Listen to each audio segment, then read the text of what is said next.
before. We had to put this pressure on you for you to really give your answer, bro. You was holding back, my nigga. I was gonna wait till the why fight. you never said that shit before, nigga? Why you all of a sudden now you gonna say it, nigga? Don't backtrack, nigga. Nah, Don't I'm try gonna to come back to Bud's side, nigga. I tomorrow. said it. Nah, don't So I'm try gonna to come stick with back to Errol Team Bud Spence. tomorrow. Because yesterday you was with Bud. Now you with EJ. I wasn't with Bud I see yesterday, what you you lying on. ass nigga. Yeah, you a lying motherfucker. You a lying You motherfucker. was I was acting not with you Bud Crawford infiltrated. yesterday. You infiltrated, nigga. You wasn't I a Bud infiltrated the motherfucking Yeah, Bud you Crawford did. camp. You lying Yup. ass nigga. They sent your ass over here. I knew it. Send your motherfucking ass over here, Marky Dan, man. That nigga played us, bruh. We got you. Okay. We see what you all about, my nigga. Marky Dan, you're finished. He with EJ now. Bud Okay. Crawford finished. Damn. Gonna eat you Dang, alive. Kush the Greatest took a shot at you, though. Kush said you a clown. Damn. So Man, you got Bush beef with Kush always. now. I mean, Kush always coming at me. I don't know what I did to this nigga. You down for a one-on-one with Kush? I mean, let him got come Bud. on. You down? He got Bud. You down for a one-on-one? You take that fade? Would you take the fade? Do you want the contract to be sent to you, Marky Dan? Do you want the contract to be One-on-one sent? with Kush. Let's set Do the you want fade that? up. The 'Cause he contract has been calling you sent. out. He calling you a clown already. You should feel some type of way about that. Let that nigga contract call you out your name. Hold You on. want that smoke. We He got. looking Hold too. on. Look. We gotta set this shit up. At least give me an hour to watch this nigga fight, cause I ain't never really Oh, watched here, this all nigga these fight. excuses. The nigga ducked already. He acting like Keith Thurman. Look at this shit.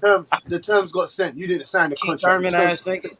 The terms got sent. You didn't sign the contract. That Dang. sounds like a duck. Kush, you looking like the boogeyman out here. You got Marky Dan ducking you and shit. That sounds like a duck, Mark, man. I will bring the nigga on. Oh. So the contract's been signed. The contract has been signed. The contract has been signed. Let's go. Bet. Let him know why you got EJ, Marky Dan. Let him know, bro. Break it down then, bro. Go ahead for it, bro. I got Errol Spence.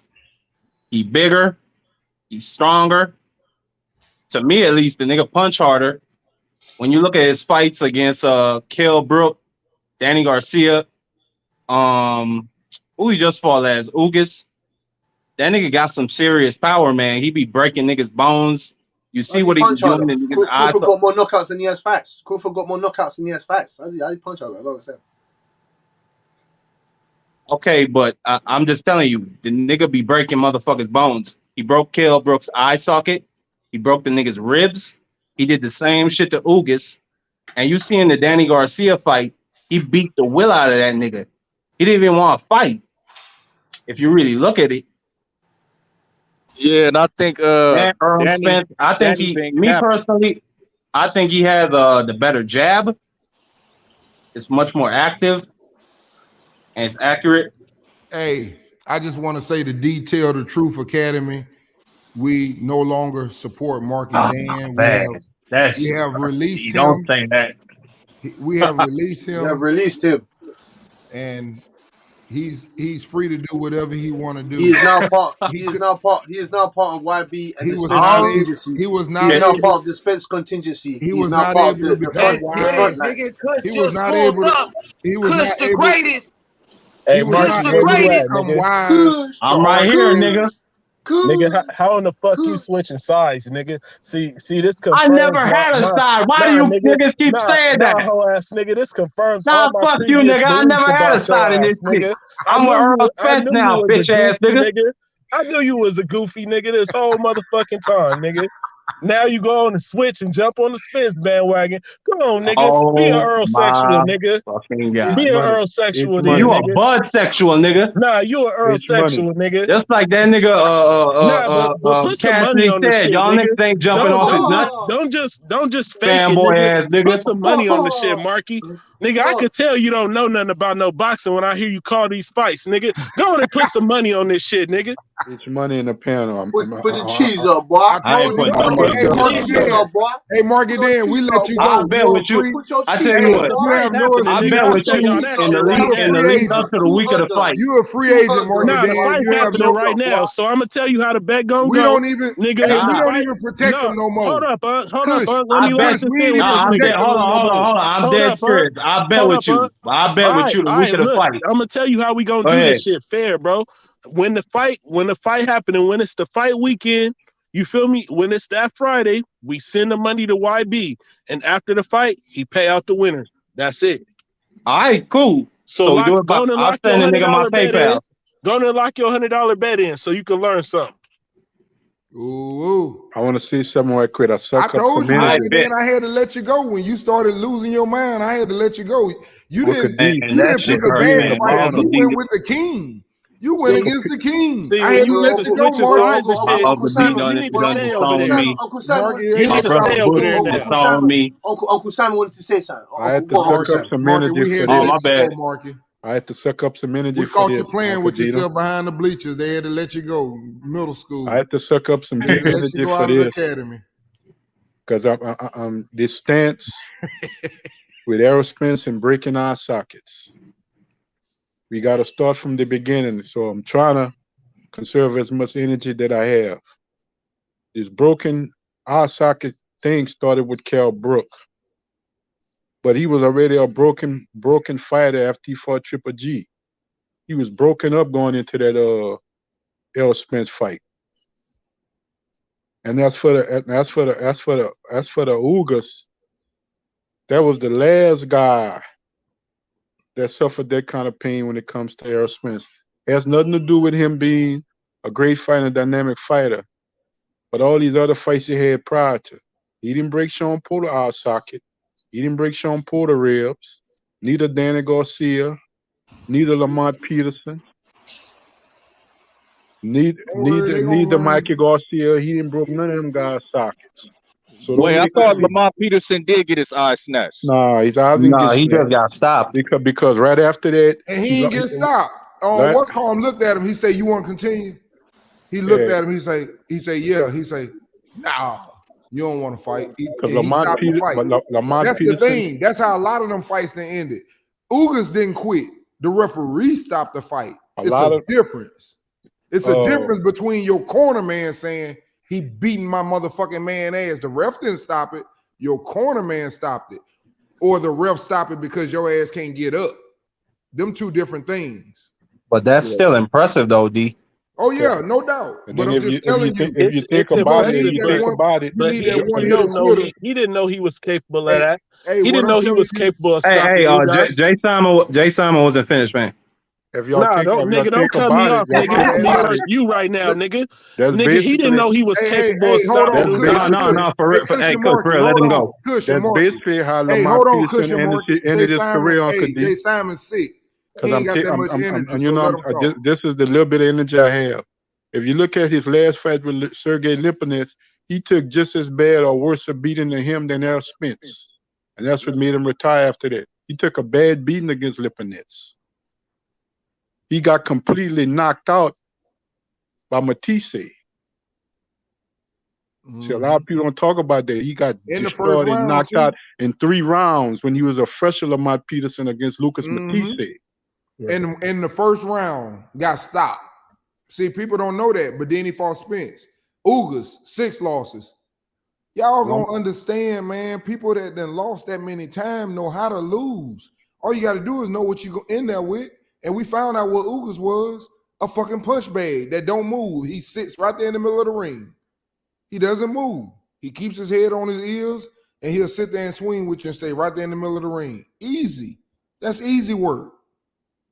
And we can say fighters fighting others leftovers and stuff like that. We can go through a lot of fighters' resumes in the sport of boxing who did that. And this, I'm not coming on here to shit on Spence. Spence is a great fighter, but he fought a lot of guys. He fought a lot of guys that was in wars before he got in the ring with him. Keith Thurman already had beat Sean Porter, already had beat Danny Garcia in 2 wars. He gonna get the same thing. Those guys was already better tested. Those guys was already better tested and champions at welterweight and been to the gauntlet. You know what I'm saying? That's what we don't talk about. They've been to the gauntlet. Jay, this is what I'm gonna say. For Earl, this is what I explained to y'all. He said his toughest fight ever was Kell Brook. And you know why? Because Kell Brook really believed that he was the best welterweight at that time. Well, guess what? He had just got his ass whooped, but he still thought he was the better welterweight. With this dude here, he ain't had his ass whooped, and he think he the better welterweight, and he got knockout fucking power, and he can fucking fight better than Kell Brook. That's all I'm gonna say. And Marky, it's not a shit on Errol Spence's career and stuff No, like no, that. no, no. I hear you. But if you look at if you break it down, you can say the same thing about Crawford too. You can say that about a lot of fighters and stuff like that. You just go throughout the list, and then you check out all the fighters they fought when they became champions, and look at the Undefeated. pad those guys had to go through before they got in the ring with a Spence or even a Crawford. Man, these guys had a lot of wear and tear on them also. Hey, here's what I ask y'all. I will say this without having the knowledge of it, and who will argue this against me? I'll say this. Bud done beat 3 times in the last 8 years. 3 to 4 times more undefeated fighters than Earl has. Anybody want to argue that? And I don't even know. I'm saying that just right off my tongue. If Earl beat 2, he done beat 10. Undefeated fighters in How the many last. fights Crawford got? Oh, Crawford got more knockouts than Spence got wins. No, but how many fights he got? Shit, about what, 40 now? Somewhere in there. And how long he been at the championship level? Since what, 2015? Somewhere in there? 130? Yeah, I could believe it. Well, you gotta look at it too. And that's all he been fighting championship level and mandatories his whole career, and all of them were undefeated. That's all I'm saying. And people can say what they want to say. It's just like, for example, when we watched this dude knock on what's El Rayo out the other week. When you go in there, man, with these dudes that have 1 losses with serious power or undefeated, it's dangerous. That dude had 14 fights and 13 knockouts with 1 loss. And El Rayo got that motherfucking power. Marky, here's what Uncle D trying to say. That wasn't a good fight for that little youth, man. Rayo, he's not a natural 135. That's one thing. I don't know, but all I'm saying is you got to be careful with them dudes you don't know. That's all I'm saying, Ayo. With the big power, he doesn't show that he has a good technique.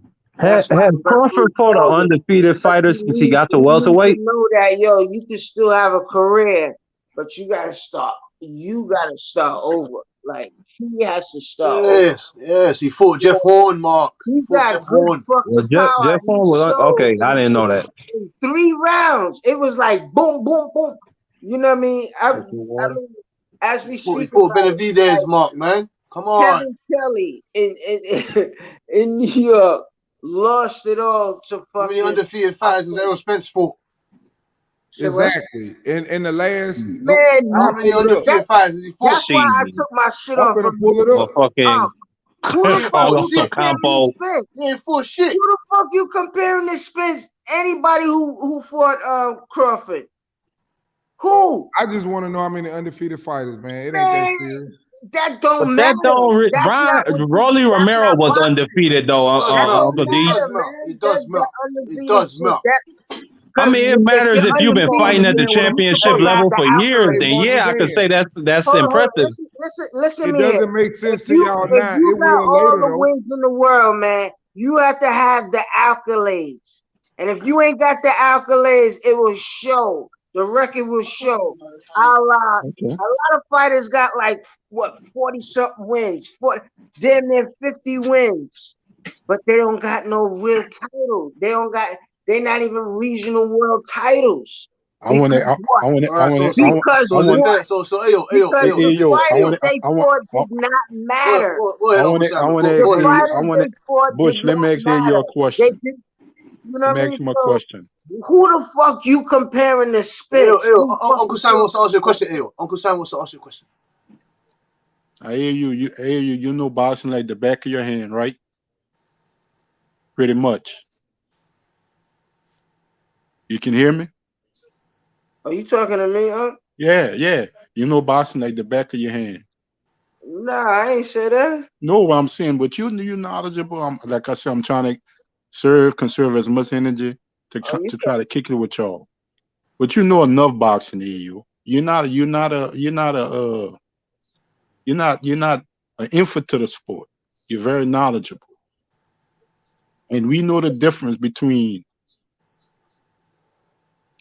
a belt holder and a champion. We do know the difference. How many world champions, how many belt holders, AO, in the sport of boxing that from countries we never heard of? And we're like, man, who this guy won this belt from? He got 2-3 belts in his weight class. A lot of those guys are in the smaller weight classes and stuff. Because we do know there's a difference between being a legitimate champion and a belt holder. And that's been going on for the longest. You got real champion who's legit on that level, and you got belt holders. There's a difference. Man. And I understand what you're saying, AO. There's a difference when it comes to guys like Terence Crawford and Errol Spence. They are legit champions. A lot of these other guys are just belt holders. And even to that level, let me exclude the belts.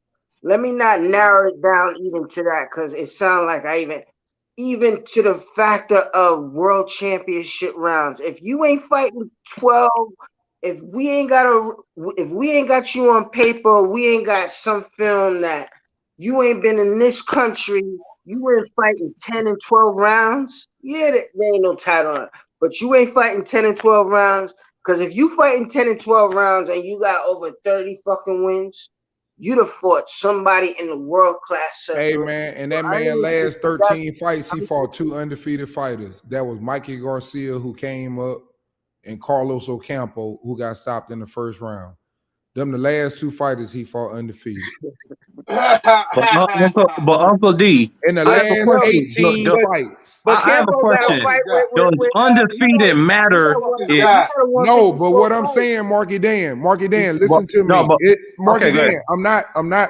Listen to what I'm saying. Hey, let me explain myself, Ayo. Hold up, Ayo. Let me explain myself to Marky Dan, please. You can mention him if you want to, but I'm gonna shut up. Can I explain myself to Marky Dan what I'm saying? Listen, let me say why I'm saying undefeated, because you want to hear my real, for example, the way I think about all of these fighters. I don't think none of them really had that big fight. And I'm going to tell you why I say that. If you take away Danny Garcia, Sean Porter, Keith Thurman, and Errol Spence, they just kept fighting each other. But who the hell did they really beat to show that they were elite? They fought an old Pacquiao, and Pacquiao whooped the one that whooped all their ass. So my point, what I'm trying to say to you is, when I say undefeated, I'm one of those people that I don't buy into the media of you sitting up saying, oh, yeah, this dude here, oh, he a bum. That dude wasn't good. You know, it's certain fights that I watch him fight, like Burns when he went to England. I think Burns was better than a lot of these niggas that's fighting Crawford right now. And don't nobody say nothing about him being the best fight ever. You know, it goes on and on with a lot of these guys, and it's like it's not just the boxers, it's the style that make the fight. Kavaliauskas had a very high boxing IQ and he had power. But people sit up and say, oh, he got rocked by Mean Machine. Okay. But these dudes are undefeated. They're undefeated for a reason. Something is working for them, and they don't know how to lose. A person that knows how to lose, guess what? If I, for example, got my ass kicked the last time and the dude kept hitting me over my head, guess what? He ain't got to hit me that many times on my head. This time I quit. I remember what happened the last time. When a motherfucker undefeated, he don't know how to lose yet. That's all I'm saying. To piggyback off what you said, Uncle D, and you know me, it's not too much that I agree or go against when it comes to your stance. But we can say the same thing about the 4 Kings. They all fought each other after beating each other up. Exactly. They did the same thing. Ray Leonard, Tommy Hearns, Marvin Hagler, and Roberto Duran. It's the same scenario, just that was a different era and a different time, but they did the same exact thing. Fought each other. This one beat this one. Man, that one lost to that one. It's the same scenario, just a different time. Common sense. Y'all said the man couldn't get the fight because the motherfucker was with Bob Arum. You really think this motherfucker said fuck Bob Arum and went over there and then took a motherfucking deal that ain't to his advantage, you think he don't mean business? Y'all really think he don't mean business? I'm gonna show you motherfuckers. I'm gonna show you. And Marky Dan, I lost my dog, man. You was one of my favorite Oh man, don't say that, man. Man, you lost me, man. On that one there, you lost me. You could have went against any of them. You went against the top dog that don't play. The dude that can sit up and grab you if he need to grab you, can get dirty when he need to get dirty, can fight off his back foot to the side. He can fight left hand, right hand. And I hear you how you be feeling about your inner way, and you let it down. I let you off last time. Well, Uncle D. I let you off last After time. November 19th, we're gonna close down the Uncle D Academy and open up Marky Dan University. I'm gonna let you come teach some classes if I feel good about it. Hey, Mark, okay, Mark, I let you off last time, fam. I appreciate the offer, but that just never open up. You picked Anthony Joshua over Usyk. I let you off last time, fam. But this time, I'm not letting you off this time, boy. I'm not letting you off. Marky, you'll never open the doors of that damn school. Not on this fight, I promise you. Conor Ben gonna beat this shit out of gotta Usyk. understand boxing, man. Understand Man, what but hey, Mark, Here we go. Here we go what this with this fight remind me shit. of, Marky Dan? Here we go. Nah, What you fuck say? that. Here we go with this shit. Fuck Conor Ben.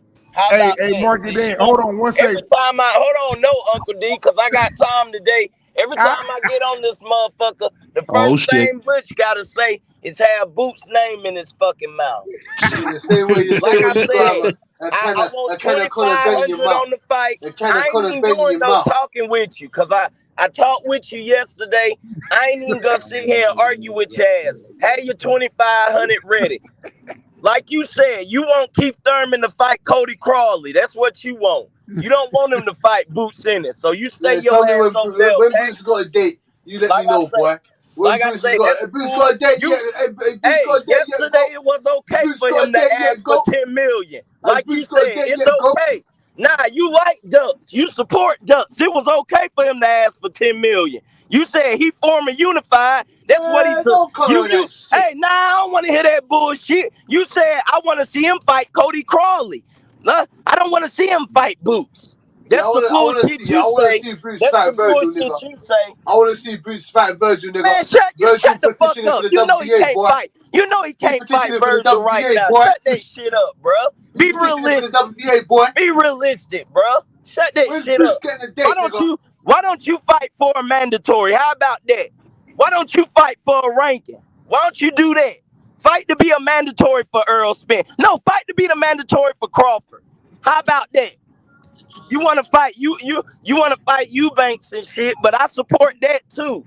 See, I'm not a hater like you. I give niggas they flowers. It's cool. Hey, that's a cool fight. But when you support the Duck, you lose credibility from me. I ain't gonna argue with you. Wait, but you support Keith Thurman? No. That nigga support. Yesterday, that nigga said, I don't want him to fight Boots.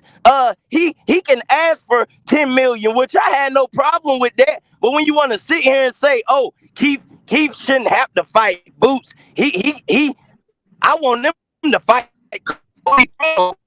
Hey, I the think fuck? I think GOAT got it from here, man. I'm gonna call it a night. We got somebody else that's on here that's gonna bring that funk. I already know my man GOAT finna bring it. Marky Dan, you flunk. You out. Kick you out. You expel. Hey, hold on. What, Uncle D? A side note. What the fuck did I miss? Hold on, Marky Dan. What the hell you done said? I'm a part of the Errol Spence camp now. I've been expelled from the Detail the Truth Academy.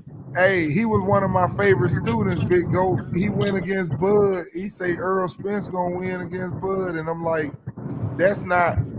We're more knowledgeable in our boxing class than to say something like that. And we had to expel him. He said something that was just, it was against the curriculum. We can take a wrong GOAT. Well, I'm open. Hey, hold on, I'm coming back. We can't take a wrong when it's just, something that should be clear cut for our students. What you say, D? What you say, D? I was just saying we You let said Marky you said Dan the go fight out of the gonna be academy. You know, Marky Dan was one of our in favorite students, but we had to expel him because he just said something, you know, that most students should know in class, and we just lost him. We lost him. We don't know what happened to him, what he been doing, who he been talking to. Hey, Uncle D, his head still messed up. Oh, we got to give him some of that some of that Uzi. Oh He's yeah, still he was. smoking Oh, on. that's right. He And see, was that's smoking another on one. that AJ Yeah, bullshit. see, That's that's all. another one. Marky and I let you slide with that one, and we kept you in the class. But after we seen your results, you know, you're just failing too many tests. It's just Hey too y'all, many. hey, shout outs to the queen, Rachel Donaire. She said, "Who coming to Vegas for the Spence and Crawford fight?" Everybody. And shout outs to Nonito Donaire, the champion. Nonito, our fighter, our champion. What's good, Nonito? What's good? What y'all think about that? Hey, Rachel, we all gonna be there. We just can't sit down there where y'all sitting though, but we gonna be up there. I won't be there. I'll be in the delivery room. Hey, Yeah, congratulations. he got the twins. He got the Well, twins on the way. Shout out to D. my boy Goat, man. Goat, he's a young lion. You know what I mean? And Goat and Butch, every night going at it like cats and dogs, Yes, man. sir. They like the new smoking D. You know what I'm saying? The way they going at it, get your popcorn ready. Yes, Well, sir. Uncle D and H Money know I can't travel like that right now. Might be a while before I can do anything normal again. Yes, sir. It's So, time for this fight, though. You know what I'm saying? It's time. Hey It's man, time. hey, I love the chat. Hey, I always thank y'all for having me on, man. Always enjoy the panel. Much love to everybody on the panel. Salute, hit that like button if you ain't did it already, man. And I'm out. I love you, Peace. Uncle D. I love you, my brother. Hey, Already, same Uncle to D. y'all, man. Much love to all right? y'all. You know it's Hey love, D, bro. you finna head out, D? Yeah, man. Hey, man. Okay, Trying D, to I'm spend gonna some holler time at with you, the D. wife. You already know what I'm on. Devin You, Haney, you you know, got I got a Shakur wife. I can't Stevenson do it. this Saturday. Hey, I can't D, do it like we smoke. You got know, Rachel smoke Donaire all night. pulling up though. Hey, What's good, Rachel? Okay, D, we gonna holler at you, brother. All right, man. H Y'all be Money, easy. H Money, I'm H, gonna go. I tried to come up earlier during the Canelo fight, and I don't know. Apparently, T-Mobile does not have good Wi-Fi or whatever. Verizon has no reception in that thing. Hello, Rich. How you doing? Blessings to you and your family. Thank you so much. I hope you guys have been good. H Money, I'm about to get off. I gotta get my rest. I gotta take my medicine and stuff Of like course. that. I'm losing my energy. Take care, Go. my Okay, friend. Jonathan, get you some rest, and we gonna talk to you later, brother. All Stay right. strong, brother. I And love shout out y'all. to you and your family, man. All right. hey, you know it's love for you, Uncle Jay. You already know. What's So, up, Rachel? What's going on, Big Pimpin'? I What's want to know up? what you guys saw, because, like we always say, right, that ringside versus what you guys saw on TV could be a bit different. But I want to know what you guys saw on the TV versus what we saw ringside. What you guys thought about the Canelo Triple G fight. And I didn't even watch it. I'm gonna talk first. I didn't I even thought it watch was. it, and I'm waiting. Usually, I'm not even gonna pay. I ain't gonna front based on me moving in the last 4 years. But typically this fight, I was definitely I ain't gonna pay for it. But if I don't make it to Vegas, which it'll be a good birthday present. Hopefully the fight takes place this year. It'll be an excellent birthday, gift for me, you know what I mean? It'll be my first, you know, if you could catch up with me or not. But yeah, I'm willing to come out there, other than me, catching it, pay-per-view or whatnot at its best.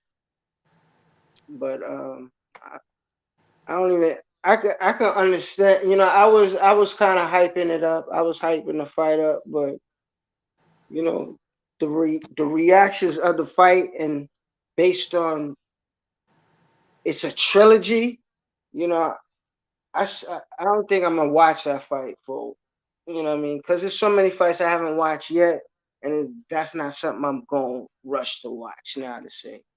oh, what happened?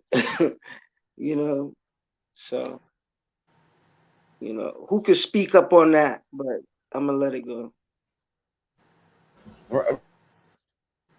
I mean, from where we saw, I'll tell you right now, like what one of the things that was big key and that kind of exposed Canelo was we talked about this with the Bevo fight. Like he always wants to land that 1-2. We felt like the action wasn't being pressed. Canelo stopped on his momentum a lot of times where there was a lot of openings. I don't know why. We don't know if was he fearful of G's power? Was he just complacent in being that 1-2 puncher? G sat on his front leg too much. So if he didn't double up on the front leg, as far as double, triple jab, getting him on the back foot, and then following up on that, G was ripe and susceptible to any of the counters. And whenever Canelo did counter, then he was at a disadvantage because he had to transition his front foot to basically the middle base and then off the back foot, which he wasn't really effective on because he had to do that whole weight shift. And Canelo had the momentum in going forward. I thought, I thought that this was going to be a more exciting fight than it was, at least being at the arena. Of course, Canelo drew the crowd. It was an amazing, huge crowd at T-Mobile, screaming, everybody. The energy was there. I just don't feel like the energy in the ring was really up to where the crowd was at that point. I think people expected more, considering that this was supposed to be almost, I guess, like in the lack of better words, it was supposed to be a give me, right? It was supposed to be a comeback, like to show like he's so dominant after the Bivol fight that it was just a fluke that Bivol beat him, and he has so much more to that tank. But I don't feel like he gave me that confidence in his ring performance that night that it was like, oh, it was just a fluke. No, I don't know what it is. I don't know if it's complacency to just, I'm okay with throwing a 1-2 and just waiting and knowing that the crowd's going to pay my way, or I don't know what it is. I literally don't. But that's what we were seeing there. I don't know what you guys were seeing on the cam, because I haven't replayed the fight on, like I said, like watching it ringside is totally different from seeing it on the cam. So I haven't watched the replay yet. Rachel, let me tell you something. I fell asleep after the 4th round and woke up around the 8th, and everybody was cooking the fight. They were straight roasting the fight. They hated it. So yeah, that tells you how I felt about it, at least.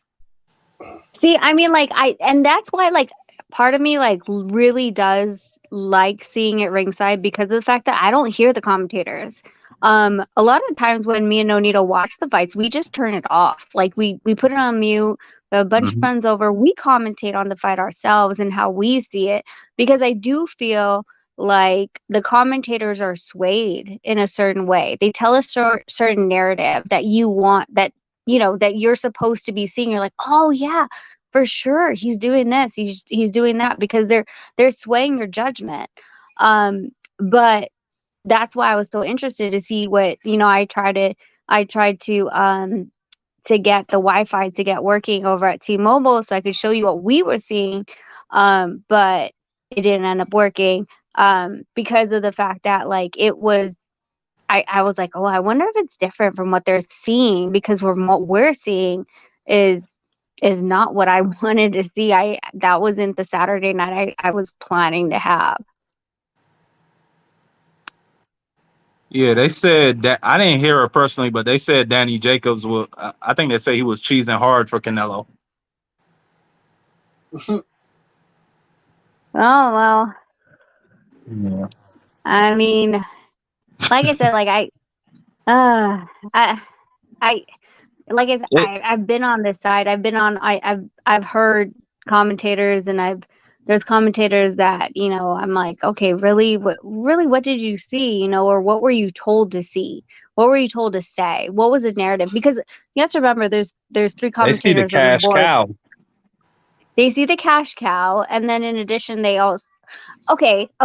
So you guys want to talk about like contracts, and I don't know the contract. I'm gonna be completely honest. I don't know the contract of G and Canelo, but what would be interesting is I feel like the 115, 113, like they were trying to pull towards G.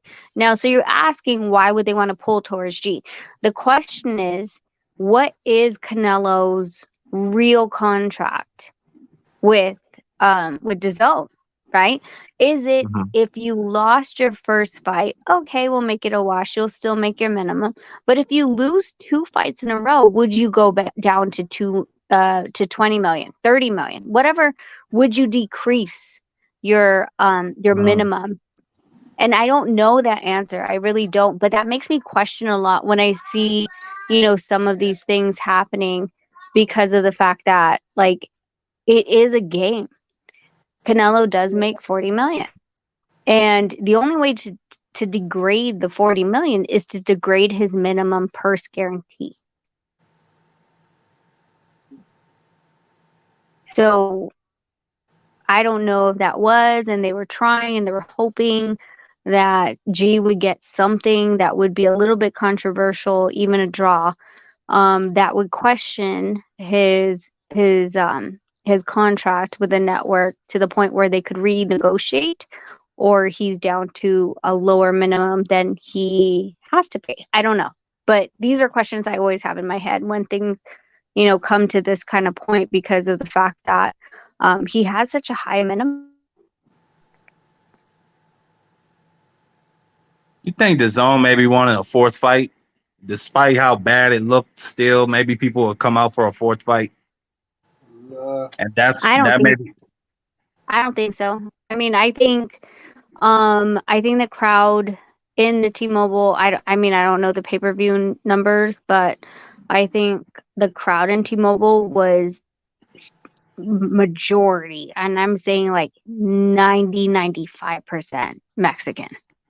You know, so I think with that being said, you have to have a crowd that's going to be able to pay for a Triple G fight. Considering the last 3 fights and the last 3 fights and the outcomes of those, would it be how would you tell the story to even make it worth it wild at that point? Like it wasn't like G knocked him down twice and he still lost on the cards, right?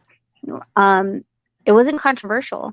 So how do you sell that at that point? I think it's a losing battle to try to sell that kind of fight. He's done. He's done. He's done, Rachel. They done. It's Who, like Triple you can't G even or make it Canelo? up.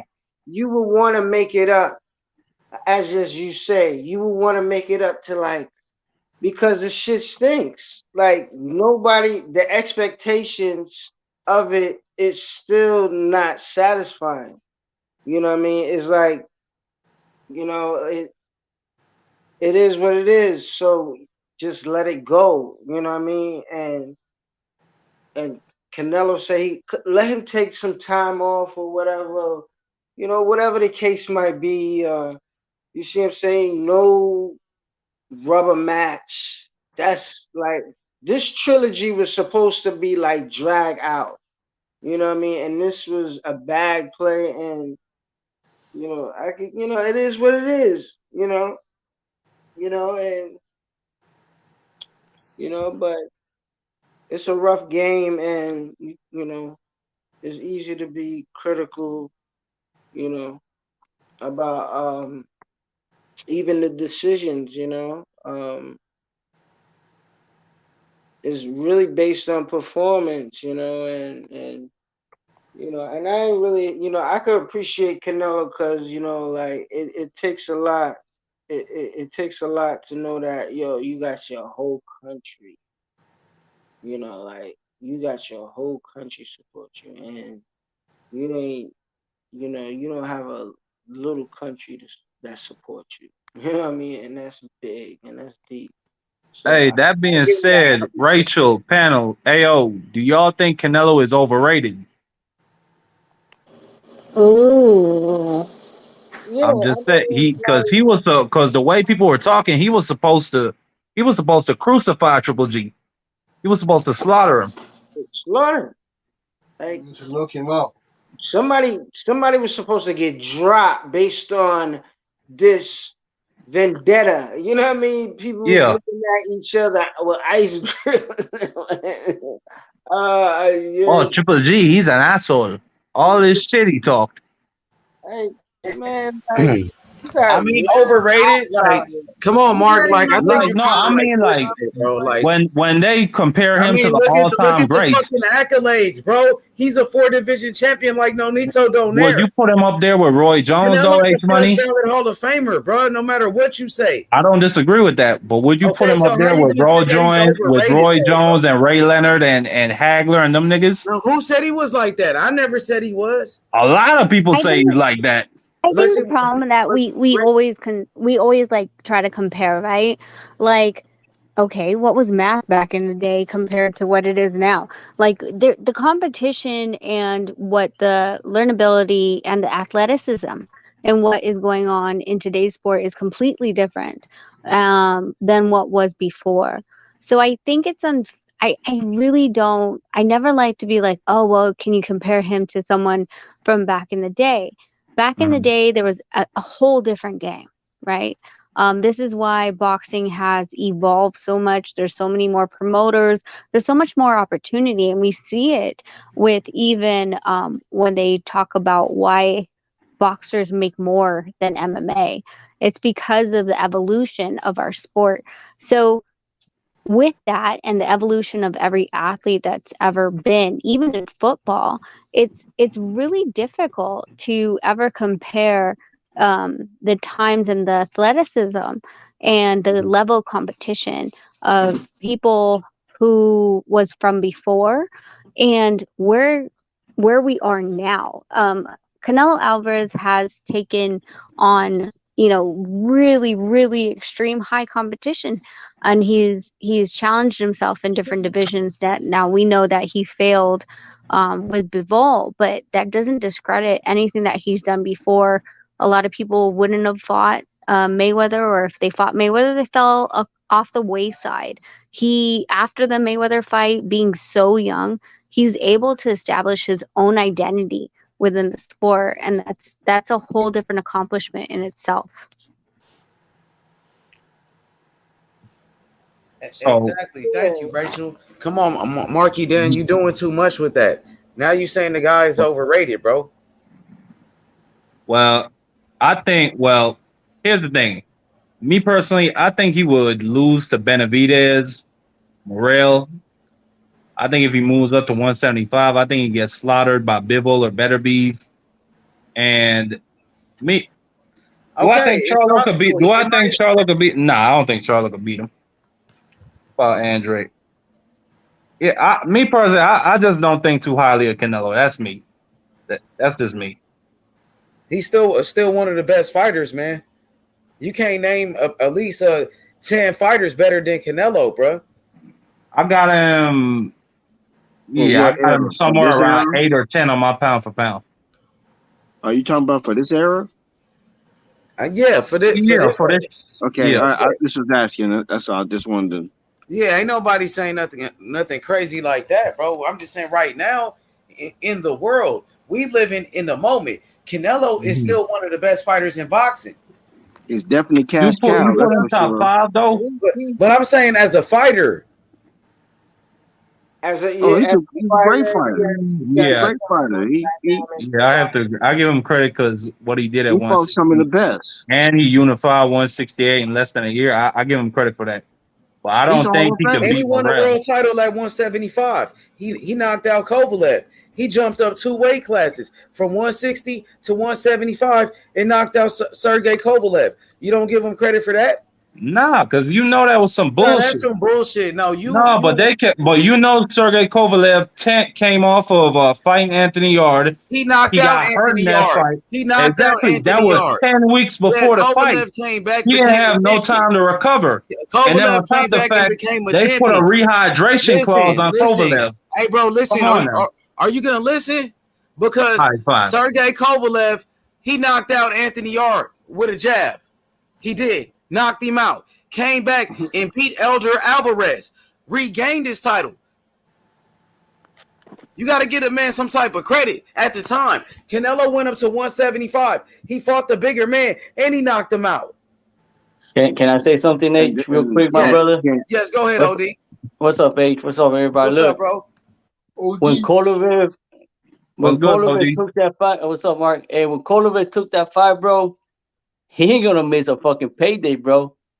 He said people was criticizing, he only took a 10-week camp, and he won a war against Anthony Yard. Anthony Yard.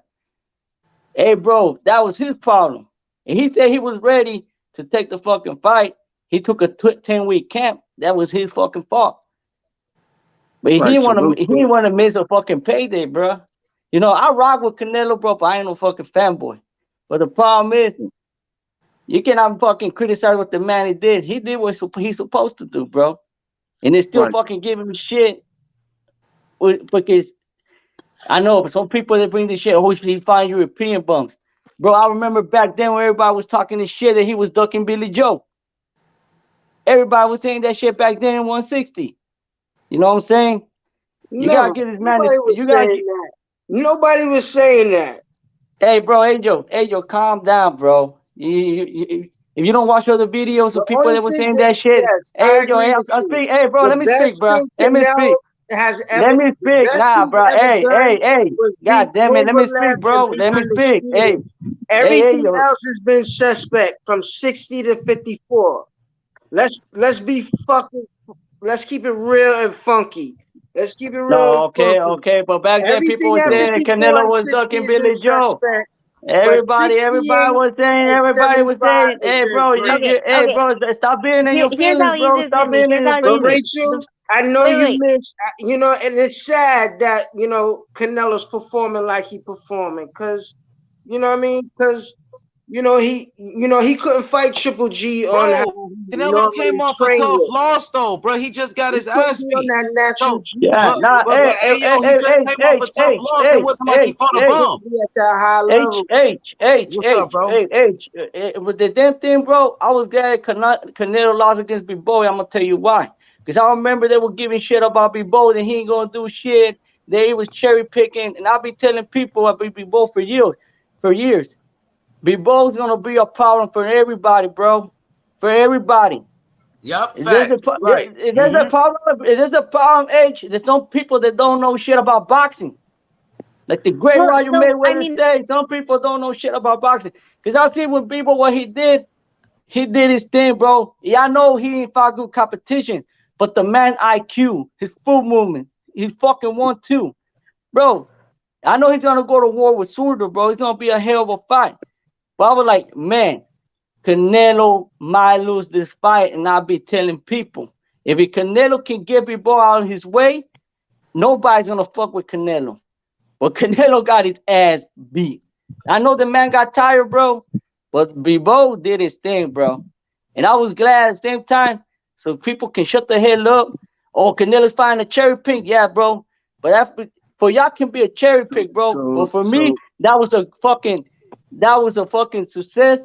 For Canelo for Bebo to beat that man. Because I got that feeling, bro, man, Canelo might lose this fight. But so I think we were on the panel. I think actually no, Nito, wasn't me, that he was saying that if Bivol kept his distance, then it was going to be a hard night, right? And it ended up being that because of the 1-2, and that was it. And it kind of showed that kind of consistency in his thought process with Triple G the same way, where he didn't really want to train wreck them over. I don't know why he's not pulling that trigger, and because we all know he has that trigger, but he wasn't. It is what it is. Now, the one thing I am going to say is we can argue back and forth of, catch weights, 10-pound weight limits or whatever. In 100 years, 50 years from now, let's just do 30 years from now, no one's going to care. When we watch any of, I don't care, football, if someone was injured, basketball, same goddamn thing. No one's going to care if you almost or whatever happened in the negotiations or why you couldn't. The thing is, you signed the contract and you fought. One of the biggest reasons we haven't come back to social media is because we are looking and seeing what happened. There is no excuses in No Needles Camp. He's not going to come back and say, well, this happened, that happened. There were things that did happen and nobody knows about it, but we're not those people, because guess what? It doesn't fucking matter. What matters is the wins and the losses. And for whatever reason, win or lose, Canelo and his opponents have gotten those wins and losses throughout.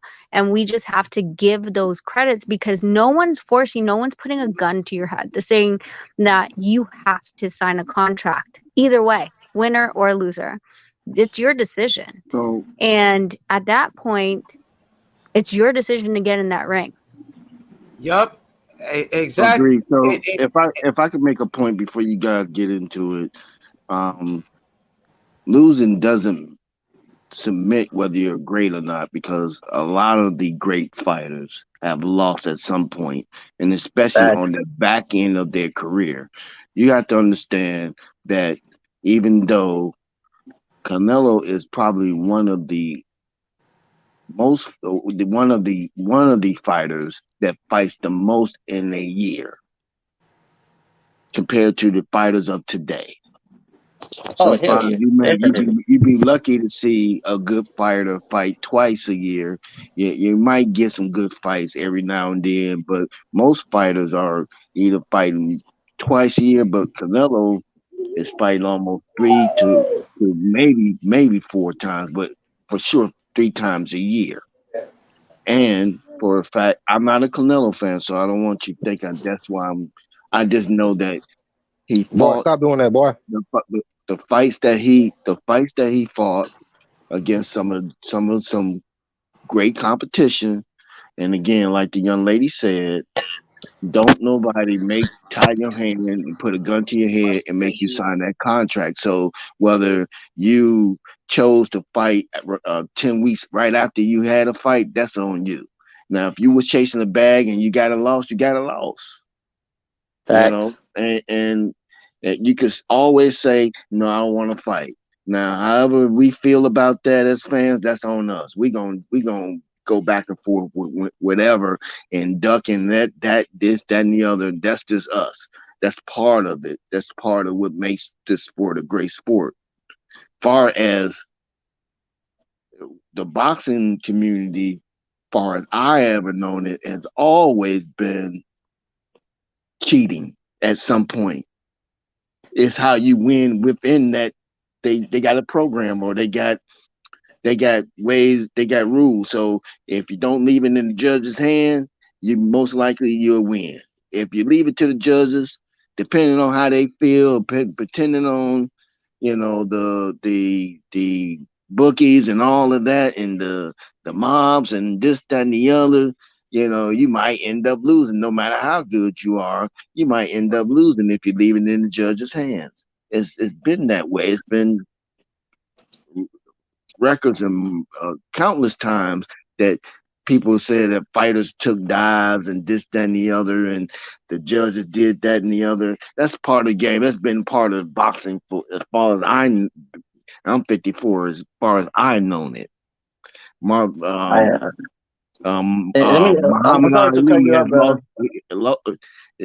Ali has lost to some great fighters, right?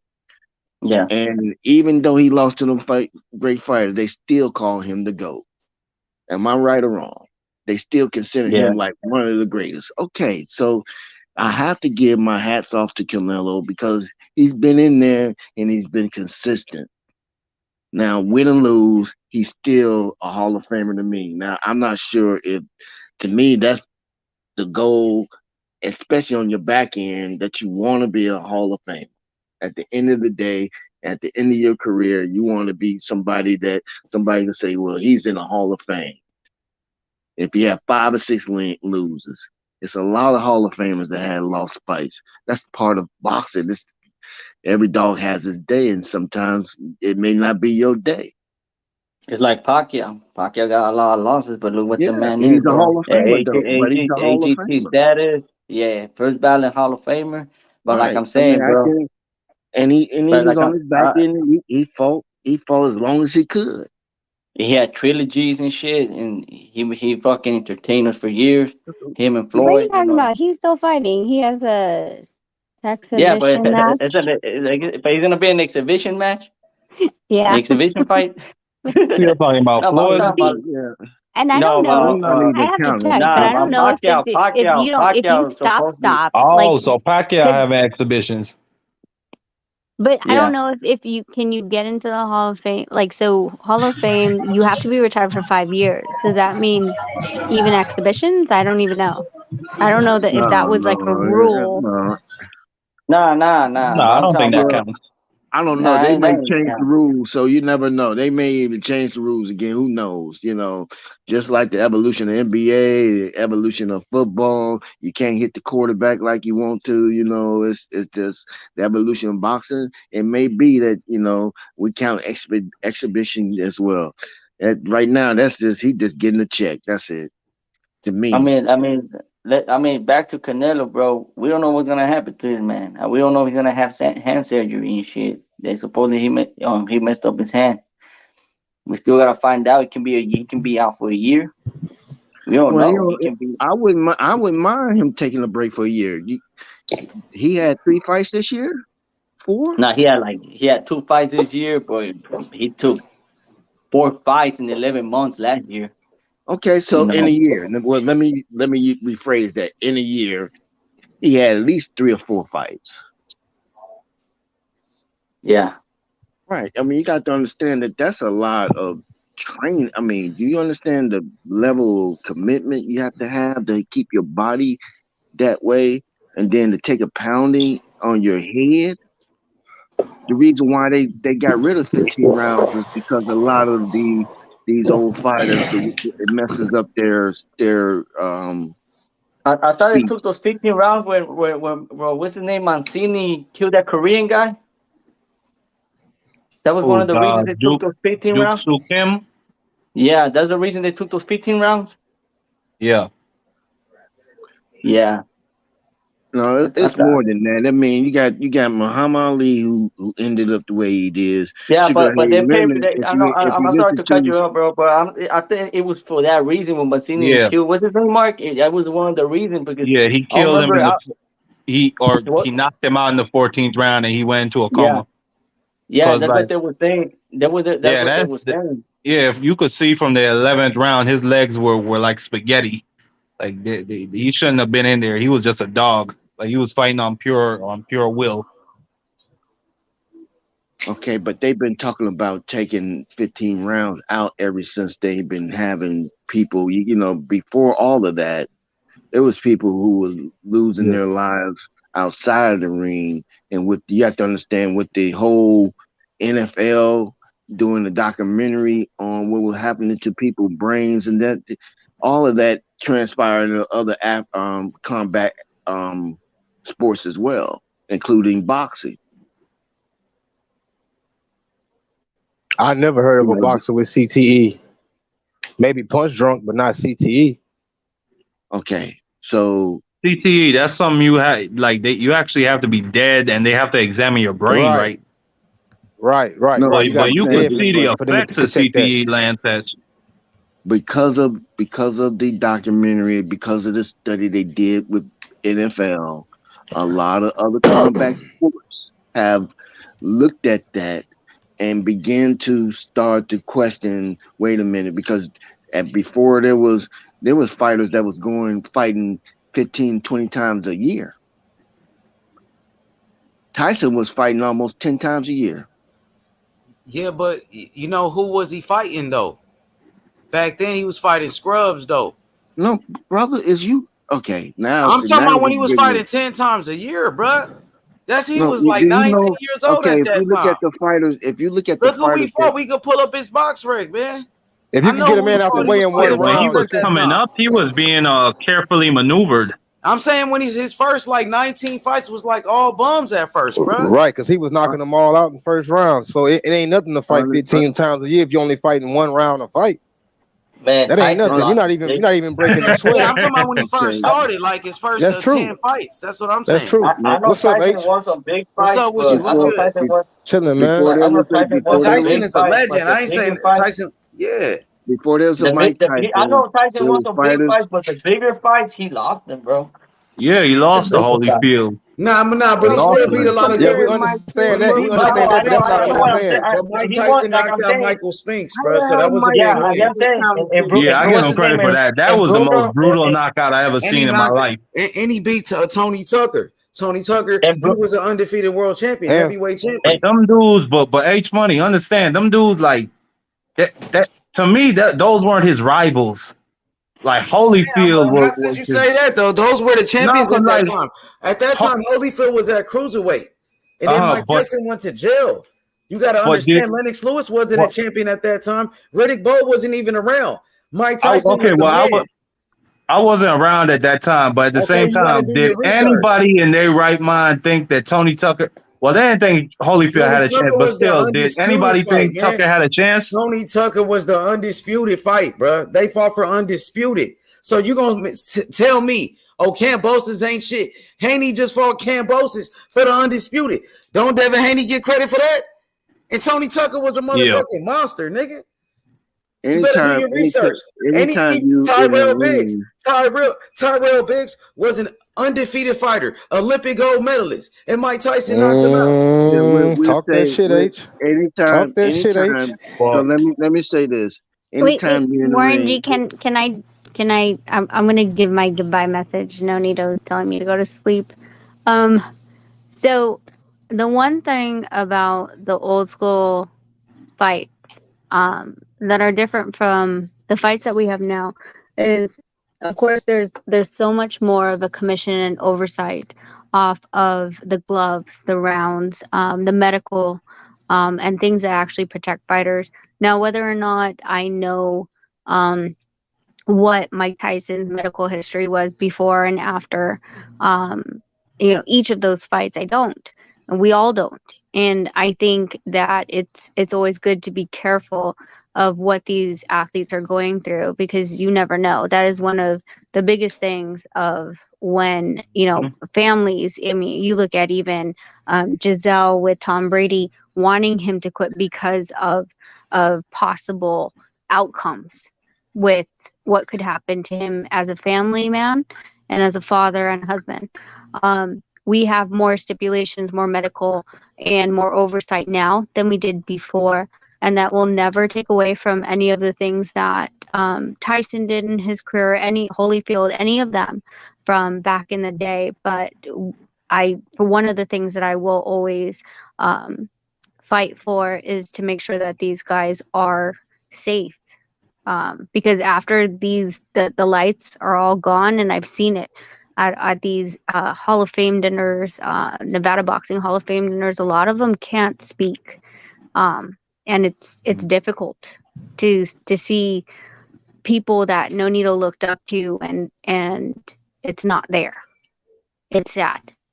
So regardless of what you guys discuss about, I do want you guys to always remember that the fighters are people, and after the lights turn off, that someone is waiting for them at home.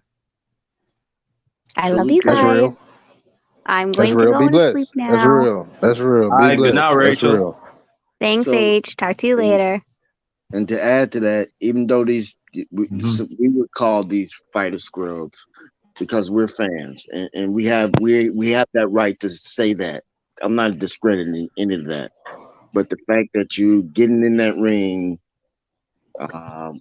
and on a professional level with no headgear or nothing like that, and you're fighting is to me a testament to who you are as a person or a That's woman, real. even a woman, So That's real. yeah, Risking your life to die. we could say that Tyson had some scrubs, but um, like just like any dog have his day, all it takes is one punch.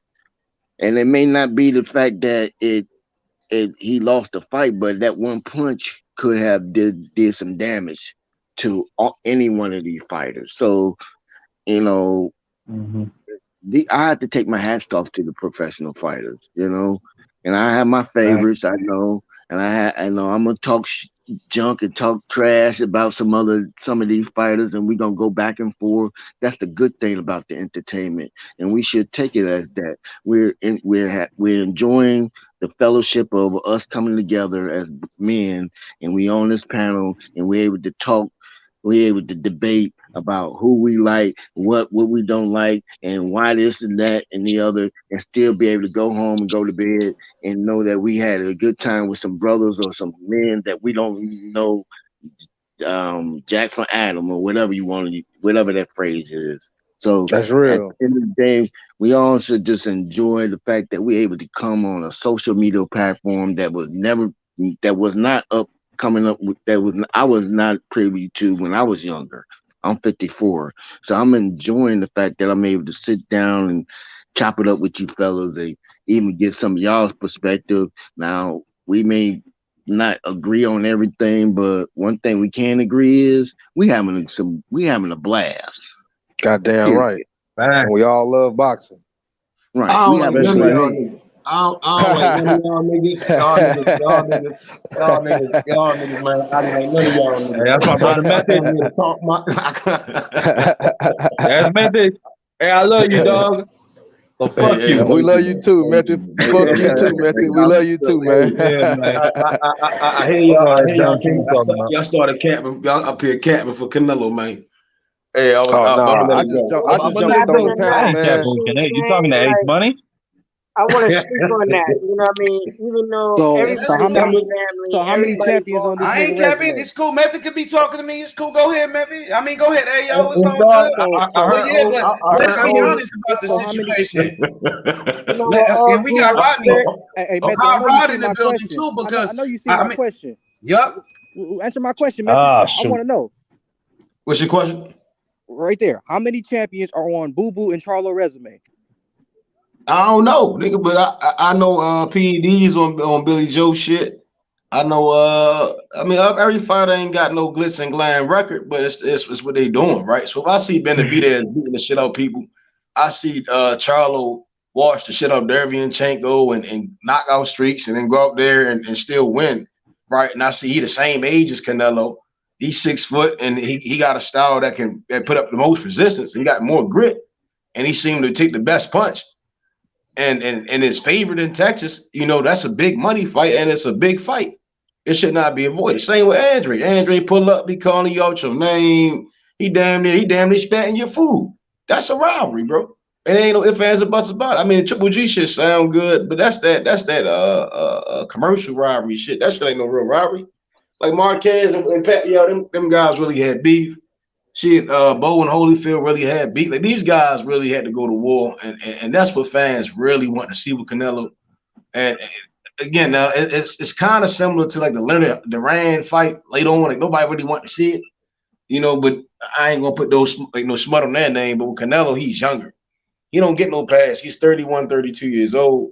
Charlo around the same age. Shit, Andre Benavidez is right there behind him. Like them guys should be the ones that he made the rivalry with.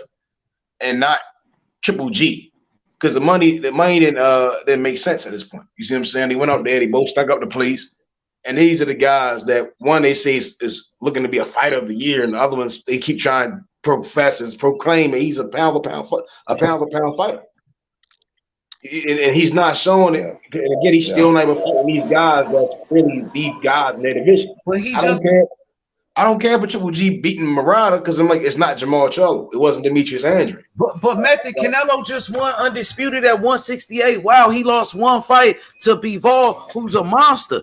Bivol could beat anybody though, bruh. And then he beat he beat Triple G, right? That's the same guy that Charlo been chasing and Andrade Boo Boo. The same guys you said Canelo been that would be their ducking. best So win. you can't knock him for beating those same guys they've been trying to fight. So my issue is that both of them guys ran away from them guys, and they just kept that money and them fights in house. Based out, man, they ran away from each other. They all ran away from each other, man. They was all at 54 at one point in time too. They was all at 60 at one point in time too. Now all three of them at 68. Yeah, so I'm not understanding why Triple G. It's cool, but Triple G and Canelo fight, niggas keep using that resume shit. No, I'm not using the resume shit. Triple G was still a big fight for Canelo. He still got like 50 mil. I understand. I see what you're saying, H. I see what you're saying, H. I see what you're saying. If Triple G not giving, if Triple G not giving Charlo or Andre the shot to become the man of the division, and guys jumping to go fight them, then we can really see what they're about. You see what I'm saying? But what that got to do with Canelo though? What they doing that they not fighting? What they got to do with him when he doing business with Triple G?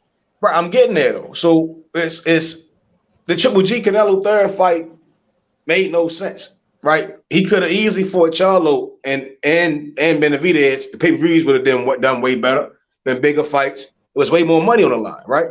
Then he could have probably threw a third fight in there and fought Jamel or some shit. You see what I'm saying? Like, who knows? Or for Morrell or some shit. You see what I'm saying? Yeah, but he got 50 million. He got 50 million to fight Triple G. Yeah. So it was about the money. So he got paid for it. So you said nobody wanted to see it, but he still got 50 million for that shit. Right, but it's H, I feel you on that, H. You're right. But can I say this too though? You know, PBC offered him they offered him Spence and Benavidez a 2-fight deal. They offered him Spence for 54 million, which is 5 million less, and Benavidez on Charlo at 68 for 55 million. But he took the other route. But I do see what you're saying, bro. I see exactly what you're saying. I'm not knocking him getting beat up by the second best or third best light heavyweight. I mean, he got beat up, right? But then he turns around and fights a guy that when your whole promotion for that fight is that he ain't do shit, right? But then you turn around saying David Benavidez ain't doing shit. Like the niggas are walking contradiction. Nobody calling them out for the bullshit. They just keep letting the motherfucker walk around and dictate shit. But Benavidez ain't doing shit. Benavidez ain't doing shit but capping though. Let's be honest. He ain't fought nobody. He ain't fought nobody. He almost got 30 fights. His last fight was against David Lemieux. You crucifying Triple G, but Triple G beat Lemieux years ago at his best. Motherfucker Lemieux. As of right now, right? So Ron Davis, Ronald Ellis, he ain't doing shit but capping. I'm not here to. That's not my thing. When Boo Boo called out Benavidez, he asked for 10 million just to fight Boo Boo. His balls say it's a dangerous fight. They need 10 million. And then he turned down the fight with Caleb Plant. H. They told him this. They told him this. They told him this. Hey, will you fight Benavidez? If there was an opportunity, you know what he said? Benavidez say no. Niggas act like that shit is cap. Niggas stop saying dumb shit. That's true. No better be, bro. That's true. He said that nigga didn't even show what the fight. That nigga came to a fight. Hey, Matthew, I'm gonna say one more point. You can cut one more point. Go ahead. Look, Benavidez, he just did an interview and said he needs to fight Caleb Plant before Canelo. He said if he had it his way, he will fight Caleb Plant first, then Canelo. So how you gonna say Canelo ducking this man when he don't even want to smoke? That's cool, right? So if he's saying that because the fans saying, oh, he ain't did this and the third, right? So he's saying what y'all want him to say, right? All right, you ain't did nothing to beat Canelo. You ain't beat Plant and all them guys. I'm cool if that's the time you on, right? Go ahead and knock out Plant. Go ahead and fight Morrell. Go ahead and fight all these other guys. I'm not having no problem with that. My issue is that with Canelo turned around and on the big Megatron to say Triple G ain't did shit all these years. He ain't fight nobody. Then to come back out your mouth and say Benavidez ain't doing shit don't add up. To say Charlo ain't doing shit don't add up. Okay, check this out. Canelo already undisputed at 168. Benavidez ain't got a belt. Triple G is a way bigger name than Benavidez. Triple G done did $1 million pay-per-views with Canelo. Over 1 million pay-per-views 2 times. Triple G was already a pay-per-view star. Triple G has 3 belts at 160. Triple G was a unified middleweight champion. who's one of the biggest names in boxing. That's a lot of, but that's a lot of. Then he did pay-per-view with Daniel. He did pay-per-view with Daniel Jacobs. Y'all keep talking about the past. Y'all keep talking about the past, right? So, They don't so add up when we right say, now. Right now, their pay-per-views was shit. So don't tell me How about we the know? How we know when it was? They buy that shit now. That's why. How we know when it was? So what? Their first two fights did over $1 million. That's the last boxing fight to do 1 million pay-per-views was Canelo and Triple G. They did that 2 times. $500K less. Huh? So it did damn near 600, 700K less. Okay, but still, they did over 1 million 2 times. Triple G. Benavidez ain't never did that. He ain't a bigger name than Triple G. The fans told these motherfuckers, we don't really want to see that shit. But the problem is when you got fans trying to tell niggas that it's not even but listen, so Rachel said that shit was packed in that motherfucker. She said it was deep. It's supposed to be. Curry was there. Curry was at the fight, nigga. Right, but I'm saying we watched it. It was. I saw Andy Ruiz fight. There was stars there. No, he said Morrell was in that motherfucker. Andy Ruiz was packed. We all saw Andy Ruiz. Dave Chappelle was in there. Yeah, he brought the stars out. Yes, he did. We still want to see the Wilder Usyks, the Wilder AJs and shit, right? And that's all I'm saying. I'm not knocking Triple G. Like, he probably fought them niggas back in the day. Yeah, he went up there and looked like shit against Murata, but it didn't make me want to see him against Canelo. Like, he never fought at 68. And then we turn around and see the fight. And niggas is trying to tell me, like, no, that's okay. That's not okay. That two niggas gas out around the 5th, 6th round. They don't do shit. It's a bunch of jabbing. They sparring in that bitch. That's a problem. That's not fighter of the year. That's not pound for pound, bro. That shit is sick. Yeah. We was mad at that fight too. We watched that fight on here on the panel. We was pretty mad at that. It's disrespectful. Hey, H, can I ask you a question though, bro? You remember? Absolutely. Okay, at 68, when Charlo was saying, okay, I'm finna go up to 68, and Benavidez is there, and this was before Canelo had fought Bivol. Do you remember when Canelo was entertaining that he was gonna move up to cruiserweight and fight that Mbaku, whatever his name is? Makabu. Now, I thought that was a duck because, in my opinion, I feel that was a duck because Charlo and Benavidez was calling him out then at 68, and he said no, he gonna go up and fight this Makabu, but Makabu really don't. All they do is call Canelo out, bro. All they be doing don't have no money to offer. Canelo out. That's all they do. That's all they know how to do. You feel me? You think they do that just to keep themselves relevant? Hell yeah, they be doing that for that too. They do that to keep themselves relevant. I do agree on one thing. Them niggas, Andre and Charlo, they need to start finding their own smoke. Because if this nigga won't fight you, then you can't just stay there. Let me just make one point. Because they don't fight nobody else. Hey, remember Boo Boo? He pulled up to a Charlo press conference and called them out. And Charlo said the same thing as Canelo. Oh, he a horrible fighter. He broke. So he get a pass for doing that, bro? No, hell no. I don't give Charlo a pass for that shit. That's bullshit. I'm not saying that either. They should have press conferences. They should have been. He went to 2 press conferences. But as of right now, I'm speaking of what's going on, buddy? Is what I'm saying. Because these guys gotta fight. What's up, if you got a guy, if you got a guy like Triple G again, no, it's not, bro. No, I can't say yes to that. Hold on. So the problem is when you got a unified champion, but you said hold on, my niggas. One at a time. That's the problem with y'all niggas.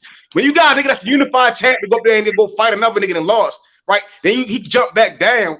You gonna take away from another nigga win, bro. It just takes away from if a nigga Charlo fight him or anybody else fight him. If it's a duck move, it's basically softening up when I get you. You see what I'm saying? And they gonna say, oh, well, Canelo did this and that and the third, and it just take away from the nigga. Instead of just letting the niggas beat him when they fresh, it's always they trying to diminish a nigga wins. That's my problem with Triple G. And same with Canelo. I mean, diminish wins. People diminish Canelo wins. People always diminish his wins and his accomplishments. And then people, come on now, diminish a Triple G accomplishments.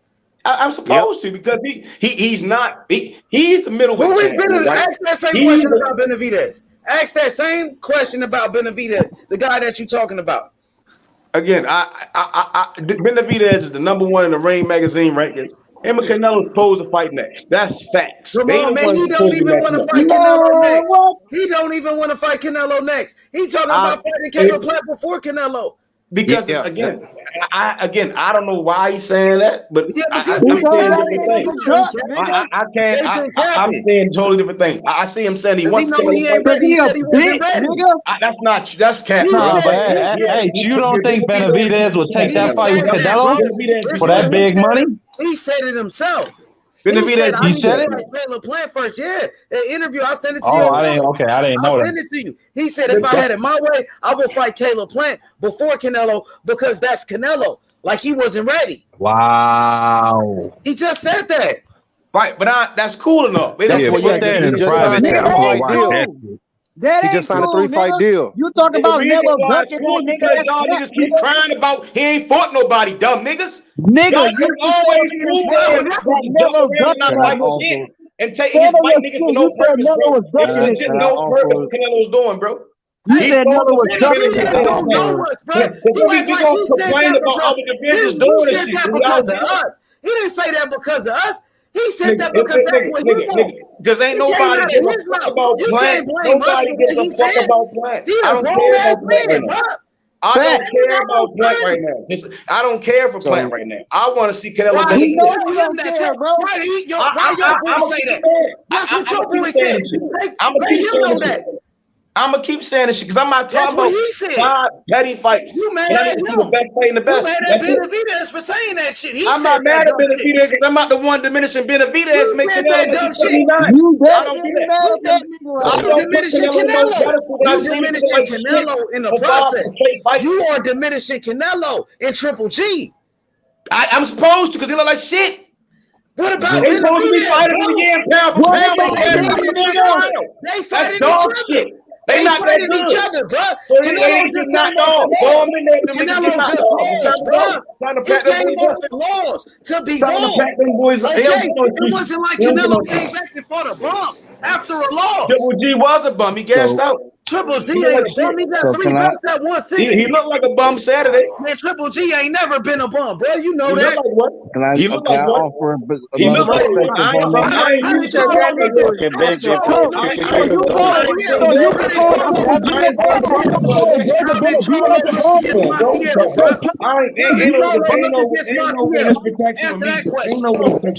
Charlo look against Montiel, bro? Straight dog shit. Dog shit.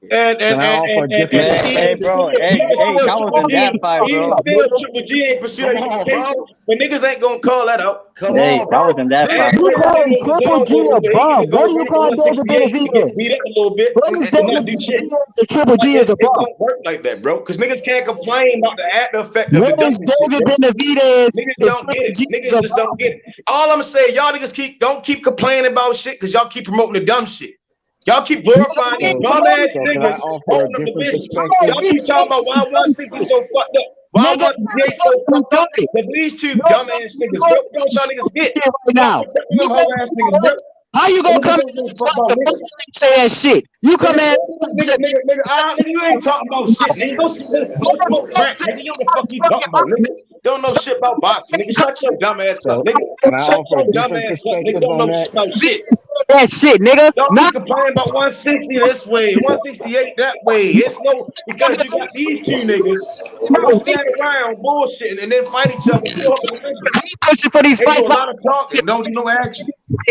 Can I offer a different perspective? He ain't shit, but ain't gonna fight him. David Benavidez said that shit, nigga. We ain't saying. I don't give a fuck about none of that shit you talking about, nigga. I know Benavidez stopped that dumb nigga. He not pushing no dumb ass. I know Triple G ain't gonna stay his ass at 168. Y'all niggas cool when niggas go to there for money grab and finessing niggas, bro. That nigga ain't go there to win. Come on, bro. We talking about how great he is. Can I offer a different perspective? That ain't no fucking champion, nigga. Fuck you, dumbass shit. Can I offer a different perspective on that? If you, I just want to offer a different perspective. I don't know if y'all seen it because y'all been on. Fight Hype just put out a video like 20 minutes ago saying Crawford, the Crawford Spence fight announcement should be made in the upcoming days. So hopefully that's true. Shit, they just did. Oh shit! Now y'all niggas gonna see pound for pound. That means it came from Floyd. Y'all want to see some real boxing now, nigga. All this stop y'all man. I'm glad, nigga. I'm glad. Fucking with that. I'm fucking with that announcement. Yeah. Goddamn. Can I offer a different perspective on what you guys was talking about? Go ahead. How many times? Go ahead. How many Yeah, go times ahead. have Canelo broke Hey, his but hand? hold on. I'm gonna hop off later, y'all. Peace. All right, Mark. How many times have Canelo broke his hand? Twice, right? I don't follow his career like that. I think he's shit. I think at least twice. So it seems that there is a problem with his hand. I'm on with the shit on Canelo. Hold on, let him finish, y'all. Let him finish. Just hear me out. He claimed that he broke his hand this time around. Now, these boxers got managers and teams around them that talk to these other managers, teams, and this, that, and the other.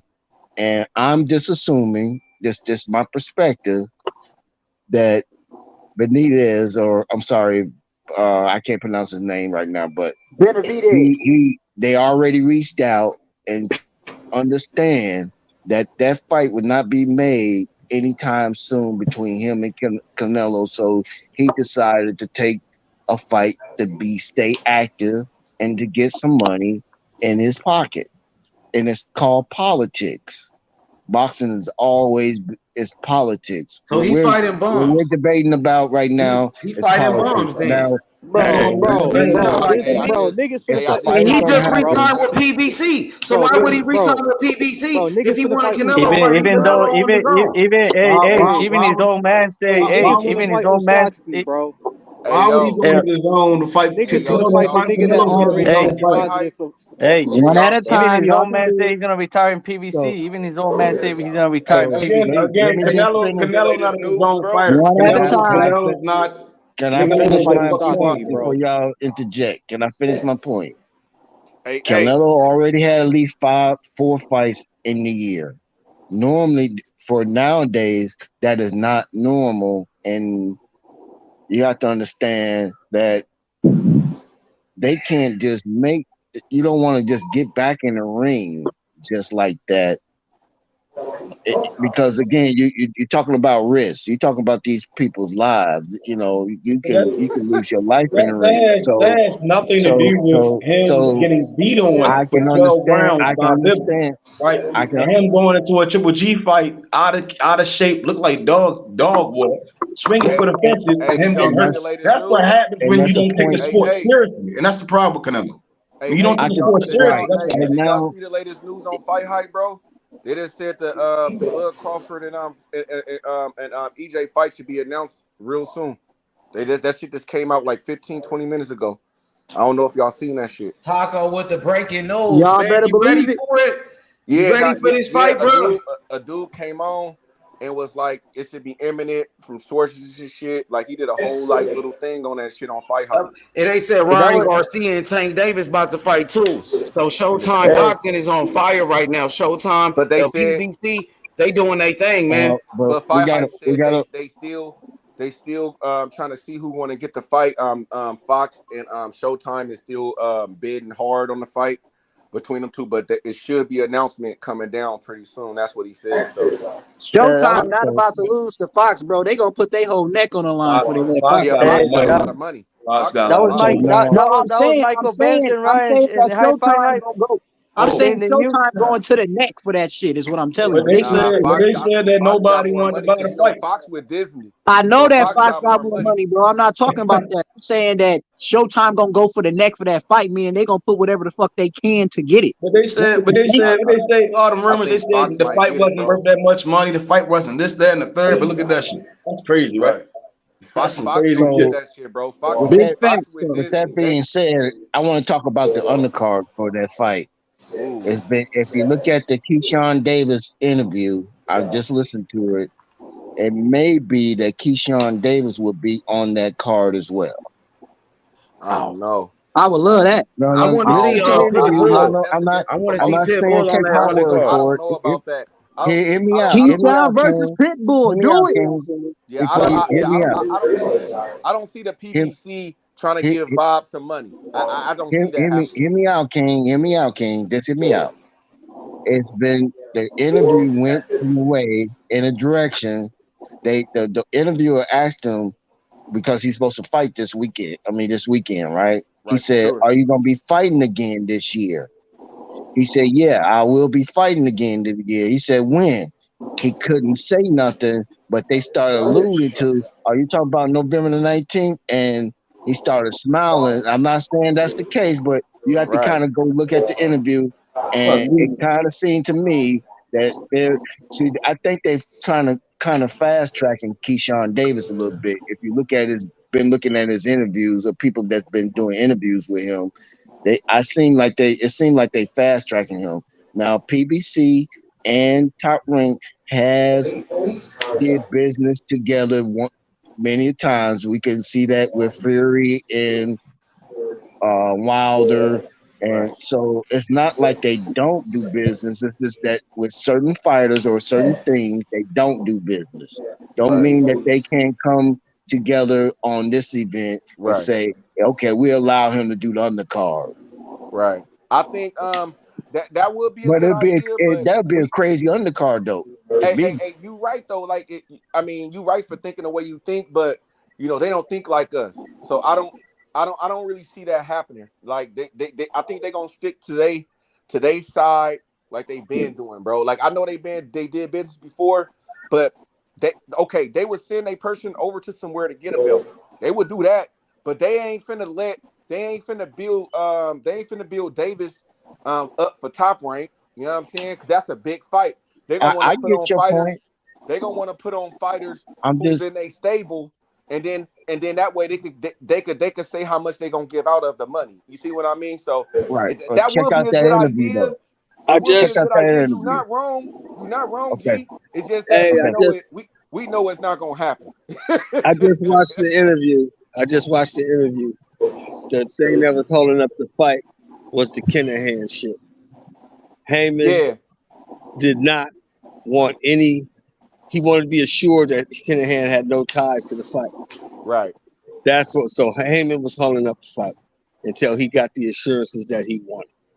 Right. So all you people trying to blame Bud, JFL, talking about all this shit, talking about Bud sign, all this shit, Catfish Crawford, all that shit. Hey, you should come on here and apologize, bro, because you didn't know what the fuck you was talking about. Hey, Taco, all Bud and Spence cappinators, all you capping ass niggas that was constantly lying on these niggas talking about, oh, it's this nigga, oh, it's that nigga, he ain't signing it. Oh, he asked for too much.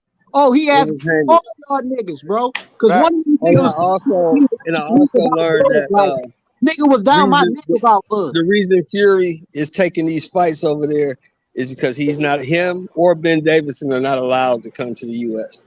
because of their ties to Kinahan. That's in the interview. MTK?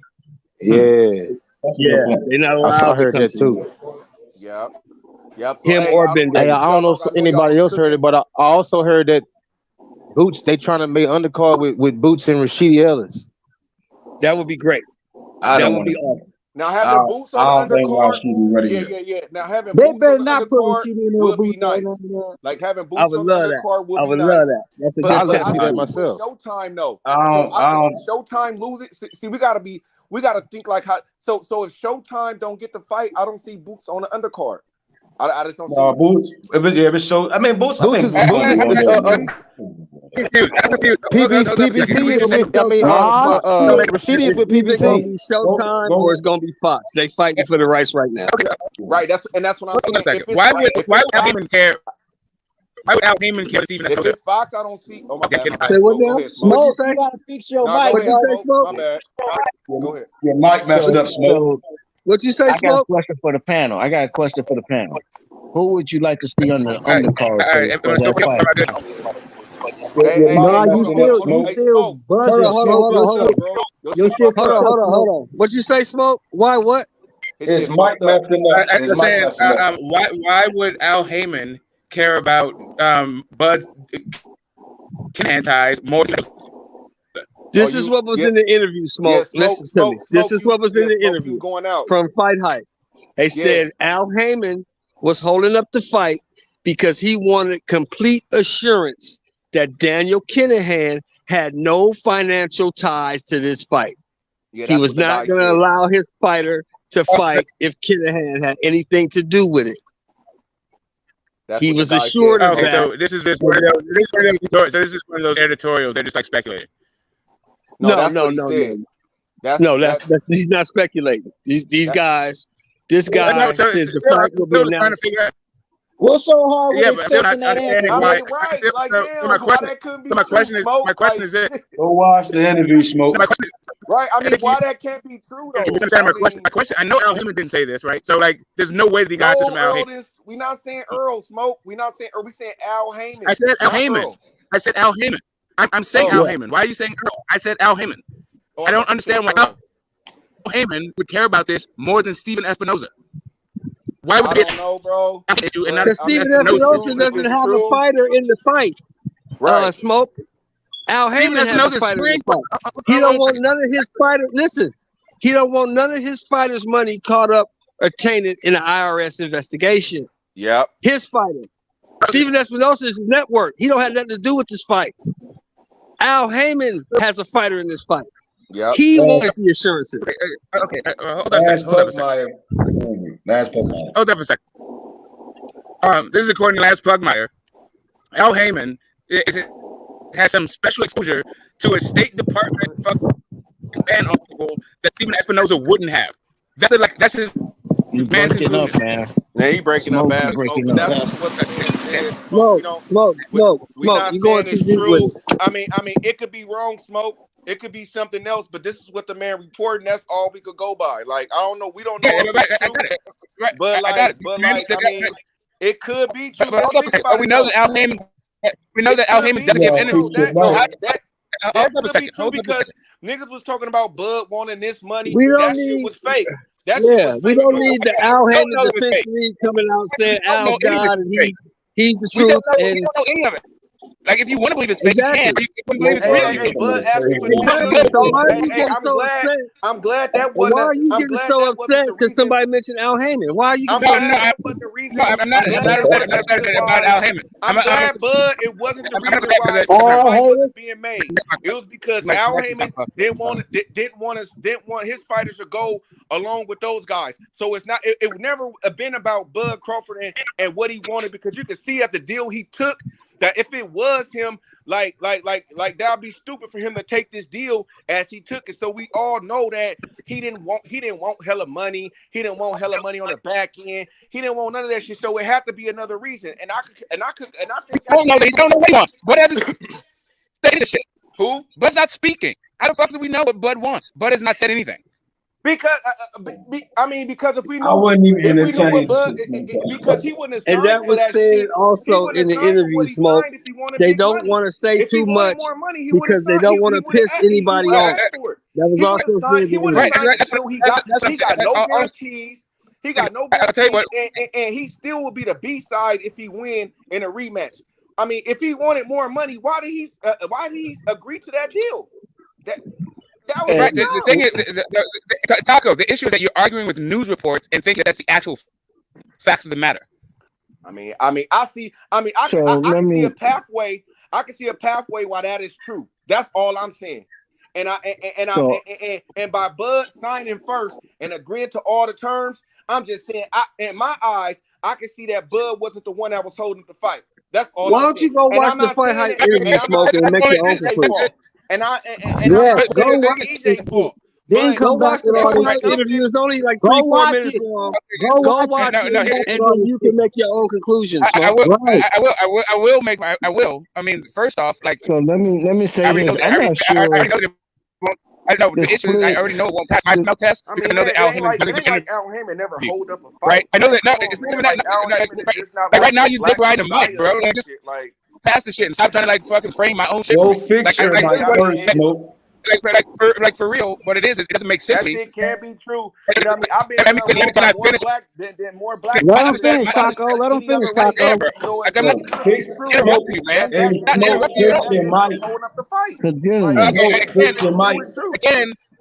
Again, you can believe what you want. I'm not trying to tell you what fucking cherry pick facts you want to to both of your own narrative. All I'm saying to you is, all right, my there's bad, no bro. fucking way. There's no fucking way. About talking about Al There's only way. bro.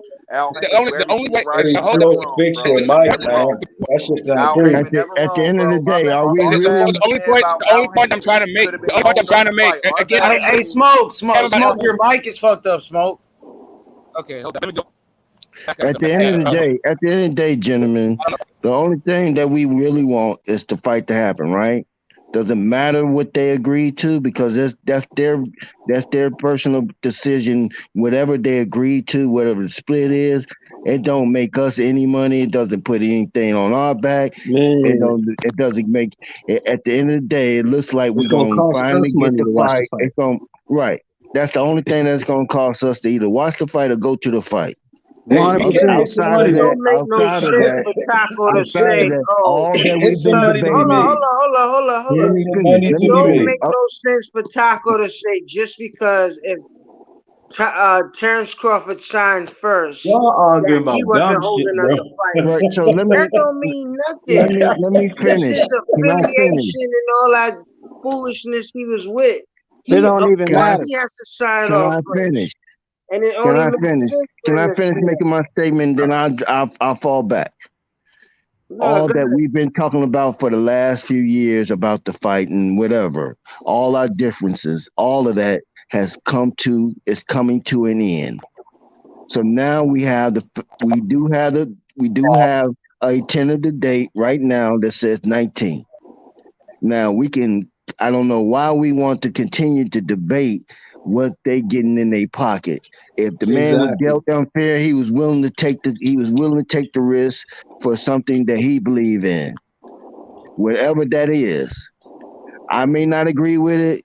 Some other people may agree with it. Some people may not agree with it. But the fact is, we finally got the fight. So now we will know at the end when that bell rings and they call the last round.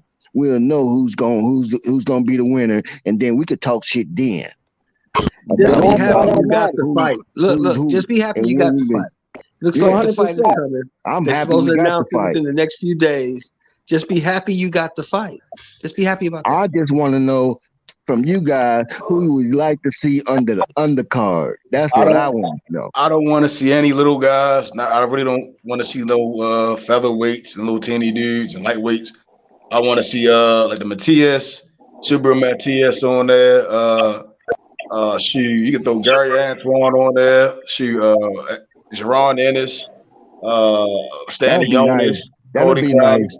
You know, like most of the big Hey, guys. the funny thing is that most of the guys you name is little guys compared to us. They all 147 pounds. They tiny. Hey, I'm 5'5". Oh, that's you. I'm not. Them niggas is little. Now, that'll be nice to debate who should be on the undercard. I think they gotta put Boots. Boots gotta be on the undercard. Oh yeah, like I say, I was hearing him and Rashidi Ellis though. I was hearing that. I'm telling y'all need to listen to the Keyshawn Davis interview. You almost will have to kind of have that out there and open, like, you know. Against who though? Got no one to match up with unless he fighting Tank. Against who though? Well, you know, PPC got that boy that Errol was rocking with. Yeah. Too early. That'd be too much like right, y'all. Too early. My boy was shot body on that bitch. I'm just saying. I'm not sure. That would be man. too much like right. Too early. I'm just assuming that, man. I'm making. They can probably put him in with someone like a Chris Colbert. I'll take Keyshawn. No, I ain't say put him in there with him. I'd watch that shit. If Keyshawn and Frank Martin fight, I'll watch it. Oh yeah, I'll watch that too. Hell to the year. Once I get a venue, I'm making my accommodations. I'm just letting y'all know that. See, that's another thing. I got too, Mr. Keyshawn Shelton. Davis. I heard the two venues. I heard where the Raiders play at their stadium, and I also heard at the Mirage. Okay, well, see, that's gonna be a problem because it might not be a problem. I think the Raiders is on the road on November 20th. I think we're on the road. But we're on the road. If it's on a separate day, they'll be fine. As long as it's on a Saturday. Because that field, you can roll it out, roll it back and roll it out. Yeah. That whole field, that whole field, Shelton, That field literally comes out the fucking side of the building and rolls out. Yeah, they rolled it out and rolled it back. Yeah. Out. That bitch. So it's gonna take them a few hours to get the field ready. You're right. That shit. Well, I'm gonna get my popcorn ready, brother.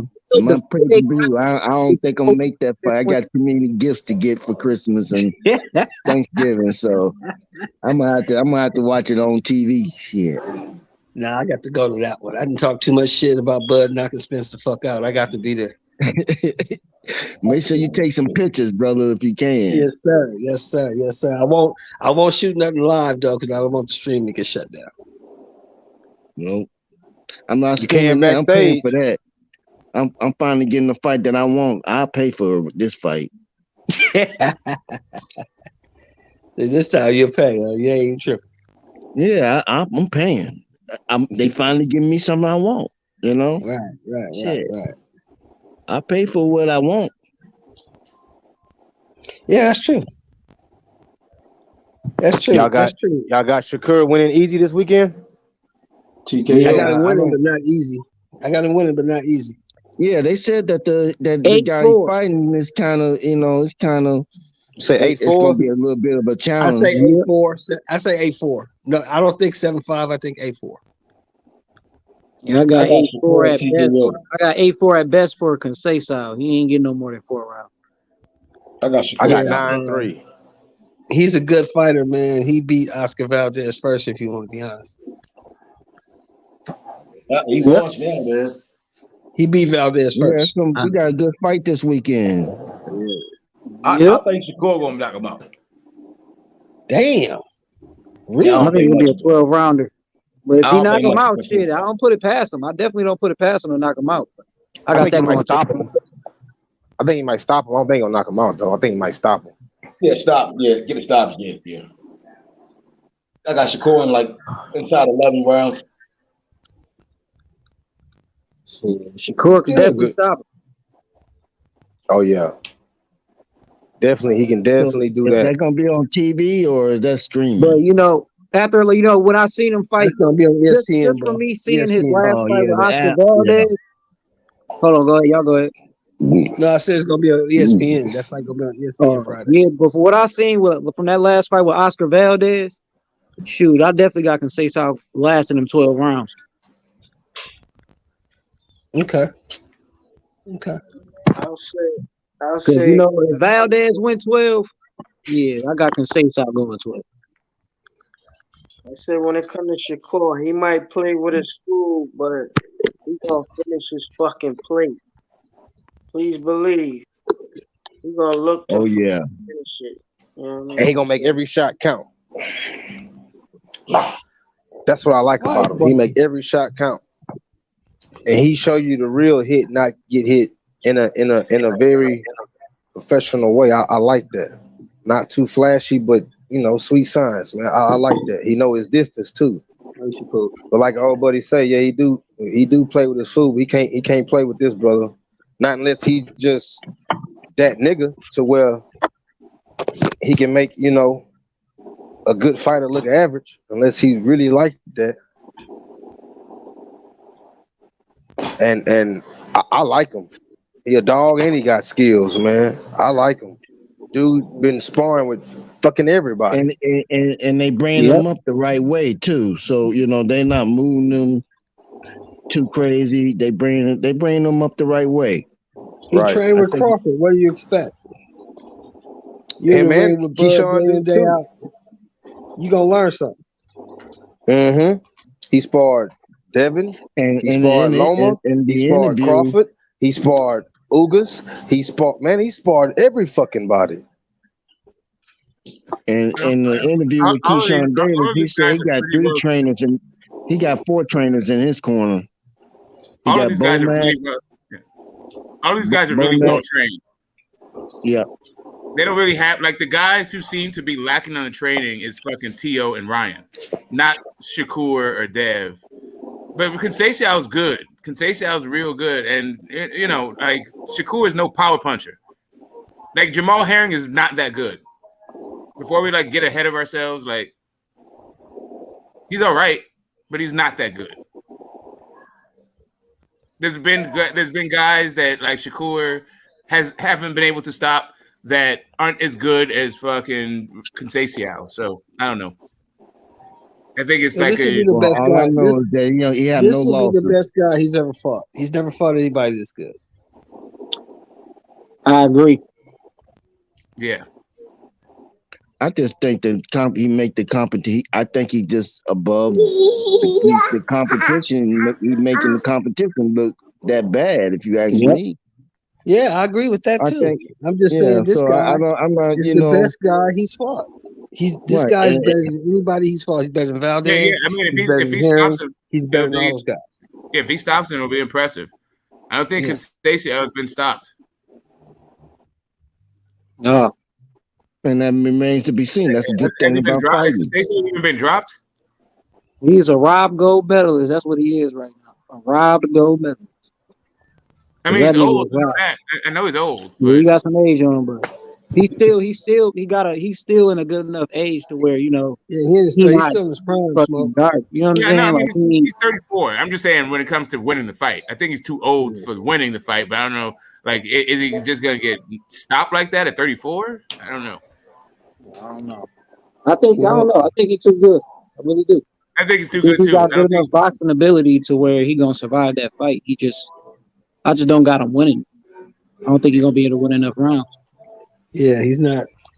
Shakur's IQ and his boxing skill are on another level. So to be that young and be that good at the same time. Well, yeah, we'll get to see how he fights against a fighter that has a lot of experience. You know, how he hold himself together, how he moves around the ring against an experienced fighter. So we get to see more of how he's developing. That's what I want to see. That's what I want to see. I want to see his development. I want to see him with some adversity. I want to see him deal with adversity. Yeah, has Conceição lost anybody else? I think that's going to be coming up in the next year or two. I think you're going to start to see that in the next year or two, especially after this Terence Crawford fight. You're going to start to see a lot of different. I think we're going to get a lot of different action, good fights too. Oh yeah, I think the welterweight division going to be shaking up. Has Conceição lost anybody outside of Valdez? Nope, I don't think so. That's the only loss he got, and it shouldn't even be a loss. And it shouldn't even be a loss. Yep. So he should be undefeated right now. Okay, so then that's a test, right? We agree that this is a test. Definitely, it's a test. Yes, definitely. Okay, because I say it's a test because this is the first boxer puncher that he really gonna like. The first real dude that's really like Conceição doesn't have terrible defense. You know what I'm saying? He got good footwork. And he know how to get in and get out. Like he got a nice boxing package. So it's like the style that he got. Of the guys that we know, the professional names that we know that Loma fought in the amateurs, Conceição is actually the same age as Loma. Like, but the names that we know, Loma was like old and they were young. He was like 24 and they were 17. Right. So like, but he and Loma are the same age and they fought. So like, and Loma beat him. That's like his signature win when he was fucking old. And that like his last gold medal is Conceição's his signature win. Right. So we can assume that if Shakur wins this fight convincingly, that we can say that he's moving in the right direction, correct? Yes, of course. Oh yeah, everybody got him winning. It's just we're just talking about the stoppage. I don't know. They seem to be split on the stoppage. Okay.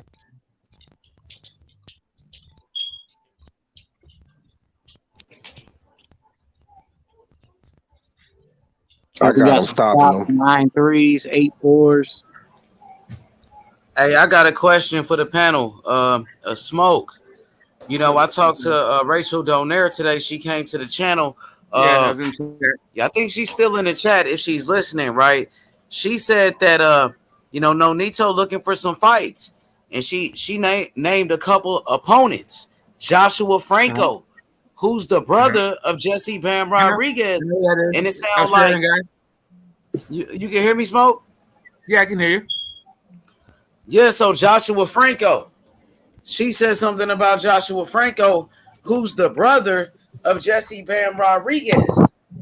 Right? Is that correct? Yes or no? Yes. I thought the Franco brothers were the Australian guys. No, that's the Maloney brothers, Smoke. Maloney, right now, I got you. You're right. The Franco brothers fought the Franco guy fought the Maloney guy, right? Is that the thumbnail I got? Correct. Yeah, I got you. Yeah, go ahead.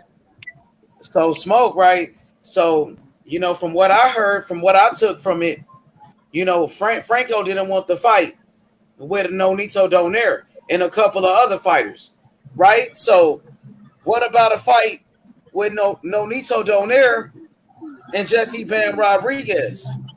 Nonito Donaire versus Bam Rodriguez for the WBC World Title. That's a big fight.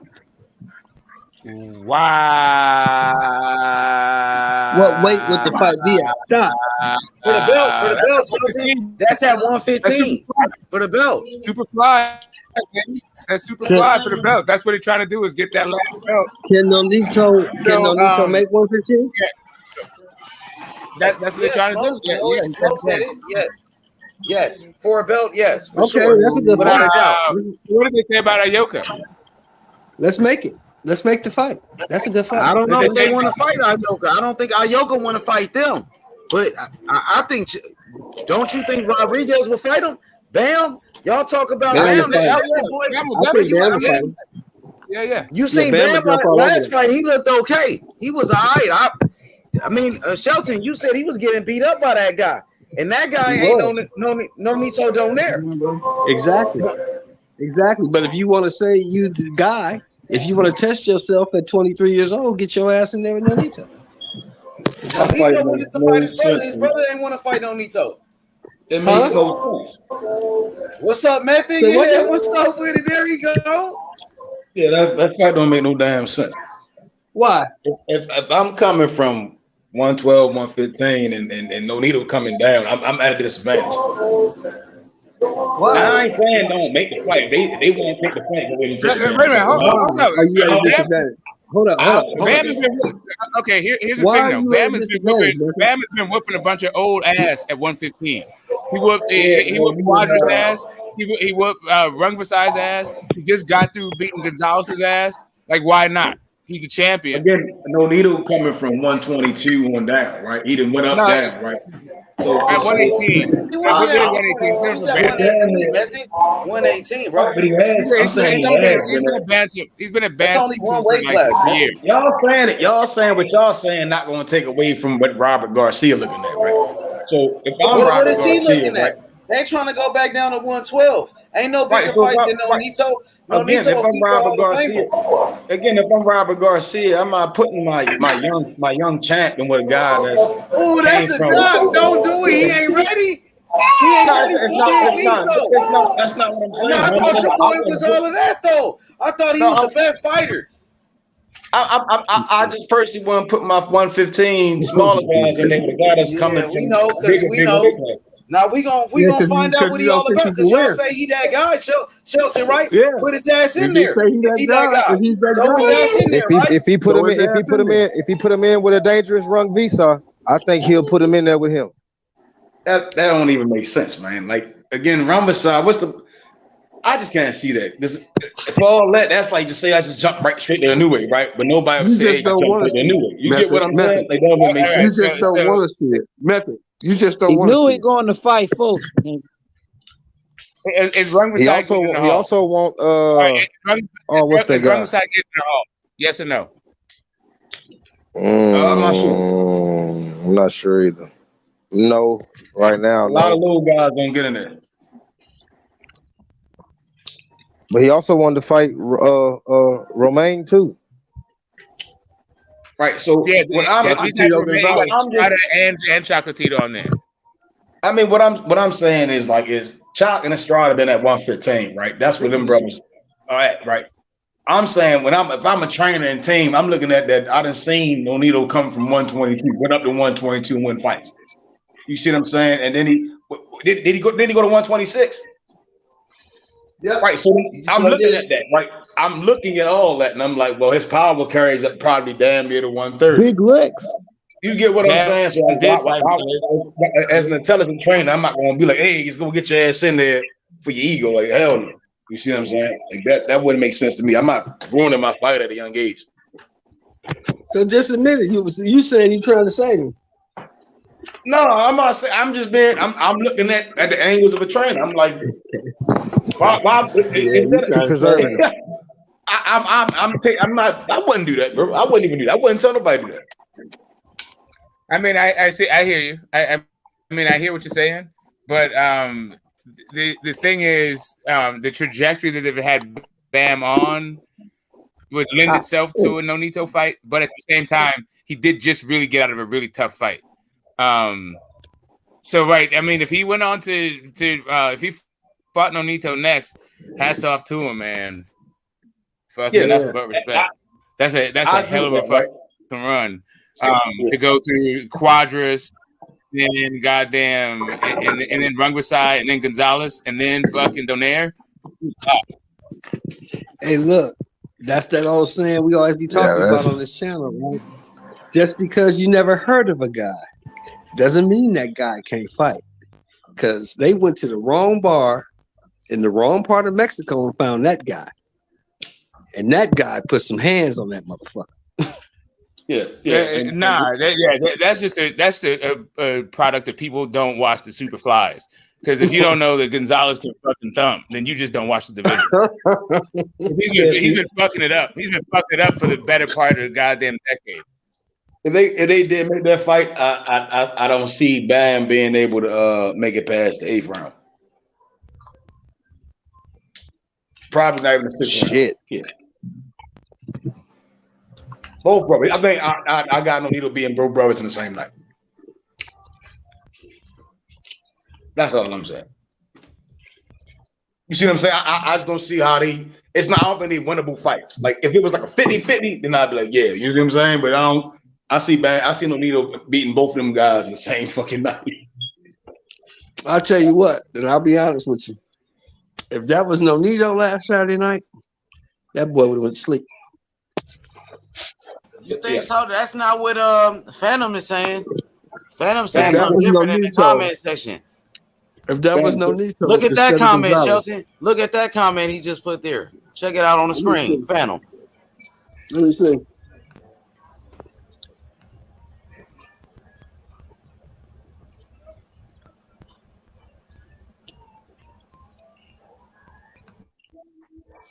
You don't think that fighting young guys is a good idea? Yep. He said Nonito should fight someone closer to his age. I don't think fighting the young guns a good idea. He said that's not a good idea for Nonito, Shelton. If Bam Rodriguez get hit by Nonito Donaire the way he was getting hit by Gonzalez on Saturday, Bam Rodriguez is going to sleep. That's not what Phantom is saying. So Phantom says Rungvisai versus Nonito Donaire, a great fight. Yeah, that's a good fight, but Nonito wants to fight for a belt, man. Exactly. Right? He doesn't get that Nonito's trying to retire, like shoring up. Like he fought at 115 already, Nonito did, but he got like an interim belt. So he's trying to get a real belt so he can like be that like 5 division champion or what is it? Right. So he's trying to fight for a belt. So like who has a belt? Ioka and Estrada's not trying to fight him. And so now it's Bam. Estrada Bam don't seems want like no he would fight. Yeah, it seems like Bam would fight him. Yeah, Estrada don't want no issues with Nonito. I don't know. Well, he's about to fight Chocolatito, though. Let's be honest. He's about to fight Chocolatito. They already signed a contract. He gonna fight Chocolatito. That's cool. So Nonito got to find somebody to fight. So he got to fight already. He got to fight. He got to fight. He got to fight on his hand. And Bam wants the winner of that fight. So they actually signed that fight? Yeah, they said it was official. It's in December. Nice. That fight was announced after Estrada fight. Yeah, so Nonito need to fight. Bam ain't got no fight. Nonito want to fight for a world title, Phantom. That's the fight. Okay, so wait a minute, hold up. So I think Franco then Franco does make sense because then they can fight Franco and then. But he said Franco didn't want to fight. Rachel said that. She said they try to fight everybody. Estrada. She said Joshua Franco. And she said somebody else. Last week? So say it again. Didn't Bam just fight last week? Yeah, but he's been staying active. He's been staying active. That nigga been staying active. I mean, we That's being right. realistic. Yeah, he been staying active. He just fought against Rungvisai, remember? Yeah, he just fought 2 months, about 3 months ago. And he also fought Quadras too. He fought Quadras and Rungvisai this year.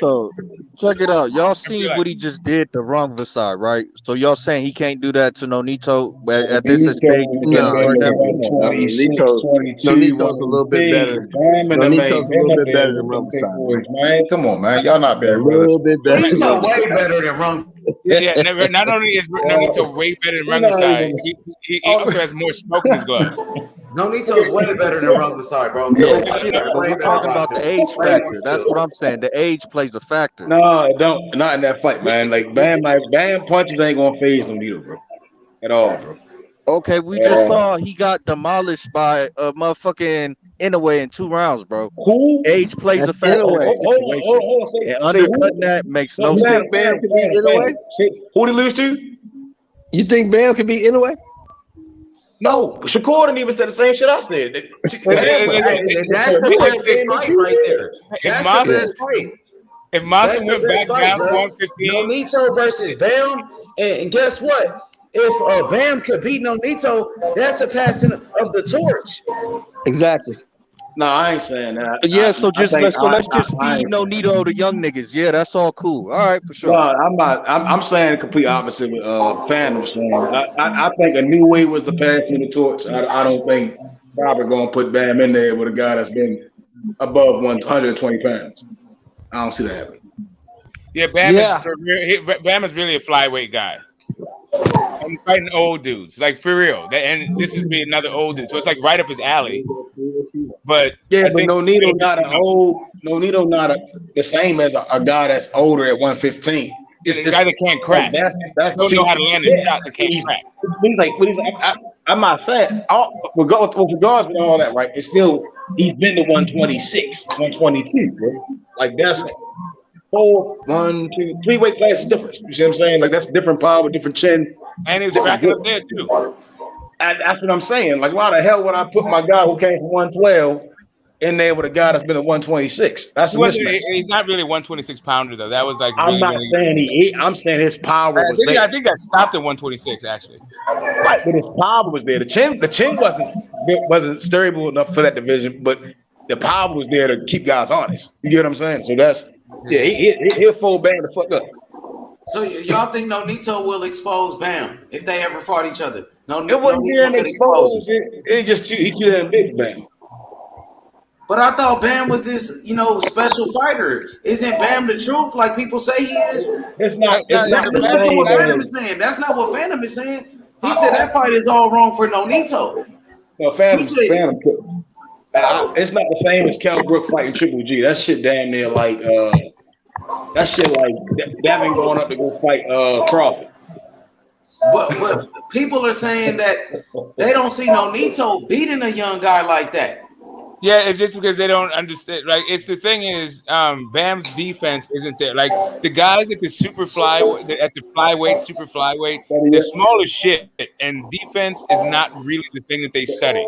So if you put a guy like goddamn Donaire in there with a dude that is really like is just trying to go in and out and throw a fucking ton of goddamn combinations, he's gonna get caught often, early and often.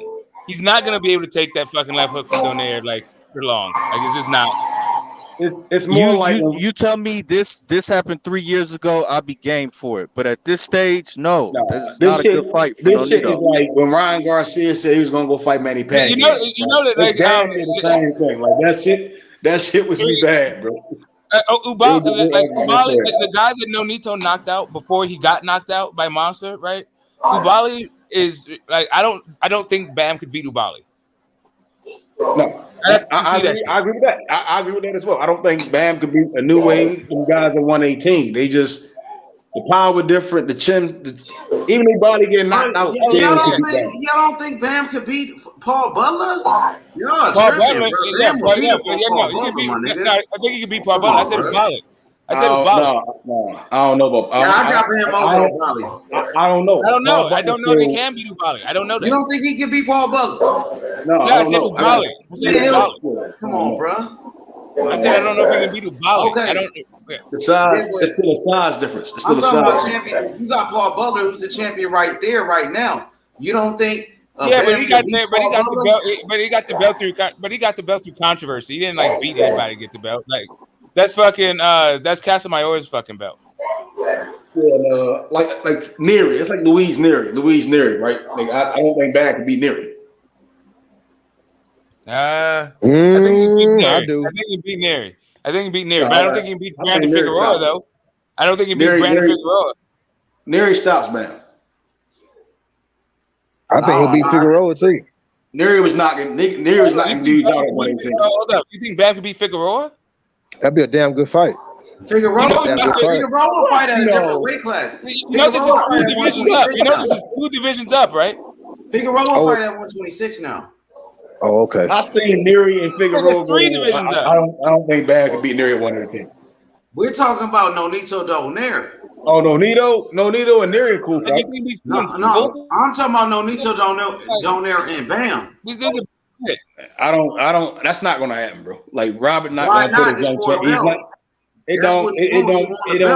it don't add up, bro. Like I'm not putting my. I'm just speaking from if I was a trainer. I'm not putting my young champ. Bam got something Nonito wants, bro. Yeah, but he at 115. I'm not putting my 115 guy in there with a guy that's been at 122. That's some That's Bam ain't gonna duck no smoke, bro. Yeah, Bam would do it. Bam will fight Nonito, bro. He ain't no duck. Nobody in their right mind would call that a duck. They'll call that taking care of your fighters. All I'm saying is that is a Hall of Fame run. Those are just a straight fucking legend down there. For the last time, like the guys that he has on there have been in great fights. Quadras versus Estrada was a great fucking fight. Rung Vasai versus Estrada 2 times and Chocolatito 2 times were good fights, if not great fights. Nonito is giving us moment after moment. From Vic Darchinyan to goddamn. What did that? Rigondeaux. And this could be his last fight. Yeah, like, he could go for the title if he come up short. Nonito could retire after that. It's his last fight, win, lose, or draw. That is a hell of a his last fight. It could be a kid. His last hurrah. 24-year-old kid. Sounds good in theory, bro. But this Robert Garcia wouldn't do no shit like that. Right. So even if he lost, right? Them niggas ducky because his brother already said no. So he gonna duck too? Hell nah. I think Bam will do it. The way y'all talk about Bam, even if of course, y'all say he the best. He the next Lomachenko, his angles, this and that. Come on, bro. What happened to all of that talk? That's what Smoke just said. Fighting old men is up his alley. Of course, Bam will take that fight. We're not talking about. Let's do it then. Let's do it then. That's what I'm saying. That's the perfect fight. That's not even that fight makes no sense. As a trainer and as a team, no team is going to take that fight. Okay, so then Canelo shouldn't have fought Triple G 3 times. It's the biggest fight for Bam's career. You cannot compare Canelo and will be the biggest name on his resume. Nonito be the best win on his resume. Coming down and then because it's one of the best wins on Canelo's resume. You saying that Canelo shouldn't have fought Mayweather? That's not logical, bro. Isn't Mayweather the best loss on Triple G's? I mean, you talking about Robert Garcia been in the business for years, bro. That nigga not going to do. That's some dumb shit, bro. You talking about a 40-year-old man? What do you? I mean, you think he's not If that's the case, Robert Garcia wouldn't have put Mikey in there with Spence. If that's the case, Robert wouldn't put Mikey in there with Spence. He didn't want to do that. He didn't want to do it. Mikey talked him into it. Oh, really? We don't really talk about a new wave fighting Bam. We talk about a new wave fighting Cole, a guy that's bigger than him. So really the best win on Canelo's resume is really fucking Sugar Shane Mosley. If you want to go by accolades and resume and shit, right? It's not Triple G, it's that guy. If you want to go by wins, but his best loss is fucking Floyd Mayweather. So if Bam loses to Nonito, it would be like Canelo losing to Floyd Mayweather. That's not the same. That's cat, bro. He's not going to. Guess what? Nonito went to Bam's last fight. Nonito was there. He got a chance to watch Bam fight. He seen some things. He seen it. Motherfucker. Yeah. In that fight. Maybe, hey, so what y'all thought about Bam's last performance? I like that he broke him down. I didn't like that he didn't get the stoppage. That let me know his power ain't really there. What you thought about it, Smoke? What you think Nonito thinking after watching him fight? And he got that belt. He got the WBC. The last PCO legacy, Smoke. He's not taking my shot. He's a guy that's going to come forward. He's not a patient guy. He's going to throw a lot of shots, so there's going to be a lot of openings for him, a lot of opportunities to counter.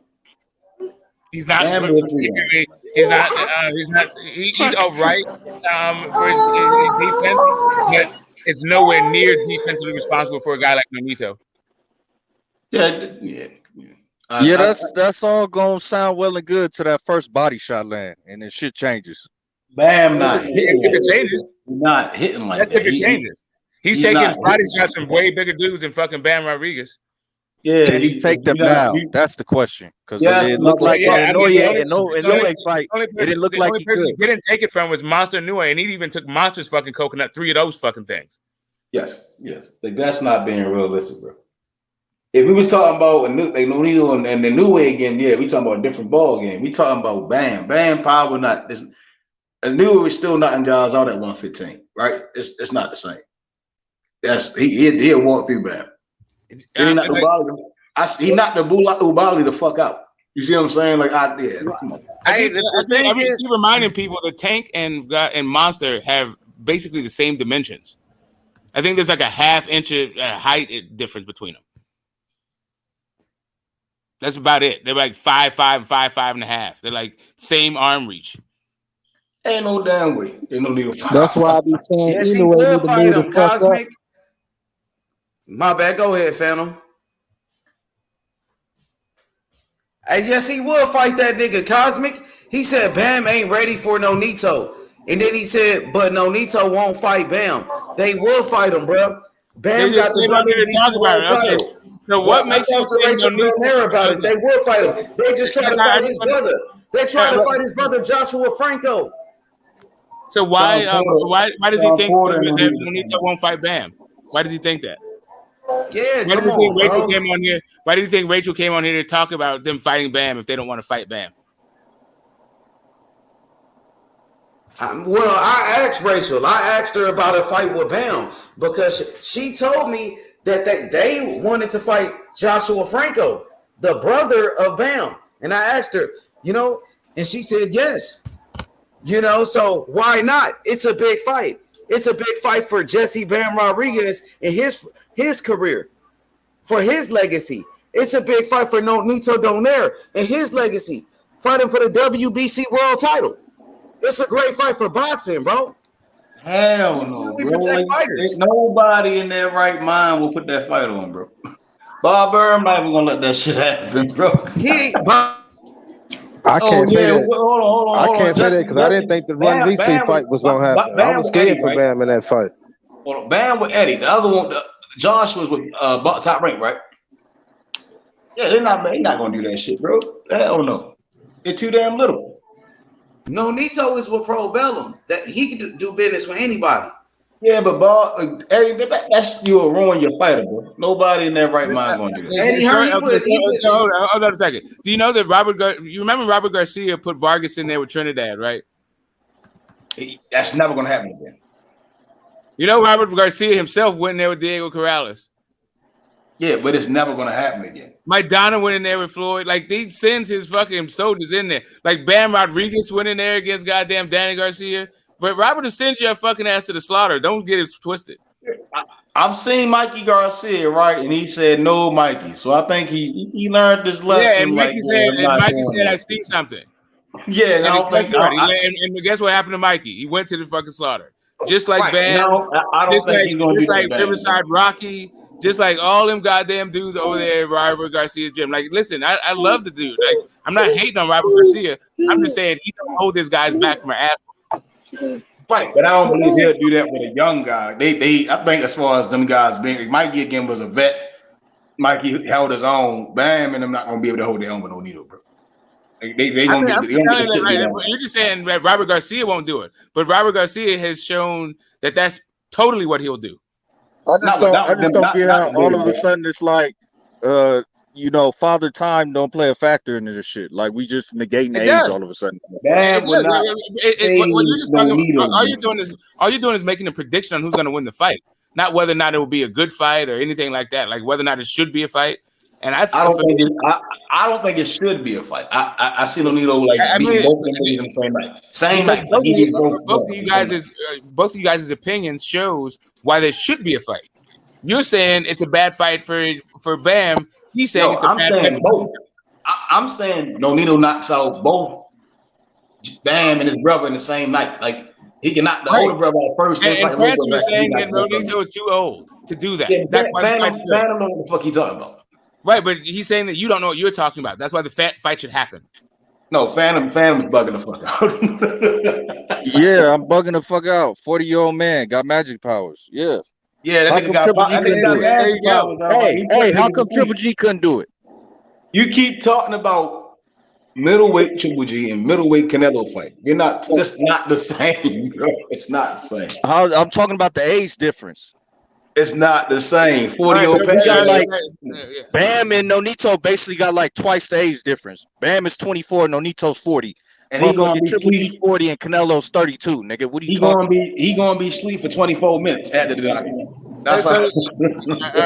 Do you think Dorticos or who's it that? Do you think Buatsi can beat goddamn Luis Ortiz? No. I have to watch some of Buatsi's fights. No, Coley. That's I'm sorry, Coley. Like that. Anyway, there's a thing. At this stage, yeah. No. Nah, no. Hold on. Ortiz ass. No. Hold on. Can I say something real quick? No. That's a death trap. I see what you're saying. Smoke. When Fernando Vargas was fighting these guys, it wasn't Robert Garcia saw what happened. Putting them in there. It was Grandpa. It was Robert Garcia's dad that was putting him in there. It wasn't Robert Garcia. And this is the thing with Robert Garcia, Nonito Donaire, and Bam Rodriguez. Nonito Donaire was a fighter of Robert Garcia. So they're not, and Nonito Donaire has been around Robert Garcia, so he considers them family. So he's not going to fight a guy that's, considered family amongst them. You know what I mean? There was Robert a different scenario. Hold up a second. Okay, so if he wouldn't do it, then why would he say he would? Listen, Nonito. When did that happen? Nonito is I don't think so. And not only that, all you did was explain where Robert Garcia got it from. Like you talked about guys that his dad put him in, and then I talked about that his dad put him in, and he put him in. Like that entire gym is known for doing exactly what you're saying. They won't do. Get out the smoke. No, but I do hear the Bam Rodriguez might not fight. Like I'm going off of this whole thing because Rachel said that they would do it. That's really my only fucking thing. Because I get where you're coming from with that whole thing. With the Donaires not necessarily wanting to fight anybody from that stable, right? I understand that they're like risk averse, they don't really want to do that. They've expressed that in the past that they wouldn't want to do that. But Asia said that she was just on here and they said they do want to do it. So why would I be like, oh no? Like, what are they lying? Okay. Like, yeah, if it's something that's new and it makes sense, like yeah, of course they're going to do that. But like I don't think that if it's not necessarily, I don't think that they're going to have to do that. I mean, what trainer and team gonna put their if Ayoko don't give him a fight, how is he gonna get a belt? I mean, he might get the winner of Chocolate Estrada, right? Y'all speaking from the Nonito side. I'm looking from both sides, right? And I'm like, I can understand Nonito's side, right? But then I'm looking at like Bam's side and his team. I'm like, why the fuck would I do that? Right, it's not a winnable fight. Right. Yeah, that's the thing.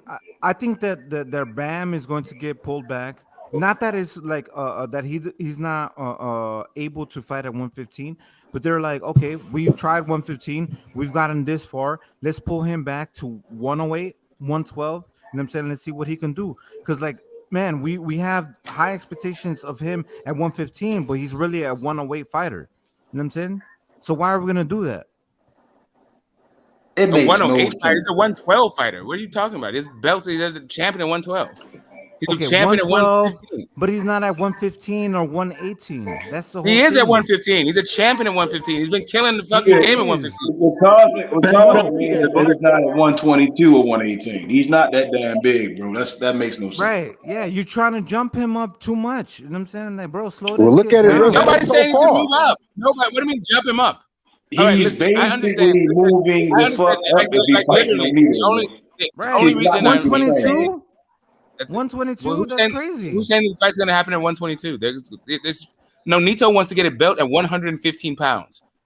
Why Do you not you need to understand? fight This that? fight is No, only no. happening at 115 because that's what Bam has a belt. That y'all need to understand that. So we need to move past that shit. Yes, there's only so many belt holders at 115. You got Ioka, you got Bam, you got Estrada. So if Ioka won't fight him, and Estrada and Chocolatito are otherwise engaged, what you can wait until He one has a better of those chances guys versus wins. Ioka and I Estrada. got it. I'm not interrupting you. Please don't interrupt me. I'm not interrupting you. Please don't interrupt me. Either you fight, so you can either fight the winner of Estrada and Chocolatito, or you can see if there's action at Bam. But like you said, and they have said in the past, they don't really want to fight a person out of that gym because they're part of that gym. But what H just said is tonight, Rachel was on there and they said, yes, they'll take that fight. Right. And I'm saying that no team with common sense in modern days is going to take that fight. If it, Look I at all could the other see fights he Estrada took. probably taking the fight. I could probably see Chop probably taking that fight. Probably somebody at 118 taking the fight. 122 probably taking the fight, but not Bam and his brother. Bro. They're not going. Robert not going to throw them niggas in there, bro. They don't even got over 15, Right. So Robert Garcia did not want Mikey Garcia to move up to welterweight and fight Errol Spence in his first 147-pound fight. Oh, okay. Right. This is why I got on. This is what I got. Hold on. So that is not that. Please don't tell me to hold on and stop interrupting me every time I speak. Thank you. So like I was saying, this is not the same thing as like the Mikey Garcia thing, right? This is the guy in his own weight class. This is if Errol Spence were to move down to fight this guy at 140 pounds. Not really the same fight. Okay, let me speak on that. Damn near like Jamal Charlo going down to 140, nigga. Let me speak on that though. This is the thing, right? Because Mikey Garcia is his own fighter. Like, you know, we thought that Mikey Garcia could hang with a guy like Spence, right? So his brother is like, I'm not gonna stop you from fucking doing what you know. Yes, you can advise him to not do it. We thought who's we?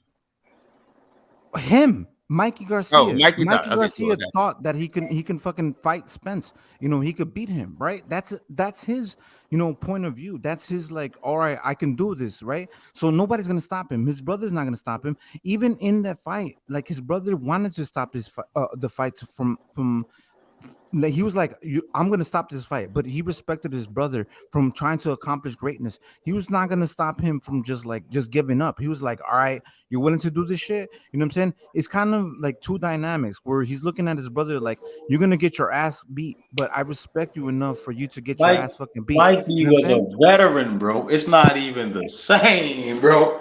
Like we talking about a young kid who just got his feet wet, and then you telling him to get in there with a guy that holds power and durability that can still go probably to 122, 126 and get a decent win with someone, right? Bam can't do that shit.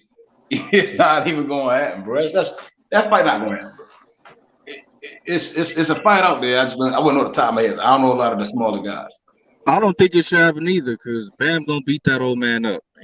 That's just not a good idea. Bam don't got the power to keep no needle off of him, bro. I'm telling you right now. It's neither here or there, but I just don't think because they're just like so interconnected and no, he already because you're not listening, Cosmo. The man team wants to fight. They don't give a fuck, right? I'm saying I just don't see Robert Garcia putting his young guys that's under 20 fights in there with a guy that's been in there with the Axeman who was in there with Lomachenko. We talk about a guy that's been in there with big motherfuckers. Nobody's gonna do that. Right. He's gonna get killed. He's gonna get damn near killed one of them boys, bro. Yeah, I agree. Bam needs to just kind of like get a little step back. Not, you know what I'm saying? Not disrespect, but just, regroup, figure out what they're going to do. You know what I'm saying? Because, like, he doesn't necessarily have to fight at 115. He can still do a lot of great things. You know what I'm saying? He's taking a challenge at 115 doesn't mean that he's not good or he's not great. You know what I'm saying? Like, man, it takes a lot of balls to go up, 2 weight classes, you know what I'm saying? And fight. I mean, and contend and beat these guys. He hasn't lost, and he hasn't shown like not necessarily vulnerabilities. See, I think Nonito could pull his punches and still not Bam and Franco out, bro. Like, that's how bad a mismatch it is to me. That's how bad. Nonito still got fucking crazy fucking power. He's got. Where was that power with the NOA fight recently? Where did all that power? He broke his fucking face, my God. No. We talking about this recent fight. Where was all that power? Where was he got hit immediately in the fight, bro? It wasn't going to be nothing after that. That's how hard that motherfucker is.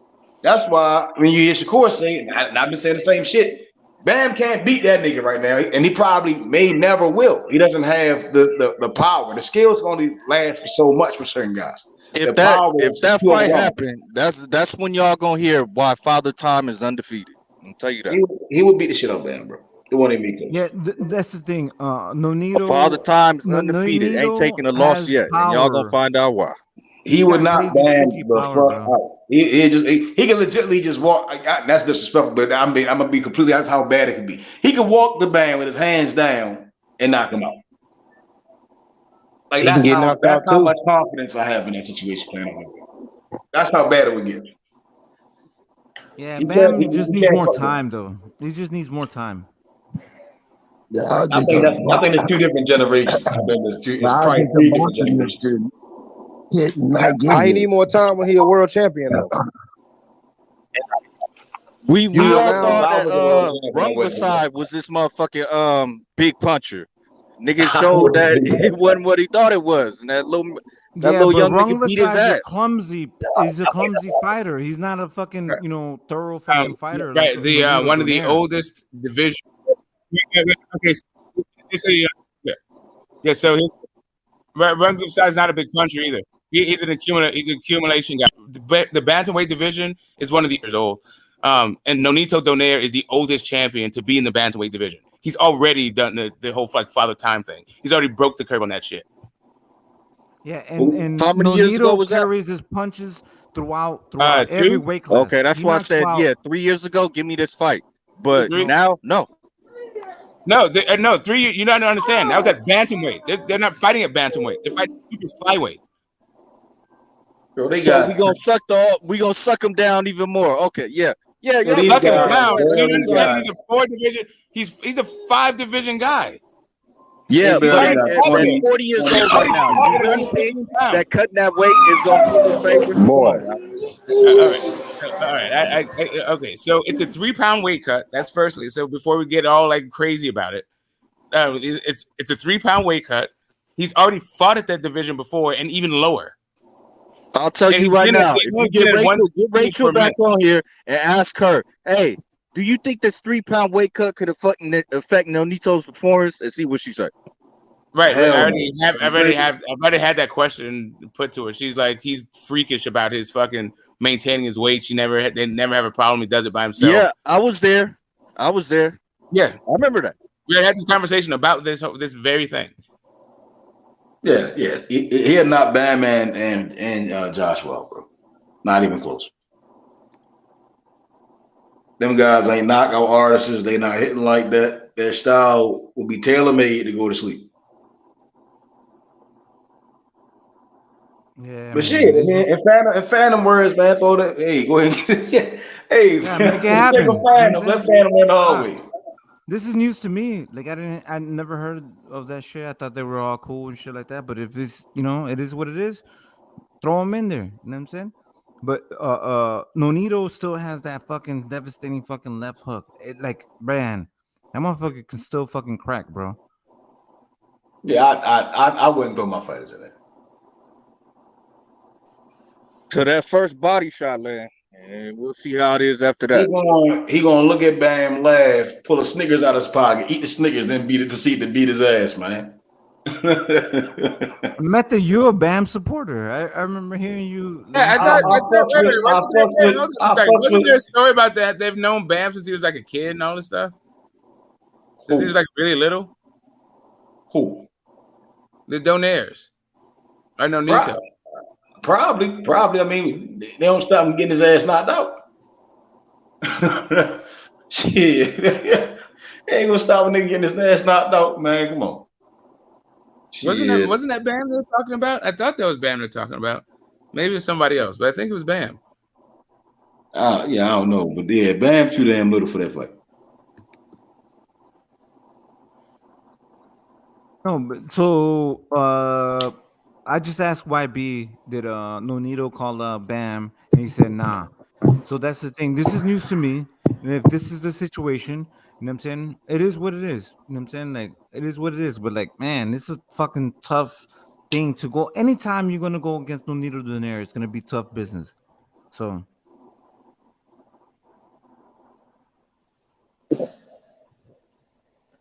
what's that guy Fulton just beat?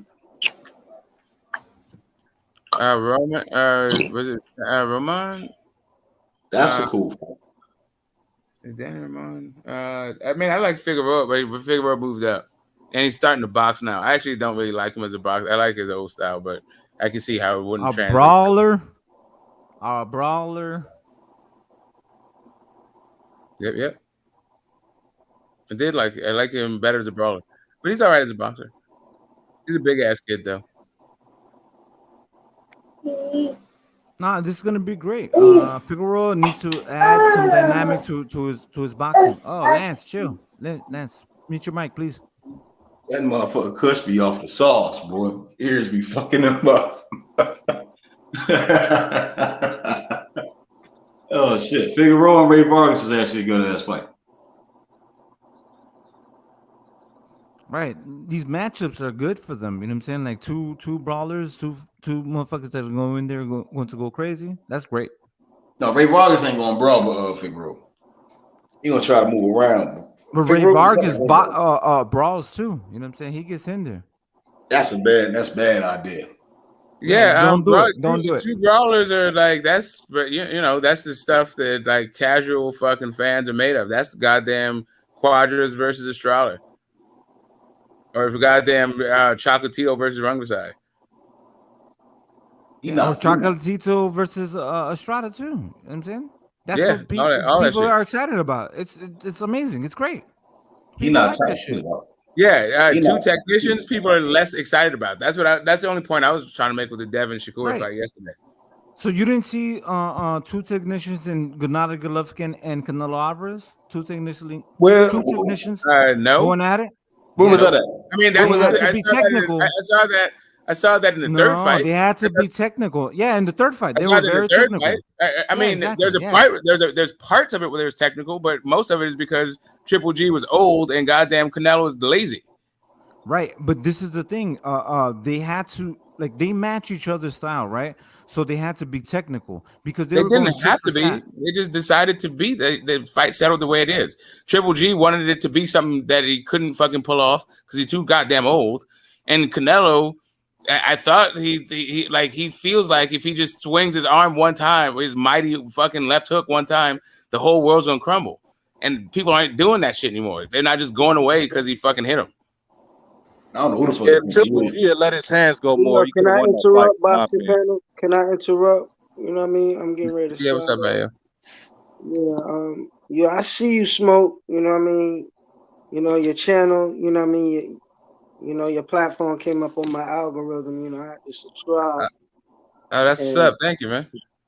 Yeah, I gotta. You know, what I mean, I'm about to call it H Money. You on your way to 20,000? Salute, my nigga. You know what I mean? But I know he heard me. But as long as y'all hear me, that's what's up. I catch up with y'all. I'm out. What's the name of your channel? And get the smoke. Much salute to your channel. I sent it to your phone, Method. I think I sent it to your phone. I'm gonna send it to your phone right now. Hey, yo, man. I'm gonna support you. Get the smoke. I'm gonna support you. Get the smoke. You know what I'm saying? Much support, much support to everybody that's going to be spreading this fucking sport of boxing. Much support to anybody. You know what I'm saying? Everybody. You know what I'm saying? Spread it. Spread boxing. That's all. Y'all be having some crazy background. Every single fucking sub. I'll put the link in the chat.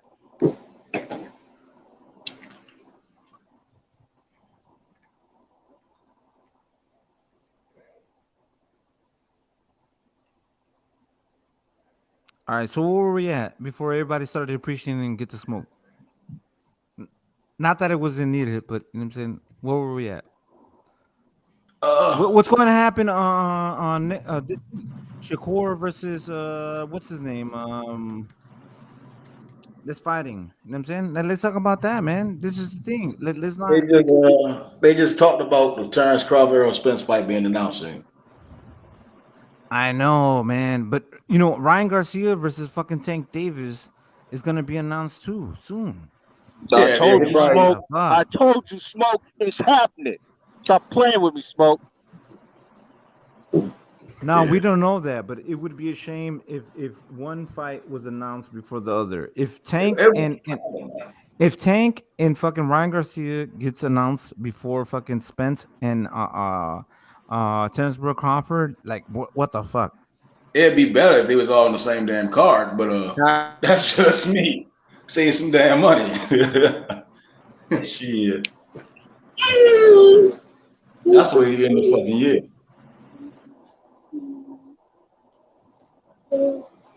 No, that they are able to because it's going to be under Lance. Please mute your mic.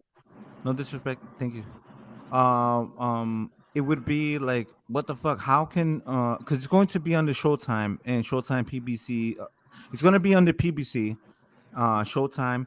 But like, can't we get this fight done? Under PBC or Showtime. You know what I'm saying? It's not sure what the fight is going to be on between Fox and Showtime. Fox got a lot of money. Yeah, Tank and Ryan is for sure going to be on Showtime, but Terence Crawford and Spence, they still working out whether Fox or Showtime is going to get the rights to the fight. Yeah, so why did last week or this week we could jump to the conclusion that it was finally made, and now we don't have the same energy where we're kind of accepted that eventually it's going to be made. Like we still have to push forward. It's made. It's made. Okay. It's basically made, right? They just ain't announced the shit. I think it's been made, honestly, but it just ain't been announced yet. So that's what we're waiting on. So what would be the best scenario to announce it and to promote it, and how much time do we have to promote it and announce it? Because this fight, it looks like you got about 2 months, pretty much. I think it's as big as it's ever. It's big. Can it get promoted more? Probably. But that's what I'm saying, Joe. Method. That's the thing. For me, a fight of this magnitude, like we want these motherfuckers to go to Japan and announce this shit in fucking UK. You know what I'm saying? Like the global, like you know what I'm saying? Like a global fucking fight. It shouldn't be just like this is a fucking for the world. It's not just. You know what I'm saying? We do have 2 Americans fighting for fucking the welterweight championship, but it's for the world championship. You know what I'm saying? Terence Crawford been getting around, right? So we seen Crawford with several different people, right? Different events, doing what he normally does, right? And it damn near promotes the fight. It promotes him as his own brand. I've seen Terence Crawford promote his brand. I'm not too sure what Earl's been doing. You know what I'm saying? You might be able to see like what regions, like you might be able to see like what regions of the world have been like more interested, like where the traffic, like the social media traffic is, and maybe show up there. But you probably find that most of it's in America anyway. I agree with that. I agree with that. Yeah, it is an American fight. Yeah. But not why not intrigue everybody else? Like, you know what I'm saying? Like, why not? Who says going there intrigues them? Like, I mean, that's just. I don't think there's an apples to apples comparison. You can show up. That doesn't mean that they will like way up. Like, get smoked. If you know anything about marketing, you need to go and market, and then that's when you. Yeah, I also know that education campaigns are fucking expensive and take a whole lot of fucking time. And if they don't know these guys, are you basically saying like if they flying know these these guys, niggas just showing up and saying we're gonna fight each other won't fucking help. But it's flying them risk, across the it's world worth and the like risk, though. promoting this fight, that's gonna take a lot of money and time, bro. They don't have No that kind fighter is going to want to travel for a fight. Okay. No, I don't disagree with you, Phantom. I don't disagree with you and get the smoke.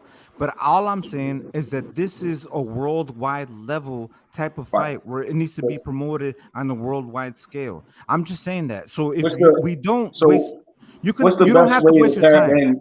I mean, in 2022, right? Social media has so much power that it would be it'll make no sense. Yeah, like this fight's gonna be on Sky Sports and other shit. No, it's not happening, bro.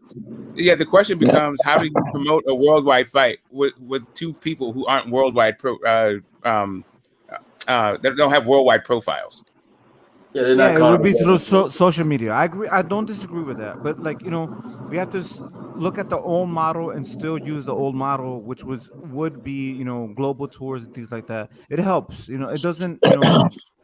I think Terence Crawford is the only one that fought overseas. I don't think Spence has went overseas yet. But even I don't even know. No, Spence fought overseas. He was in the Olympics. He is an Olympian. Of course, he fought. No, professional. As he fought overseas. So wait a minute. So this. I'm not sure, but neither one of them are like international celebrities. Like they're not international personalities. Let me say this: the internet. The web. The internet is the web wide engine. World Wide Web. Yeah, we know that. Yeah, it's the. So, with that being said, we don't have to promote like we used to, as it traditionally we are used to doing in the past, traveling back and forth. Social media is that vehicle in which we travel to other parts of the world, whether it be in within the United States as well. I mean, if you take a poll of the panel, you'll find out most of us are from different cities and not from the same state either. We probably don't even live in the same state with Errol or Terence Crawford. Can I say something to that? Not at all. No. Let me say this. So if you mean to tell me that Terence Crawford and Errol Spence were to be in Japan and signing autographs and having a promotional fucking event there and having a news media to promote their fight, you don't think that it would be significant to the Japanese that can fucking actually be able to be there in the presence of fucking Errol Spence and Terence Crawford? Let me ask you this, Cosmic. How are they gonna watch the fight? That's the question. That's the question. For Smoke, if you don't mind, let him address me right quick. I'm gonna answer this question. Then we could jump in if you don't mind, please, Mr. Smoke. I answered it. I might say it was just simple no. I was done. Go ahead. So with that being, what you're saying is, no, we're not. That audience we may not be able to get that audience, but I can almost guarantee you this: when you have Fox and Showtime fighting for this fight now, they're trying to outbid one another. Says a lot. Because the networks already did their homework. They know the ramification. They know the magnitude. They know the numbers where they're going to come from. Right. They know the numbers. So they're satisfied. They're already satisfied with the possible numbers or the numbers that's going to come in. Or else they wouldn't even be in the bidding war for this. No, Warren G, I'm just giving you an example that people, from overseas would get, they would get more hyped up. They would feel more involved if they had these fighters, come to the country and promoting them. It doesn't necessarily. They wouldn't.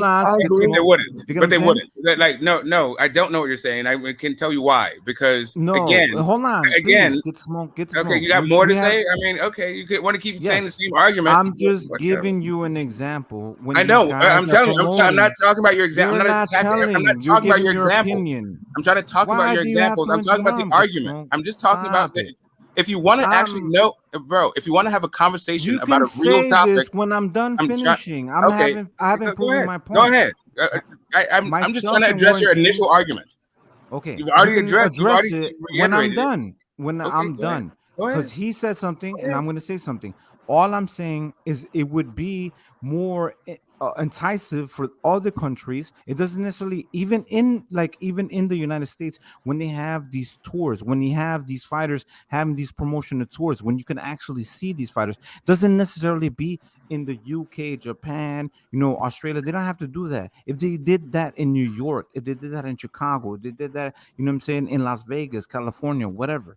But the fact that you can see these fights in these promotional scenarios where how they used to promote fights, you could see these guys, all over the states. They would promote it all over the states or all over the world.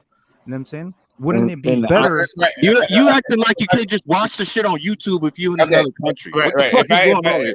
Right. So here's the thing, right? So now we went from international tours, because before you're talking about Japan and the UK. So now we're throwing that part of it. It would be amazing if they did that. All I'm saying that. Okay, really, if you want to talk about the marketing right and now, why it's not possible to do it.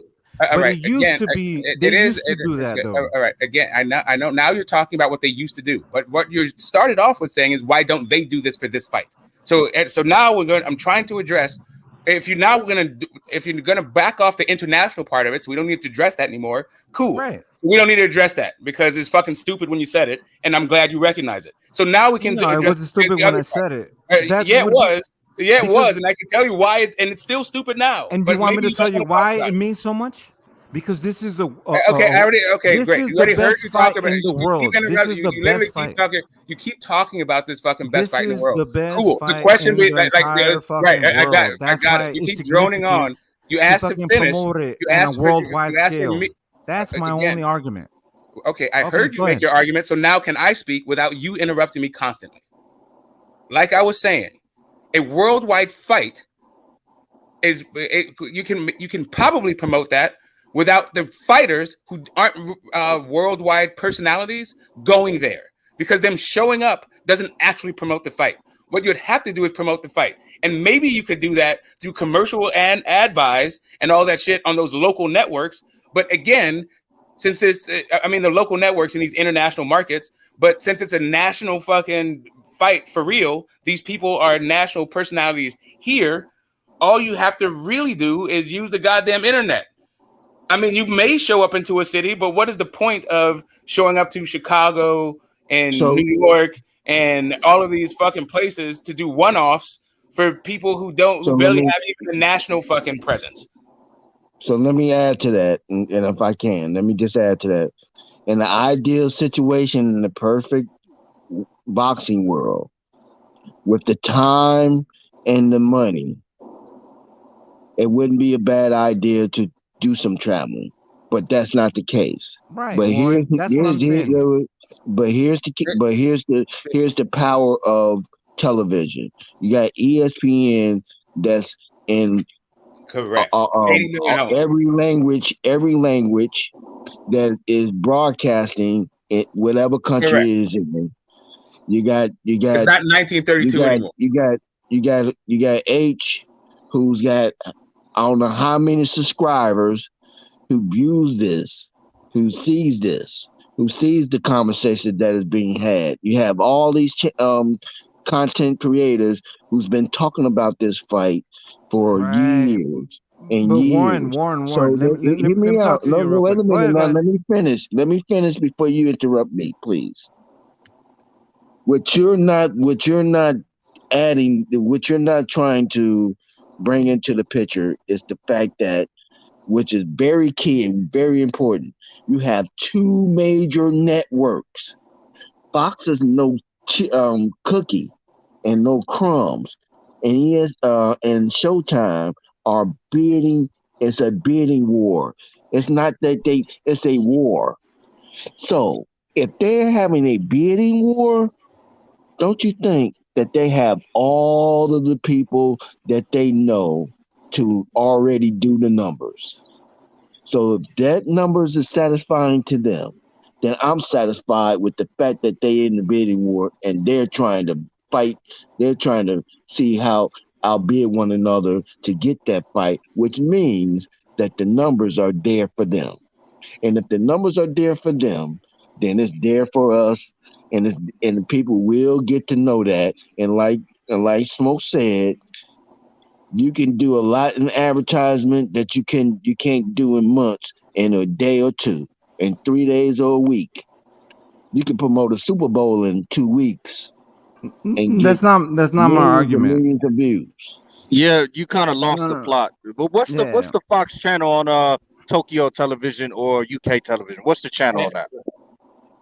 Right. No, the whole thing is in an ideal world, this fight should be promoted on a worldwide scale. That's my thing. The significance of this what ideal world? Like we don't live in an ideal world. We live in the real world. I don't know what idealized version of the world that you living in your head. But in this fucking world, Terence Crawford and goddamn Errol Spence, these are two goddamn national stars. This is the thing, bro. Like you keep droning on while other people are talking with this dumbass fucking shit, and then you want to back off of it when you get any pushback. You keep saying the same shit over and over again. These are two goddamn. Yes, because I'm a human being. I'm not a robot. Right. Welcome to the human race. Anyway, like I was saying, can you please stop interrupting people? Goddamn. Go ahead. So, like I was saying. Like everyone keeps trying to tell you, this fight it may be a historic fight for boxing purists. Boxing is a worldwide sport, so it would be great if all of these markets were clued in to the significance of this sport. That's what I'm saying. Unfortunately, it's really one that either lends itself to purists or to the ability to build a spectacle. As it turns out, the ability to build a spectacle is no longer reliant on you showing up to these disparate fucking places where nobody knows who the fuck you are. If you did that, you would have to do that. If that was your plan, you'd have to do that shit over like 6 months or 8 months, where you hang out with people and go to all the goddamn national goddamn things, and you'd have to like figure out I'm not done. Like right. So you could do all of that shit, and maybe you would get a blip in those particular markets. Meanwhile, the only market that matters at fucking all for this goddamn fight is the United States market. For the U.S. market, they don't need to leave their goddamn they don't even leave their houses to promote this fight to the utmost and leverage it to the utmost that you can. It may be an interesting thing to do. It may be cool for a spectacle, but I mean, these guys don't have the profile like that. Like you're not disagreeing with me. Let me piggyback off that real quick. All I'm saying is that they like, for me, if I was wishful, I would like to see this fight promoted on a worldwide scale. That's all I'm saying. It's like I think that this fight. Let me say this. Do you know what the biggest fight in the UK is for them in the world? Conor Ben versus Eubanks or Tyson Fury versus Joshua. You know what the biggest fight in the world to the Japanese are? Motherfucking Inoue versus Paul Butler. Is that the biggest fight in the world to us? No. Phantom, you taking one word that I'm saying. I'm just saying is promoting it on a worldwide scale. Cosmic, it's perspective. You got different markets, bro. That's what you're not getting. All I'm saying is this fight is the equivalent to promoting it on the worldwide scale. Taking it to Japan, Germany, England, Africa. You know what I'm saying? Like Mexico. Well, you keep saying that. I don't understand. That's the thing. Yes, we already know that. I don't know why you keep repeating it. Like we don't understand that. No, because he's dissecting one thing that I said. He's just saying that I'm just saying about Japan. All I'm saying is that because we're telling you that this is a really promotional fight. Everybody's trying to tell you that is a waste of time and money. Your idea to promote this thing on a worldwide scale outside of the internet. You're not listening. This is why you're not hearing, because you're talking while I'm talking. So you're not even hearing what I'm saying. Like you keep repeating it. Everyone is telling you this is not cost effective, right? For energy, not for resources. It may be a thing that you would like to see in an ideal world, but your ideal world does not actually take into account the current market forces or So let me explain where the market is going to trade. It's going to get the UK. It's going to get the United States. It's going to get the Mexico. It's going to get some of the Canada, Hispanic community too. Maybe it's going to get a lot of that. North America and Europe and parts of Europe.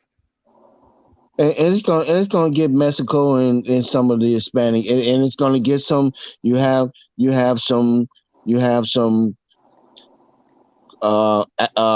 African countries that's going to look into this fight, because I know a lot of them that's looking forward to this fight. So whether you believe it or not, it's already been marketed. Why you think that we're talking about billion-dollar companies who are fighting for the rights to show this fight?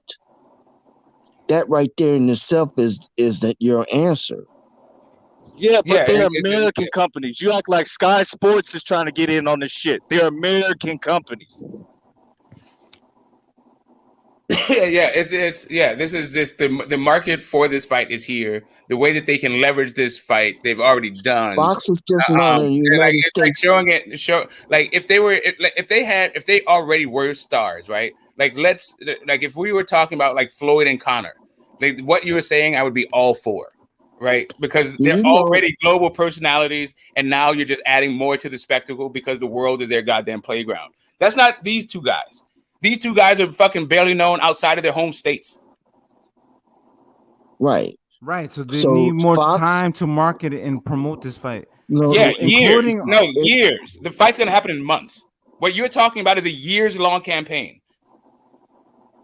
But I'm gonna say this now. I don't think we understand well, let me not say that, because I shouldn't say that.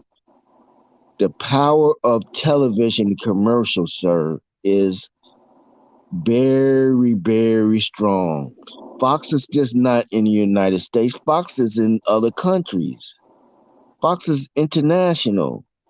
You got a Fox channel that's all Hispanic. Sports channel. You got a sports Fox channel that's all Hispanic, that shows soccer in their language. What makes you think that they won't or they can't? Now they may not choose to, but don't think that they can't advertise this fight on TV. ESPN. You got all these major sports channels that will just blow this up.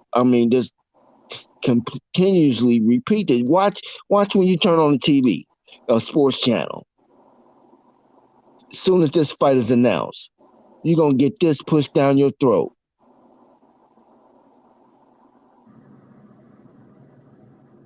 Yeah, I don't know. Going around the globe collecting pennies in these like local fucking markets, whatever. People would. I'm not saying that they will. I'm just saying that it can be done. If you go there and you promote the fight, you know what I'm saying? Listen, if they were Fetty Wap, right? If they're like, oh yeah, like I put out my new video and I looked at my analytics and I saw that this town, like they really like my new song. That's always worked, bro. Get the smoke. You act like that. That's never worked, though. I know it totally isn't going to work. Exactly what I'm saying. Like it's a ridiculous fucking way. Like what you want to do is show up and do one at a time, press flesh and shit when everybody's mass communicating. And for a fight that like really is a regional fight, like really it's a national fight. It may have international implications, it may have historical implications, but it doesn't translate to every market. Bro, this is for the undisputed welterweight champion of the world. What do you think that means? It means of the world. All of these fucking welterweights. Okay, great. So why do you think everybody from Kazakhstan to England to so tell Germany me to Australia that's to cool. Japan So to tell me it's the entire world. That's great. why Which undisputed it's a worldwide. It's just awesome. so Keep happens saying to the be same two shit over and over American again. fighters. Yeah, but you which just undisputed fight? Which undisputed fight did that? None of them. Zero undisputed fights did that. So I don't understand like why this one would be different than every other. Canelo versus Caleb Plant, undisputed. That didn't go. They didn't have a worldwide. What about?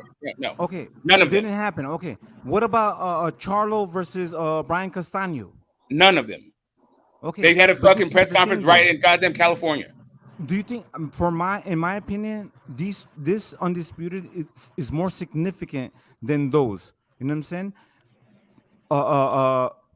We knew Canelo would beat Caleb Plant. It didn't have to do that. You know what I'm saying? We knew that fucking Brian. Who's we? The masses. Who's the masses? What masses? So you argue. So what market are you saying that smoke that this is you saying that this is only for North America? Right. I'm He's saying like only Americans believe that this is a great fight. Only Americans. I'm saying no. I'm saying no. Listen, The world is gonna be watching. I don't understand. Like, why can't you let other people limiting speak, yourself, bro? Like, God, because why don't you you are stop? speaking. Why don't you limit yourself to speaking when I'm not speaking? Because like, when God you're speaking damn. Like, anyway, like I was saying, man. Stopped. Like, I'm trying to right. Anyway, like, yes, it has appeal outside of the North American market, but the appeal that it has, other market? The appeals that it has, like I was saying, the primary appeal, I think, is going to be the North American, Central American market. I think it'll do okay in the European market. I don't know what it'll do in Asia. Maybe it'll be good, maybe it won't. I don't know what the hell it will do in like Australia and shit like that, New Zealand. They don't really like fuck with sports, like fuck with boxing like that. Like Asia, the Asian markets, maybe I don't know, but kind of not to speak of. But for real, but the whole point of this, let me finish. The whole point of this really is that boxing, if you would take every other fucking market outside the United States and combine it, our market would, it would still dwarf that. Like, we are the most lucrative market by factor magnitude than all the other fucking markets. Sure. So, like, really, that's really the other thing. We're talking about boxing market, though. Again, that's again, since it's a boxing match, of course we're talking about the boxing market. That is what I'm talking about. The boxing market in America dwarfs every other market combined. We make millions out of this fucking place every year, all the time. Right. So I'm understanding your point now. So my area, or where I believe it'll go to outside North America, is UK big. I think it will hit UK big to the boxing community, because UK has been known to show up and show out for their boxing community or their fighters for sure, right?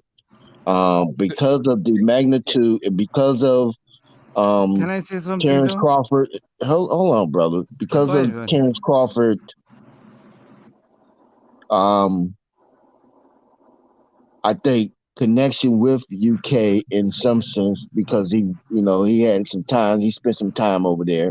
I think he can draw some of that viewership to watching him go for Undisputed, which can be communicated through the fact that ESPN will probably say that this fight is going on and they're over there in their country. And you may get some Canada market, but definitely for sure North. I don't know if you're going to even get Asia. If you do, it's just some people that are YouTubers or, love boxing. They're boxing heads, like you said. Yeah, I think outside of that, UK. Yeah, exactly. I think like kind of the English speaking world, so you can maybe make a case for it, like in parts of Africa. I don't know, but like really, it's going to be a United States fucking fight. And parts of the UK. Yes, I don't disagree with that, but like, but it's going to be a free fucking fight in the UK. It's not going to be like you don't need to go to the fucking UK to promote this shit. Like they're not going to. It's not going to become pay per view all of a sudden because Errol and fucking Bud show up. But you don't think that it would help? Help what? That's the thing.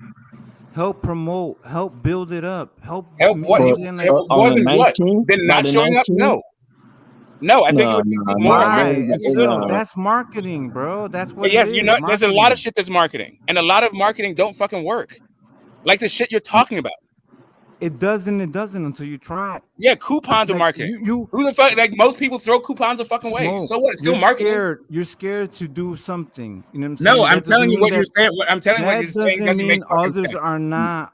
They're not willing to do it. To promote themselves. There's other tools to market though. There's dynamics. Exactly. And we could talk about the most lucrative fights on earth, right? That's ever happened in the sport of boxing that weren't done in the way that you're talking about. And you're saying like, hey, you know what? Just by virtue of them doing that would have been it would have been better for them. Based on what? The idealized version of showing up to people in present flesh in your mind? Okay, so we are the where was marketing tools, sir. We are the marketing tools. You have celebrities that are marketing tools now. It's marketing is done on a whole different level and new ways of marketing. It's social media is the biggest platform in the world right now. Facebook, you have all of this stuff, sir, that they use from across the world now, sir. You don't have to go out. You don't have to go I out and get that. No, singly no, no, no. handedly shake hands Okay. and that anymore. Not Warren like you G, used to. Warren G, this is what I'm saying. My logic is the way that fights used to be promoted, right? It used to be promoted on a Right. worldwide. So the That's only changed. You're thing, gonna have to change that now. right? No, exactly. I don't disagree with that. It's not necessary, but I think, in my opinion, this was the equivalent of a fight that used to be promoted on a worldwide scale, where it was promoted. You know what I'm saying? From state to state and things like that, from country to country. You know what I'm saying? And spreading the word of this great boxing match. In my opinion, Okay. this is Have at you that have you level. watched No, have no, no. you But this watched is at that level. So here's the have thing. you watched the Fight Hype video, sir? No. I don't know. Can you put the Okay, link in the so private no, chat? Everyone so keeps saying check out Fight Hype, check out Fight Hype. No, just put the link in the private. Exactly. We Smoke, don't deal with smoke. Fight Hype. I think you being. And forgive me, sir. I'm not trying to offend you or anything, but I just watched it, and it made every sense in the world. So we already know that I the haven't fight seen. is No, I going to haven't be. seen it. No, I'm telling you, I haven't seen it. I haven't seen it at all. Okay, I'm saying so put the link no, in the but private chat so I can watch it. I'm talking to everybody right now. Yeah. The fight. So the fight is. We already know the fight is going to be on November the 19th.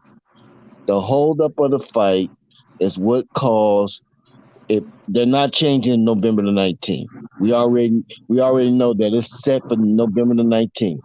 So there is no time. Now we probably could do that for the second fight.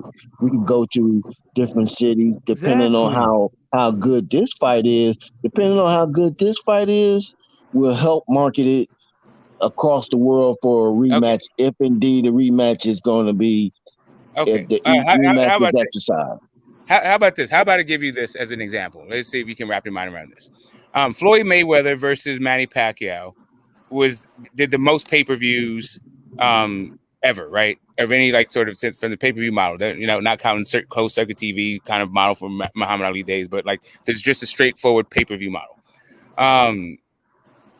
And they did not do this fucking worldwide tour shit, right? No, but then that's different. Let me finish. I'm not done. Go ahead. But the other part of it is that Floyd Mayweather and McGregor did do a worldwide tour, and that did fewer pay-per-view buys, even though it did a ton of fucking pay-per-view buys. The idea, it was a cool event, right? They even made money on the events, but it didn't boost the pay-per-view buys.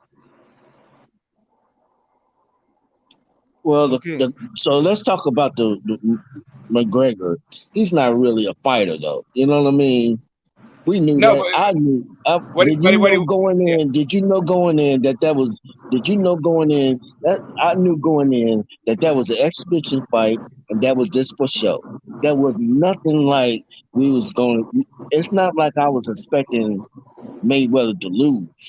But that was it was just a crossover. There was a crossover fight. It wasn't about who was going to win. But some people did expect it. Literally, people lost their houses and all this other shit. But that was just about. But that's about the marketing of this fight, and also the cross marketing about UFC and boxing. It was just a bunch of stuff that it was a confluence of a bunch of different marketing forces. The point being is that both Mayweather and McGregor had an international profile, right? And even then, there was a bunch of people who were McGregor fans that never heard of fucking Floyd Mayweather. Right. Okay. And then there's a bunch of people who are Floyd Mayweather fans that never heard of Conor McGregor. Let me say something real quick. Get smoke. What is wrong with me asking for this fight and my hopes for this fight to be internationally promoted the same kind of way? You know what I'm saying? That's just my opinion. I'm just saying that this fight deserves to be on a global promotional thing. Yes, it's not happening. Yes, it is an American fight. I don't know what you mean by deserves. But all I'm saying is that I don't know what you mean by deserves. Maybe you can give me a different measure of the magnitude of these two great What fighters. magnitude? The magnitude is what it is. If it was the magnitude that you're saying it was, then it would go. It would be that magnitude. The two best welterweight champions of the world. It just so happens to be from fucking North America. That's just it. I'm not sure. Okay, so in your mind, when the two best welterweights in the world get together, that's a worldwide event. Like, do you know who Donald Curry beat? Do you know who Donald Curry beat to become undisputed at 147? It doesn't matter the past. Correct, because every time the two best guys get together, it's not a worldwide event. Like, that doesn't make it automatically a worldwide event. Fight does, bro. Yes, because we like it. This is about the wide PBC. No, like literally, you don't understand. Like you are making your interest a global fucking thing when it may or may not be. Like correct, because if this was as big as you're saying, the two best welterweights in the world, got it. We already said undisputed. Oh Jesus Christ! No, this. Yeah. So if this fight was so big on the world scale, I got it. Do you not understand that this happens all the time? I know it's what you're saying. You keep saying the same thing over and over. If you want me to tell you what's wrong with it, I know it's what you're saying. I already heard you say it. You don't have to keep telling me that's what you're saying. But you can't. You keep repeating it. You're repeating it like 7 times. Like straight the fuck up. Stop it, man. Stop it, man. How about you stop interrupting over and over? We're trying, like you keep trying to drive a conversation that you're not even listening to. You asked me a question about what was the problem with you posing the question. I'm now answering your question, but I can't even do that because you won't stop interrupting. The problem with you posing the question is that after we answer it, you won't let it go, even though you're not even addressing it. I'm not even done. I'm still not even done. I'm still not even done. The reason why. We already know it's your opinion. I don't know why you keep explaining the same shit over and over again. It's as if you're not listening to what anybody is saying. The reason why this particular fight, Bud versus Spence, is not at the magnitude that you think it should be is because boxing is not at the magnitude that you think it should be, and these two guys don't have the profile that you think that they should have, and boxing fans don't appreciate this kind of stuff the way you think that they should. Okay, then I'm I'm hopeful. You know what I'm saying? And that's my opinion. That's what I've been saying, and that's what I said. I think this fight deserves a worldwide promotion. That's what I was saying. I wish that would have happened. You know what I'm saying? And because the fight of this magnitude should be the best, and it is what it is.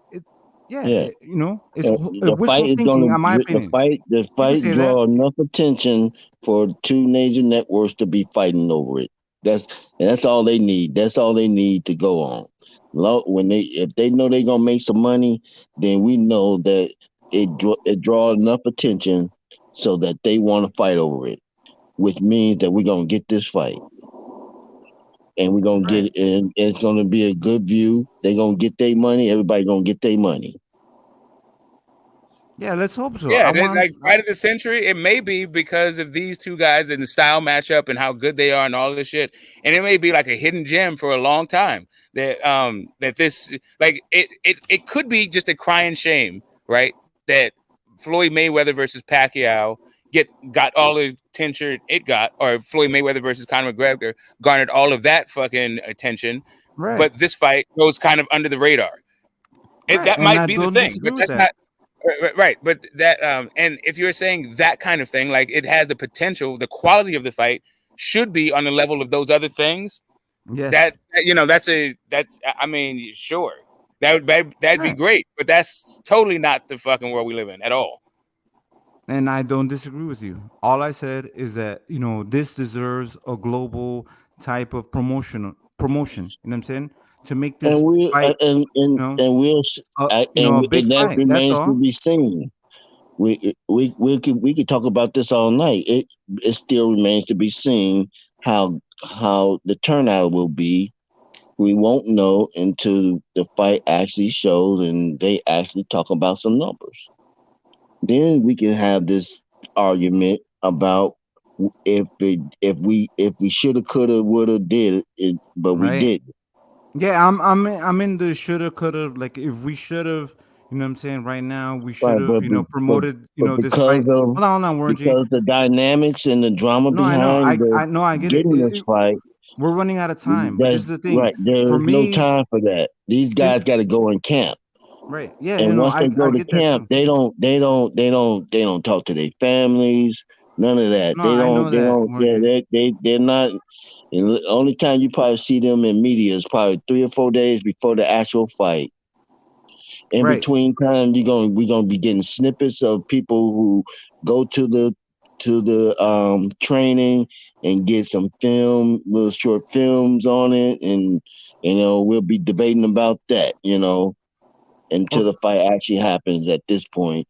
So once the fight get announced, ESPN and all these networks are going to begin. You're going to see it on. You may even see it on some of these daytime shows or some of these nighttime shows. Let's hope so. Promote this fight. That's all I want. I want this fight to be promoted. It's gonna get promoted, especially if Fox get it. They finna promote it with some of their shows that they have on. I think Fox likes the Spence business. I don't know if Fox likes the boxing business, but they seem to like the Spence business. Right. No, I'm not. I'm saying, yeah. Well, I'm talking about this fight. Me too. Me too. That's what I'm saying. I'm not even talking about boxing as a whole. I'm talking about this particular fight. Yeah, exactly. I'm backing you on the play. Like I see what you're saying. Yeah. Like it seems like Fox they backed the last 2 Andy Ruiz fights, and they before they got sold in the process of being sold again. They were messing with Spence like that too. They just missed out on the Ugas fight, and I don't think Danny was pay-per-view, was it? But I think they realized how much. I think they did their homework for this fight. I think they studied the market. They really went in. They really went into whatever teams that they have out there. They did it, and they willing to go to fight for it. So that tells me a whole lot. That tells me a whole lot right there. That they know they're gonna get their money. Yeah, the only thing I just want this fight to be as big as ever because it's deserving of that. Man. It's going to be big. It's going to be big within the United States. I know. I really feel strongly that this fight is going to be big. I think it's 2 different things that's happening. I think it's going to be big, but I think Kazi wishes it's going to be bigger than it actually is. I think he wishes global. I don't know. Yeah, of course. Why not? I don't know.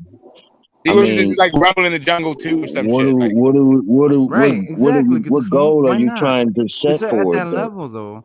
Because they're equal talents. Hagler Hearns, like fight of the century, the Sugar Ray Leonard and Marvin Hagler. He wants that shit. He wants that kind of magnitude of like interest and all this stuff. But they haven't done that. They haven't put in that kind of work. Those fights was on regular TV at that time, brother.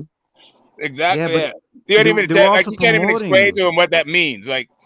We didn't have cable. Like regular TV was the only TV. That's all it was. All the TV we had was regular TV. Okay, so and some families only had one TV where the family had to sit in front of it. So Warren and Get the Smoke. Yeah, and it only had 4 or 5. You had like 5, 6 channels.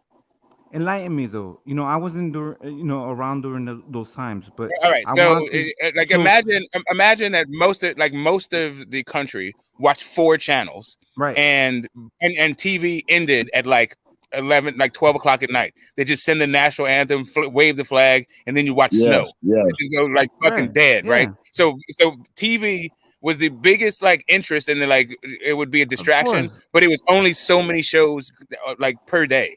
So whatever came on, everybody fucking watched that shit. Because at a certain point, there was no such thing as any more programming. Right, but that's the thing. I don't think that myself is I'm not wrong for wishing that this fight could be at that level. You know what I'm saying? I just want to see. I don't know the possibilities. There's just way too much noise, right? Yeah, there's way too much. It used to be that the entire nation was concentrated on one thing or a couple of things. We don't have that anymore. Now the nation's interests are completely fucking fractured. Right. Yeah. But you got football. You got the football that's dominating the sports during this season. And you got so, social media. People just like fucking scrolling on Facebook. Like, you don't even have to be watching TV. Like, it's just like what right, people are a focused lot on of is just yeah. totally fucking different shit, right? Yeah, attention. They have short attention. They want clips. They don't want to see a whole movie. They just want clips. They They don't may want to not see a even. whole Yeah. fight. You know what I'm They saying? They might just not want a even clip. be watching sports. Like people watch sports because that was all that was on. Is my point. Like you could only watch what they fucking broadcast from 6 o'clock in the morning or 4 o'clock, whatever the fuck the broadcasting started until like 12 o'clock at night, and then that was it. Nobody could. You're back to reading books and talking to people. Like that's what I'm telling you. This is before. Okay, There's but no get this one. VCRs. There's no goddamn. You'd have to go to a movie, but the movie theater would close like way before fucking midnight. Like. So what I'm alluded to is when you have those those international these fighters go to certain countries, right? Even in the United States, right? You get to meet the people, just like when YB Young Billy, he was at the boxing export. You know what I'm saying? Like, bro, you have more respect when you meet them, when you're actually able to be there, when you're actually able to be a part of the being even close to these fighters. And It gives you closer, and it kind of gives you like, oh shit, I'm gonna support them. So being a part of but those are generational. Those are generational talents. Not everybody has that gift to no, do I that. know, but Warren, but this is the thing, right? Yeah, exactly. That was the other thing I was gonna. That's exactly the other thing I was gonna tell you. Going to mention is that both Conor McGregor and Floyd Mayweather are showmen, right? They know how to entertain and like rile up a crowd. Like there's like the Canelo and fucking Floyd press conferences were boring as shit because Canelo was kind of fucking boring. He's young at that point, and he's just kind of boring anyway. He don't really give good press. Now he talks a little bit of shit because like whatever. He's just crotchety, and that's cool. For all the people who anyway, I'm gonna go get off topic. But I'm just saying, like, if you can have two guys that can sell a show, that's cool. All I'm like to me, Terence Crawford and Spence are not two showmen. Like they do that. Like the best thing about them is what they do in the fucking what they do in the ring. Yeah, That's no, it. I get that. All I'm saying is like this is worthy of the old days where you did have a global. And the purist and yourself and you yourself realize that because you're a boxing purist, or you're not just a casual fan. To us, it's gonna be that we know the magnitude of the fight, and you're gonna get that. You're gonna get that. But for the casual fan, it's not so much that. We live in a different dynamic in the world. We engage one another totally different now. I don't have to go to your house to see you. If I wanted to, I could just FaceTime you and get to see how you doing. Yeah, that's You crazy. understand what I'm saying? You're right. Yeah, that's crazy. Right. So, I mean, if I wanted to see, if you wanted to talk to your kids that's off to college somewhere, you could just FaceTime them now. You don't have to actually go as much as you would like to, but sometimes it's just not financially feasible. And because of the means of internet and the technology, it allows us to be able to um, communicate with our loved ones or friends and family or even people like ourselves like this without having to actually go into a physical location to do so and still get some type of interaction. But Warren G, that goes both ways too. What if you're able to actually meet your favorite fighter? Man, if you can do that then. That would be amazing, right? Actually go to the fight. Well, if you can afford to do that, fine. Not everybody can. And that's just the way it is. Like for me, I would love to go to the fight. I would love to go to the fight. But because of the time that I would not be able to come up with the kind of money to actually enjoy the fight and enjoy myself and still be able to come up with Christmas and knowing that I have Christmas, Thanksgiving, and other things with responsibility, I would have to enjoy it from a pay-per-view standpoint and accept that fact. And you used to be able to go to a baseball game for $50. Now you have to pay almost $400 to enjoy a baseball game.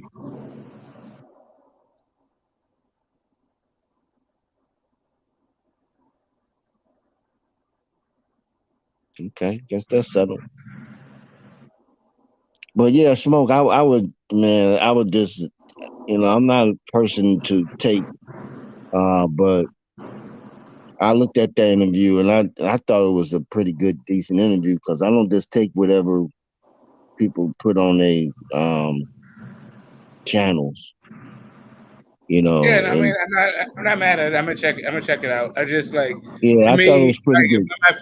my first thought whenever somebody's saying like what Al Heyman is up to, is just like Al Heyman doesn't fucking give interviews. So it's just kind of like I just always No, he really like, didn't. my He first really thought didn't is talk always about that. Al Heyman. He didn't really talk about Al Heyman to that degree. What he just explained was Al Heyman wanted to make sure. The only comment he made about Al Heyman was Al Heyman had some concerns that the gentleman the gentleman came on. It was on Fight Hype, a white gentleman. I'm not sure what his name is, but he was really he was really good about it. He said only thing he said Al Heyman had a concern that because Terence Crawford had ties to some cartel, that because Fury, the Dan reason why, Kinahan. We got well, because of what's going on with Fury was involved with Callahan, and now the United States have some type of thing that they're doing, and he just didn't want that to blow up in his face. That's the only thing he really said about what Al Heyman had some concerns I mean, about. we'd heard those kinds of stories before. I don't know. That's not like really news. Well, that's the first time I heard. I mean, I heard the stories about the cartel. I didn't hear that. He just had a concern. He just wanted to make sure that they wasn't. They didn't have no money involved in the fight. That's all he said about Al Heyman. Once Al Heyman was comfortable and assured that he was not involved, his money was not involved in the fight, he was good to go. Yeah, I mean, all right. So that right there sounds like that's proof positive that the money wasn't coming from Al Heyman. Right? So if Al Heyman's concerned about where the money's coming from, then it's not coming from him. Right? We know that. Well, I don't think he. Yeah, I think he was. I don't think any money is coming from. I thought he was just getting some sponsors to get it anyway. Yeah, I think this whole thing it was a Showtime deal like this, and I'm putting my search up. I'm gonna watch it because it just doesn't fucking make sense to me. I don't know why the hell would be an Al Heyman concern and I'm paraphrasing. Not a Showtime I'm paraphrasing. concern.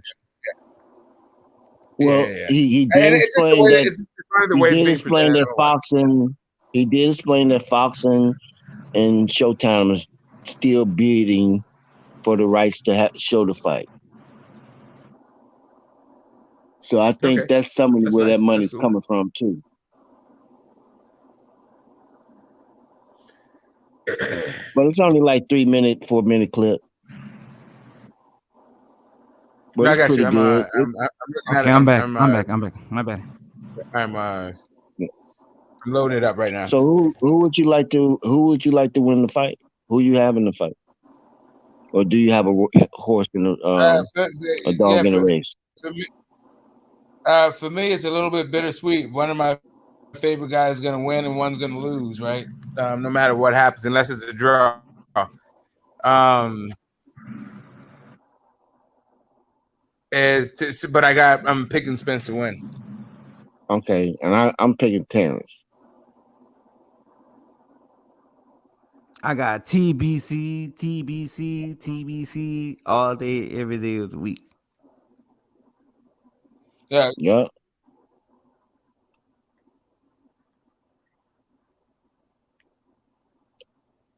But I mean, I can see, it's good. either or winning. Buzz Nice. It's not, Yeah, that's not a it's not gonna be, crazy pick. it's not gonna be a easy task. I'm telling you, TBC is gonna be tested. TBC is going to be challenged.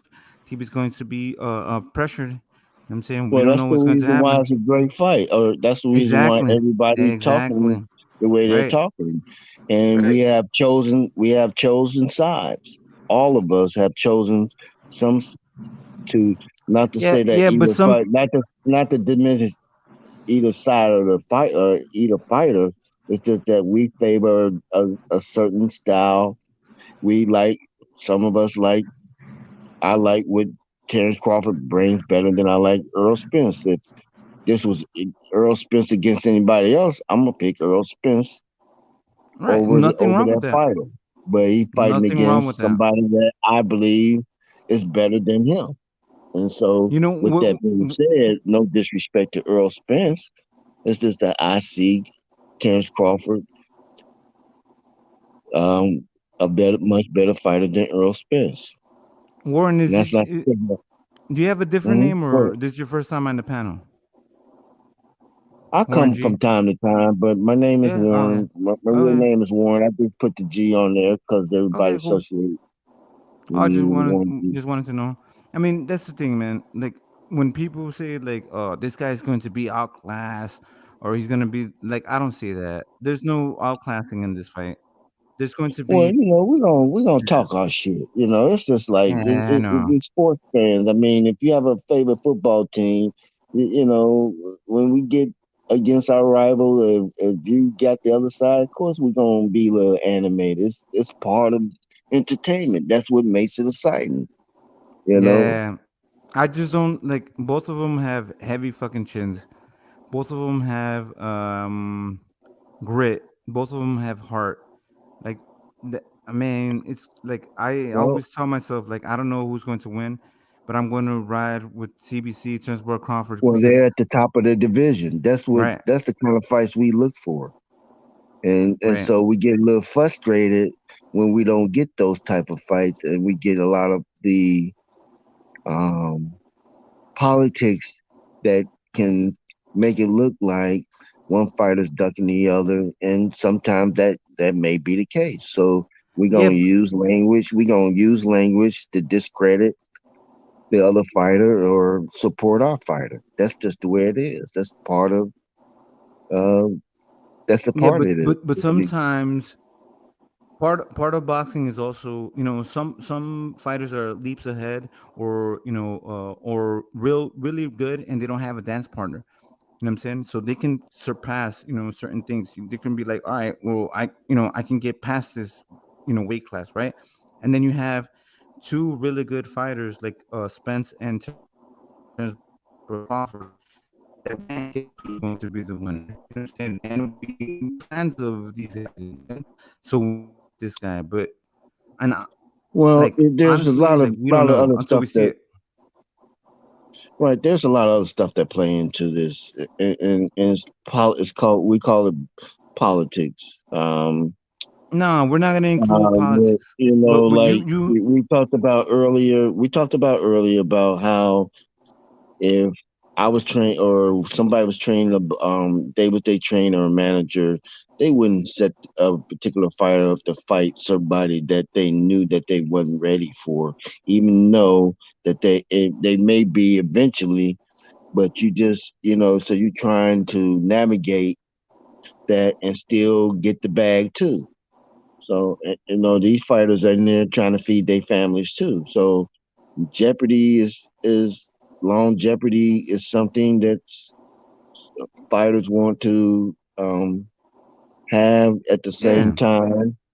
At the same time, they want to chase legacy. So it's a bunch of dynamics that plays into right. this. At the same time, it's a game of Right, it's a it's a game of game. chess. It is a very It's a game of it's chess. a game. If you move the wrong piece, your king might get knocked. I mean, your queen might get taken, and your king might get captured. And so you're trying to navigate through all of that, and sometimes it can get really tense. I mean, real tense, where Right? we say things to one another that just not can be a But big turn off. can we blame these fighters for maneuvering the way that they do? Should, like, you know what I'm saying? Like, if you were in their position, like, what would you do? I think it's just the way it is now. I can't blame.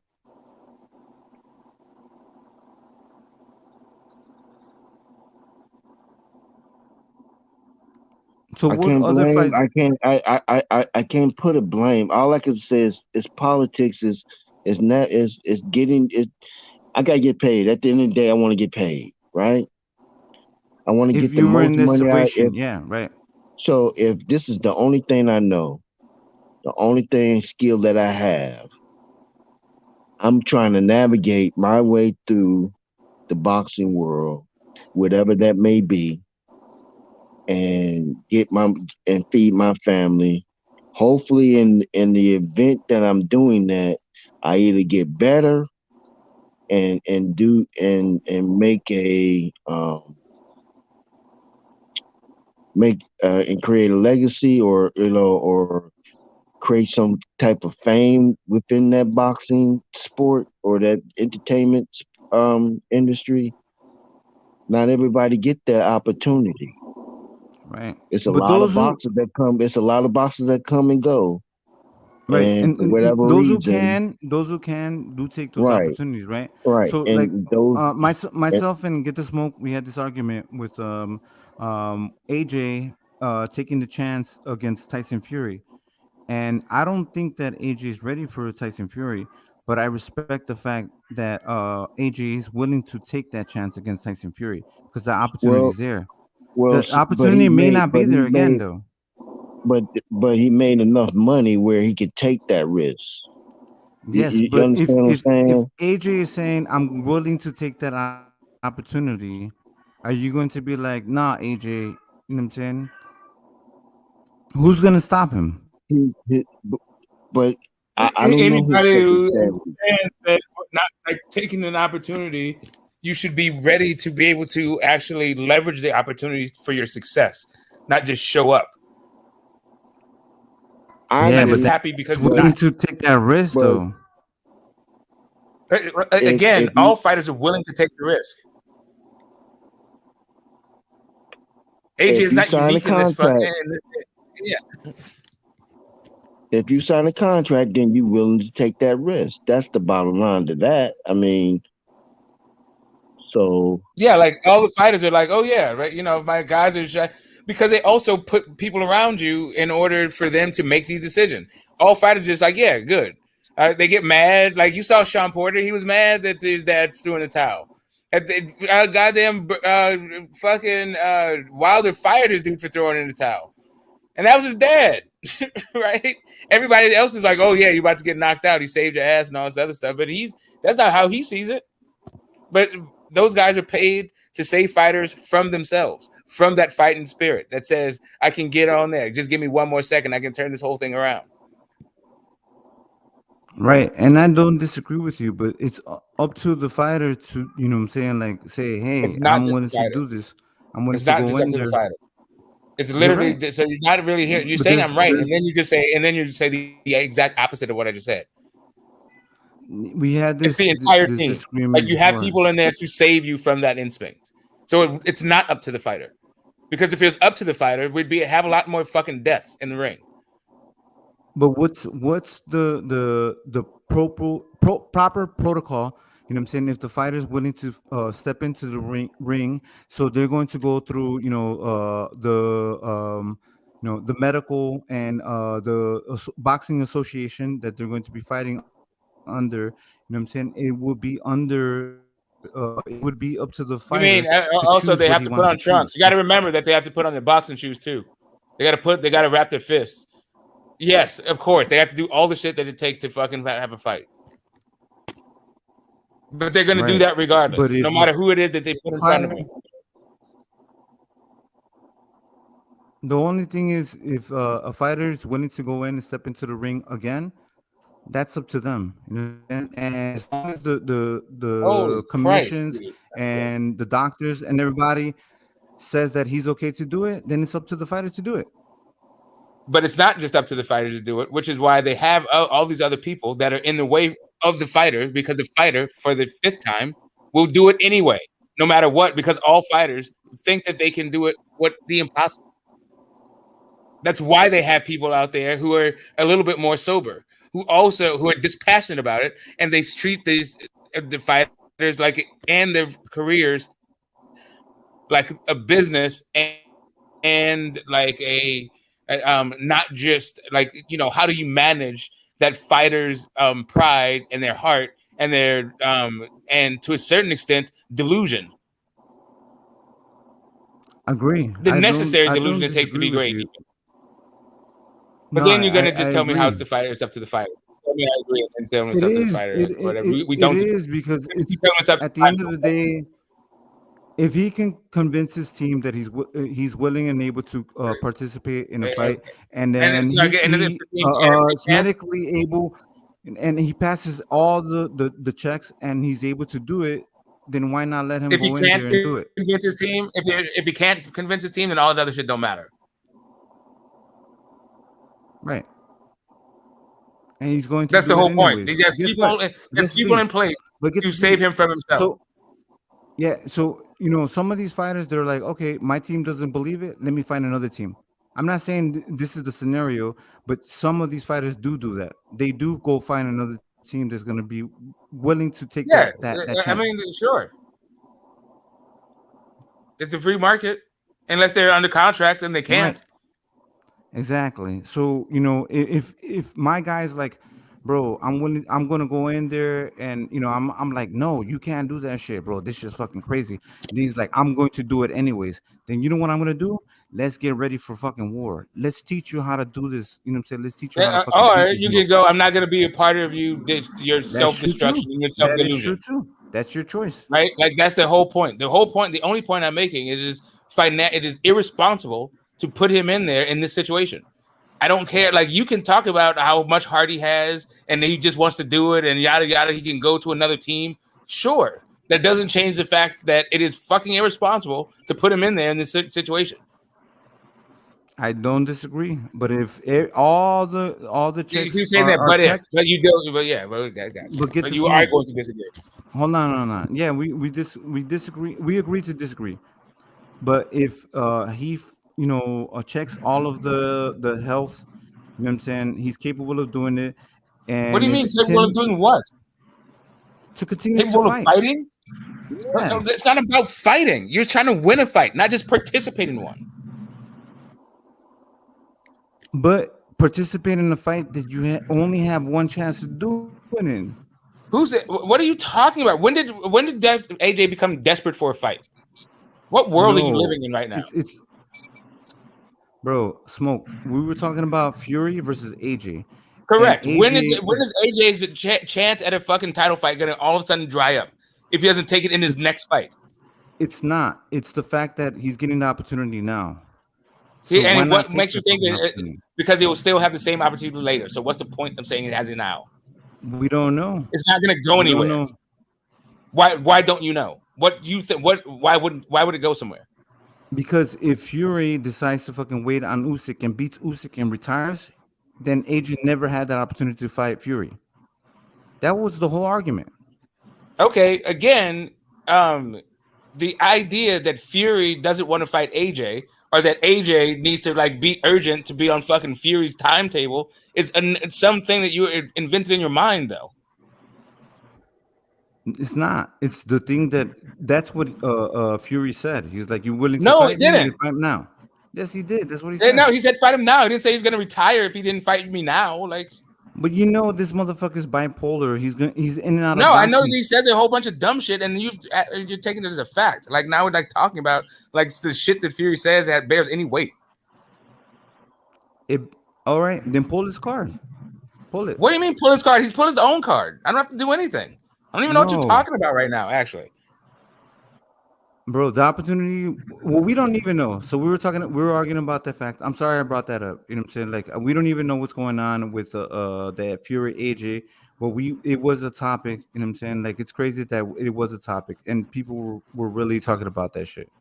Fury versus Yeah, AJ. I thought it was fucking dumb when it said it. Like, nobody's doing that shit. You're like, no, Eddie Hearn, they really do. Like, bro, Eddie Hearn been lying in the fucking media. No, but if AJ really wants to do it, like, who cares if AJ really wants to do it? His fucking team is not going to do that shit. And nobody would in their fucking right mind, like, in this situation. Like, but whatever. Yeah. If they do it, fuck it, whatever. I don't care. Right.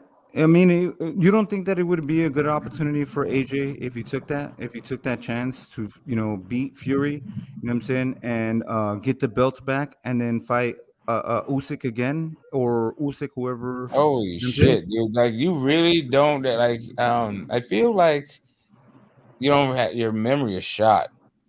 Like, really, man. Like, this conversation again. It was like really the same point repeated like at least 20 or 30 times. And you're like, still don't really get it. Like, nah, bro, I'm good. How good. So, how do you see Shakur versus Canseco? Shakur, like 9-3, 10-2. Wow. Yeah. I think Shakur is definitely going to be he's going to show his skills, against an elite Olympian. Definitely going to show that he can do better than Valdez, and hopefully he can clear up that 130 division and move on to 135. It's going to be good.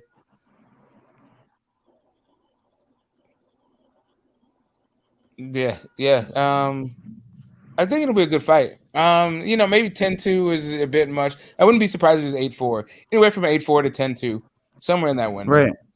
Yeah, I see Canseco, doing some, some work, but definitely as far as like boxing, I think Canseco is a credible boxer. So it's a good win for Canseco too. You know what I'm saying? I mean, for Shakur to get a guy like Canseco under his resume.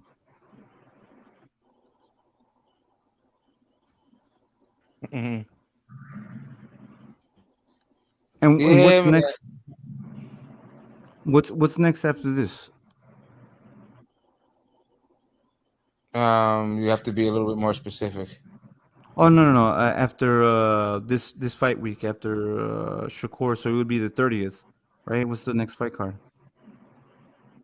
Fuck if I know. Let's see. AJ, yeah. Fucking hell. That dude, he needs a whole bunch of goddamn soul searching and team building. But hey, you want to cash his ass out, throw him underneath the goddamn armor truck, then go ahead. Now, I don't disagree with you, Smoke, but he chooses to do that shit. You know what I'm saying? Like, that's on him, bro. Upcoming boxing schedule. Bivol versus Zurdo? Is that soon? What it the is fuck? Coming up. No. Yeah, it's coming up. Did they have a That's crazy? crazy. What's the date? So if it's the 2030, would it be September 30th? I don't think that's that close. Bivol Zurdo's not that close. Parker and Joyce is the same day. Maxie Hughes and Kid Gallowland is also happening that same day. Shields and Marshall, Ray Vargas. Let's see, October 15th. The Super Bowl of boxing is October 15th. Super Bowl of boxing. All day, nonstop boxing. It's the buffet. Nonstop fucking boxing all fucking day. Yeah, it's a Wilder day. Let's see, October Wilder. 8th, October 8th, we got Fury and Ocampo. That's the week before. Let's see, this coming up weekend. Yeah, that's Shakur. Then we got Floyd, goddamn Mayweather's fighting again. Are you kidding me? What the fuck? With who? Some Japanese dude. Right. So let's hype that up. Let's hype that up. Floyd versus how about men? The me part of we is doing Japanese nothing. guy. Japanese guy number 3. Is it number 3? Number 2? Nakuru Asakura. Nakuru? Shit, Nakuru. Nakuru. Nakuru. Holy shit. Asakura. Damn. Exactly. Some Japanese dude. Chris Connor Ben and Chris Eubank is supposed to be what day? Let's see. Maybe I like that. How do you feel about that, Smoke? I like it. It's okay. It's whatever. You know what I'm saying? I mean, these people, I don't know. You know what I'm saying? I like it. People just act like, but I guess there's a week where nothing's happening. The first week of October, nothing's happening. So there's a break, and then it's Connor Ben, Chris Eubank, Fundura, Ocampo, and then the next weekend is Shields, Marshall, Robert Hellenius, Wilder, Haney, Cambosis, Pardo, Jarvis.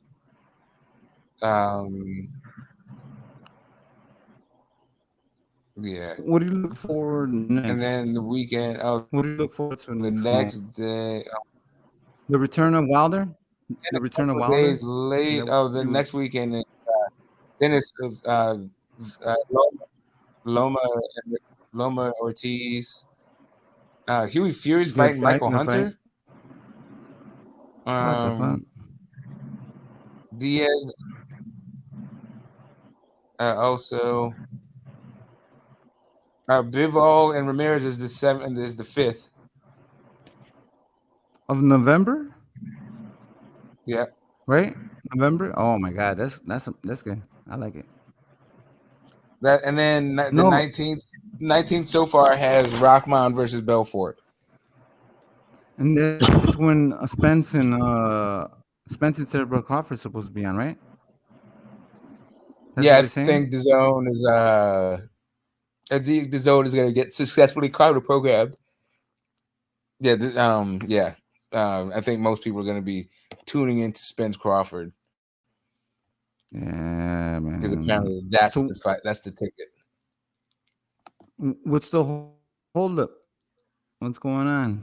Anybody know? What do you mean the hold up? The hold up for what? Why isn't it being announced? Place it's gonna be at? Don't know. Maybe they don't know the broadcaster.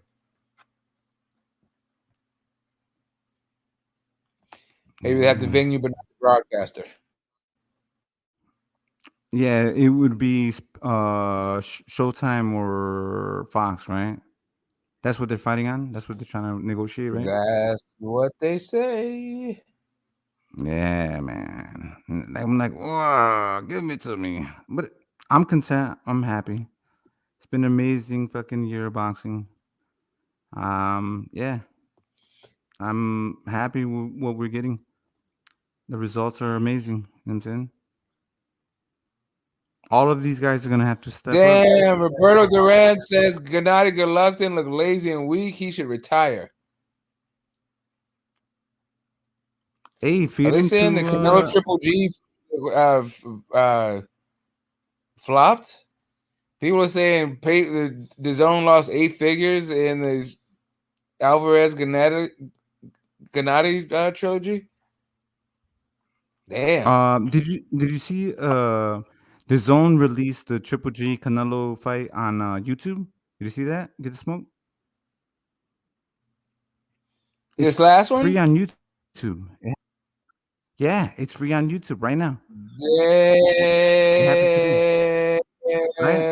It's crazy. Don't know what that means, but you know what that means?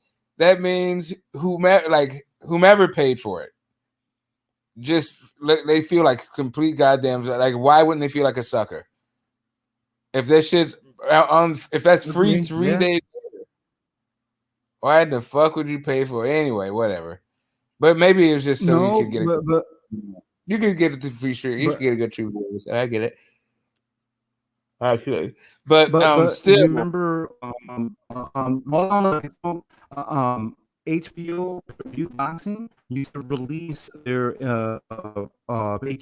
pay-per-view boxing the next Saturday of their telecast. You remember yeah, that? that's because, but that If it also, was on but pay-per-view because they'd one have Saturday. a fucking, because they'd have another fight, right? So that would be the pay-per-view would be the co-main, and then they'd give you another like great fucking fight.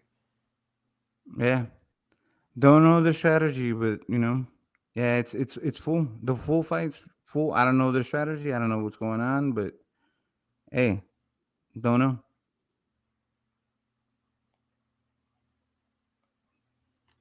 Maybe Yeah, they when motherfuckers people barely to did watch better than the goddamn pay per Spence. view. Goddamn Spence. They were talking all that shit about Spence and Mikey Garcia. Apparently, this shit did what 100,000 more. Okay, that's your face of boxing. Is that your king? Is this your king? Is this your king? You know what I'm saying? Yeah, I'm it is what saying? it Is is, that man. Canelo for you? Your king needs to goddamn retire. It's time for us. He needs to abdicate. Or maybe he can dial it back. Now, let's see. I'm interested. Right. Okay. Right now he's dialing back. Right now he looks like vulnerable. Now he looks like a sheep. Right. Take some time off and then feed him to Benavidez, feed him to Charlo, feed him to all these guys. Feed him. Go ahead. What do you mean feed him? He's his own goddamn promoter. No, I know, but PBC is going to pay for that money to get that fucking to get him. You know what I'm saying? Mm-hmm. So some channels are saying that Benavidez, and which I haven't heard, signed a 3-fight deal with PBC, and he's not fighting Plant or on all of these guys. I'm not gonna say no names, but I don't believe that. I haven't heard that. Did you hear that? No. Did you hear we were running out of lithium? Sorry, I didn't mean to be random. That's just my Nah, it's like no, it's all myth. You don't know. Yeah, but that's what they're saying. Yeah, people trying to paint a picture. You know what I'm saying? They're taking advantage of the what's going on. So it is what it is. I don't know. We don't know. They're just fucking making reports. And some of these guys, supposed journalism should be fucking put on the table because they're reporting false news and false narratives. Well, I mean, it's just reports, right? It's just kind of like they have subs to, like, I don't know. They're writers. They speculate. Like, we come up here like on a daily basis, and we speak on the thing, right? We do punditry in our own way.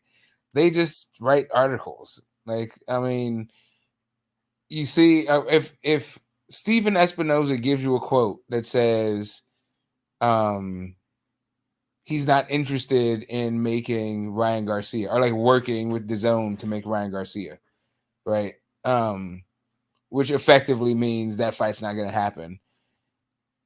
You could run that quote, and then you could have the writer speculate, like, that probably means we're going to get goddamn Rolly and Isaac Cruz too, right? Like, that guy might just be expressing an opinion, right? But the quote he gave you is a fact. So it seems like it's a fact if he says, look forward to Rolly and Isaac Cruz too. And it also would make sense, right? Because they're Showtime and PBC fighters. Like, why not? So why not say, like, it seems like one thing seems to follow to the next, but I don't know.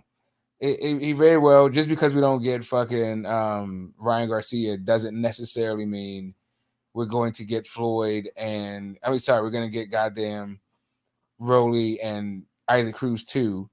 And it does seem like the person who wrote this article maybe wrote it because they want to get in good with goddamn Golden Boy, right? That shit also happens in journalism. And Rolly too. When did that happen? They haven't even had one. What? You said Isaac Cruz and Rolly too. Right. So, what guy has fought both guys? I would give you a thing. I'll let you figure it out. Do you know there's one fighter who's fought both guys? There's only one person who could rematch both of those guys. There it is. Yeah. So Okay, that's what you're saying. Okay, got it. Yeah, Isaac Cruz or Rolly too. Yeah, I get it. Are both, yes. Because he's not going to make Ryan Garcia with the zone. He's not going to work with the zone to make Ryan Garcia, Steven Espinoza says. Right? So that means you're looking at Ryan, or you're looking at goddamn Rolly and fucking Isaac Cruz too. Now, the quote is a direct quote from Steven Espinoza concerning Ryan Garcia. The rest of the shit, though, is a speculation. Like, that's an article I just fucking read.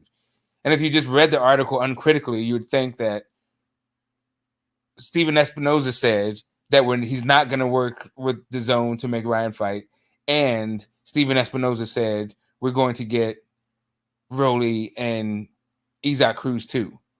But that's actually not what Steven Espinoza said, though. You got to be like media literate to read these goddamn articles, and I feel like a bunch of people aren't. They just say shit. They just like, oh yeah, this dude said like Lance Pugmire makes a report, and that means that like Bud wasn't ever ducking, like holding up the fight. These conclusions that people draw. I don't, whatever. Yeah, I watch it. Yeah, you want. You know, he's entertaining. Yeah, but to me, all this just like there's the facts of the matter that they fucking print, and then there's a bunch of speculation or a bunch of like sort of misleading what is it? Sort of a misleading framing of a situation. Yeah, they want to get ahead of the news. They want to make a narrative or yeah, they want to be. They are the news. They are the news. So they just got to make a fucking thing. They got to make. Well, they want to be first. They want to be first. Like, oh, we broke this news. Well, it's not even that. It's like everybody has the same goddamn quote from Steve Espinoza. So you have to make your own interesting view. Like, it's just kind of like I said, we come up here and talk every day. Like, everyone in the YTBC is talking about Shakur Robinson, right? Robinson could say so. Yeah, that's what we talk about it our own way. Yeah, but we talk about it our own way. And that's the same thing goes for like a Steven Espinoza quote. Everybody has the Steven Espinoza quote, but one person's article has to differentiate itself from every other one somehow. And so they'll start to speculate shit like, well, we're going to see Rolly too then. Yeah, we don't want to see that shit. What's your opinion? In your opinion? Yeah, but it's also, that sounds like some hate shit on Tank, right? Like, you're just talking about how basically Tank is fighting low-level competition because Steven Espinoza won't work with Oscar De La Hoya and the zone. So, who does that narrative fucking benefit? The haters. Well, it also benefits the zone and goddamn Oscar De La Hoya. Yeah, because they know this. They tried that shit. They tried that shit with Charlo and Munguia. They knew that they were going to fucking have a split fucking pay-per-view promotion, cross promotional fucking thing. So Munguia, for me, needs to go over to Showtime and fight Charlo on Showtime. You know what I'm saying, to make that fucking fight. You know what I'm saying? Ryan Garcia needs to go on Showtime and fight Tank Davis, in my opinion. And then it would be best for both of them. Showtime continues to make the most. You know what I'm saying? If you look at the Canelo versus Caleb Plant, I think that you could see that they are able to generate the most amount of pay-per-view numbers, because not only do they have cable subscribers, but they also have what's it called? App subscribers. You know what I'm saying? They're wishing everybody to fucking download and pay a pay-per-view, subscription. It's not the same. Yeah, I mean, most places, most broadcasters have apps now. Things like a universal thing. And they did actually when the zone came out, which was like kind of a weird deal. they're like, oh, we're breaking the market on streaming. Like, no, really, you're not. You're offering sports on a streaming app, which is like kind of novel, but ESPN, as soon as they launched their app, they just like murdered your whole market. And then, at least for like the United States, right? The Zone USA was dead in the water as soon as ESPN Plus launched his app, which I think they did it at the same, like damn near the same, like within months of each other. And yeah, who the fuck wants to watch darts and snooker? Yeah, their catalog is kind of empty when you have ESPN that has you know what I'm saying, that I keep telling people, Top Rank, ESPN, they have more for you. You know what I'm saying? It's nonstop boxing. You know what I'm saying? It's nonstop sports, right? So even if you don't have boxing matches, you could still see, just like we see Terence Crawford, the best fighter, you know what I'm saying, on the underline of H Money's thing. You could see, you know what I'm saying, next week we have, you know what I'm saying, Shakur Stevenson, you know what I'm saying, over and over again. I mean, that makes sense? I'm sorry. I was just reading this comment in the fucking chat. This dude said journalists have a responsibility to investigate and put out true stories, at least to the best of their knowledge. Like, what the fuck? Like, where did you get that from? Like, where? Says who? What the hell, dude? Like, fucking, have you watched the journalism? Have you read articles? The hell? Who said that? Big Chop. Okay, Big Chop. What's up, Big Chop? How you doing? That shit was fucking funny. I'm just like reading through these damn like weirdo comments and just like I see like these like weird like Team Batman is like putting up emojis while he's trying to justify triangle theories. Like, I don't know. He's amusing himself while also making a fool of himself. You know, but that's the way Team Batman gets down. But goddamn, that was funny. That was goddamn funny. The difference between YouTube channels and journalism is journalists have a responsibility Very to true. investigate and invert and put out. No, they according to who? Who gave him this responsibility? That's also true. Anybody can be a journalist. Anybody can, you know, freedom of speech. Yeah, like what the hell? Like there is no difference between a journalist and a YouTuber, actually.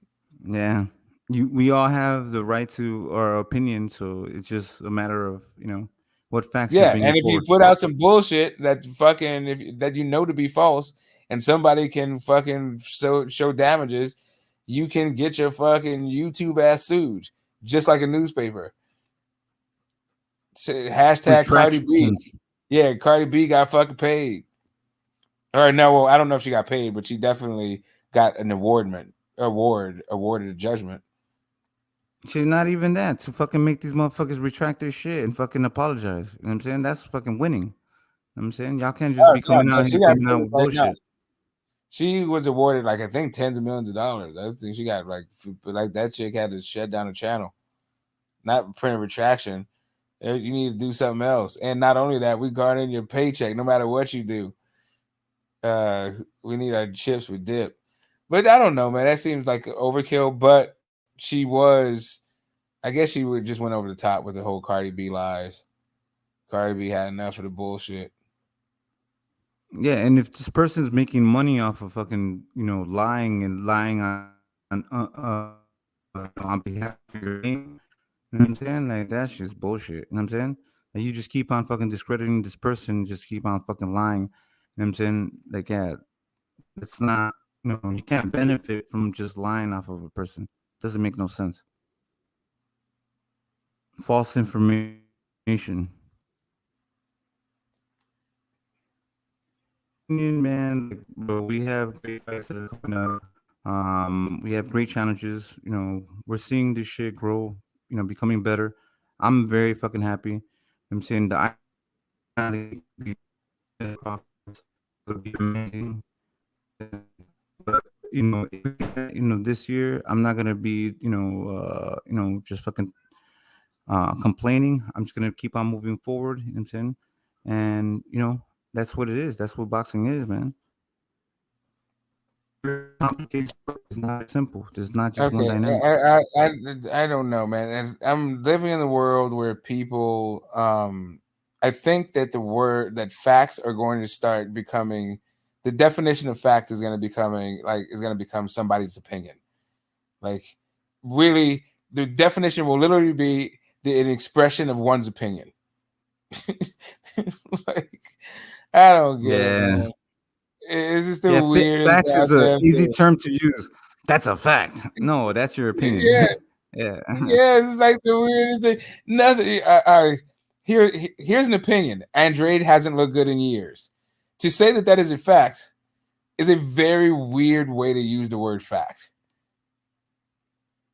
It's a very straight, like it's as if you don't know the difference between a fact and an opinion.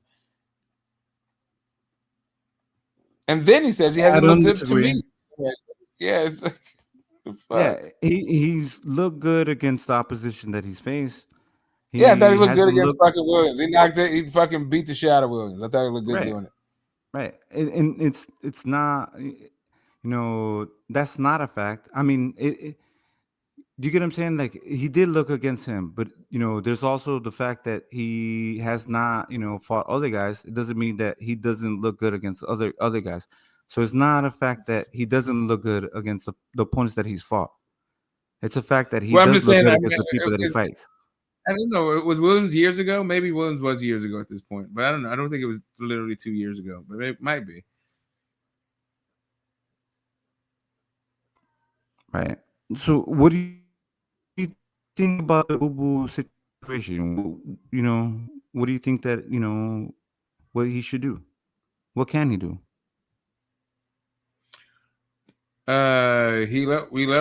Bring it back, rewind. No, Zach Parker? Yeah, Zach Parker. Yeah, do that. Yeah, get the Zach Parker fight. That would be good. But why did he go and challenge? What's his name? Eubanks during that time. The same thing. He was that was strange. KO'd by Williams.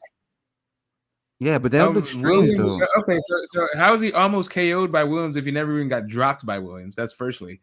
How's he almost KO'd? And then but he's the one that Williams is the one that got dropped in that fight. What do you think almost KO'd means? You speaking to Team Batman? Yeah. Get in here, Team Batman. Get in here, Team Batman. Come here. Come speak your shit. Yeah, I don't even know what the hell he's talking. Of course he's not going to hit the fucking thing. He likes to, this is the time of night where he wants attention, so he says outlandish shit. And I was just going to ignore the shit, but the fucking stuff that Big Chop said was so funny. It was a nice, kind of contrast to the Team Batman goddamn attention-seeking bullshit. Nah, salute to all the people in the chat because I usually be hanging with you gremlins and shit. I be out there with you. Yeah, no, I don't, I just talk shit too. Like, there's it's nothing personal. I actually like responding to your stuff every now and again, but it's just it's just, man, you're like, the lack of self-awareness is just, good God. You're like, oh, he didn't even knock out blah, blah, blah. What the fuck does that got to do with what he's going to do against the next guy? Fundura's coming back, no? Did Smoke? Who's he? Fundura's coming back to? Ocampo. Oh, shit. Who you got? I've seen Ocampo fight one time. He got knocked out in the first round against Errol Spence. Yeah, he's gonna be food for Fundura. Fundura looks like a guy that they're gonna be pushing and motivating and getting him out there, man. That dude's fucking freaky. He looks like, you know what I'm saying, like a 8-handed human being. Those hands come from everywhere. You know what I'm saying? He looked like a tarantula. You know what I'm saying? Uppercuts, hooks. You know what I'm saying? Like everything. Straight hands. It's crazy.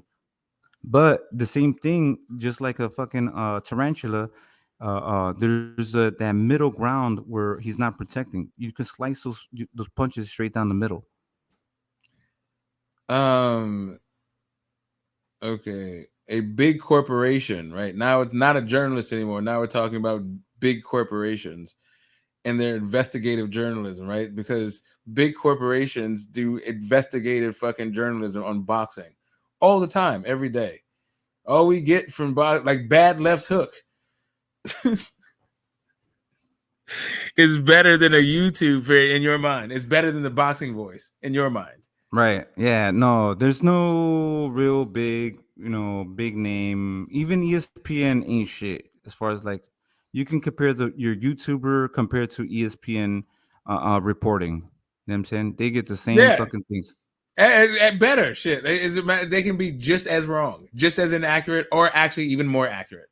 Right. Like exactly. YouTube, like even like YouTube casuals can get Loma's fucking boxing record right. And then real fucking hardcores know what his real record is. Even beyond the shit that they tell you on goddamn BoxRec. Yeah, boxing news reporting is pretty much open to the ones that can, garnish real reporting and respect the sport. The rest, what I'm saying, it's just the same fucking thing. ESPN, what I'm saying, Fight Hype, all of these guys. Sometimes they get it right, sometimes they get it wrong. Depends on, who wants to keep the straight and narrow, speak facts, you know what I'm saying? Not agendas. If he was from the UK, what would my opinion of Andre be? It would still be an opinion. I wouldn't present it as a fact, whatever it would be. I wouldn't be going around saying, "Hey, my opinion is blah blah blah." And that's a fact. Well, it is a fact that that's my opinion, but my opinion is not a fact.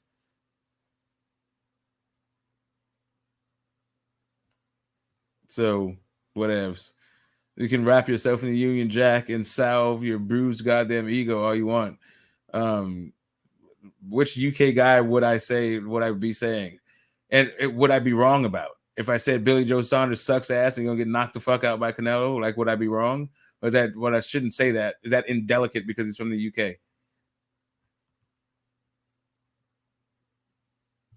True.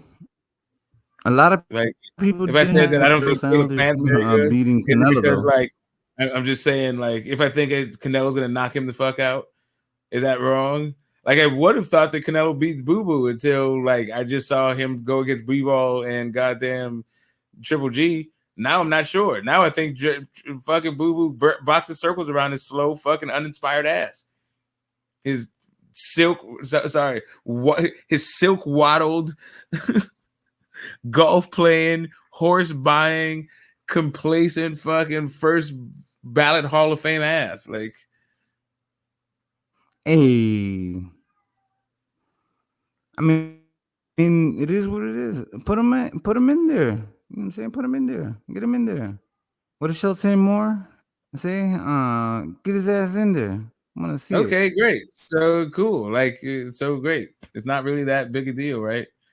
So it's all relative. Nah, why not? If I like, I would pick all of the unheralded guys that I don't think are worth fucking mentioning that populate goddamn Billy Joe Saunders' resume. Like, I don't know why, like, saying he hasn't looked good in years or all that shit. Like, how about he hasn't been worth a look in years? Billy Joe Saunders. The last fight that he was even worth looking at before the Canelo fight was probably fucking David Lemieux. But he had a belt. That's the thing. Maybe maybe you could go Willie Monroe. But I don't really think that fight was fucking worth watching. Maybe the build up when his goddamn badass kids is fucking dick punchers people. Billy Joe Saunders kids? Yeah. Dick punchers? Yeah, anyway.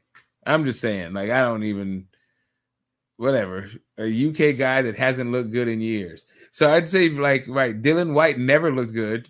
And I've been watching him for years. So I guess that would be a true statement. I don't think. Well, actually, I think he looked all right in the goddamn Lucas Brown fight. But I mean, that was comparative to the horrible pink mess that goddamn Lucas Brown showed up in.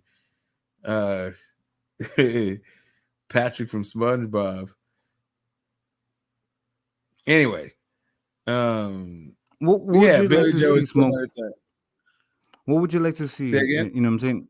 What would you like to see? Like if it was up to you, what would you like to see next?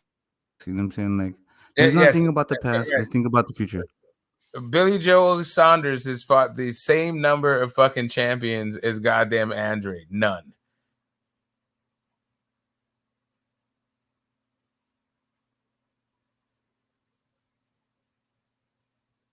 Are you asking me? I mean, are you telling me, or are you responding to somebody in the chat? Right? I don't know. Let me see. Let me take a look at Billy Joe Saunders and this whole like. Apparently, we need to see how great Billy Joe Saunders' resume is because UK people always want to come in here living in glass houses, throwing stones at guys. Like, let me pick on the weakest guy and then like try to compare him to a UK guy. Like, I don't fucking get it. Whatevs. It's what he wants to do with his time on Earth and stoke the fires of his inferiority complex. But let's take a look at the fucking shots fired. Let's see. Let's take a look at the smoke from Billy Joe Saunders. Is it smoke because there's fire, or is there smoke and mirrors? Is it that goddamn dry ice smoke that you have on set?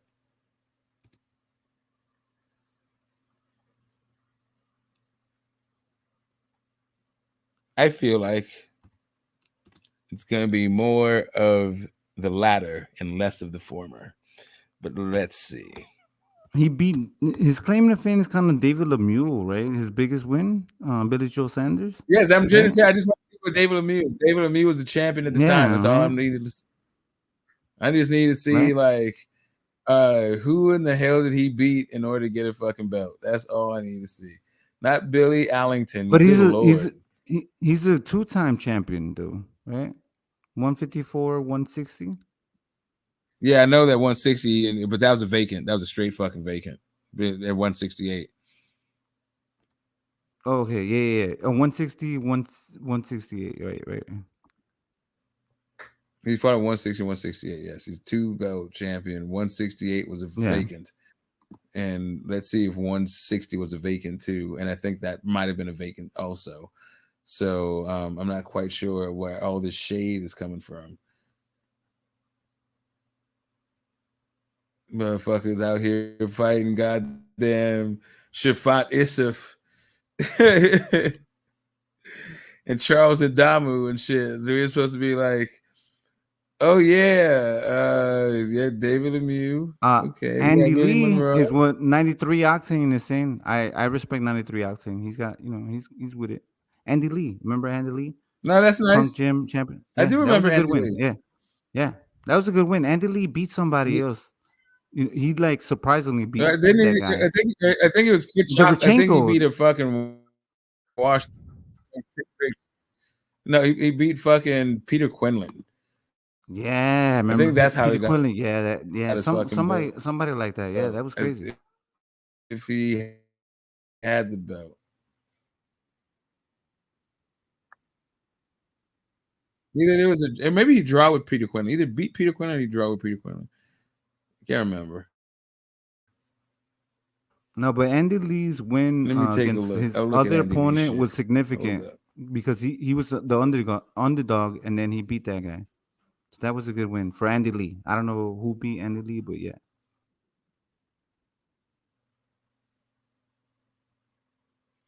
He got the belt off of Korobov. Who the fuck did Korobov get the belt off of? Hold up. It was vacant. Yeah, he got a fucking vacant off of Korobov. Get the fuck out of here.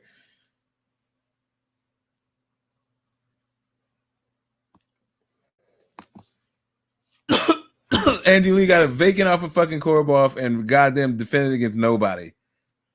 I was supposed to. Well, I mean, that is technically better than Demetrius Boo Andre. I'll give you that one.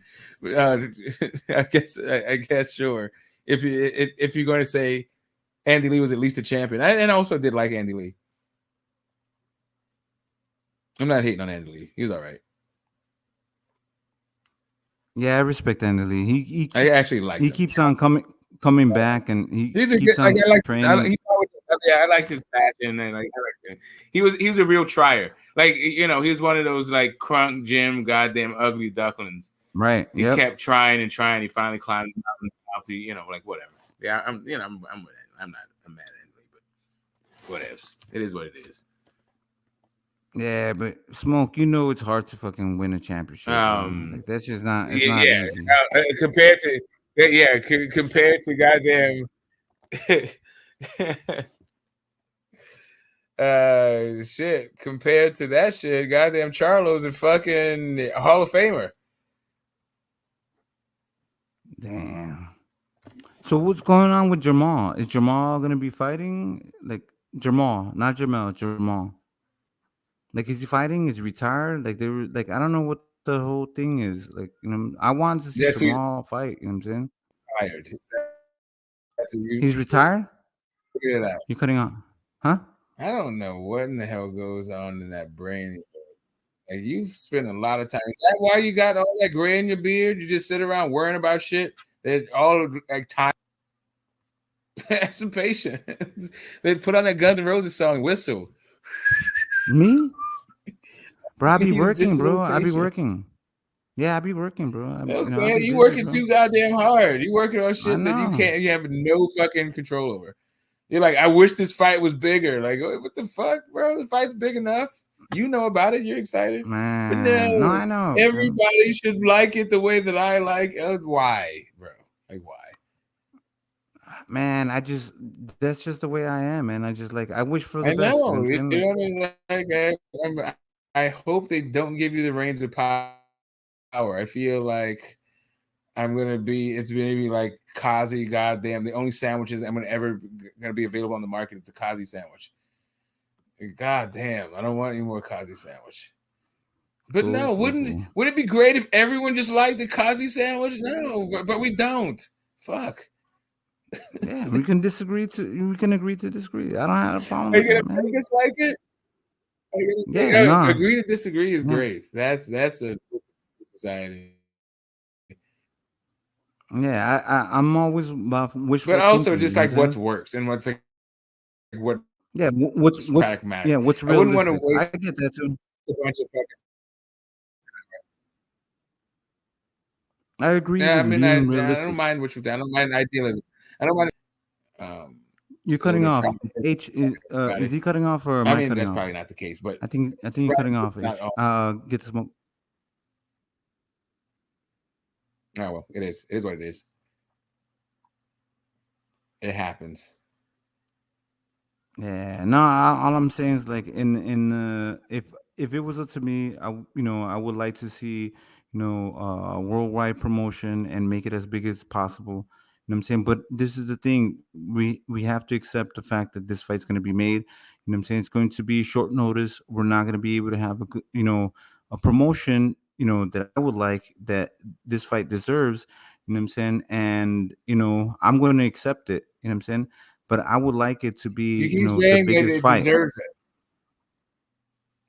it. You keep saying this. No, I know. Motherfucker. It's the fight that deserve. Like, I think they are getting the fight that they deserve. Damn. Yeah.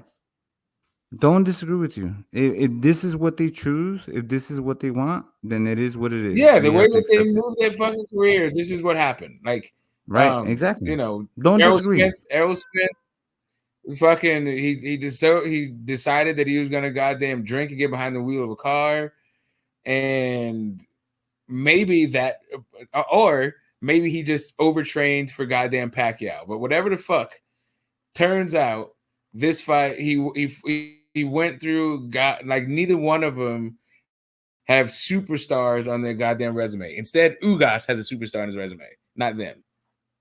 Yeah. Okay, so what's the difference between Terence Crawford and Errol Spence chasing after Manny Pacquiao, then Canelo chasing after Triple G. You know what I'm saying? They're both Triple G and Manny Pacquiao are both old fighters.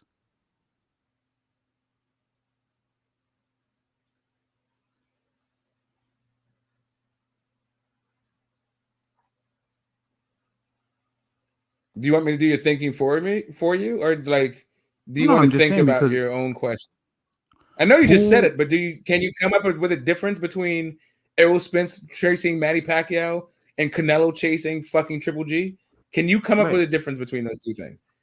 No, I'm saying like because people say that Triple G is an old guy, an old champion, but he still has a good Is record, that never all they been say knocked about out. Triple G? Huh? Is that all they say about Triple G? Is that he's old? Yeah, but he's a significant No, I'm saying is that all that fighter. they say?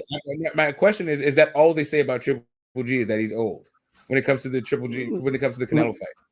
Well, that's the scenario that they paint, and then with No, it's not. It's a when part of the scenario they paint. The other part of the scenario they paint is that he's never fought at 168 pounds.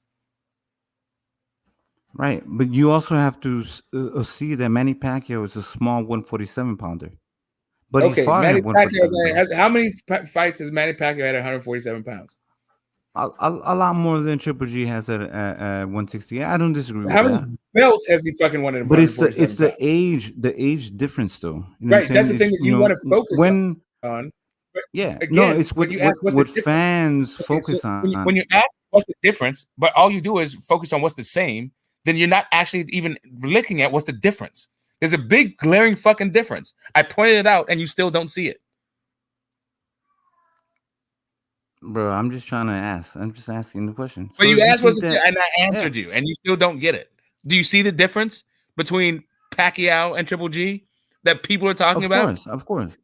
There Yeah, we Manny go. Pacquiao has been at 147 for a longer time than Triple G has been at 168. But Yeah, Triple Manny G's never Pacquiao is been at way 168. older Not though. just longer time. Triple G's never been at 168. Right. Yeah, he's never been at 168. That's his own choosing though. What does that mean? What does that have to do with Pacquiao? That was Pacquiao's own choosing. All of them choose. Like, what does that mean? Do you think people are getting Pacquiao forced into the continued. division? No, but Pacquiao chooses to go up in weight class while Triple G Everybody settles chooses to to be go at up in weight 160. classes. What do you think? Okay, who do you think doesn't choose? Why point out that Pacquiao chose it? Like everybody chooses Those this. who don't think they're capable of doing that, to settle in one weight class. You know, there are exceptions where fighters are just like, all right, I'm just gonna keep on fighting Do at you this weight you class. do realize that Triple Pacquiao G fought at at, one point should have. He fought at you do 154 realize too. that Yeah, I Pacquiao know. fought at higher divisions in 147. Of course, I know that. Of course. But what I'm saying is, when people argue, I'm just Do you arguing think the Triple age G fought it? difference. Okay. Do you think Triple G fought at a higher weight class than 175?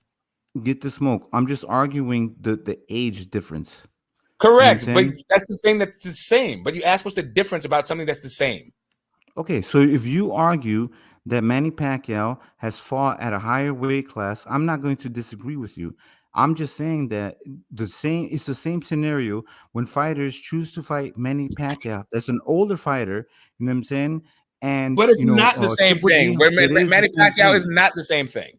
Because Manny Pacquiao, A, is a legend, B, is fought at higher weight classes than both of those guys that you're talking about. So no, it's not like Manny Pacquiao.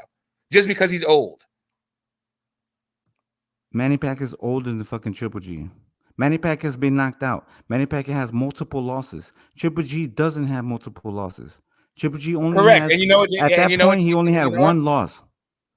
And the Come on, difference Smoke. is I'm just Canelo. trying to have a If you don't conversation with you. understand, I'm not I trying to argue understand. with you, bro. But you I'm are just trying to trying to argue with me because No, again, I'm not. I'm not. again, all right, I'm okay, cool. cool. I'm Don't argue. collective. Then don't argue. Then Yeah. listen. Then don't I can argue. That's agree all you with have to you. do. I have no point. I have Cool. no point. Whatever. Then The whole point. let's The whole let's point have of a it is conversation. the reason why. Let's have a conversation. We can't have a conversation if you keep talking while I'm talking. All it is you talking while I'm talking. So Canelo chasing Triple G. The reason why that's different is because Pacquiao has fought at a higher division than both of those guys. Triple G has fought at a lower weight class than Canelo fought at, that they even met at, and Canelo has fought at a higher weight class than they even fought at. So all of those things make it a different fucking scenario. Not just the fact that Pacquiao's been knocked out. They both have been suffered losses, right? But Pacquiao was knocked out a long fucking time ago, like in lower weight class. At a lower weight class, exactly. That's the thing, though. But we still have fighters, you know what I'm saying, that, you know, choose to fight Manny Pacquiao, even though he's older. And it was like literally 2 years ago when he was like, what? You know what I'm saying? I don't want to say like 45. He was like maybe 43 or whatever, right? So Triple G has never been dropped. He's never been hurt. You know what I'm saying? And he's, you know, not even 40. He's 39. People say he's 40, but he's 39. So he's still a credible opponent. That's the only comparison that I'm saying. Well, I don't know. He would be the most what does legit. That mean? What is a credible opponent? At 168, no, he's not. That's Not. why people said it's bullshit. Just not him being 40 is part of it. The other part of it, he's never competed at 168. Who in the fuck does Triple G beat at 168? That's why he's not credible. Okay. So if Bubo Andrade or Charlo or somebody else and from 160 were to move up to 168, would they be more credible than Triple G? Would their resume be more credible than Triple G? What their resume? Are their resumes fighting? Like, what are you talking about, dude? No, because this is the thing. Manny Pacquiao's resume is what these guys wanted. These, you know, do you think they wanted his resume, or do you think they wanted like everything that comes with fucking Manny Pacquiao? The legacy, of course. Triple G is a legacy fighter. If anybody, what does that have to do with Triple G's ability to beat anybody at 168? Bro, he would have a better chance than anybody else. Pacquiao beat people at 147. Right. And Triple G didn't beat people at 160? 8. What are you talking about? They didn't fight at 160. Do you not understand that he fought Canelo at 168? Why are you having such a hard time following this stuff? Like, for real, dude. Like, I don't have, you know. Okay, then why did you just ask that shit? You know full well they didn't fight at 160. I'm telling you, you know, from middleweight to super middleweight. The fight happened at 168. Triple G still has the best resume out of all of these guys. What does that have to do with anything? Because it's the same thing with fucking Canelo has a better resume than him. It's not the same thing. Canelo has a better resume than him. Of course he does, but does Errol Spence have okay? So do you tell me which one has a better resume than Pacquiao? Errol Spence or Bud? Which one? I would say Bud. Bud has a better resume. Bud has a better resume than Manny Pacquiao. Nobody does at 147. Okay, then like what the fuck are you talking? Okay, that's what I'm telling you. All right, so then why would Canelo, the guy with the better resume, be chasing Triple G, the guy with the worst resume, who has never fought at 168? And you compare that to Pacquiao, them chasing Pacquiao, the guy who has a better resume than both Spence very similar and fucking Errol. You have a guy like Triple G and like Manny Pacquiao. They have the most accolades. You know what I'm saying? Canelo has the most accolades. They bring, yeah, but that's besides the point. You can't. It's not besides the point. That's the matter with Canelo chasing Triple G. That's his opponent. You said you asked what the problem was. Canelo chasing Triple G. The problem is this accolades fucking argument. Canelo has more accolades than Triple G. Smoke. Spence does not have more accolades than fucking Pacquiao, and Bud does not have more accolades than Pacquiao. All right, see, you're gonna hyperventilate, and I'm gonna calm you down. And no, I'm not gonna hyperventilate. It doesn't matter. I understand. 160 to 168. Name another fighter besides Canelo and Triple G that has a better resume. Go ahead. Marvin Hagler. Roy Jones. Motherfucker, we're talking about now. Don't go. You okay? Right now, goddamn. Okay, right now. See how you resorted to the past. You're losing. No, I don't understand why you're resorting to this weird deflection. Marvin Hagler. Oh my god. Okay, so hold on a second. Do you now understand? I'm not gonna hold on a second, bro. Come on now. Let's move forward, bro. You know what I'm saying? I'm trying to move forward. I'm trying to move forward. I'm trying to move forward in a way that actually resolves the issues. So can you please stop interrupting me and tell me, have you moved on from this question of your... Hold up a second. Have you moved on from the question of why What did I ask? I'm about to pose it. Can you please stop interrupting? You asked, what is the problem with Canelo? What is the problem with Canelo chasing Triple G since Bud and Spence chased Pacquiao. Now I'm telling you what the problem is. I've told you all the fucking problems. Do you understand? But can you move on now?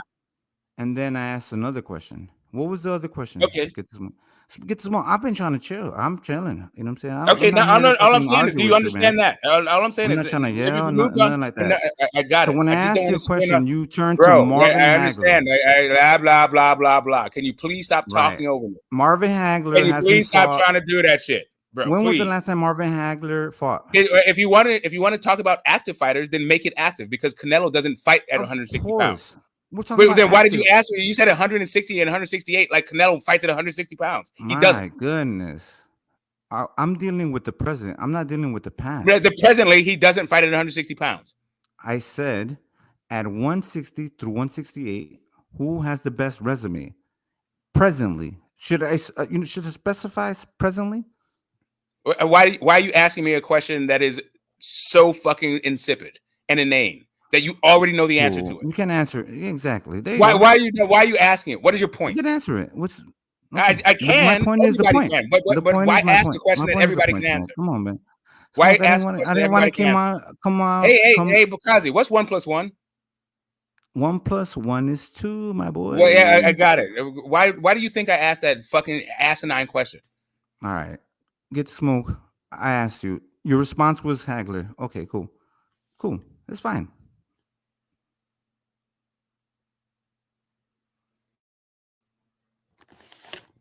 Fuck, dude.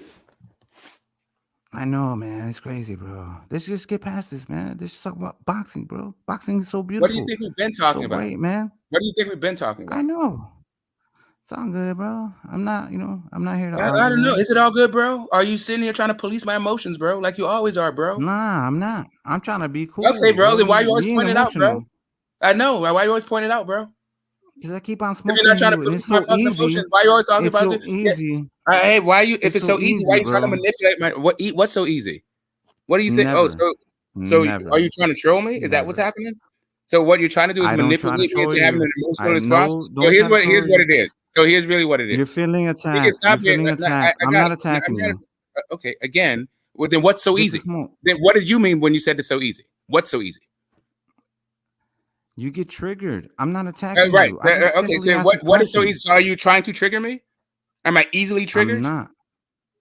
Yes, you're easily triggered, yeah. Okay, great. So why do you think why is that an issue? It's not an issue, man. Okay, great. So why do you keep pointing it out? So then why do you keep pointing it out? Because that's what you're doing. You're being why do you keep doing it? So the fuck what? And do I keep pointing out the fact that shit that you say doesn't make any sense? Do I keep pointing that out every fucking 30 seconds? Even though every 30 seconds you say some shit that don't make any sense? Cool. That's fine, man. That's good, bro. Like boxing is amazing. Boxing is great. You know what I'm saying? I just want to promote boxing. That's the thing. The only thing that I asked you was a simple question, and you're going I answered it 50 million time, fucking times. I don't know why you keep bringing the shit up. I already know. Okay. I don't need a meta explanation of what the fuck just happened to me. Yeah, it was very you know what I'm saying? We need to call the medics. Somebody come get. Yeah, I got it. Yeah, I got it, bro. You're still trying to say you don't want to make personal attacks. You just want to talk about boxing, but you still keep talking about me. Cool, bro. I like having conversations with you. Get to smoke. You're very knowledgeable guy. Cool. Let's talk about something. Yeah. I mean, this is amazing. Boxing is great. You know, I want to see Terence Crawford versus Spence get signed. You know what I'm saying? That's wishful thinking for me. I'm hoping more fights get made. Man, that's the thing. You are a very knowledgeable person, and I like to ask you questions. I'm saying it's not to disrespect you. You know what I'm saying? No, it's all good. So here's the thing. So I get irritated about a couple of things. Like talking while I'm talking because I can't hear you and you can't hear me. So, and I also don't really like to repeat myself. So if it would be great if we could go off of it. Fuck. It would be great if you could this would be helpful for me. But there's no whatever. I'll get patience at some point. In my life, right? Hopefully sooner than later. But it would be great for me if we could wait till one another was done speaking and also engage with what one another's saying, not just repeating the same shit over and over again. Agree. I will be as cordial as you are. You know what I'm saying? Because at the end of the day, we're both trying to figure things out. We're both trying to see what's going on with boxing. We are both frustrated with certain things that's going on in boxing. I don't disagree with you, but in my opinion, boxing is as good as it's going to be, and I appreciate it. So I mean, okay. So I would be a little bit more like saying it is as good as it is, but I think it could be better. It could be worse, but it also could be better. Right. And that's the thing. I would take this compared to what we had in the past years. The fact that all of these guys are willing to mix it up. The fact that we're getting undisputed. The fact that we're getting these big huge fights. That's amazing for me. You know what I'm saying? So what in your perfect world, in your perfect scenario, what's the picture that you would want to paint? You know what I'm saying? If you had it your way, if you could say like, okay, I would like to see these fights made, what would you like to see? We had this question. I don't think my answers really changed. I still want to see Tank and Loma. Ray talked about Bud Spence, so that's just besides this one. But the one that's heating up, Usyk and Wilder. That one's heating up for me. I That's definitely great. Want to see that one. I would love that. And I like Beterbiev and Zerto fight. That's good too. But Beterbiev also has a fight that's being lined up, and what's it called? Zordo also has a fight lined up. So we have to deal with what's present. You know what I'm saying? So we can't say like, okay, I want these fights to happen, but we can talk about Bivol and Zordo. In my opinion, I have Bivol showing that he's going to be the best at 175. In my opinion, I think that he will beat Zordo Ramirez. It's going to be a war, and it's going to get him ready to fight a guy like Beterbiev. I don't think anybody's going to get him ready for Beterbiev. Beterbiev no, but that dude's block off. The Beterbiev is the class. All he can do is like try to stall that dude out and make him old. But yeah, that's very, very true. Yeah. This fight is going to keep because Beterbiev is going to be busy, defending his title. So yeah, wait till his ass gets old, because like that power is no fucking joke, bro. You bump him with the elbow, that motherfucker's gonna hurt you. You're gonna be like, oh shit, this motherfucker fucking. You know what I'm saying? You can see he has muscle and bone density. You can tell like this motherfucker is not built the same. You know what I'm saying? You see his forehead, he's also got turn up. Oh, sorry, go ahead. Sorry. You can see his forehead. He has that big fucking thick ass fucking eyebrows and shit. Like that motherfucker is fucking built for war. So yeah, you have to wait till he gets old. You know what I'm saying? Gets tired.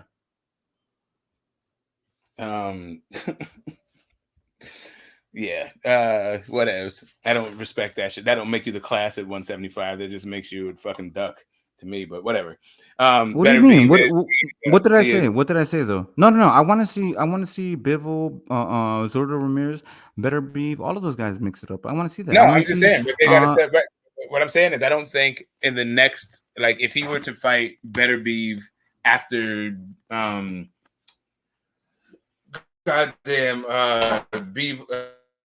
after Zerto, I don't think Beterbiev is going to be too old at that point.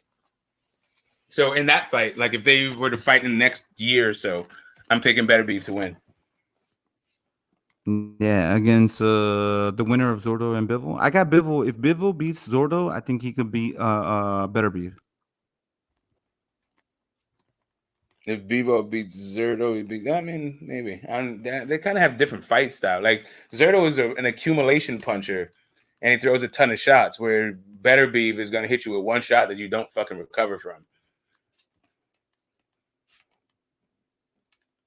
Right, but it's the same kind of thing where you're going to have to avoid Zordo's accumulation, and you're also going to avoid Beterbiev's, one punch. You know what I'm saying? So you being attacked by somebody that throws an onslaught that's going to be throwing combinations, it's going to get you prepared for a guy that's just going to be throwing one big ass fucking punch.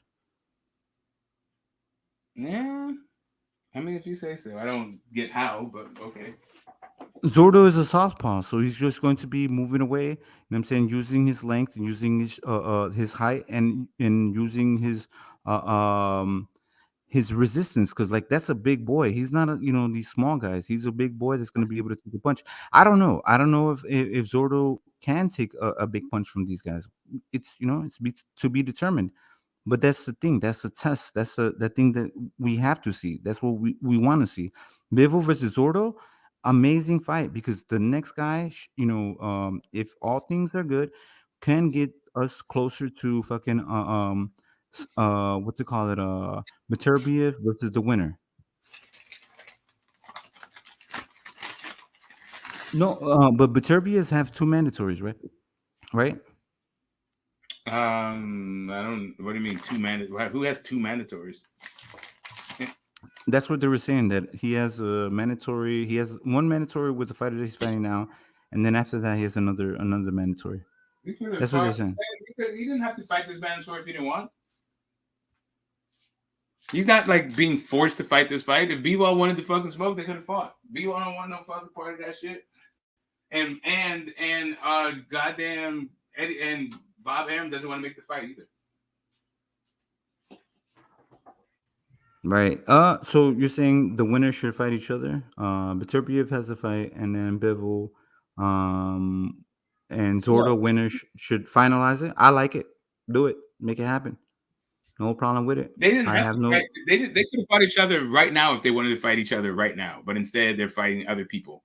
And that's fine. I'm just saying if they fought next, it's going to be too fast for me to pick B-Ball to win. At a certain point in this process, though, I will be picking B-Ball to win because they're going to be aging goddamn Beterbiev out. He's already kind of old, but he's not that old that he won't win in like the next 12 months. Nice. I want like that. That would be amazing. It's going to be great. And imagine solidifying 175, becoming undisputed. The winner of 175, I don't care who it is, that's amazing. You know what I'm saying? Becoming undisputed in all of these weight classes, amazing. It's the best thing. It's what we want for boxing. I mean, whatever. Sure. I just want good fights. I don't give a damn. Like, boxing to me is not defined by undisputed in all divisions. No, but these guys attempting to become undisputed is good. You know what I'm saying? I don't know. Is it not? It is what it is. It is what it is. I mean, I'm just in it for the fights, really. I don't care. Okay. Like, the stakes are the stakes. I like the fights. So Bivol beating Zordo Ramirez and then fighting Beterbiev for undisputed. That's not a great fight. I don't care if it's for undisputed or not for undisputed. It's just a great fight. B-Ball versus Beterbiev. Yeah, I agree. I agree. I've been wanting to see this fight. If they both didn't have belts, I'd still want to see it the same amount that if it's for undisputed. It literally doesn't need it for the fights. I don't disagree. Just the same way, like I would want to see Wilder versus AJ without no belts. You know what I'm saying? That would still be a great fight. It would be amazing. Yeah, like one of my favorite fights from fucking Floyd didn't have a belt attached to it at all. Yeah. Some of the best fights, some of them had like secondary or like ceremonial belts attached to them, like whatever.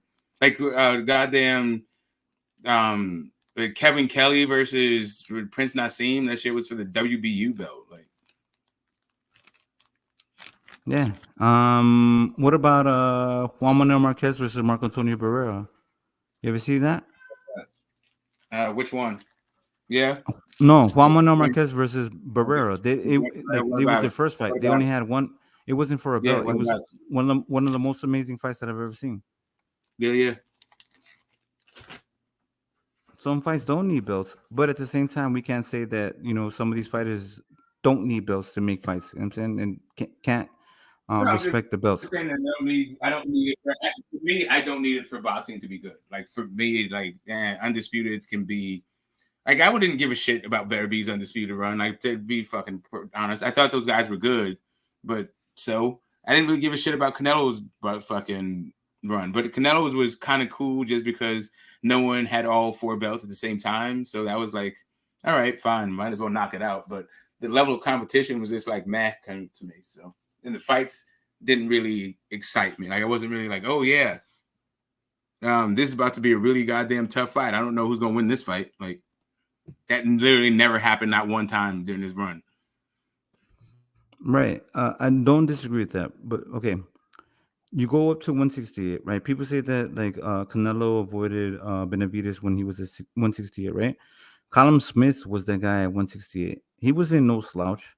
He just finished, off of the Super Six, right? He was a legitimate champion.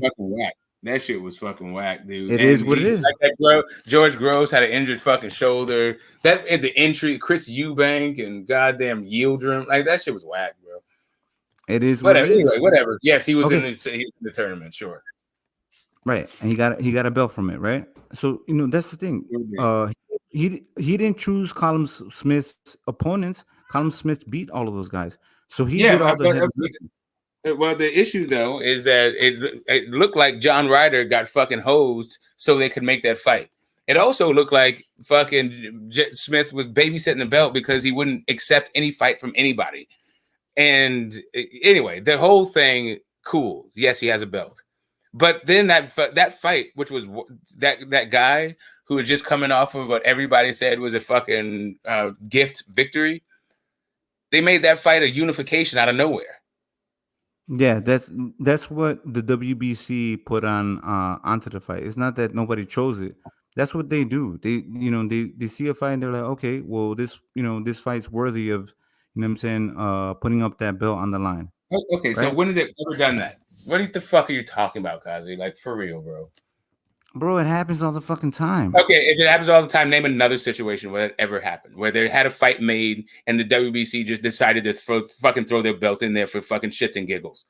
Not necessarily the WBC, but what happened with Usyk versus AJ? Didn't the Ring Magazine put the fucking Ring Magazine belt for that fight? Because the Ring Magazine can decide to do that whenever they want. The Ring Magazine does it. That's what the Ring Magazine does. That's not what the WBC. Okay. Why can't the WBC do the same fucking thing? Okay. Do you not see the difference between the Ring Magazine, which is a ceremonial designation, and the WBC, which is a sanctioning body that has fighters that are ranked and pay fucking sanctioning fees and all this shit in order to be in line for fucking title shots? Right, Smoke. But that's the thing. Fury. He didn't lose the fucking Ring Magazine. Who gives a fuck about the Ring belt? I don't understand. Like, why are you bringing up the Ring belt right now? The Ring belt's the most significant belt. It has nothing to do with what we're talking about. It is not a sanctioning body. We're talking about sanctioning fucking boxing, not Ring Magazine goddamn giving you an honor. Okay. Let me give you an example, right? So would you prefer somebody getting a belt just like for like, okay, Janabek, didn't he get the WBO belt? He didn't fight nobody for it, right? But if you were to fight another guy and they said, this belt is on the line, the winner gets this belt, wouldn't that be better than just fucking giving somebody a belt? So when you beat Callum Smith, they said the winner gets the belt, the WBC belt, right? And then the winner has to defend it against the mandatory. And that's what happened. Does that not make sense? No, not a single word what you just said. It's like literally gibberish. You start off one place. Then you said some other shit that also doesn't fucking make sense. All right, first off, is fighting somebody for a belt better than getting elevated? Depends on if you fight somebody. If you fight a fucking scrub for a belt, like Walter Kakandakwa, it doesn't fucking matter if you fought somebody to get a belt. You might as well have just been elevated. Callum Smith didn't matter though. So that's the very first thing that you said that didn't make sense to me. The very next thing you said that didn't make sense to me was the fact that get your breath. I don't want you to die. I don't want you to die in the panel. I have my breath. I get it. But why are you always? I get it. Why are you always interrupting me and to make like some sort of weird personal attack when I'm cooking looking out for you. I'm looking out for you. And you're not looking out for me. You're just trying to save face, and it's like really weird. Get the smoke. You never. I get you, bro. Like, go ahead. Yeah, I got it. Go ahead. You're looking out for my best interest. And I'm gonna go ahead. I'm gonna just take a deep breath so you feel better about me speaking. How about that? Exactly. Yeah. So because I know that you're like really concerned about me, right? You want me to be at my full capacity. I know. I gotta. I don't want you to say I was injured. Right, but I want you to shut the fuck up. But like, I guess like what I want doesn't matter. Right? It's just what you want, right? So let's just do what you want all the fucking time. I'll just sit here and breathe As soon as you feel like I can speak, I'll speak then. How about that?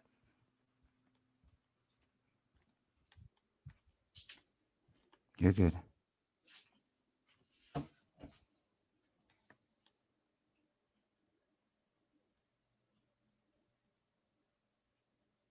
You good? I gave you 1 to 8 count and shit. So you look kind of a little dizzy, you know what I'm saying? A little frazzled and shit. A little shaky, but you know what I'm saying? You look like you might be able to continue. So go ahead.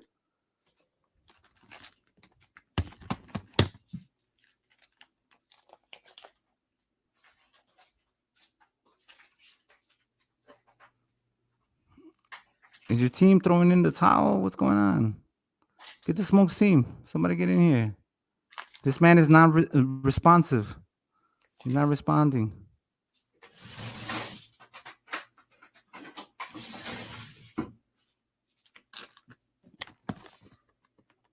Okay. Okay. In the next topic. We're gonna move forward. I'll get Smoke. Go ahead. Speak about the next topic. It's all good, bro. I'm here. You know what I'm saying? I'm just here to support boxing, man. I'm saying I ain't trying to argue with nobody. Yeah, that's what you already Let's talk said. about boxing. Yeah, I know. What's up, Cubs? What's up, Smoke? What's going on, Cubs? Shit, chilling, man. Boxing is amazing. You know what I'm saying? We're talking about boxing. It's amazing, man. All day, man. Not all day, man. You don't want to boy Smoke out. Yeah, I try to give him, you know what I'm saying, some time to think about this shit. You know I'm actually making a sandwich. I got my croissants out, and my turkey, and my cheese, and all this shit. Like, I don't know. I have so much time. You need some time. Yeah, it's all good. Yeah, I didn't need some time. Like, I don't understand why you are all up in my fucking kitchen. Get off my bumper, bro. Bro, we're the only ones. No, we don't do shit. You just are all up in my fucking kitchen. Like, get the fuck out my goddamn space. Hey, why are you feeling this way? You easily triggered, bro. Why the fuck do you care? Can you stick to the subject? No, I guess not. It's got to talk about me. I need to be. You were trying to argue with me, bro. You're trying to act like I'm bullying you. I'm trying to argue with you, I'm bro. sorry. Sure. I'm sorry. I try to bully you. My intentions were not that. Sure you are. Sorry, not sorry. Yeah, sorry, not sorry. You go around trying to bully people and then apologizing afterwards. I bullied you. That's how you feel. It's okay. I apologize. You literally said I'm sorry for trying to bully you. Right? So the troll shit. Like, this is what I'm saying. Like, why even go here? Like, you have a gray beard and you act like you're 8 years old. Hey, Smoke. I guess the Ring magazine is more important than the WBC and all that. The Ring magazine, which isn't even a sanctioned body, I guess they're the most prestige belt, like Cosmic said. Word, I didn't know that. What? It's one of the most historic belts. It's one of the most historic belts. Get that straight. No, got more weight than the WBO. Does it have? I don't think it has. I mean, it's not even a sanctioned body. So I mean, like, it's not like you can. Right. So what? I don't. How does that different? How is that different from every single belt? To say that about any belt is the case, right? The WBO is one of the most historic belts. The IBF is one of the most historic belts. The WBC is one of the most historic belts. The WBA is one of the most historic belts. That's literally true for all of the belts. The difference between those things is like those four are sanctioning bodies, whereas the ring is not. Okay, let's move past it. Okay. Let's talk about boxing. It's all good. All right, I got a question for you, Cos. I got a question for you. This is hypothetical. You were saying we had our ideal situation. What you feel about maybe next year Canelo and Jamel getting in there at 168 or catch weight? Make it happen. Make it happen. You got in that fight? You know what? I mean, I would want Jermall, not Jamel. You know what I'm saying? Because if that's what you're saying, Jermell has a better chance than Jamal because he's active and he's fighting, and Jermell has a fight with Zoo. So if you're talking about Jamal, then it would be a different different fight and different scenario. So no, I was talking about what's your answer? I was talking about the first Which one. one? Jermell or Jamal? The one that got all the belts. Jamel. The one that got all the belts. Okay. Yeah, Okay, Jamel. so he's never fought at 160 or 168 TNT, Oh, and that's you want him true. to fight at 168. Come on, TNT, Or do your homework catchweight. before Or you come up catchweight. here. Oh, my Nah, bad. I said the so wrong you're name. gonna you're gonna come Go up ahead, Cook. here and catch waves? Come on now, Jim, stay back, TNT. Well, all right, my bad. What about the other brother then? I got them mixed up. They twins. That's easy to do. Okay, well, nah, little Charlo is big Charlo now. Little Charlo is the motherfucking undisputed champion of the world. Correct. Jermell. So I'm not even gonna try to argue that. He has a better chance than Jamal. That's what I'm asking you. I'm just ready for B-Ball to goddamn clean Canelo again. I cannot wait. You think they're gonna do a rematch on that? Smoke? I hope no. he don't duck him. I mean, I'm gonna take Canelo for his word. When he got beat up the first time, he said he wanted the immediate rematch. We see that didn't happen. So now he's saying that if he beat Zerto, he'll give him his rematch. So I hope that happens. And if Zerto wins, I hope he fight his countryman and not be on no bullshit. Fight Benavidez or somebody. Right. So Big O, this is the thing, right? You can't pick and choose. So some people are like, all right, Canelo should fight Benavidez. Now, I think, in my opinion, Canelo is cornered and he should fight Benavidez. You know what I'm saying? Now he has to fight Benavidez because it only makes sense, in my opinion. So I don't know. Bivol makes sense too, though, because he got beat by him. So when he won his get back, like that's what most greats do. They fight the person in a rematch when they lose.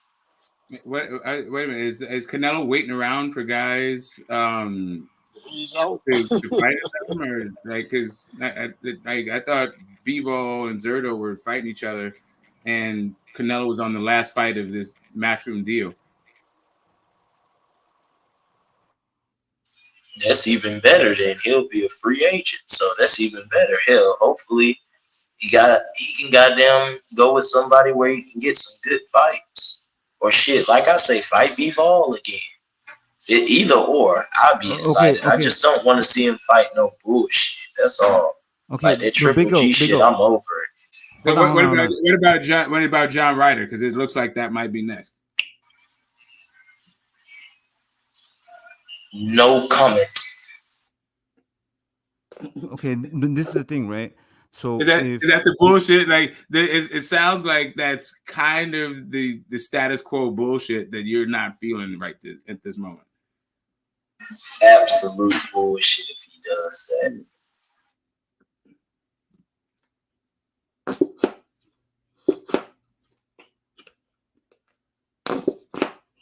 Yeah, but that's the thing, right? So if he chooses Benavidez, then he's gonna fight another PBC fighter. So it will be, you know what I'm saying? I don't know who it's going to be. So if it's Bivol, then he's gonna have to fight the zone fighters, which would include John Ryder, Bivol, and wherever it is. So like I think he's in negotiations to fight multi fight deals. You know what I'm saying? That's what he's going to try to do. Yeah, if he does either one, if he goes with the zone and fights people, I'm not mad. I won't have anything to say. If he signed that PBC deal and get like say Charlo and Benavidez, I'm feeling that. I'm definitely feeling that. But if we don't get either one of them, I wouldn't be surprised. Yeah. So for me, it would be fuck the zone, go to PBC, fight Benavidez. You know what I'm saying? If we could get the Jamar Charlo after that, get that. Not we, but like if that fight happens, get that. You know what I'm saying? That's the path. You know what I'm saying? Like these guys are not fighting, for one fight. They're fighting for multiple fights and big fucking deals. You know what I'm saying? They're fighting for contracts. You know what I'm saying? Guaranteed fights. So you think that that Charlo is going to sign a one fight deal with Matchroom to get the Benavidez fight next? No. I think that Canelo, not Charlo, but the Benavidez is going to sign a one fight deal with. No, I'm saying that Canelo would go with PBC and fight that Benavidez and Charlo. So he's not going to finish his contract with Matchroom. He's just gonna go with PBC all of a sudden. So is that true that he's going to have a what's it called, another fight with the Zone Smoke? Is that what you're saying? Yeah, I don't know. A three fight deal, right? That's what it's a 3-fight deal. He's had 2 so far, so right. So we'll see. I don't know. I don't know. You know what I'm saying? Like, it is what it is. You know what I'm saying? I want to see these guys, like, just like Devin Haney, right? He's has a contract with Top Rank, and he's getting the best fights that he could get. You know what I'm saying? Based on that contract, getting a fucking Lomachenko. You know what I'm saying? Becoming undisputed. You know what I'm saying? That's a fucking good deal, man. That's good for his fucking resume. You know what I'm saying? Some of these guys, if you don't put them in a contract, then they're not fighting once, 2-3 times a year. They're fighting 1 time a year. You know what I'm saying? Because they're like almost free agents. They're just like, all right, I'll fight whenever the fuck I want. You know what I'm saying? Like, I'd rather see guys, you know what I'm saying, not trapped to contracts, but just like, obligated to fight at least, multiple times a year. You know what I'm saying? I'm not here to defend a fighter. I'm here to defend the sport of boxing. So if we have fighters fighting multiple times a year, that's great for the sport of boxing. How are you gonna have a sport of boxing with no fighters? Because you're blasting through them. Because the fighters are supposed to like sacrifice their own, I guess, their humanity for the glory of the sport. They aren't robots. Like, I don't understand. Like, no, I get that. Get Smoke, but No. I get that. I'm all for defending boxers also, but you can't have a sport if you only have a few megastars, right? So if you only have a few megastars, then it's kind of just like something that can crumble at any fucking time.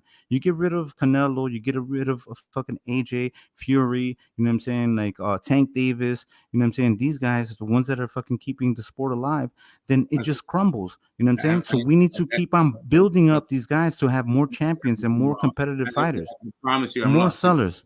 Can you tell me what you mean by megastar and like stars, megastars or stars, whatever you want to call them?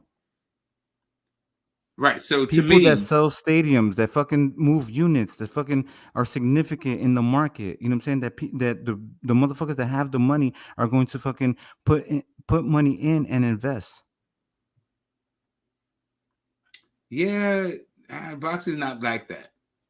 Boxing is not like your other sport. They're not a league. They don't have a season. It's just not like that. It's not like, it's a stadium that's built for a team, and so they always are going to be filling it out because the people come in there to see that team. Like, it takes a while for a boxer to fill up, to garner the kind of interest that it takes to fill stadiums, and their careers aren't very long. So like by the time you get to that stage, you're gonna be gone pretty soon. Like, that's the sport of boxing. That's not the sport of football or the sport of basketball. Like, if you're a rookie, you're still gonna be playing in front of a packed house, just like the veterans.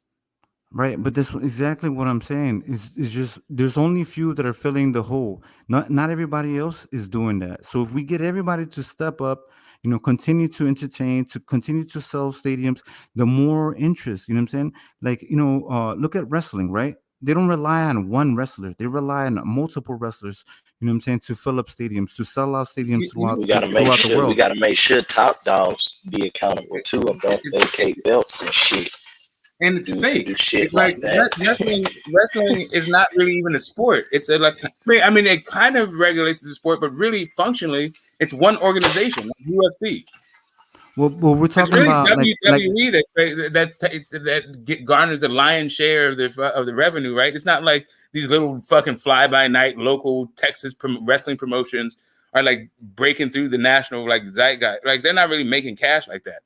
I don't know, man. I don't disagree. So the best comparison would be UFC, right? You need to have multiple stars. You know what I'm saying, to keep it up. You know what I'm saying? Because they literally don't have multiple stars. Like for real, they copy and blow. Not right now, but they did. I'm just trying to tell you, but it's not relevant when they're pushing the brand. The brand is UFC, so it doesn't matter about the individual fighters because the brand is what's being sold. You can't sell the brand of boxing with fucking boxers, right? They're selling the brands themselves. Like Top Rank can sell some shit, but Matchroom can sell themselves because those are the brands, right? Golden Boy can sell themselves, but the fighters themselves, they're trying to they're trying to be their own brand, not just to be like a functionary for the promoter's goddamn organization, which is what UFC is. No, but get the smoke. I'm not comparing that. I'm not looking at like promotional companies. I'm looking at boxing as a whole.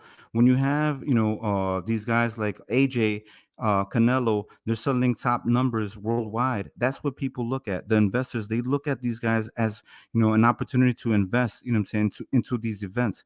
You know what I'm saying? So as long as we continue to have, big ticket sellers, you know what I'm saying, people that can sell fucking stadium, then one of these networks are going to be like NBC, CBS. There's money in this. You know what I'm saying? Let's invest into this. Let's have them on regular fucking television. You know what I'm saying? That's the thing. We just need to continue to push, the fact that boxing is a fucking a market, and it's going to continue to be a market and something that you can invest in. You know what I'm saying? That's the objective. That's the goal. You know what I'm saying? Once these motherfuckers see that, they're going to be like, all right, let's do a big ass fight on NBC. And, we're going to put all the money into it. We're going to have advertisement, and then we're going to see what's going to happen. But we need not just one fighter, you know what I'm saying, to carry the sport, or two or three. We need multiple fighters, you know what I'm saying? Just like in wrestling or in fucking UFC, it can't be carried by one star or two or three or four or five. You know what I'm saying? It needs to be carried by the whole entire sport. So that's why I'm so supportive of the sport, you know what I'm saying? To make these guys, global superstars, to make them significant, and support them so we can have this shit, you know what I'm saying? We just can't rely on one fighter, regardless of who it is. If it's Canelo, Terence Crawford, fucking AJ, Fury, you know what I'm saying, Tank, or whoever. You know what I'm saying? That makes sense? Okay, do you think it makes sense? Like, do you think that right now, boxing, like all those names that you just named, do you think they're stars or not stars? Yeah, I think they are stars. So okay, so they are stars already without the networks investing in them, right? Like the networks that you named right now, like CBS and Fox and all that shit, they're not in boxing, and yet you still have stars. But AJ is a star in his network in his particular country. Right. You know what? Monster is a star on his network in his particular country. So, of course, like really, so like that's why I'm not quite sure really what you're talking about. Boxing does have stars. I don't know what, like, are you saying that like all of those people should have some sort of way to fight outside of their promotional companies on one network? Like CBS should just put on fights from every single promotional company? Yes, that would be amazing. CBS should. They've done it in the past. NBC should. Right. So ABC has. You know what I'm saying? Right. So what would be the incentive for them to do that? Because you have talent. You have more than just one fucking person that's good to watch. They already have multiple but is it making them money? Right. They already have that. They already have that with the contracts they had signed with the promotional company. They only so here's the thing. So if a network gets a promotional company gets a network deal, it'll be for X amount of championship fights, Y amount of non-championship fights. Let's say it will be a 32 cards a year, and 16 of them will be championship fights and 16 will be non-championship fights. If you have 20 champions, you already are fucking squeezed for dates, right? So no, we're not talking about champions. It could very well be big fights, but that's what the contracts are going to be based on. But the contracts are going to be based on X amount of championship fights and Y amount of non-championship fights. It may be it's the same amount, right? It could be half and half, but there's going to be a number of championship fights that they want. That's why the belts, there's so many belts, so they can fulfill these TV contracts for championship fights. Smoke, but how was it in the past though? Like how were like fights, that boxing? Okay, Well, that's the model that we have to go by. So if the I mean, we pay-per-view don't. model, I'm just saying. We no, can move it. Like I'm trying to think out the box with you, right? yeah, Like okay, cool, that's fine. we're talking about the Yeah. way boxing like really is, and then this place where all of a sudden it's kind of like the Olympics, but even the Olympics are like kind of relegated to one network. Like I guess football and baseball and basketball are on multiple networks. Okay, right, but those are all leagues. Right? But those are all leagues. So you can still sell it, but you're still selling a brand. How is that going to work for boxing? I don't. I'm still like I'm trying to do the conversion in my mind. I'm not getting there. All good. Good. Let me give you an example. October 15th, right? Is it October 15th? We're gonna have like 4 cards, right? It's all on different networks. All different networks. Sure. Imagine if it was on one network on NBC, just like the Olympics. Yes. What would the network's incentive be to do that? Because it's nonstop, just fucking competitiveness. Right. I know, like but those are right. The question is, bro, they have NASCAR nonstop on fucking That again you know is that's a league. Right. That's what I'm saying. So you're saying create a league? No, bro. Then how else would you do it? The only way they're doing this thing is because it's a league. No, you're right. It would be a league, but we would get closer once we start putting those. So how do you create a league in boxing? It's happened in the past. How was boxing taken away from just regular television through pay-per-view? What are you saying, huh? Bro, it wasn't ever a league. I'm asking you, how can it be a league? This nigga you ain't making no sense.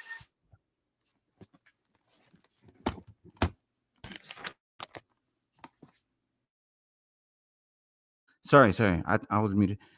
These networks are going to deal with these promotional companies, and not necessarily that they're going to have a league. They're just going to have, different, you know what I'm saying, like different promotions, you know what I'm saying, at different times throughout the fucking day, you know what I'm saying? But at the end of the day, it's just a day of boxing, you know what I'm saying? Just like any competitive sports, you know what I'm saying? So what happens if that?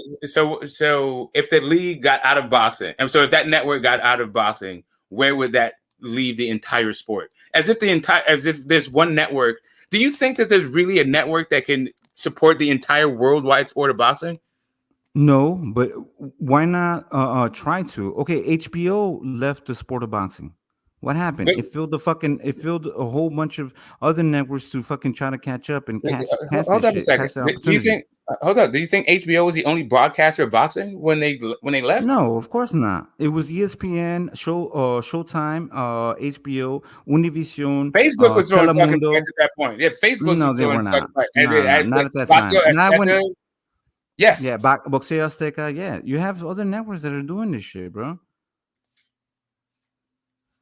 No shit. That's why I don't understand what you're saying to me. You're saying like they consolidated to one network. Like, what are you talking about? Don't have I'm trying to figure out what it is you're saying.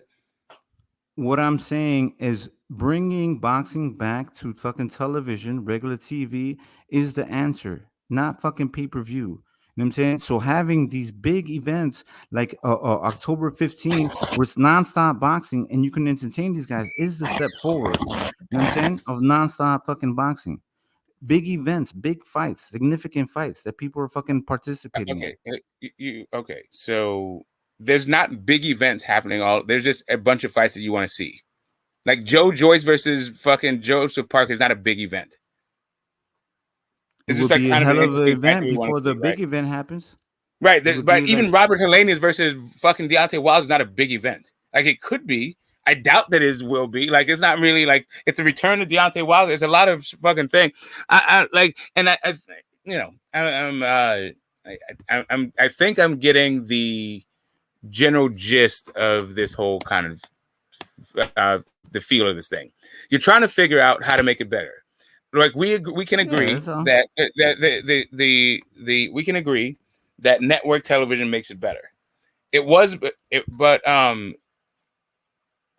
It seems to be the case that network television is also in flux because of streaming, right? Because the way that the people of like the viewing public is changing the way they view content.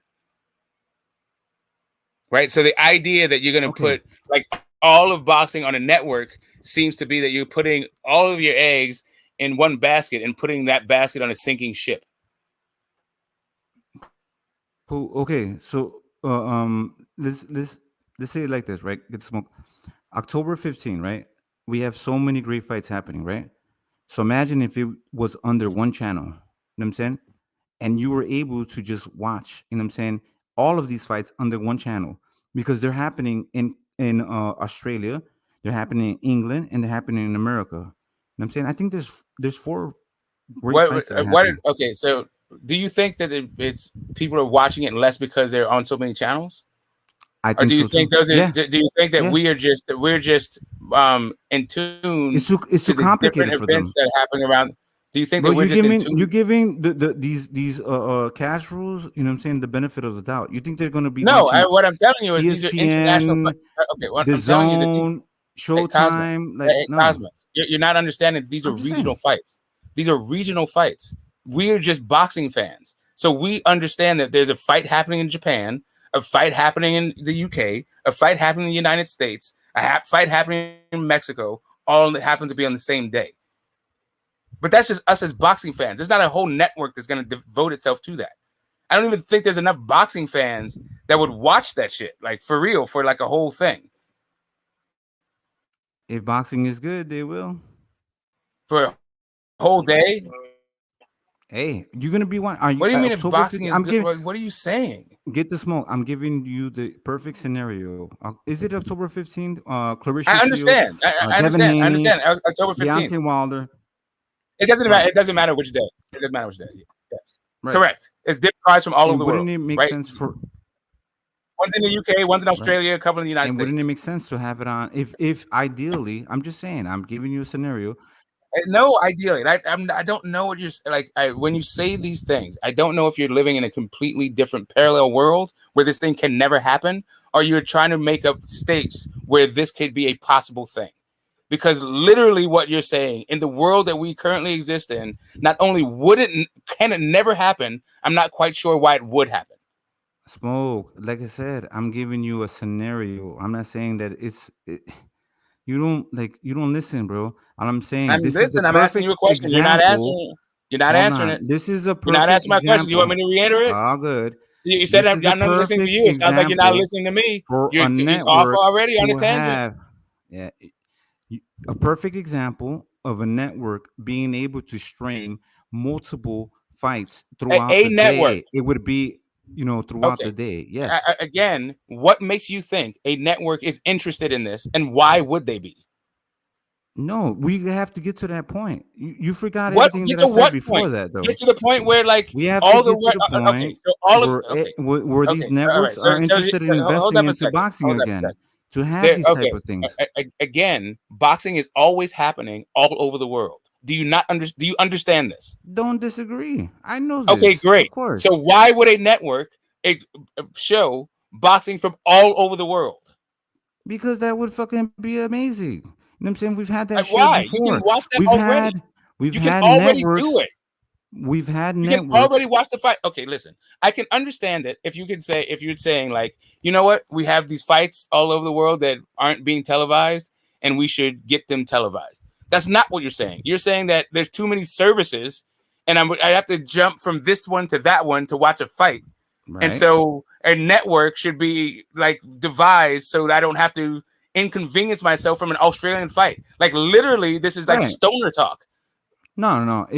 What I'm saying is that we should get to the point where these networks are going to invest into taking all of these fights, you know what I'm saying, and having a channel. Like, okay, you see, like football. Sometimes they have a football game, and then after that, they have another football game right after that, and then another football game. What is a channel? What do you think is a channel that is devoted to football games all over the world?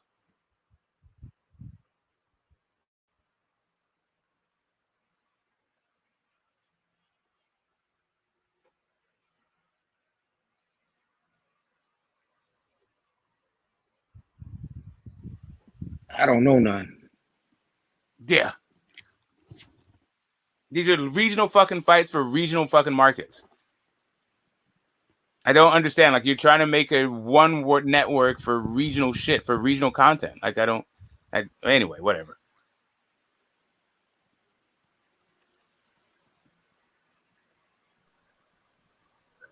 Hey, what's up, fellas? Mm-hmm. What's up, homie? What you do? What's up, man?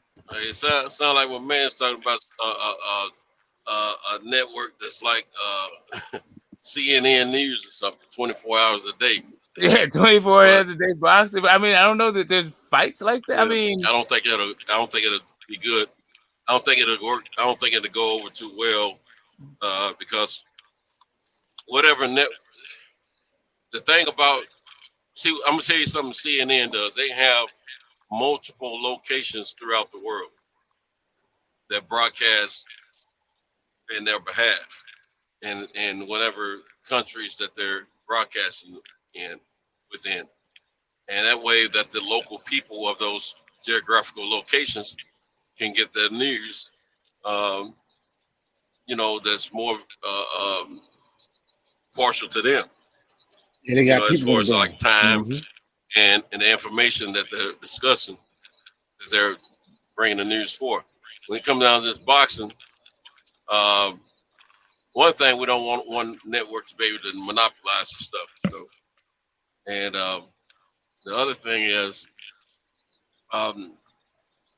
these different localities that these fighters are having to have to fight in different countries. That is, these hours vary.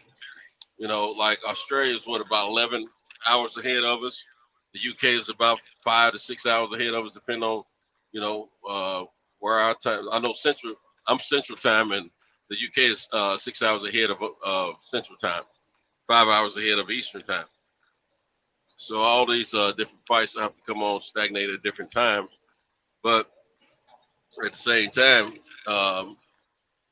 these if you have like one network that doesn't have multiple locations throughout the world to broadcast from, it wouldn't work. But I don't think that shoot, my bad. Oh man, they got all this construction going on. Crap. I don't think that's what's needed for. I mean, it's just a really strange thought. Like, it's just, I mean, while Australia does have a big fight happening, Australia's not like first off, it's not even like a hotbed of boxing to begin with. And not for boxing specifically, but California has more fucking people than that entire country. It's just kind of like, I don't siphon off of like the local markets because there's such a, like, what is the appetite for 115-pound fighters in fucking America? Like, what, are you just gonna get a bunch of bantamweights from Japan and shit? Like, 112. I mean, maybe it would be not. I don't know. I don't think boxing has ever been that popular. Not ever. That it could. That's like. The problem right there. It's pretty popular, but I don't think the thing about boxing is it's been so way before any of us come along into this world. Boxing had so much underworld influence in it that a lot of the powers that be that's still involved with that from this. That's an overlap from those times and eras. They don't want to let go of some of the old ways of boxing, having some of the underworld tied into it. So there's a lot of money tied up in boxing that we don't even know about. How would you compare boxing to horse racing as far as viewed around the world? The mafia's been involved with both. But how you compare the two? Which one is bigger? I would say boxing because I don't know. I mean, I'm not in a horse race like that. So okay, it's boxing. It's because it's the cost of entry and all that stuff. I don't see them. I don't see other country fans in other countries big hyping up horses that are in horse racing. You know, I mean, that horse racing may be more secluded to certain areas than the boxing is. Horse racing not around the world. Yeah, it's around the world, but it just ain't in every country. Probably, it's you know, some countries they have horse racing. It might be a little bit different than what we do over here, but it's not. I wouldn't say that it was around the world like auto racing, soccer. Tax. Sorry. Hold on 1 second. Tax. Why don't you hit the link and like stop typing the fucking nonsense in the chat? Like, everybody understands that boxing was popular. At no point was there ever Wide World of Sports was not just even about boxing. This dude is talking about a network that's showing every fucking big fight all over the world. Like, because on the August 15th, we happen to have that thing. Like, I don't know what the fuck it is you think the conversation is about, but yeah, why don't you come up here? Maybe you can help us all out because you seem to have your finger on the pulse. I'm goddamn lost. I don't know what the fuck that dude was talking about. The good thing about that October 15th day is 3 different countries, and they're going to be all at different times, I would assume. Well, I don't think so. I think the Haney shit is going to be at the same time as the Wilder shit. It's the UK card that won't play. So it won't be on the 15th. It'll actually be the 16th there. Yeah, their shit's going to be on Sunday. Yeah. They're going to fight on Sunday, but they're going to broadcast it. Like the way they did it last time, it was still like prime time. It's still fight time. I was trying to remember what time of day it was. Yeah. They did it was a regular shit, right? It was in the wee hours of the mornings over there. Over there, yeah. Yeah. Now they actually fought on. I think they actually fought on what was a day. I think they actually fought on a Friday. For us, it was Friday. No, that's not right. I think you're right. I think it was Sunday. They fought on Sunday, and it was aired for us on Saturday. Yeah, we saw it on Saturday. Yeah. I hope they don't try to compete with that fight though. Well, it ain't gonna matter. Haney still get his money. Yeah, it's just gonna be like, is Wilder pay-per-view? I haven't heard yet. I'm not sure, but it probably is. I think it is. Yeah, I think it's pay-per-view. Yeah, I think let me take a look. Right. Let's put this. I think it's a Fox pay-per-view.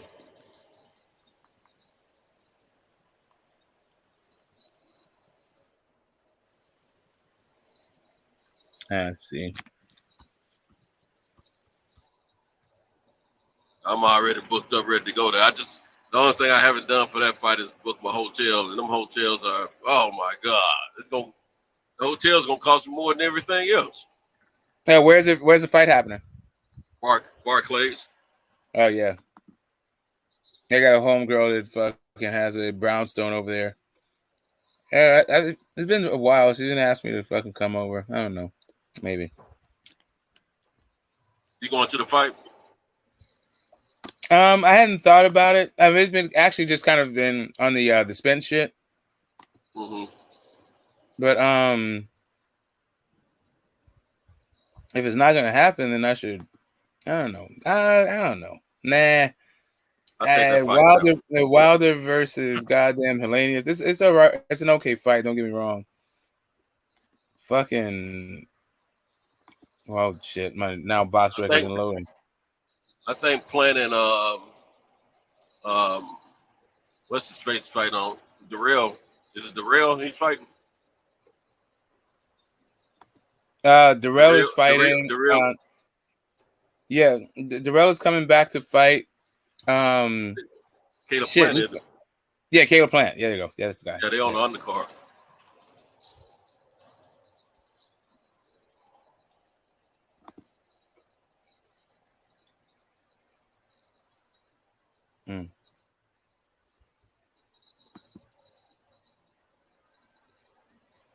Yeah, all right.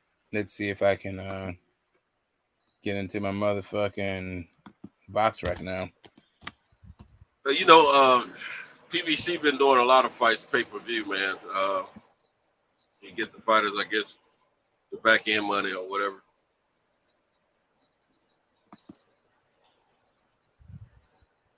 So more than likely, Wilder's fight is probably going to be pay per view, even though he doesn't have a big name on the other side of it.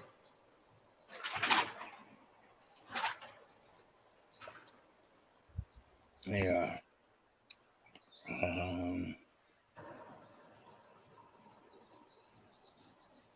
All right, now PBC, goddamn, you got me paying for Wilder and all this other shit. I want my Spence and goddamn Bud.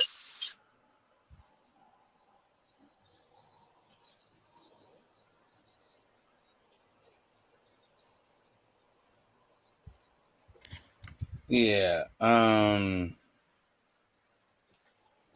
Wow.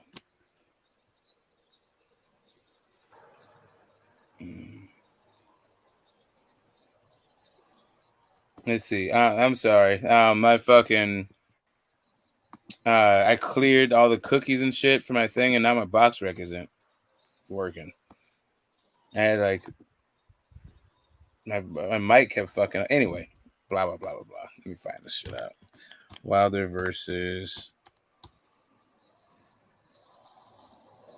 on the TV program.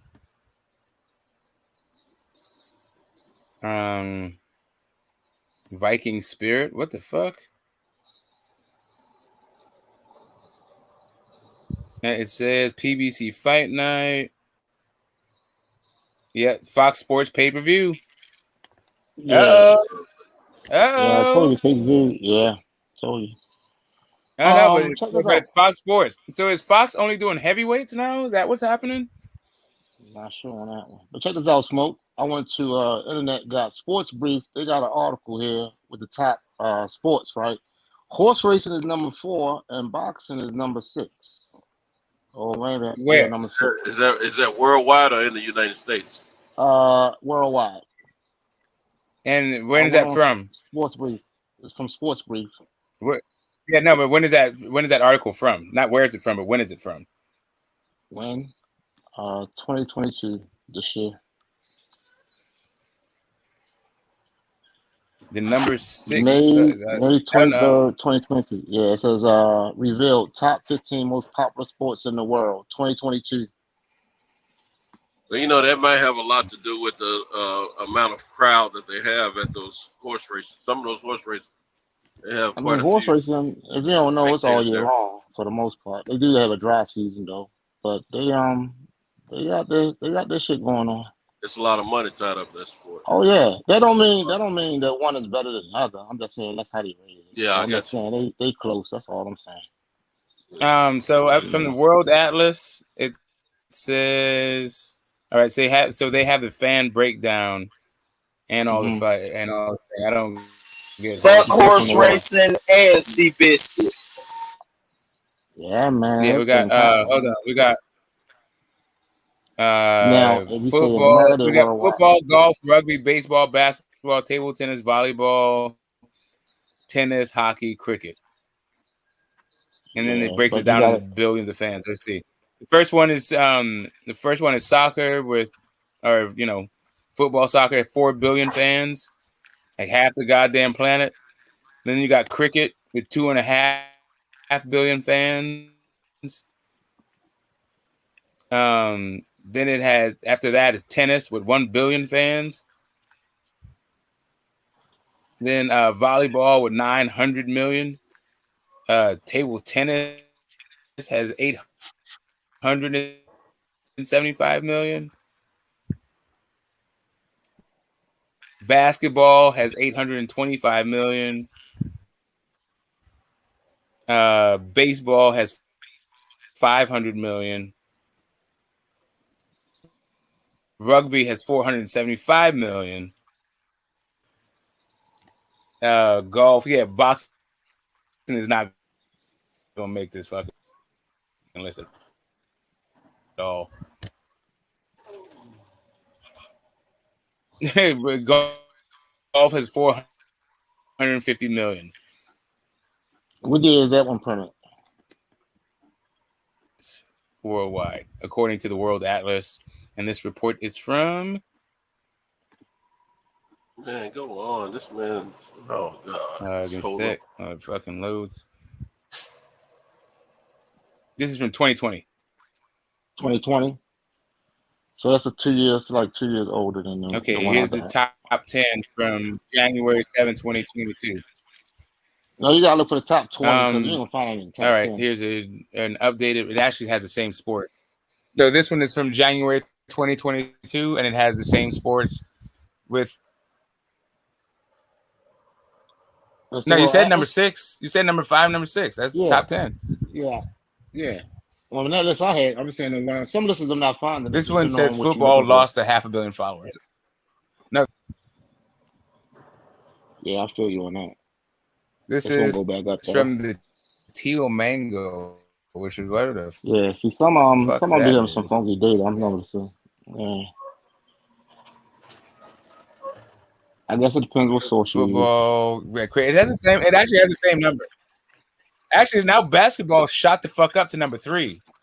So basketball is number 3 on this one, with 2.5 billion followers.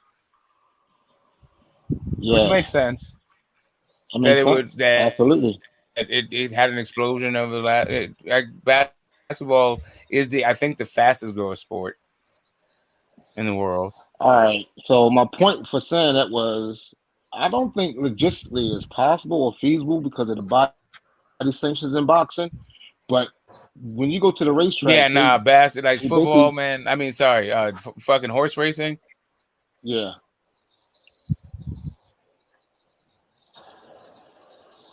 It was on one of them lists, but I'm just saying they simulcast all that stuff. I don't see how boxing would do it, but that's you broke up. When you go to the racetrack, you're basically what? They basically simulcasting all the races around the world. Yeah, the sports books does that. I mean, you can do that, but that happens right. That happens at the sports book. Like, so we have we have like off track.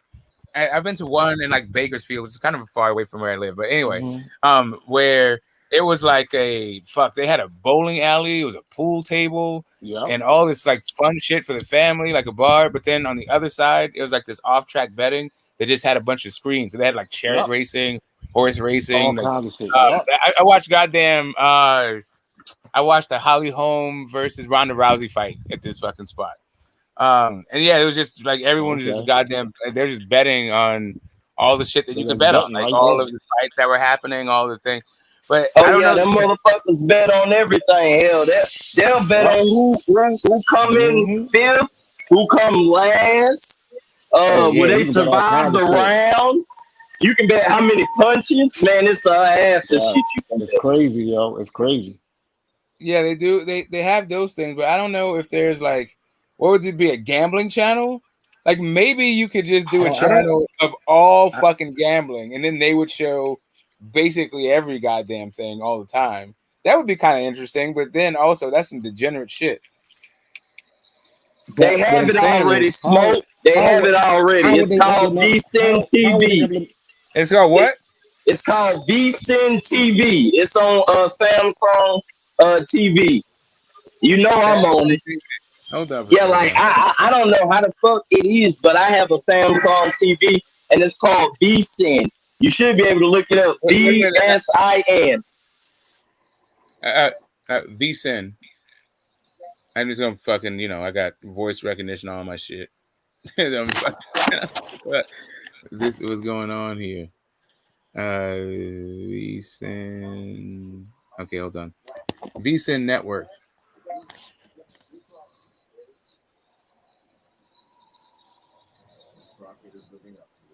Holy shit, no. Nah, that didn't work that way. All right. Samsung TV.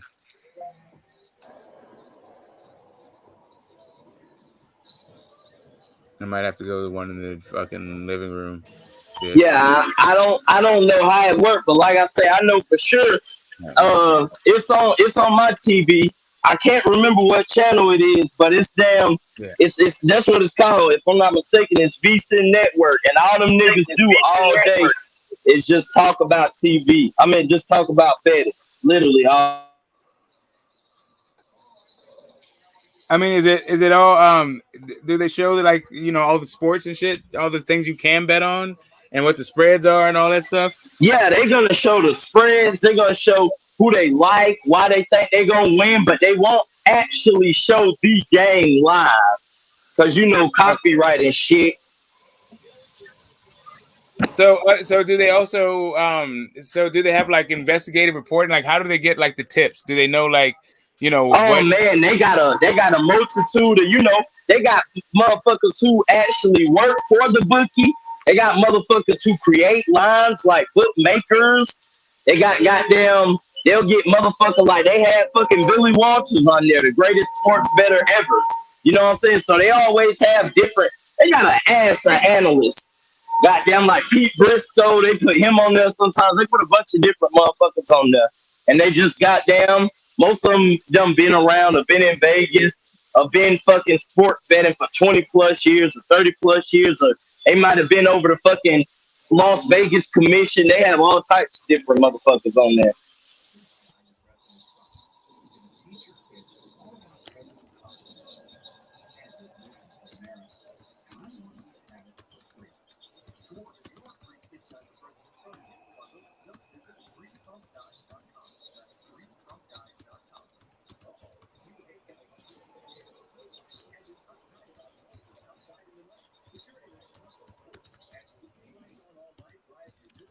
Hold on one second.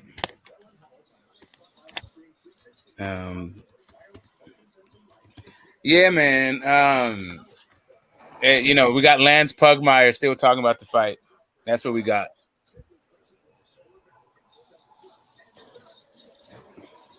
Say that again, Smoke. We got Lance Pugmire saying we're gonna get the fight. Still fucking, rumors of war. That's what we got. I know boxing scene as of maybe 11 hours ago, they're still saying that the fight is on. And I forget who else I saw. Yeah, but we're the credible sources, man. In boxing, I'm like you. Right. Hey, I'm like you, Smoke. I'm in the dressing room. I need an official announcement. Like, goddamn, can I get my official announcement? Like, can I get fucking Errol Spence in those big ass fucking Nike fucking diabetes looking boots with the fucking sailor rope strings? And can I get Bud in a jumpsuit? Like, can I get these niggas on a live fucking feed or something talking shit? Like, I need this motherfucker to be official, confirmed.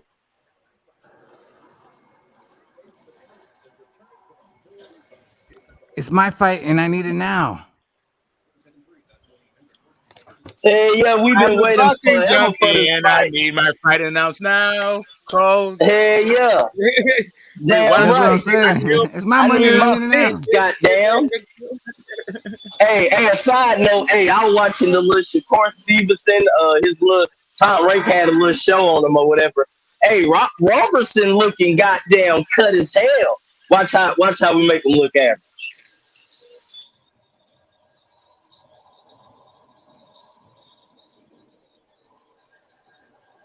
Yeah, great fight. I like it. I like Shakur's movement. He's doing what he's supposed to do. They're lining him up for Shakur, and Shakur's gonna keep on knocking him out and keep on going. You know what I'm saying? I'm hoping he stays at 130, becomes undisputed, comes up to 135, becomes undisputed. That's gonna be amazing. Shakur is on it. Robinson has never been a champion, right? No, bro. He was in the show. He said, I'm defending my title because I beat Velasquez. So that's how I'm going to get into this fight. Motherfucker, you don't have a title, nigga. Right. Talking about I'm defending my title. So can you imagine a guy who has a gold medal, fought against Loma in the amateurs, is the same age as Loma, but has never been a champion. And that guy's supposed to be Shakur. Like, I don't know, man. Like, if Robertson beat Shakur, then fuck Shakur. All that goddamn Tank and Devin Haney and all that shit. That shit won't happen. Hey, don't even worry about that, Smoke. That shit's not happening, bro. You heard it here first. I told you I won't give Roberson more than fucking 3 rounds, bro. And he looked good. Like, Smoke, I'm gonna have to send you the link or drop it in the private chat when I go on break.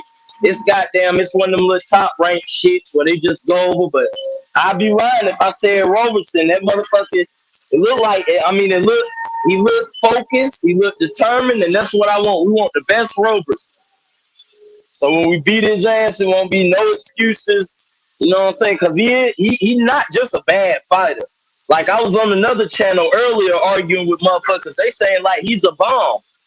Like, he's a bum. Like, hell no, he's not no bum. He fucking beat Oscar Valdez, if you ask me. Hell, he threw more punches and he outlanded him. But, you know, shit happens. And really, he should have won the belt just off Oscar goddamn testing positive for fentanyl.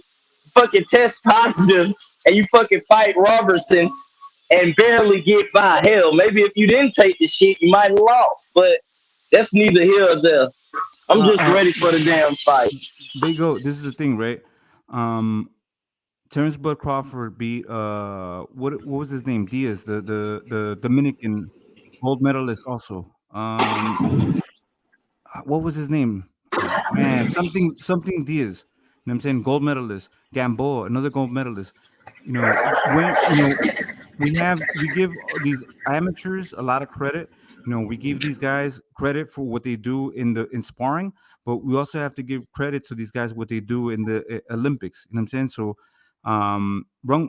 this guy is a gold medalist, so we have to give him credit. Yeah, you can be, you know, and hang around with these guys in sparring, but this guy's proven on an international level, on a global level. You know what I'm saying? So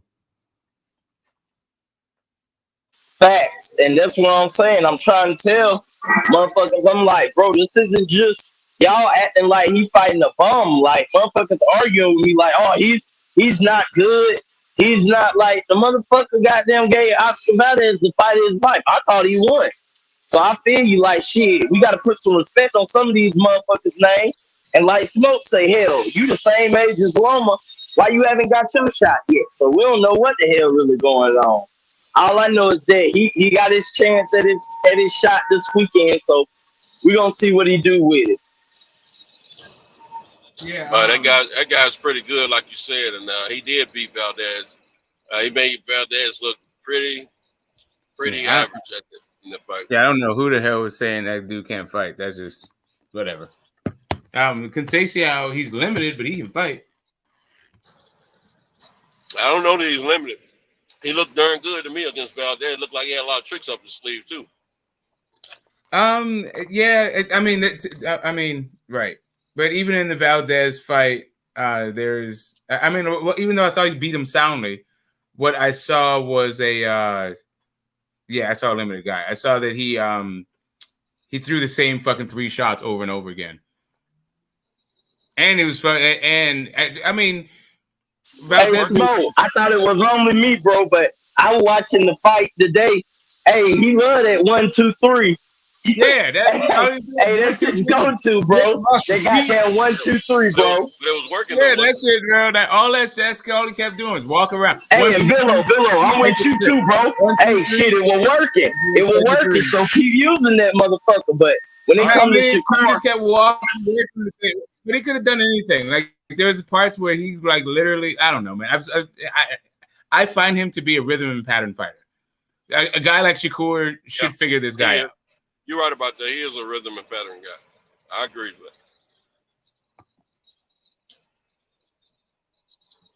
that. Yeah, the 1, 2, 3 is good when you're stepping forward, but not when you're backing up, in my opinion.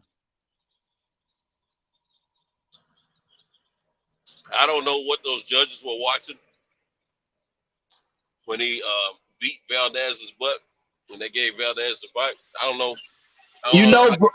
Hey, Billo, I think, bro, I knew something was up when they let that nigga still fight after he got tested positive. Yep. Like, they didn't even strip him for his shit, bro. They literally just say, "Oh, we're gonna let you fight. Go ahead. No strip or nothing." That's when I knew something was up. Really, low key, that was like one of the ugliest rivalries of last year. If you really want to think about it, like motherfucker, even CompuBox, every angle, no matter where you want to go, they had Roberson. Goddamn, based off their stats, Roberson should have won. But hey, that's what that we back Canelo do. That WBC, they gonna make sure. Hey, it's okay. You can do a little steroids, little just a little bit of PED. We ain't gonna just spin you.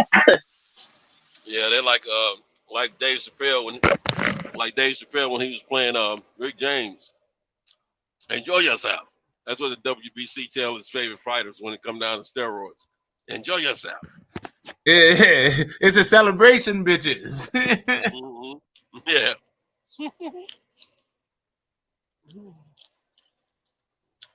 Yes, indeed.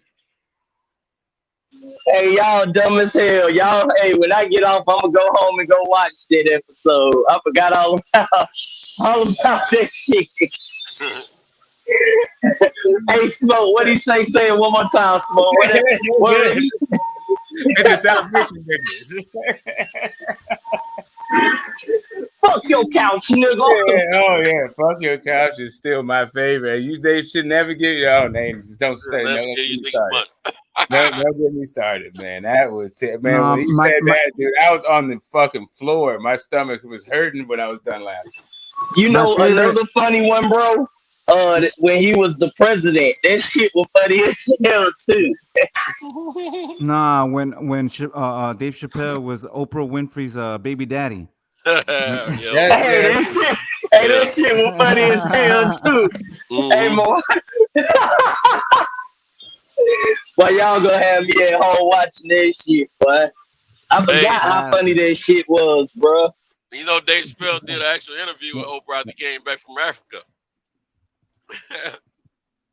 Yeah, that's crazy. Like, that's a good journalist. Oprah was like, she didn't be like, all right, you talk shit about me. She like interview, Dave Chappelle. The nigger family. The nigger family. Man, that was crazy. The Black Klansman. The Black Klansman. It's crazy. What did he say? He said, you niggas gonna get the best table with anybody. Hey, you know, most of those skits, they had to be blowing up trees when they thought of those skits, man. Oh man. Yeah, boy, man. Hey, the black white supremacists. Y'all remember that one? That nigga say, we got a nigga outside. Call him, nigga. You the nigga, goddamn. That nigga took that damn hood off, but his head exploded. When he said all types of chinks, I lost it, man. I gotta say, I'm not proud, but fuck, I lost it when he said that shit. No. What about the race draft? The race draft. That was all right. No, it was good. We of the Black Coalition. Hey, I forgot about that race draft. Hey, you're right. We of the Black Coalition. We want to make a trade. Yeah, that's great. Yeah. Hey, what about the Asians took Wu-Tang? We want Wu-Tang. What about when your boy found out when he found out he was black? The KK, remember when he found out he was black, he divorced his wife for being a nigga. Oh yeah, that's Clayton Bixby. That's Clayton Bixby. Yeah, Bixby. Hey, that literally was the cherry on top for that episode for me. I'm like, this shit can't get no funnier. And then like, after finding out he divorced his wife, when we asked him why, he replied, "She's a nigger lover." Also, the white spot shit was pretty funny too. Yeah, that was fucking hilarious. That was great. What about the goddamn when the hood nigga won the lottery and that motherfucker they talking about FUBU stock has went up 500%. That motherfucker say she say you bought a box truck. He say hell no, bitch. This a truck full of cigarettes. Yeah. Hey, Cadillac stock went up too. Everybody was buying Cadillac. He has some good. Like the Dave Chappelle has a good one. There's nothing like the Charlie Murphy stories though. The motherfucking game blouses. That shit was funny. Yeah, the Rick James. That shit. That's always like too goddamn funny. Man, look, check this out. I was checking out some videos while I was driving the other night, and what's my man name? Come on, NBC. Jimmy Fallon. Yeah, Jimmy Fallon. Jimmy Fallon told a story about Prince wanting to play him in ping pong. And long story short, when they finally played, it was after the show had already aired. I mean, had already, been, they've already done stuff for the show and everything. Went to a little room. They played one game. Prince beat the brakes off of Jimmy Fallon. And when Prince came, he showed up with a double-breasted jacket on in his Revolution attire and beat Jimmy Fallon like he was about to give a stage performance, And then the last scoring poem that he did on Jimmy Fallon, it hit the edge of the table on Jimmy Fallon's side. So Jimmy went to chase the ball down. He said, "Great game." He said, "Great." He said, "Man, you're good." And when he turned around after he got the ball, Prince was gone. He had ghosted him. And so one of the guys, my man that played in the Roots, played the drums, Quest Love. He ran up on Prince down the street. Prince had already got in his limo and everything, and Quest Love caught up with him at the light or something. He said, "Hey man, what happened? What's happened with the game?" Said Prince let the window down only halfway and said, "Ask your boy," and let the window back up. His limo, and he pulled off. Yeah, but Chris is a cold one. Yeah, man. My cousin worked Paisley Studios, and he did some drug shit for Prince, but apparently the workers there, like if you're like he was doing some other shit, so he wasn't subjected to this, but all of the main people there had to dress in all black, and only Prince was allowed to wear color. Really? Yeah. He didn't like tall people standing next to him. I heard about that. Yeah, I've heard about that. And Prince is something else, man. But they say he was a hell of a basketball player for real. He played in high school. I saw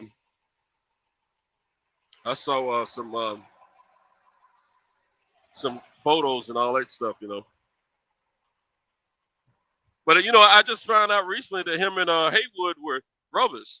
The guy that played in What's Happening. Wait, hold on. Wayne. That's Prince's brother? Yeah, they're brothers. Yeah, I just found out recently. Holy shit. Oh my God! I remember that episode when he was like betting it, where he was making a whole bunch of money betting football games, and he was on a roll. It turns out he was just like his method was picking the guys whose helmet the team whose helmet he liked best. Who's that? Dwayne. Yeah. You know, it's Raj, Dwayne, Rerun, three friends. Yeah. That one and the Doobie Brothers one. That's like the two that like just stick out in my head. Yeah, they had the same father, of course, different mothers. That is bananas. Dwayne, he seemed like a. You know what? When you see Prince's younger photos without his makeup and all that stuff, they favor a lot, man. It's crazy. Yeah, no, I can see it, but he's just got like kind of the wider nose. He's got they got the same kind of like dimple kind of thing. Yeah, I get it. Yeah, Prince was interviewed by some local news media company in his locality where he lived when he was a little kid. I forget what they were talking about exactly. I just saw this recently.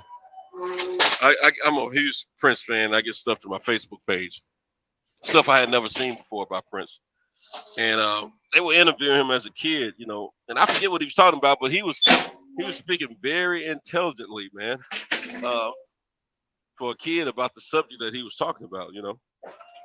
And they were always talking about how bright he was, and you know how much more wiser he was than most of his peers. What you think about his death? You know, I don't want to get into the conspiracy shit, but is it true? Because since you're a fan, I always wanted to know, is it true that like he supposedly died right after selling his masters, or not wanting to sell his masters or something like that, or is that just bullshit, bro? Well, that was always going to be the case with Prince because he never wanted to sell his masters, right? That was his whole fucking shit was in the 80s, was him and his goddamn masters. So, I mean, I don't know. I think it was more of a Michael Jackson thing, right? What happened to? I had a phone call come in. Oh, he was talking about the conspiracy theory that Prince's death was linked to him wanting to, or maybe like possibly losing control of his masters, wanting to retain control of them. Wait a minute, Prince from all like.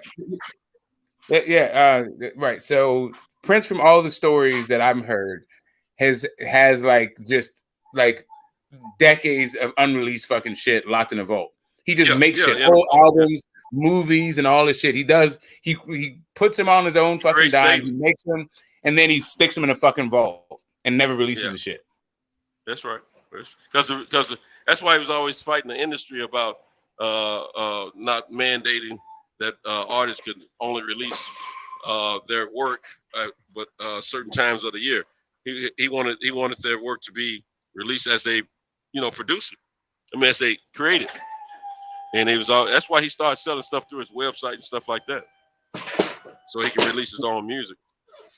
All I can tell you is, like, people have, and like if you haven't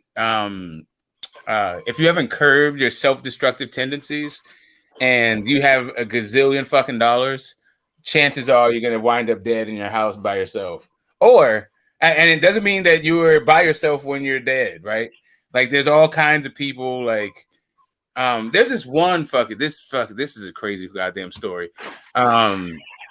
This woman, this tech billionaire guy was found dead in his house, like apparent overdose. But this guy had a smart house, so he put like hidden cameras all through his shit.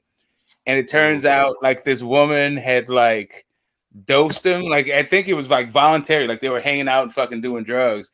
And she might have gave him a hot shot, and she was, they had found similar like people in that same kind of situation.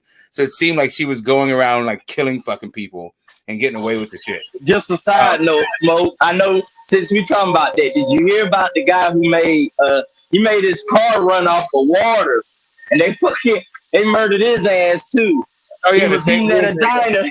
Yeah, in the 80s. That's been around for a long time. That conspiracy that, but it's companies have actually tried to do that too. They're trying to do that on hydrogen also. You know what I'm saying? Just running cars off of hydrogen, but it's not it's feasible, but it just doesn't make sense. You know what I'm saying? No, it's I don't know. I think it do make sense. I mean, the guy was able to actually make it work.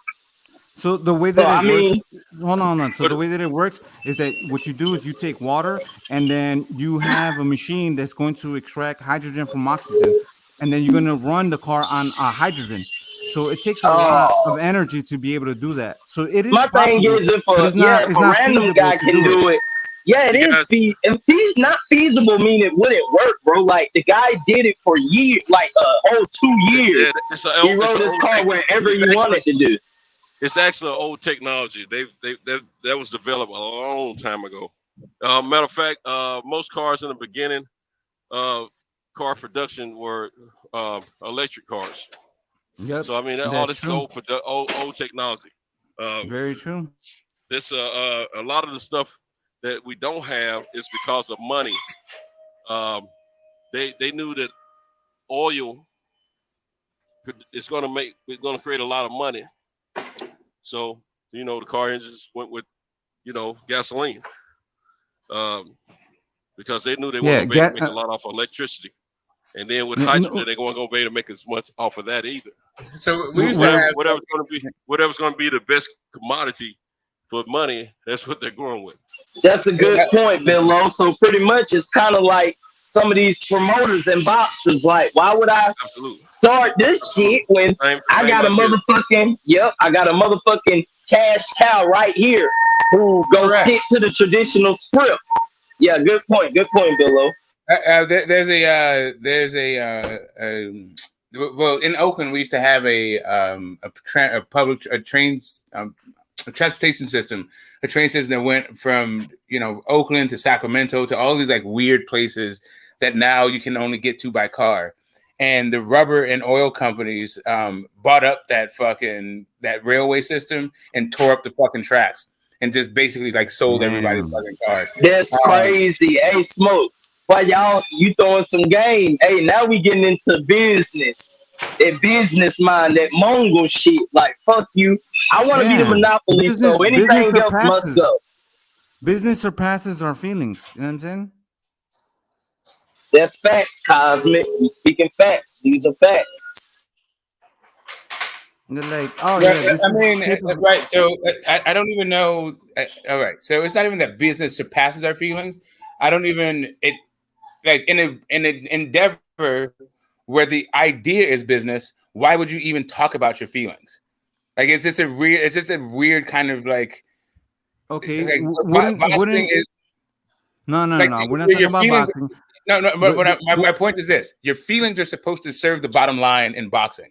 Like they want you to be emotionally invested in shit, and they want to flame your passions. But all of that thing is in service of separating you from your money.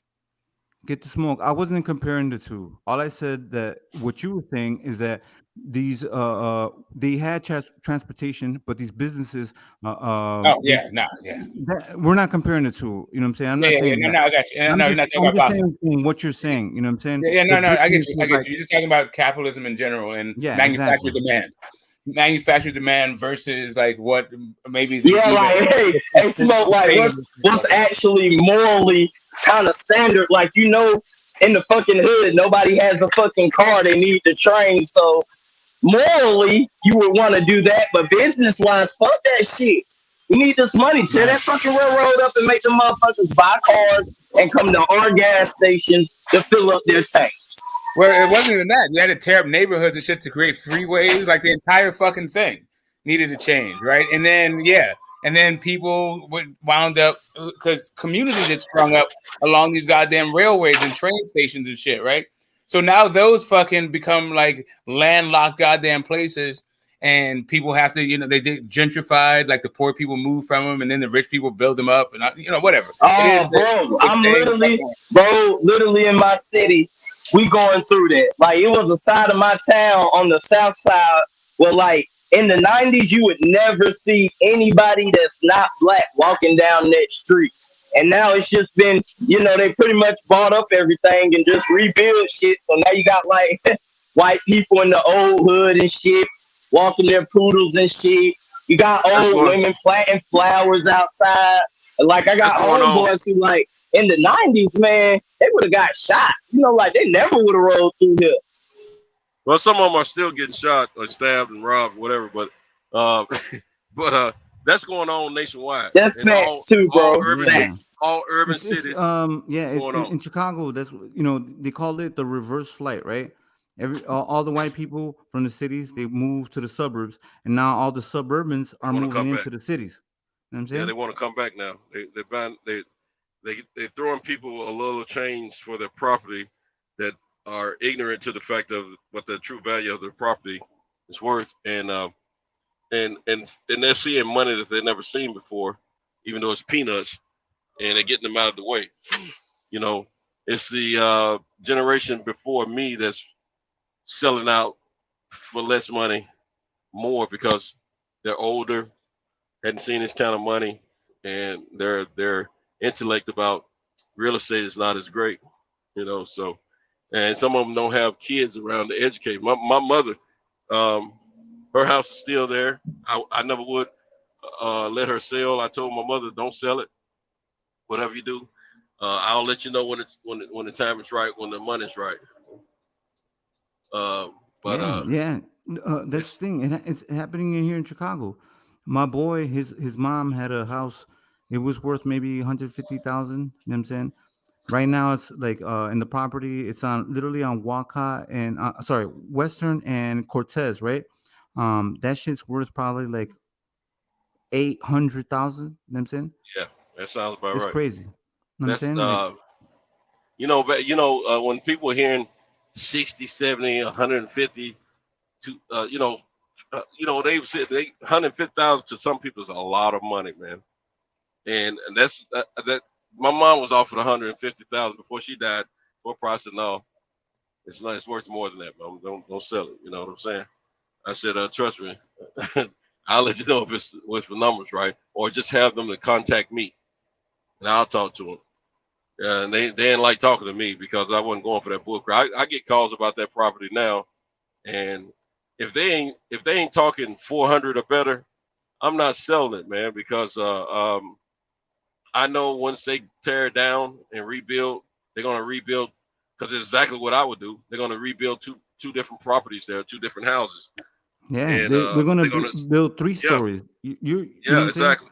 They're gonna be vertical, and they're gonna sell for a minimum, probably about $550 each. I already know this, and see, that's exactly what I would do. The only reason I haven't done it is because I got an idiot brother who I shouldn't have let go move into my mom's house like she told me not to let anyone in there if she would have passed, but she hadn't signed her will before she passed, and so legally I can't do a whole lot. We just have to go to court and all that. I got a big thing about having the courts tell you how to live your life and what to do with your property, all that kind of stuff. But anyway, Bill, where you from? Sorry, it doesn't sound like you're really like you don't have the temperament to be a landlord, really. I do. But see, this is. Now that you don't want to deal with the fucking courts, then you already got it. No. I don't have a problem with stuff like that. But I'm talking about when it comes down to family, I have a problem with it then. This is my blood. I don't talk to my brother because this property is. I love my brother. I would die for my brother, but I don't talk to him right now. It's stressful because he lied, and he's a freeloader. See, he moved away from Nashville and went to Detroit for about 5 years, and he learned how to become a squatter up there. And that's basically what he's doing now. I had to pay about $11,000 to keep my mother's property from going into foreclosure back in the beginning of 2020, and I didn't want him to know. But unfortunately, my best friend told us, I was trying to make him feel scared that the white people were going to come and tell me I had to get out of there. So what I'm saying, so he would go ahead and leave because he had told me he was going to be moving. But then this idiot best friend of mine, my brother's talking noise about me to him, and he tells, "Oh, your brother, you wrong. Your brother just paid." So like, man, I didn't want him to know all that bull crap. He don't need to know what I paid for, to keep the house in the family. You know what I'm saying? He just messed up the plans I was, working on. I told my best friend, don't never tell nothing that I do business-wise to my brother or any other family member. Because if I want them to know, I tell them myself. But that's just certain information I know not to tell him because, he don't take too kind of people talking nonsense about me when he knows it not to be true. And I respect that as well. You know what I'm saying? But still. Get the bull. Sometimes I don't mind them thinking I'm a butthole. No. You see the bigger picture. Where are you from? I'm from Nashville. Nashville, yeah. And the thing about it, I had told my sister and my brother the plan. See, my mom wrote out a will, which only allowed for each of us to get X amount of dollars and the rest to be put in a trust for the great grandkids, right? But she didn't know the value of the property. I did. And so I had more idea than she did. It was worth much more than she was thinking. So I was telling them, just be cool. We'll sit on this property for a little while, make it like a family meeting place, and then in a few years we'll sell it if the right bid comes along. We're not going to be desperate. So, this idiot won't get out of the house, man. I let him go in there so he wouldn't be in the streets, but now he won't get out. He's just a butt wipe, man. And I don't want to be fighting with him. I don't want to be, doing something crazy. But if he goes to jail and has to stay for a while, man, it's celebration time. I'm putting all this stuff out, and I'm changing the locks on the doors, and we're gonna go from there. He'll never get back in there.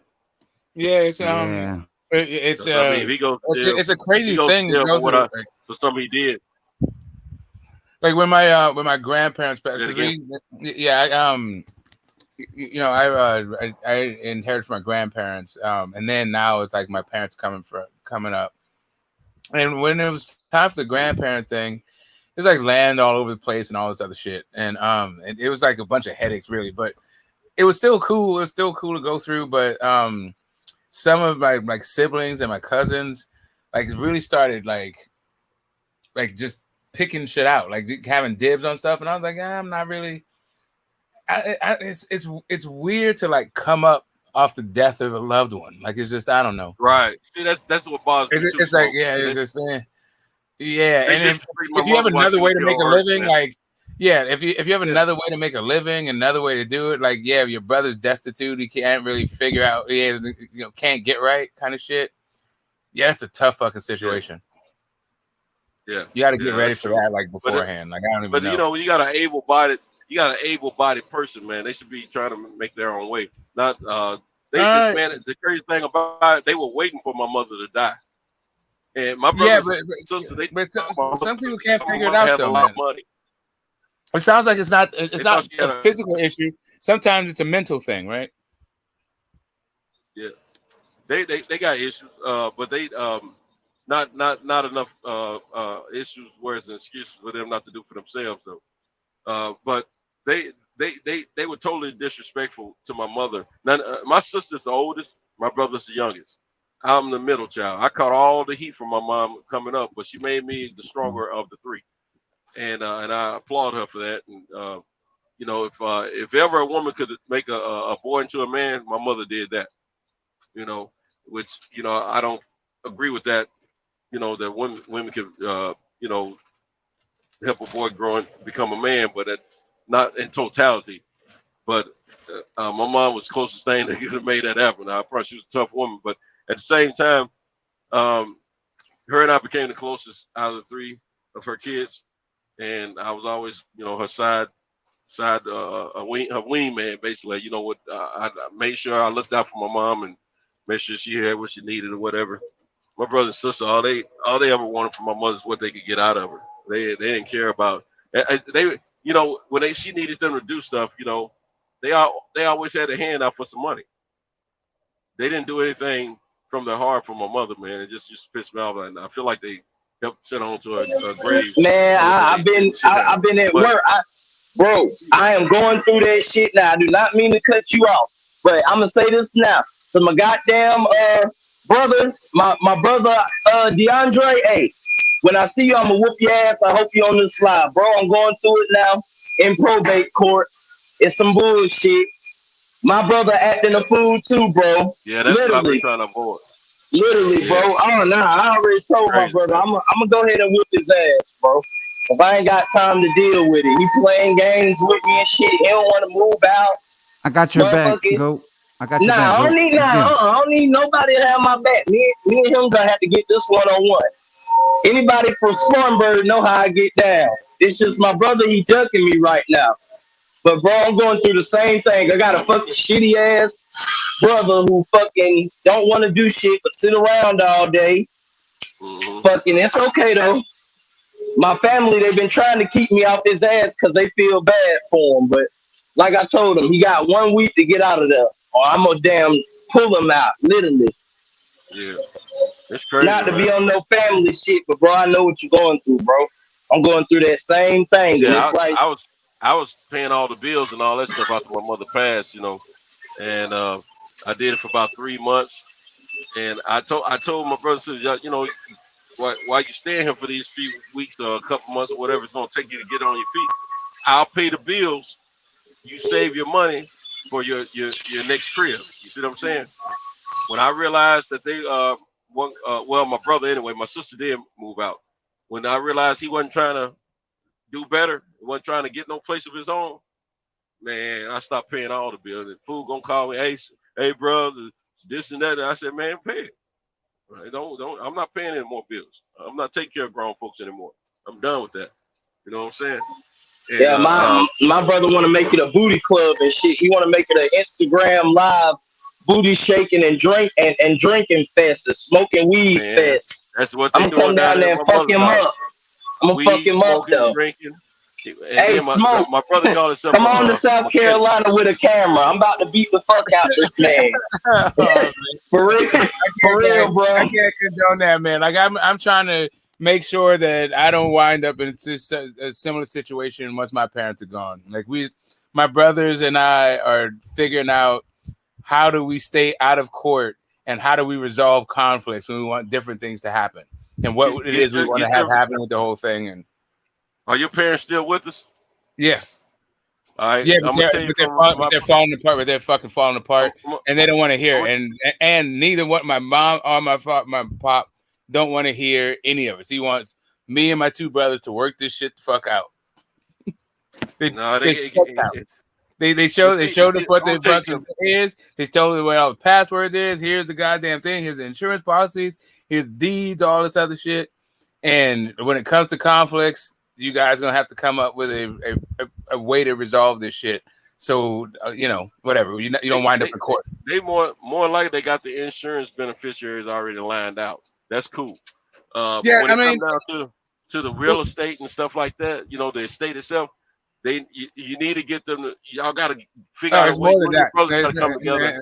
It's a whole bunch of shit. It's more than one piece of property, and then also it's fucking like whatever. They got a whole bunch of shit, right? They have a. Well, I'm gonna tell you this. You want try to figure out how to get them to put things in place while they're living, because if they die and y'all go to probate and all that, you might lose some stuff to the white folks. You know what I'm saying? That's what we're trying. That's what we're doing right now. It's like figuring out that conflict fucking resolution between all of us, and we're supposed to, like, my brothers and I are supposed to come up with a plan and present it to my parents, and then they're gonna fucking sign off on it. But they don't want to be in part of the fucking process of us figuring out how we're gonna resolve it. Your mom and daddy signing the contract. Sound like they want to make sure you and your brothers are in agreement with everything. Exactly. And then what's gonna happen if we're and then who do we have as who's gonna act as our proxies if something should happen to us? Yeah. So just like me and my brothers, and then our fucking proxies. You remember Steve McNair? Steve McNair, right? Yeah, Aaron McNair. Steve McNair didn't have a signed will before he passed. His wife was still living, and they took a lot of money from. Hey, I seen that, bro. They say they took over like millions from them. I seen it on that. You seen that ESPN shit too? Like, I didn't even know that was bad. I'm from that area, so trust me. And see, that's what bothers me about my stuff ain't nowhere near that level. But at the same time, my brother, he's just an idiot, man. He listens to his buddies. All he want to do is freeload, smoke weed, and drink, and have these little ratchet gals up in the crib. You know what I'm saying? I mean, we all want to do some stuff like that. I don't want to smoke weed, but I mean, some people want to smoke weed and they want to have ratchet chicks up in the crib, not have to work, but. At the same time, man, I don't like freeloaders, man. I can't stand that bull crap. Well, we're all man. We're all fucking too old. Fuck that, man. Be on my undercard. But Goat sounds like your brother might be a little bit younger than our brothers. But my brother. That's the crazy thing. My brother is older than me, bro. 49. My brother's 49 years old, man. He's too old for that. I'm 55. He's 49. Man, my brother is 30. He 30. I'm 20. I just turned 27. He 30. He need to do better. Hey, listen, Billo, you can get on my undercard. We're gonna goddamn make a card. Damn, it's gonna be called get your brother mind right. Look, you can be the main event because you a little bit heavier than me. But look, I will run the undercard. I'm gonna knock my fucking brother out, and then you can put some love taps on your brother. We can make us some money, call it a day. Now, my brother, one of them type, I will have to knock him out. He's a wild boy. You know what I'm saying? That's why I say I gotta knock my brother out, because that nigga ain't having it. I'm gonna have to knock him out.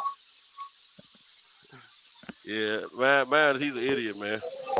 Look here, I've been trying to let the property taxes build up, so the state can put a little scare in them, and I can swoop in there and pay the taxes at the last second, and get the profit. Man, bro, I literally tried that. This motherfucker found him a white girl to pay for everything. I said, what the this fuck? fool figured out a way. This fool figured out a way to pay for the tax at the last minute. I was pissed off too, man. Me too, literally. I'm telling my girl, like, oh yeah, we about to finally get him out of there. That motherfucker sends me a message. Yeah, by the grace of God, I got the payment. Yeah, motherfucking, I go down there. It's a white girl with fucking 4 toes and shit, missing a tooth. Like, what the fuck? Yeah. Yeah, man. My sister come calling me and said, yeah, hey, bro, little bro want to know how much we got on tax. I said, I ain't got jack on no taxes. I said, hey, he get out of that house. He ain't got to worry about it, but as long as he down there, he can pay them taxes, and you don't need to give him nothing. He don't want benefit from the crib. And after I got finished talking to her, she said, yeah, you're right. Now, far as I know, what she telling me, she didn't give him any money. I don't know if she did or not. But he's supposed to end up getting them paid, though. She threw that nigga $100 a pack of cigarettes at a 4-for-4. Mm-hmm. I believe she gave him something too. Hey, look, we got to get back to politics. Cause I get started all night on this shit, man. Hey, this is the real stuff, though. Like for real. Like I don't we don't talk about this shit that goes on behind the scenes and what our day-to-day looks like. But yeah, mine is like one of the things is making sure that when the time comes, we do what we can so we're not in this place. Like the siblings fucking fighting over our parents' shit. Right. And it shouldn't be that bro, way, man. I'm the youngest in my family, and everybody else in my family has kids, so I'm not gonna be like, oh, I deserve this and that. Nah, like it's not even that, man. It becomes an emotional thing. Like my brothers, we all own homes and all. We got families. We're old. Like we don't need the shit. But like what I was saying with my cousins, it became like a status thing. It just gets weird. I'm gonna tell you something. Unless the siblings, the kids or whatever that are here after the parents, unless they do what Smoke and his family trying to come up with a resolution and everybody be in agreement, unless it's something like that, or if the parents don't put it in writing themselves, or if they do, if it's not one of those situations, all those kids that set up and agree and say, nah, we're not gonna be tripping and beefing with each other. We ain't gonna be going at it. We're gonna do the right thing. We're gonna stick together. This, that, and bro. Literally, that's what my family said. Yeah, and they can do the exact opposite, man. When that person, because see, we were supposed to go to probate court in unison, and see, my mom wants me to be the executor of his estate. She had a will made out. She just didn't get to sign it before she passed. The will came back, drafted up. It came back, drafted up 3 days before I took her to the hospital. Man, my mom's been a strong woman forever. I mean, she's been sick for a long time, though.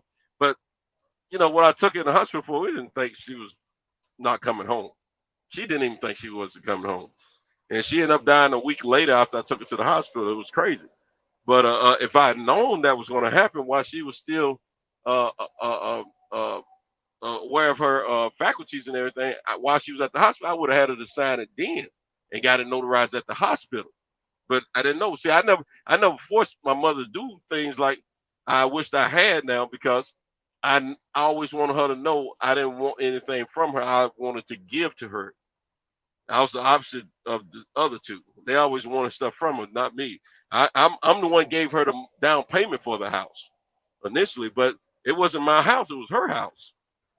I told everybody, I didn't think nothing about the down payment I had given her until she died, because she had told a lot of people about it, and they come to me, yeah, your mama told me you gave the money, but then she said it's your house. If something happened, I said, no, it's still her house. I mean, and we all, a family, and we just got to do the right thing. But I'm the only one that had good intentions, man. The rest of them, man, all they cared about is what they can get out of it, man. They couldn't wait for my mother to die, man. Couldn't wait. Yeah, it's just that there's just different competing agendas and all this other stuff.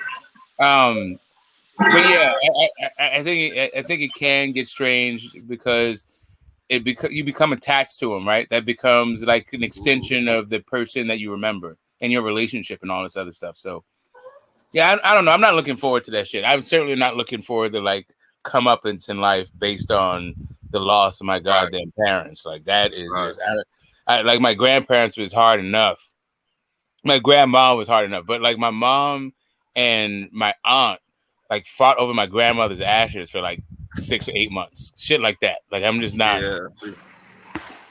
Man, hey, go ahead. You and your siblings, man. Go ahead and get some stuff understood, and get your blessings from your parents, man, and everything will be okay, man.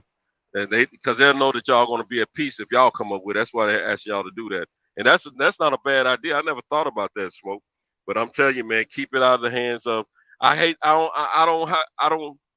don't mean to sound racist, but we know who run the courts in this country. And it's white people. So I'm just saying, keep it out of the hand of the white people. When I say that, I'm talking about the courts, man, because I just don't like the way things work. Hell, my uncle it's my uncle's house. Hell, he had a 92 Corvette. We still can't get that. We waiting on the fucking probate court to get everything situated. You know what I'm saying? I can't even fucking do what I want to with the shit. So hey, Smoke, just like you say, bro, don't do like me and my goddamn people and fucking not do anything and just fucking, and then now we got to do probate court and like my man say, who run that, and motherfuckers withholding money from us, withholding items from us that my uncle was his shit. You know what I'm saying? It's bullshit, bro. They will. It's bullshit. It's the history of this country as far as the government. If when any opportunity come up to get some money from the backs of others legally and what they deem legal, they will do it. Hell, hey, just to talk about boxing, you can look at just now when the owner of the coach Jim Irsay, he bought the WBC belt that was in I think who was the damn like hype man from Ali? Bushini? Yeah. But anyway, Bundini was given the WBC belt by goddamn Ali when he beat, I think it was Foreman, I think if I'm not mistaken. But anyway, this nigga Budini put it in his fucking locker and forgot about the shit. So he fucking died. Tell me why some random motherfucker, random family member sold this shit for like $100, and Jim Irsay just bought Muhammad Ali's belt for fucking, I think it was $10 million. Yeah, Bandini Brown, crazy. You know what's crazy? Ali asked him what happened to that belt in the movie. When Will Smith played Ali, he asked him what happened to the belt.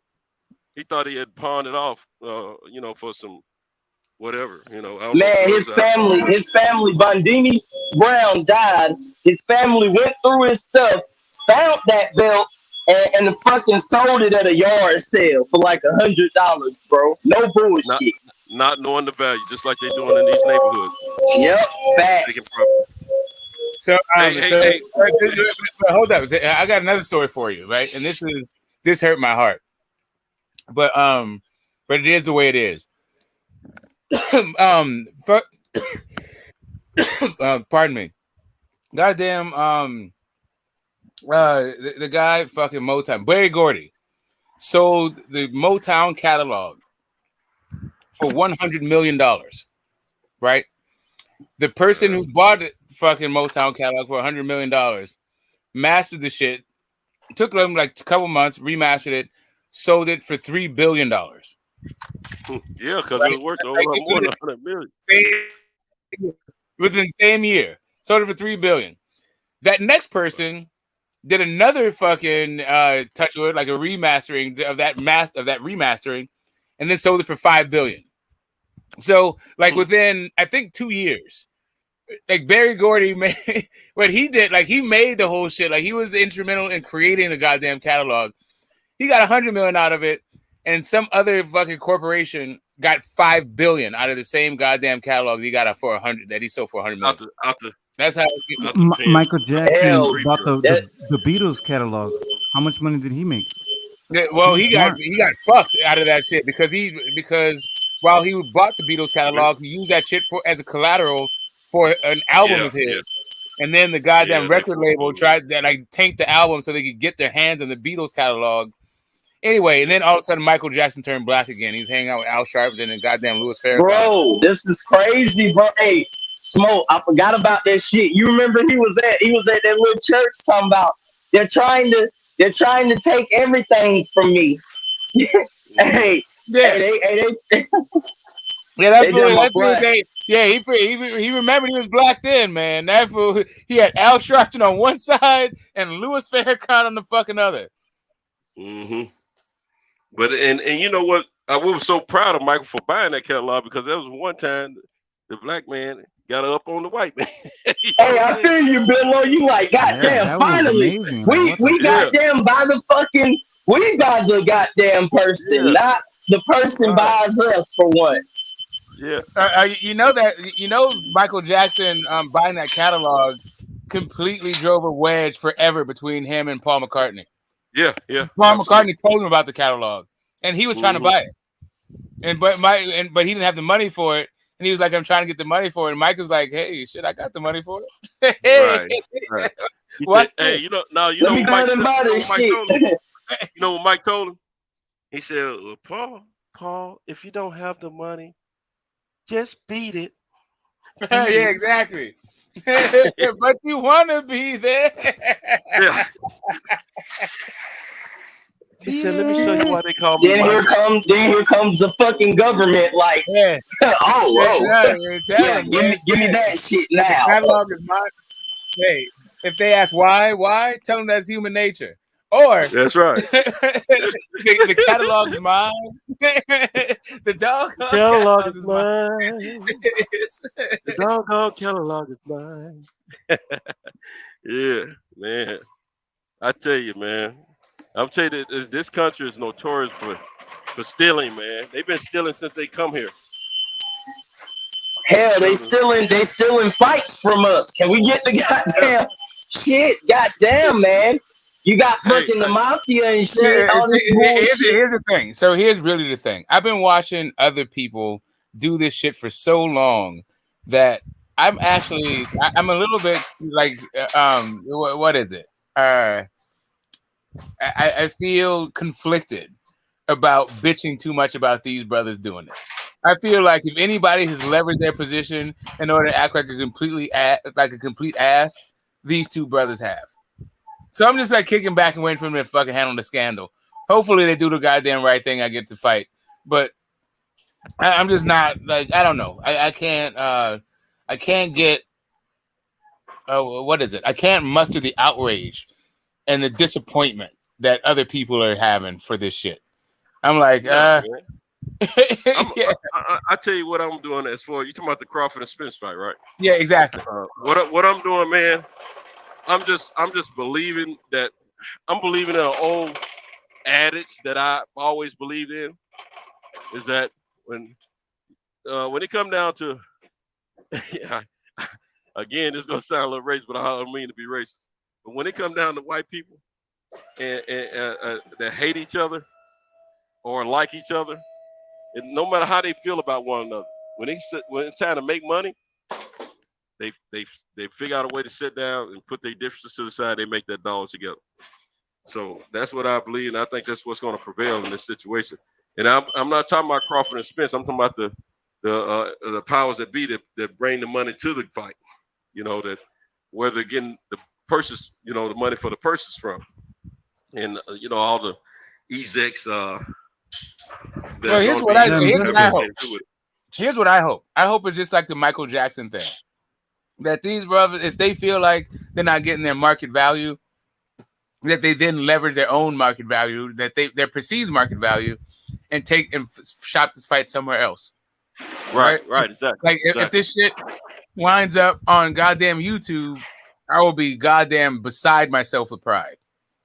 Get the smoke. I was saying that like 2 weeks ago. Like, man. I've been saying ever since you've been bitching about it. This whole idea about like Lance Pugmire said is goddamn Al Heyman, so it ain't Bud. Like, yo, I don't give a damn. Like, if it was Bud, I actually hope that it is Bud, so that we can get like the fighters can start taking fucking control of this era.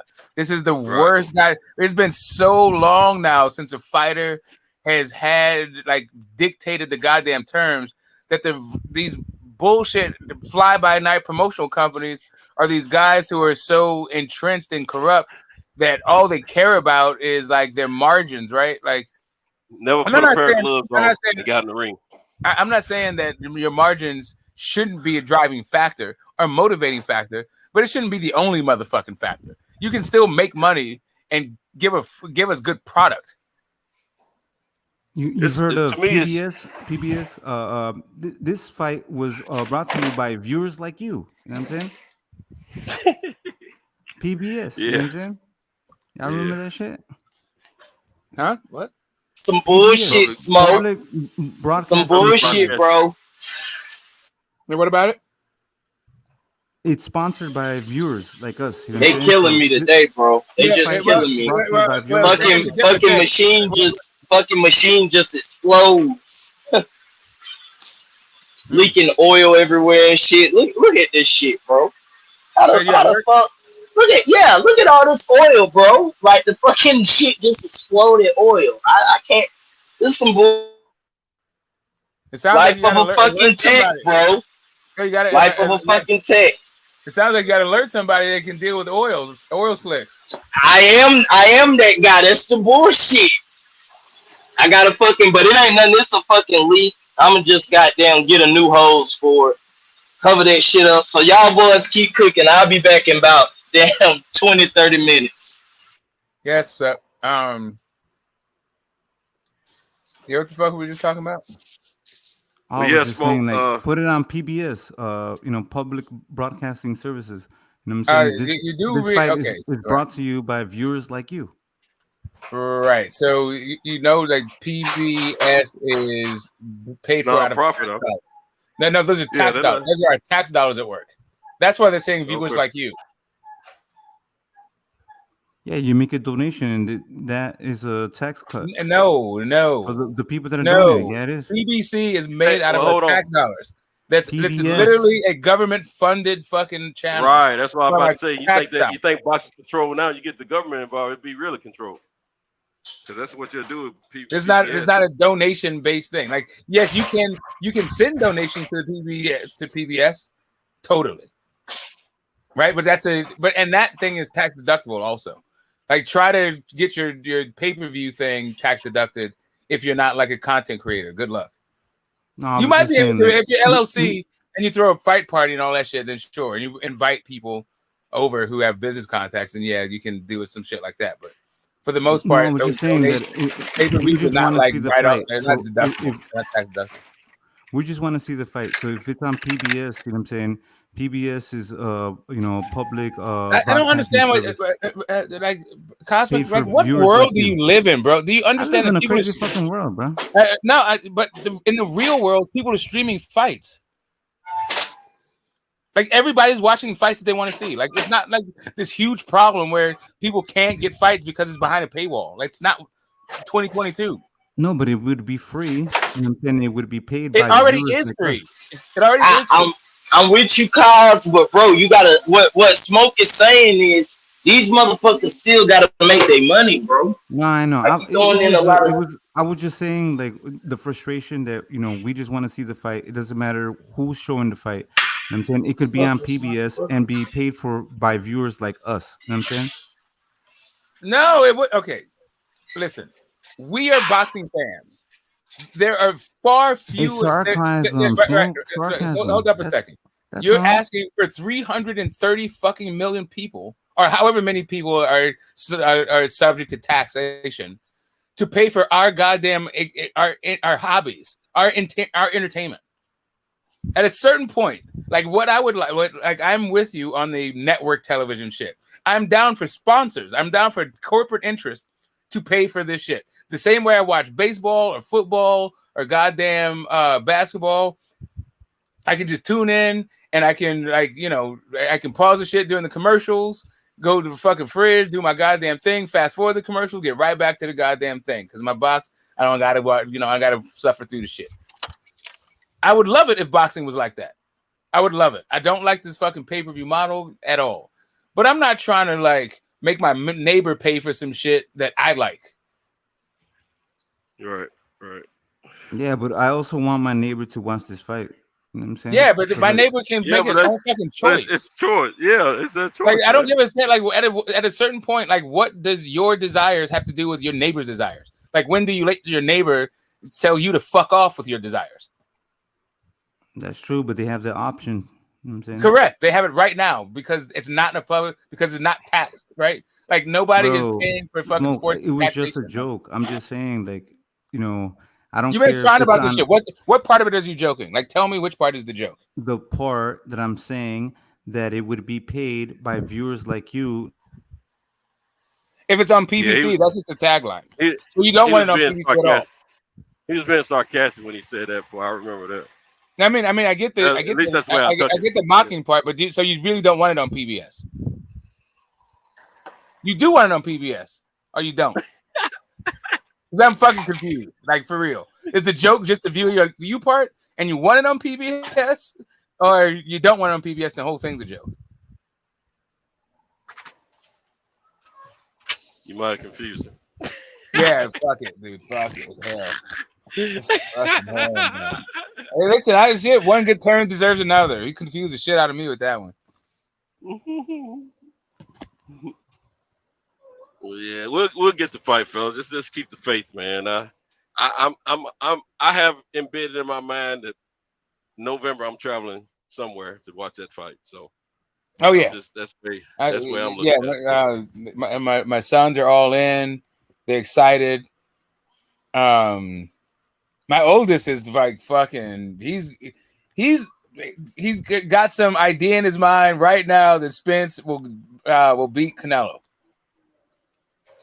Yeah. I'm like, might be on the sun smoke. Goddamn. Goddamn, bro. I know it sounds crazy, but that's interesting. That interests me. I would love to see that happen at Dallas Cowboys Stadium. I'm saying, man. Exactly, I'm saying, like, I didn't argue with him. I'm like, because he knows it enough. Okay, so first off, he was arguing with the goddamn with the commentary and his brother, my other son, about the scoring, right? Because the commentary 8-0 for Canelo and all this shit. He's like, this is a close fucking fight. Like, what's going on? And at the end of it, he's like, I gave Canelo maybe 4 rounds. I gave Triple G maybe 4 rounds, maybe 5 rounds. And that's exactly what the fucking thing was. So yeah, he was feeling himself after he got that shit right.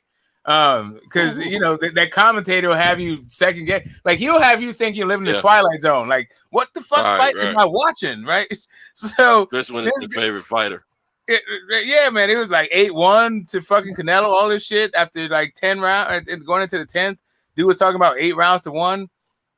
All right. So after he got the fucking scorecard right, he's like, yeah, Spence, Canelo's done. I need to get that Spence fight. I need to get that Spence. I'm like, oh, wow. Oh, this is your son, man. He's 20. He's going to be 24 in a couple of weeks here, like the 5th of October. Oh, okay. Well, you know what he's looking at then. Yeah, he knows exactly what he's looking. You know, I took him his first fight with him, and I took him and his younger brother, to the to Loma Mariaga, and we also went to a Triple G fight. You know, that's cool, just the LA shit. Like, you know, we're living in LA at the time. So yeah, that's what's up, Smoke. I want to. Hopefully, I can do that with my little girls. We can goddamn come holler at you in LA. Goddamn, come fuck out with Smoke. Oh, you in Oakland? Shit, I had a rental car. I drive up to Oakland, come fuck with you. We get some good food. Yeah, I keep forgetting you're in Oakland, man. I don't know why I keep thinking you're in LA, but I keep forgetting you're in Oakland.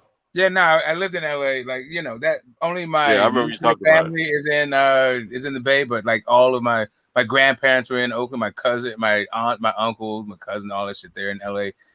That part, like, we all moved from New Orleans. My grandparents moved from New Orleans, like, you know, the second great migration shit after the World War II.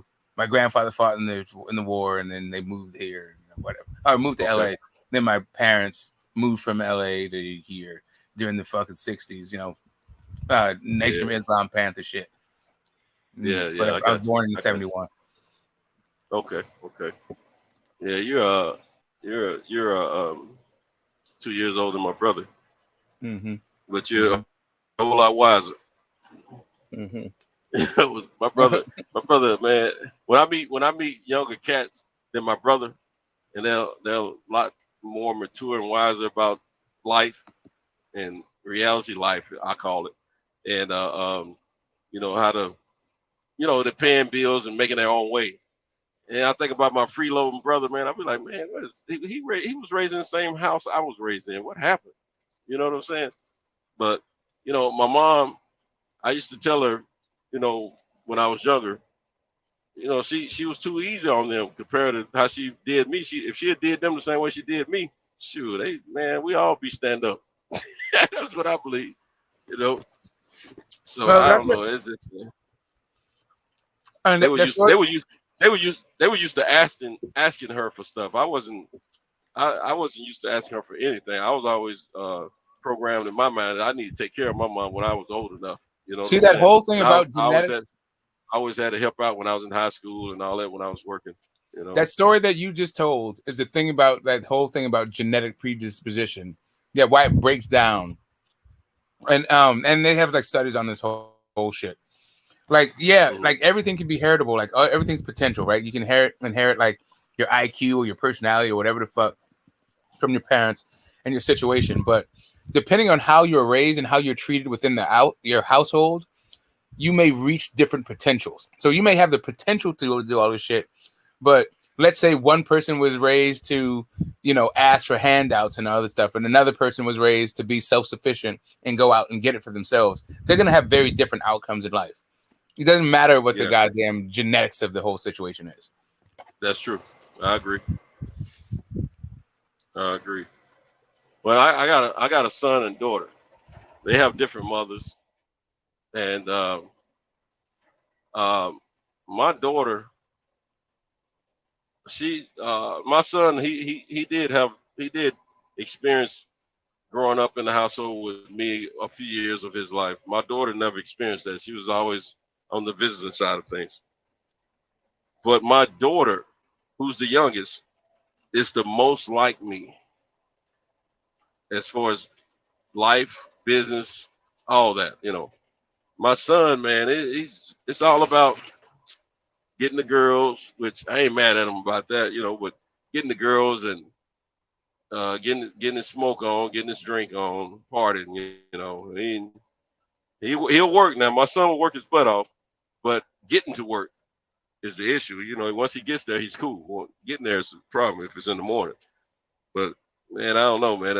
And he's still at home at his grandmother's house, where his mother lives as well. Now, I used to talk to him all the time about not following suit on that. Now, my son's mother, she's probably making about $75,000 a year. Still at her mom's house. Now, she's paying bills. Don't get me wrong, but she didn't always pay bills. She didn't always want to pay bills. So, you know, but she owns her business now. But at the same time, man, it just, I don't know. She keeps talking about she told him he need to move and get his own place, this, that, and which he's been out. He's been away from home before. He's been married before, but it didn't last any time. It's just that she did a hell of a job of keeping me away from him for a few years after I got married 21 years ago. And then after I fought her in court to get my time back with my son, she did a hell of a job programming him not to appreciate or admire his father. And so these are the results we have right now. Now she regrets doing all that stuff. You know, now she's telling the grandson, which is my son's son, to get as close to me as possible, because she's telling him, I can't teach you to become a man, but he can. He can teach you how to be a good man and all this kind of stuff. But you should have been telling that to your son. There's a whole bunch of bullcrap. You know, a lot of times women don't realize the detriment they putting in these kids, you know, these boys anyway, and some girls too.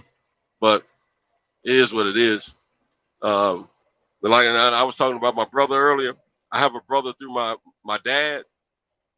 Man, we never grew up together. We didn't meet each other until we're 4 years apart. We didn't meet until he was 26 and I was 30. We have so much in common. So much in common. We think a lot alike on a lot of different aspects. You know, I mean, it's just crazy. So, man, I'm proud to say I got at least one brother that I'm proud of, as far as, and I know he's not a freeloader. He take care of it. I'm gonna tell you something. My brother's smarter with money than I way smarter than money than I am. Way smarter. I take my hat. I look up to him, man. He's way smarter with money. So look, I've only bought one home in my entire life. So I'm gonna own his fourth home. You know, he's doing his thing, man. But I tell you, yeah, it gets weird, man, because fuck, like once you get old, and it's different for everyone, right? But for me and my brothers, we're starting, and really some of my cousins too, we're just like managing like generations of old people shit. But we gotta own shit. But like, I don't know, man. Like for instance, like my grandparents brought a goddamn huge ass patch of goddamn desert in the 40s. No one's gonna move to the goddamn desert, right? So we're just paying taxes on a patch of goddamn desert for like the last 80 goddamn years, right? Like this is kind of, they've owned it for 80 years. Yeah, bought the shit in the 40s. Wow, that's awesome. How many, is it a certain amount of acres or yeah, I mean, I went out there. I mean, it's like, you know, I was gonna it was kind of funny because I was gonna do this like festival kind of thing out there, because fuck it, why not? Yeah. You could do off-roading and whatever. Yeah. And that's what I did right there. Yeah, I was gonna fuck with it, but then like I got caught up in the and then like the whole idea of a family bringing their baby and the baby getting bit by a snake. So I was like working that thing out in my head about the insurance liability of it. And then also like what I'd feel about it if that actually happened. Like, what am I going to do? Because people, it's a desert. So people are probably going to die, right? Like of being old or dehydrated or whatever the fuck.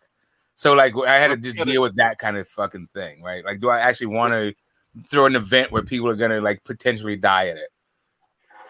But I'm gonna tell you something. I'm gonna tell you that it's not abnormal for you to think like that, Smoke. First of all, because you have African descent. You know what I'm saying? I mean, we're God's people. We're the original people. But I'm gonna tell you something.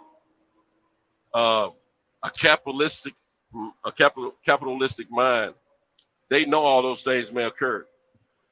But what they do is they weigh out the dollars and cents of it. What pays out greater? Oh yeah, I did that too. How much we earn? Don't get twisted. Okay. I did that too.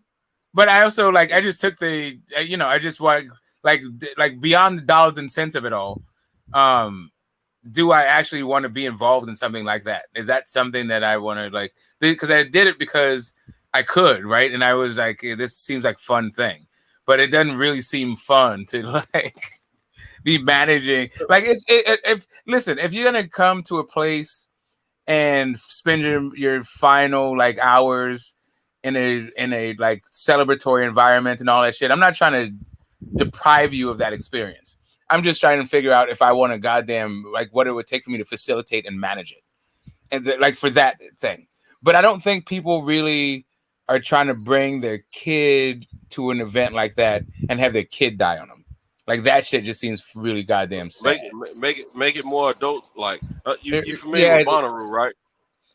Yeah, I mean it was just gonna be like in a day, so I was gonna do it like for a week. But fucking the pandemic happened, and so it just kind of sensitized me to like, you know, if I had planned on doing what I was going to do, then I would have lost my shirt over like I'd probably still be paying for the shit. But check this though. Okay, you familiar with Bonnaroo, right? The music festival? Bonnaroo Festival. Yeah. The Bonnaroo Festival, it happens yearly. And it grew from them renting property to them buying a bunch of property. Yeah. You know, and I went to Burning Man in like 94. I went to Burning Man in like 94, and that shit became a city of like 30,000 or some shit. Yeah. A permanent city. Let me tell you something. These guys have killed it with Bonnaroo, and they have had. It's like somebody dies every festival. Literally. Somebody dies every festival. Exactly. It's not the desert, but somebody dies every time. It seems like, man, one bunch of people go to jail, and they still keep coming. They keep spending a bunch of money. It gets bigger and bigger every year, it seems. So I mean, yeah, that's what I'm saying. Like, you just got to you got to resign yourself to that kind of thing. Like, I've thrown shows before, and I've been to the kind of thing. Like, I've been to, like months long party. Like, there's a standing the Moonlight Rays in Goa. They start like right before they start around Christmas, and they go through like February. And it's just nonstop fucking parties on the beach. Like I've done all this shit. Like, I get the general vibe, the gist of it, but that was like next to a water, right? But this is like the open desert, so it's a little bit different. You got to like trucking water, but it's just a lot more like lethal situation. Well, shit, hey, you come to the fucking dirty South, where shit you can go to Walmart to have fun and shit, go hunting and shit. But I had some woods. What's the fucking beach in South Carolina? That shit's some bullshit, Smoke. We gotta add some trees and fucking squirrels and shit, and deer that like to run into fucking cars. Nah, man, this fucking. I'm about to go whatchamacallit. This is like a pristine beaches, like miles and miles of pristine beaches right on the Arabian Sea. The goddamn thing is idyllic, it's pristine, all that shit. It's cool. But it's a little bit more like adult friendly. It's not a family friendly thing, right? But like the thing that I was talking about doing was like more of a family thing, like more of like a bring the family. It maybe something maybe more geared to single people, but families could come. I would just camp the fuck out. You might have to back up and punt and just put it on an adult type of adventure, entertainment type situation, where mostly just adults going to show up. Because I'm going to tell you something, man. You guys, is it in California where the property is? Yeah, California City. So you guys can smoke all the weed you want out there, from what I understand. Sure, out there. Yeah, but it's fucking Mike Tyson bought a huge patch of fucking dirt right out there so he can grow. I mean, these people are not very bright, but anyway, whatever. It is what it is. He bought a patch of dirt so he can build a cultivation fucking facility out there. Like those guys think they're gonna grow goddamn weed in a desert, but okay. What's about? I don't know where they thought they're gonna get water from, but okay. Hey, Smoke. Hey, just a side note. You were talking about this shit heating up. Man, turn the fucking machine off. Hey, but nah, you think goddamn Usyk and Wilder? I want to see that fight, bro. That shit is intriguing me. I do. I want to see it bad.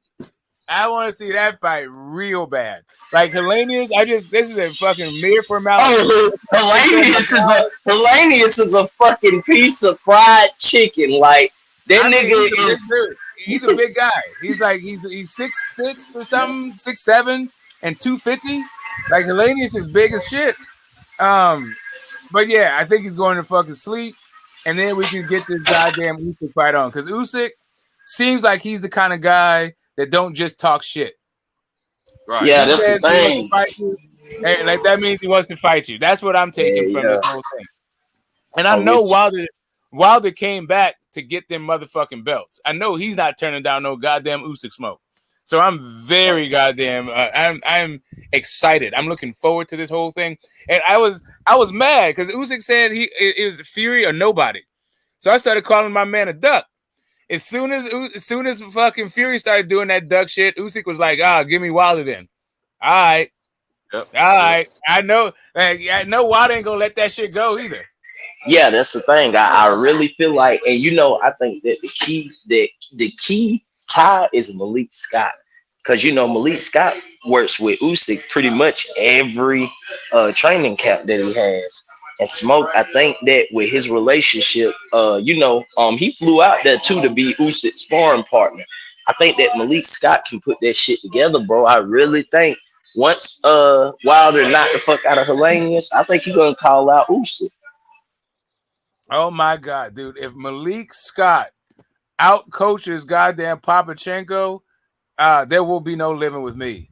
I'm gonna be talking a gang of shit. Like people think I don't know. Like the UK fans think I don't like fucking UK fighters.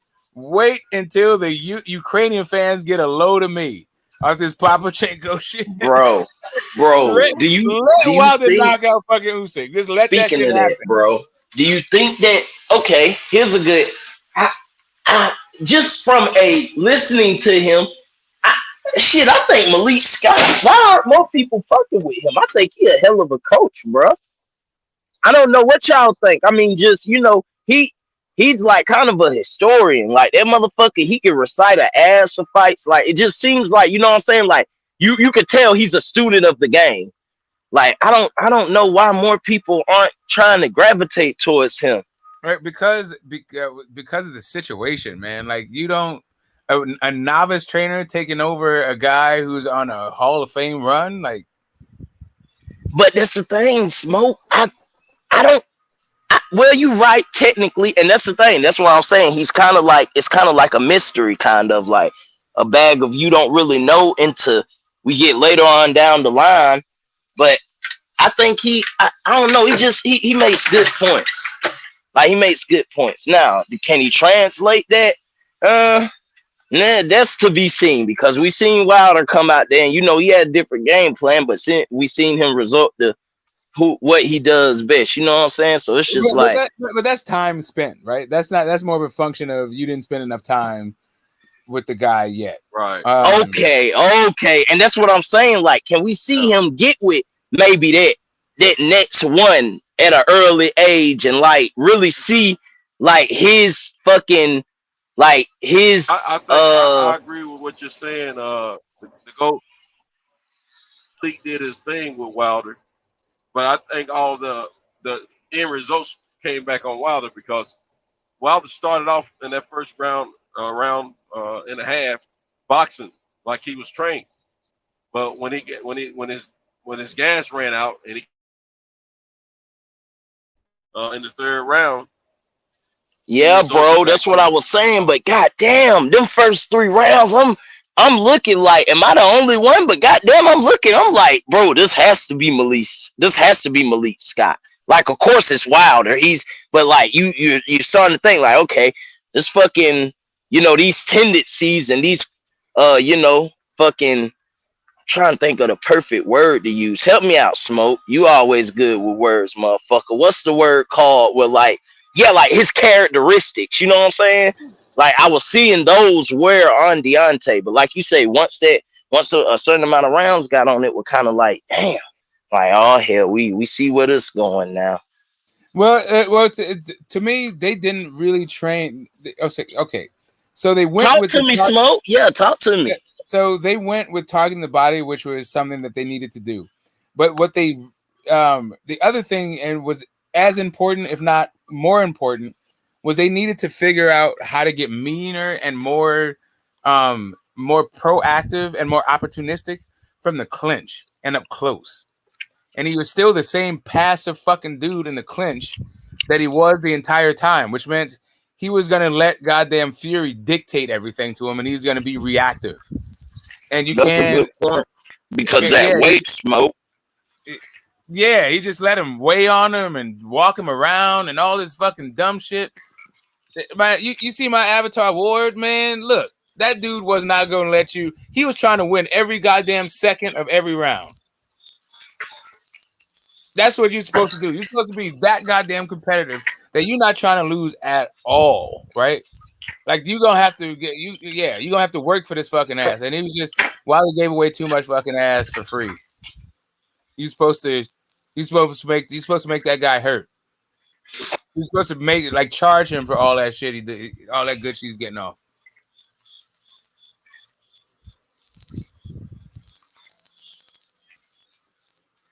But yeah, it was that. It was like the targeting the body was good. The being meaner in the clinch was not. The fouling, like I don't understand why the hell Wilder feels like he needs to be such a clean fighter. I would have been hitting that dude low, hitting him on the hips. I would have been training that shit. He said he wanted to kill the dude because he thought he cheated on him. He cheated. So why the fuck are you fighting a clean fight? Anyway, yeah, the Wilder thing. He is what he is. He's not like man. I talk all kinds of shit about Dillian White. I think he's a trash fighter and all this shit, but that dude ain't no goddamn chump. Like you can't just run up on fucking Dillian White and do whatever the fuck you want, and he's gonna be all good with it. Fat smoke, fat. You know, Dillian White gonna let you the fuck know. Oh, you gonna lean on me? Take like 1,500 of these goddamn rabbit punches to the back of your head before the ref gets here. You know? Hey, Smoke, let me hit you in your sheet. Let me hit you in your dick right quick. Let me fuck you up.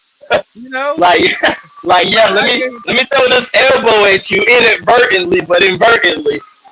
That motherfucker got a headbutt called a knockdown against Joseph Parker. That's it. Hey, that's his trying. That's his initiative.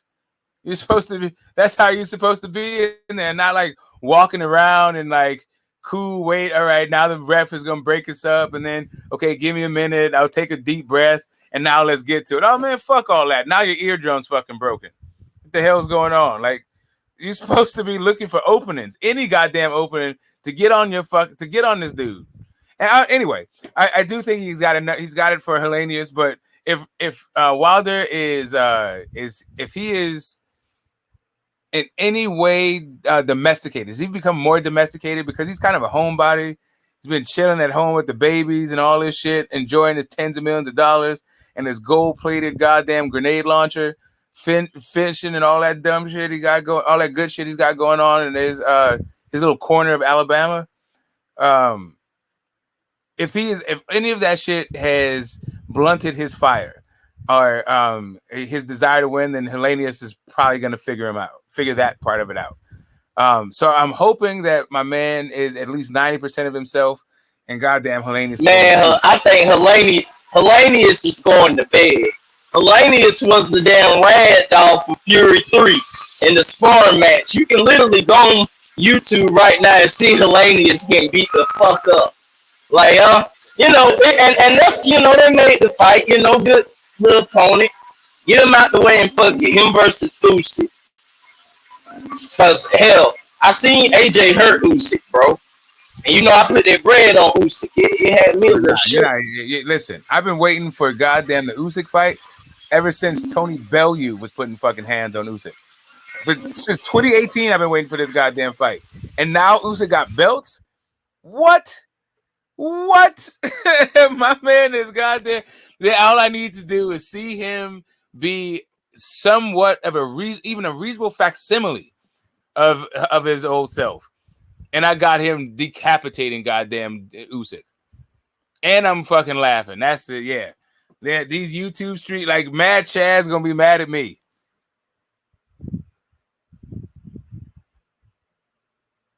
Oh shit, dude. These goddamn I mean, listen. Robert Helenius is okay. Big right hand. That's I don't. And shout out to the UK. Let me preface my whole fucking thing with this. The UK, their fighting tradition, their boxing tradition, is older than the United States, right? Our tradition is born out of their thing, but it's not even a but. As a result, they still have their like own fucking lingo, their own culture, and all this shit when it comes to boxing, and it's even older than the Queensberry rules. This concept, big right hand, that they fucking keep talking about. Like a lot of these dudes' right hand ain't that big. Goddamn, Robert Helenius does not like in a fight between Deontay Wilder and goddamn Robert Helenius. Who should be characterized as having a big right hand? For me, you know, it's not the Nordic Nightmare. Like shout out to you know, what is he from Finland? I think. Yeah, wherever the fuck, whatever is Scandinavian, or I guess it's Nordic, whatever Nordic country he's from. And actually, Finland's pretty cool. I actually like Finland. They do a lot of like, they got a lot of fish farms out there. But anywho, I'm not mad at goddamn Helenius. It's just, I hope he gets knocked the fuck out so I can get this Usyk work. I'm not looking forward to Helenius versus Usyk. Sorry. That is what it is. All right, so let me scroll through the goddamn chat, and then I guess I'll fire up my goddamn live if anybody want to go over and continue the fucking smoke. I think I think we'll continue talking about boxing or maybe something else. I'm not sure. We were talking about prostitution earlier. And women. Shout out to all the women selling that pussy. You're goddamn. You're not overlooked. Yeah, I mean that's what I was trying to say. My man was out there saying they're less of a woman, they're subhuman. This is man. Yeah, come on, bro. Stop it. Well, he recanted the subhuman position, and he's like, okay, they are human beings, but they're like not. Anyway, whatever. He was still on his judgmental shit. I guess they're 3/5 of a human, I guess. On some slave shit. Yeah, exactly. That's what you know what? I totally referenced that whole how to make an ideal slave. Like the way he was talking about like raising women and his daughter and shit. Like, you know what, bro? Like this is hella reminiscent. Like, do you want a dog? Like, do you want a pet dog or a woman, nigga? Like, yeah. He was like literally teaching his daughter that her greatest value is her goddamn box. Oh my fucking gosh! Hey man, he's like that's funny as hell. Using Tupac as a goddamn teaching guide. Like I couldn't get man. And he really had the nerve to tell me that I shouldn't be around children. I'm like, okay. I shouldn't be around children, but you telling goddamn young girls that their best attribute is a goddamn box.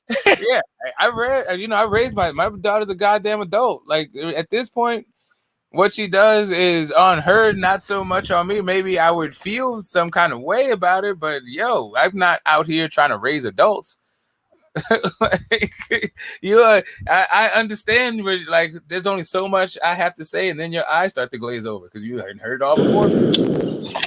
You're gonna have to learn that, you know better than me, you're gonna have to learn. But he's like, oh yeah, I'm disowning her and all this other shit. No, I'm not sleeping. I'm not sleeping on Helenius. Helenius can fight. Helenius can fight. I'm not sleeping on that dude at all. Like, nah. He's not a bum. He's not a can. He's not any of that shit. He's a good fucking fighter. And he's been on a hell of a tear recently. Oh yeah, we ain't sleeping on him, bro. We not sleeping on him. Let that be known. You know, he's a good fighter. He's just gonna get knocked the fuck out. Quit thinking that because we say somebody's getting knocked the fuck out, we just fucking disregard them completely as a fighter. Like, no, we're not saying that. We're just saying fucking when he fight Wilder, he's going to sleep. That's simple. My man, dude, Wilder's wins, 97% of them are by a goddamn KO. Right? That's 97% of his wins are knockouts. And then 91% of his goddamn opponents have been knocked out. So, like, to talk about Tank or Wilder or Better Beef knocking somebody out is because that's what they do. It's not like it's different when the puncher's chance and you are like have a 60% knockout rating. If you're a puncher's chance with a 91, 95% knockout rating, the motherfucker, this is the fucking norm. Like, yeah, like this is the fucking norm. Like, nigga, fucking set up 10 boxes and fucking open up one and see if you get punched and knocked the fuck out. 9 out of those 10 fucking boxes are gonna knock you the fuck out. Yeah. So, right. So, how much have I spent on paid pum pum? Not a significant amount because it wasn't in this country, right? But there was no intercourse happening. I got the worst goddamn back rub I've got in my life off of a goddamn African prostitute and like Senegalese prostitute when I was there. And there's 2 other fucking times I don't know, hanging out with yeah. Oh, you don't want to. You got just skim through them 2. I know. Well, I mean, there's one that was in Thai. It was like $5 in Thailand, and then she was like rubbing the inside, like, bro. Okay, you know the you was on your Deshaun Watson way. No, like in between, like that muscle that's right in between your index finger and your thumb. There's like kind of your index finger muscle. Oh yeah. Hey, bro, listen. I just had to fucking turn a wrench all day. My shit is swole. Okay, right. So she was fucking rubbing this fucking part and like asking me to like come to my hotel and all this shit. She's like, it's only $5. I just gave her $5 and moved away. But like I was at this. Oh man, I really like this story is even way fucking bananas. I won't go into it. But yeah, I've never I've never paid a working person for sex. Like I've like bought dinner and all that shit and like fucked and all that stuff, and I've paid for rooms and all that stuff. Like I've had to pay for the fucking, but not give her money directly. Right? So I don't know. I miss high school. I miss where you could goddamn. I remember in high school you could take a motherfucker to the movies, finger them, get some food, and fuck them in the car. Now motherfuckers want more. Like, fuck that. Right. Oh no, man, we got our little inspiration point. Like I'm in the hills, right? So if you like, there's little trails up here. You drive like little cutty spots and park and see the whole city. Steam up the windows and go the fuck back home. Maybe a cop will sight a line in your fucking windows. Maybe not. Oh shit, man! Goddamn, smoke. Yeah, I got one more hour in this bitch, man, and I'm out of here. Yeah. Eliezer, like, why are you always around here? Talking about, hey, you know what? This guy could get it. Hey, I remember the last time you're like, I don't want to see you. Don't disappear if Kambosos beats Haney. Okay. Well, what happened with that? Yeah, what happened with that shit? Yeah, exactly. Like, stop trying to like, oh, I just want to prepare you guys for the possibility that your guy might not be the. Get the fuck out of here, dude. Why don't you prepare goddamn a parlay? I'm gonna prepare you. Put in a parlay Deontay Wilder by knockout and make you some money and quit hating. How about that? At least you can make you some money while you know you had your opinion.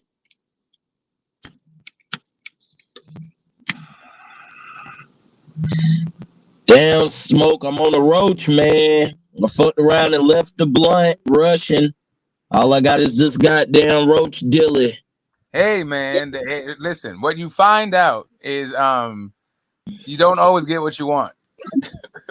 Hey, boy, you a funny you might get what you need. Smoke. But you might get what you need, baby. Hey, I'm getting what I need, bro. I got about 4 more puffs, but I'm making them count, boy. Yeah, exactly. For another hour? Come on, bro. What you start to find when you're down to your last little crumbs is how much you've been wasting this whole time. All those fatties you've been rolling. Goddamn, I know that fucking Saturday. I didn't have to roll that fucking 3 gram fucking backwood. And just talk to somebody while it's just burning, right? Now you're like, oh, wait a minute. I need to make a quarter of a puff. I got like 14 quarter puffs here. Yes, like goddamn, why are you talking to me? Now you done fucking taught me my head off the fucking ash as long as my fucking finger. The fuck? Yeah, we've been there, but it's all right. You got some more at the house. Actually, once I get home, it's on, Smoke. You already know. Once I get home, it's on. No, man, I was this dude was just running down prostitutes, and then he asked me about my experience, like how many did I know, and then like just as this whole like hood thing, and then it just like kind of hit me that my interaction with prostitutes for the most part has been really different than a lot of other people's, because the one that I hung out with for the most part were activists, and I never really like, I've never had like a sexual experience with a sex worker, but I have been there when they're doing their thing. Like, so there was like a fundraiser for the Swap Sex Workers Alliance, some sort of thing. So I went to this goddamn thing, which is a voter initiative, and their whole goddamn their thing, they had a booth, right? You know how you have kissing booths? Like instead of kissing, it was like hand jobs, right? They had for the calls and shit. It was the wildest goddamn thing I've been to, and I wasn't, it is what it is. But it just hit me that, like the way that he was viewing women, the way he was viewing sexuality, the whole shit was just really different from mine. And so I'm not even a counselor.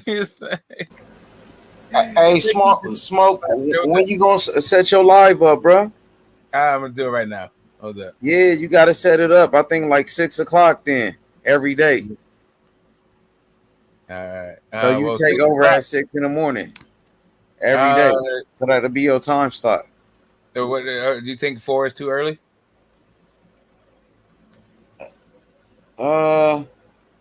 Maybe like 5. All right, I got you. That's cool. Yeah. I mean, for now, we'll figure it the fuck out. Like, it may work better around brunch. 5 is like, good though, right?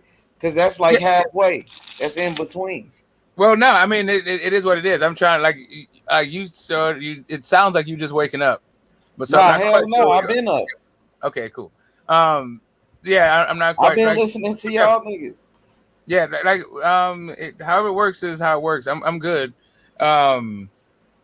But yeah, 5 is perfect though, Smoke. All right, cool. Hell yeah! So shout out H Money, man. What's up? Goddamn, bro. Nigga ready to fucking get off, bro. Nigga tired as fuck, bro. Man, you cooking, man. You going strong, man. You a soldier. You a soldier, man. So, man, keep doing what you doing, man. We got some big things. You know what I mean? You got the twins on the way. We got some big fights. We gotta get. Hey, listen. Another thing, bro. Really, I gotta goddamn. You gotta give me some goddamn contact information, man. I gotta holler at you outside of this shit. Hell about yeah. about my page and shit, bro. Yep. Yeah, we gonna get you going. We got Smoke going right now.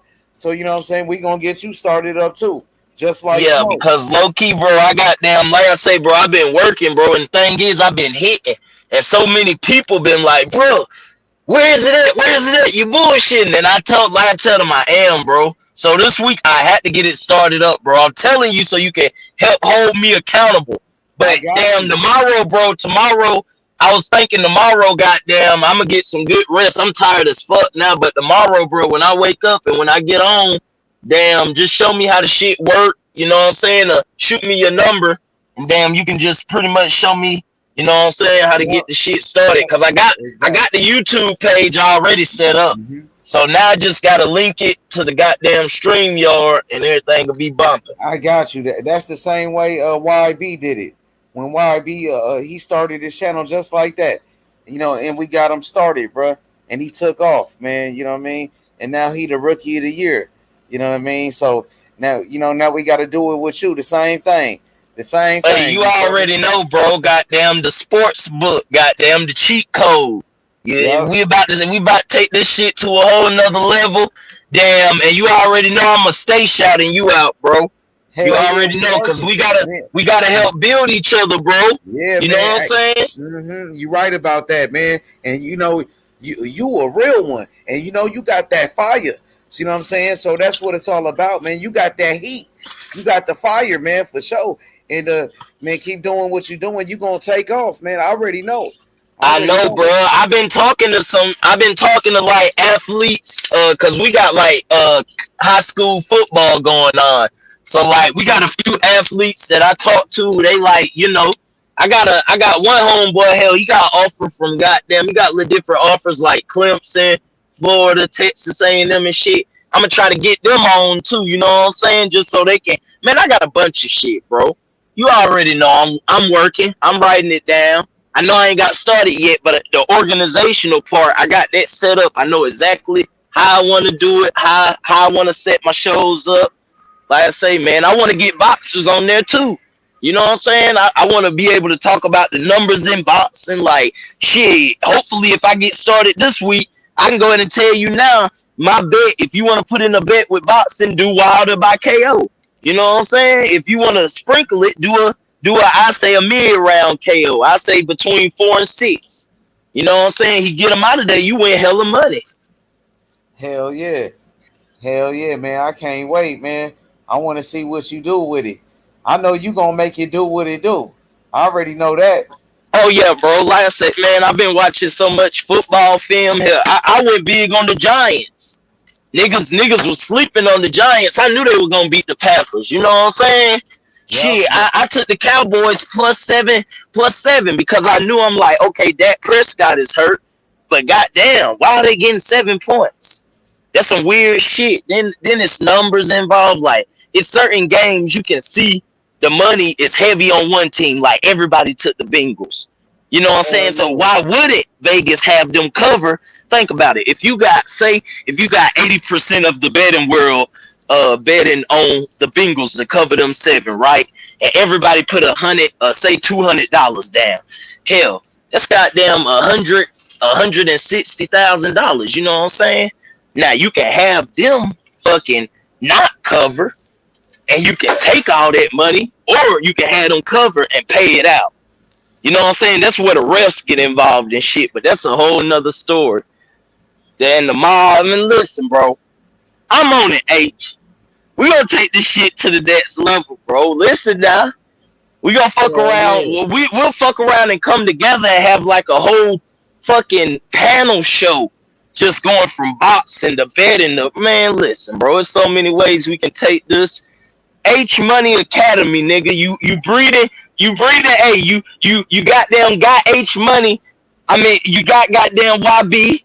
He the rookie of the year, goddamn. I'm the top prospect, you know what I'm saying? I'm about to get drafted and do the motherfucking thing, you know what I'm saying? I'm top 3. I got a bunch of this top 3 shit. You know this top 3 shit, bro. You know what the fuck going on, man. Facts. Hey, so man, I can't wait for this fight on Saturday. Shakur Stevenson. Hey, GOAT. Make sure you tell your family about the channel, man, your friends, all your homies and shit, all your people, man. Let them know. H Money Boxing. You feel me, my boy H Money? Man, we cooking, man. We putting on the show. This shit right here, this the best in boxing. This shit right here, this is entertainment, man. You know what I'm saying? Must see TV. You know what I mean? When you watching GOAT, when you watching Smoke, When you watching H Money, this what we doing. We got the best boxers in the game, the best fighters in the world. Devin Haney, you feel me? That's what it's all about, bro. We got David Morrell Jr. You know what I'm saying? Undefeated world champion, bro. You know what I mean? That's what it's all about, bro. For real. Hey, it's so real, bro. One day this week, I'm gonna try to get my dad's. Hey, I got my dad's dad. I'm gonna try to get him on here. He said he want to get on my grandpa. Hell yeah, get him on here. Let him talk that boxing. Let him talk that shit. That old school shit. Yeah, he gonna teach, man. You know what I mean? And I'm always trying to learn. You feel me? And we got no Nito Donaire, a legend coming to the channel, man. So, man, we doing some big things, man. Same thing, Smoke. Smoke, make sure you tell all your friends, all your homies, you feel me, about the channel. You know what I'm saying? We gonna have everybody go to Smoke channel. You feel me? And that's what it's all about, man. Let's get to this 20,000, man. This 20,000, you feel me? Make it happen, bro. Everybody play a part. Everybody, you know what I'm saying? Everybody play a role. Play your position. That's what it's all about, bro. I'm a team player. I'm a team player, bro. I do this shit for my team, bro. My boy Danny the Great, man. My boy Danny. You feel me? Hell yeah, man. But yeah, Smoke set it up. Yeah, coach. Hey, we coming together. Hey, we coming together. H, you goddamn. You. Hey, listen. You can be motherfucking. Oh, you setting it up? Okay, bet. You make sure. Hey, make sure to drop the link too, goddamn, so I can just fucking transfer over. Hey, go. But yeah, H. Nah, I was saying though, man. Listen, bro. Really, that's why I say I gotta holler, bro. Like I got so many fucking ideas, and really, bro, I think how we were talking earlier, bro. You the golden child, bro. Like you can be the one. Like everybody else got their things, but bro, you the only one who I can. Well, I ain't gonna say that. You one of the few who keep it authentic, bro. Like no matter what it is, you gonna goddamn stand on your motherfucking square, and whatever you believe in, that's what you believe in, bro. And that's what we need more of. We got too many yes man in this shit, bro. We got too many reporters letting motherfuckers just get by without asking the tough questions, or wanting to really know what's going on. That's why I respect YB too, because he asking the hard questions.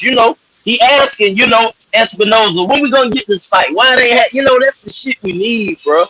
And like I say, bro, we can take this shit to all angles, bro. Like I said, I'm gonna holler at you tomorrow, bro. Hopefully I can get my channel started by Friday, maybe even Thursday, you know what I'm saying? And shit, make it do what it do, bro. Damn right. You already know, man. That's how you do it, man. Make it happen. We gotta make it happen, bro. You know what I'm saying? Yeah, so Smoke, he doing his thing. Yeah, man, Smoke had a great show last night. You know what I mean? In the morning. You know what I mean? It was a great show in the morning. Smoke was cooking. You was on there with Butch. Man, y'all was going off, man. What's up with TNT, man? Where my boy at, man? Damn. TNT. He right. Oh, there you go. Hey, Tyrell, what's up with it, Rel? What's up with it, TNT? They was having a good conversation. Yeah, they was having a good conversation, so the vibe was good. I'm just sitting back. Yeah, man, TNT, make sure you tell all your friends about the channel. Man, let them know, man. H Money Boxing, my boy, that this where you be cooking. You were part of this. Let your family know, man. We got the show going on. You got a show with me and us together. With Go, absolutely, with Smoke. You know what I mean? My boy Go, man. Crew. My boy Go, bro. For real. Go the beast, yo. I fuck with Hell yeah.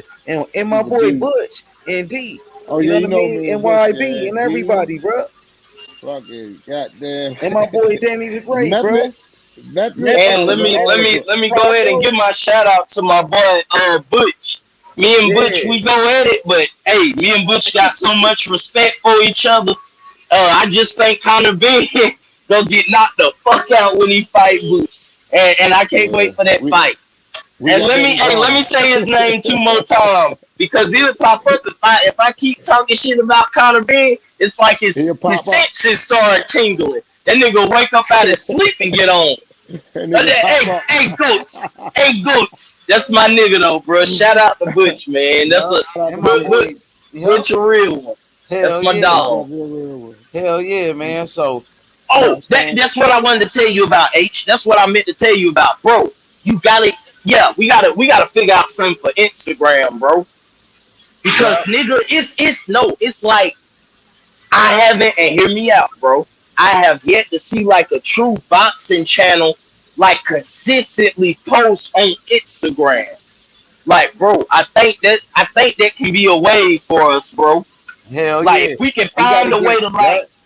Oh, go ahead. I'm listening. Go ahead, you're bro. right about that. You definitely right about that. Social media, all platforms, Facebook, Instagram, Twitter, all of that shit. You right about that, bro.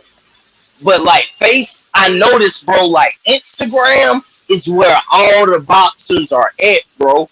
If we could find a way to maybe be like the goddamn, like the ESPN, like, you know how they had a ringside where they just posting stuff daily about boxing and stuff.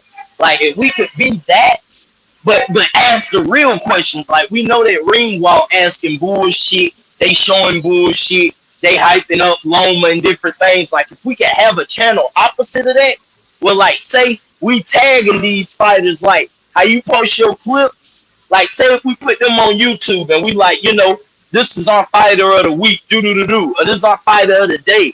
Like, just post hella shit.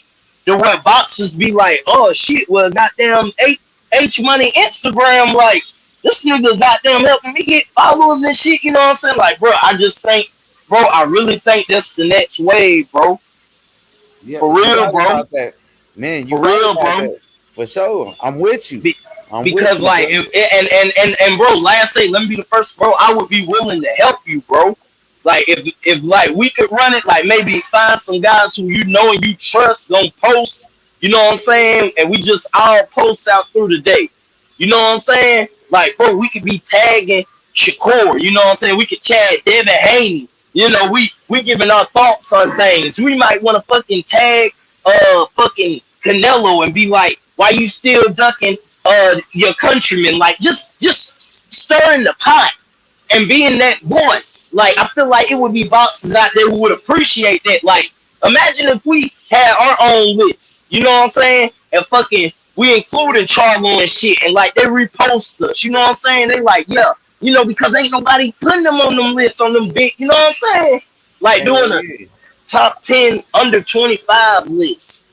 Like, we need things like that, bro. And we need to be posting this shit. Like, start posting Abdullah. And them boys ain't even got that many followers on Instagram. So eventually they gon' see us, bro.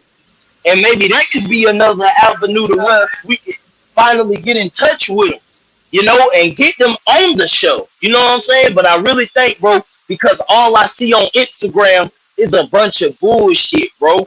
Like, Instagram is really old media, bro. It's old media driven when it comes to boxing.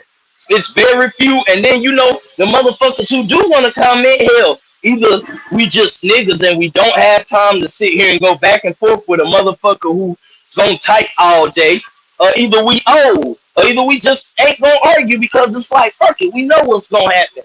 But if we could be that voice to like, fuck it, like, nah, we gonna talk about it. Like, we tagging fucking ESPN Ring Walk. We tagging fucking the zone. Like, we tagging them and we asking questions and we posting daily. Like, I don't see nobody doing that, bro. Like, we can really be like the top Instagram boxing source. Like, bro, I thought about that shit literally. Like, I know it sounds crazy, H. I had a high moment today.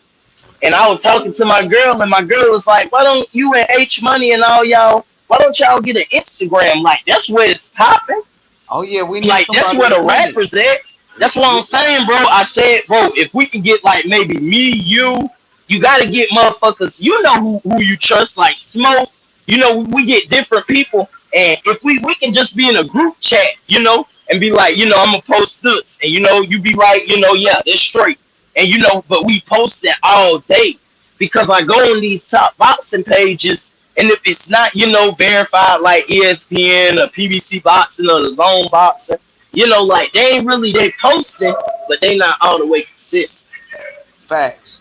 Hell yeah. Like, we can do that, bro. Like we really need to, bro. I'm telling you, I think that's like some gold rush type shit. Like I don't see nobody not blue, but like Champ Side is the only one who I see post. And even when he posts, motherfuckers be going crazy because the motherfuckers be like, oh, they'll go to like this is the one motherfucker who we know he not gonna be biased like fucking the zone posting they certain fighters. He just damn telling some news. Like we could be doing that, and he don't even post every day. Like we could be posting multiple times every day, daily, hourly. And these boxers, sooner or later, they're gonna be like, okay, who is this goddamn Instagram page? They posting me every day. They shouting me out. They getting me like, bro, that could be our way, bro. And from then on, we might have little small videos that we can post on Instagram where we asking them questions. Then we bring them on to the big podcast. Like, bro, I'm telling you, I think that's an untapped part of social media that boxing can be like brought so much farther to the forefront, but ain't nobody really took the mantle. Hell yeah. Real talk, bro. Facts. Real talk. We can be a monopoly. We gonna make it Real happen. talk, bro. Hell yeah. bro. I know I'm going on and on and on, bro. You a but genius, like real bro. shit, bro. You a genius, bro. Hell yeah. Hey, what's up with it? No, it said that said weight protocol. Somebody else talk them up. Hey, okay. What's up with it, Butch? It's in repair. Okay then. Hey, Cassidy, what's up, nigga? You said, fam. Auxiliary equipment loss. Got you. My homie, bro. What's up, homie? What's up with it, homie? We saying, fam, the fucking boxing. I see heat cap. Hey, Cassidy, you already know what I'm on. Haney. Yeah. Assembly machine. David Morrell Jr. Hey, nigga, you know me. Steph Curry. Trey Young, Haney, Trey Young, Ben. Haney, Ben. Hey, Morrell. Yeah, Ben. That nigga smokes abracadabra Butch. and Butch. What'd you say, TNT? That nigga go say abracadabra and Butch appeared. Hey. Oh, machine. We love this sport boxing. I wish. Hey, Cassidy, they said Terence Crawford and Spence about to happen. They finna do an announcement.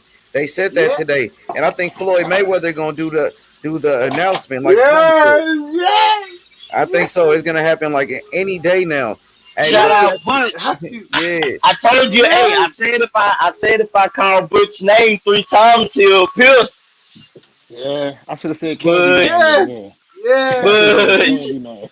Butch. Hey, Butch. Hey, look, bro. I was thinking. Tell I was telling them. I'm gonna tell you too, Butch. Bro, we gotta tap into Instagram, bro. That's the way. That's the way to take this shit to the next level. Tell me, Butch, what Instagram pages you know posting all day, bro, and posting that real shit like daily? Who you know? Thank you, bro. Bro, that's what I'm saying. Like, you might have people like the Champ Side and Blue Blood, they post here and there, but bro, we could literally be the ones, bro. You know what I'm saying? You get what I'm saying, Butch? We're the new ESPN now, man.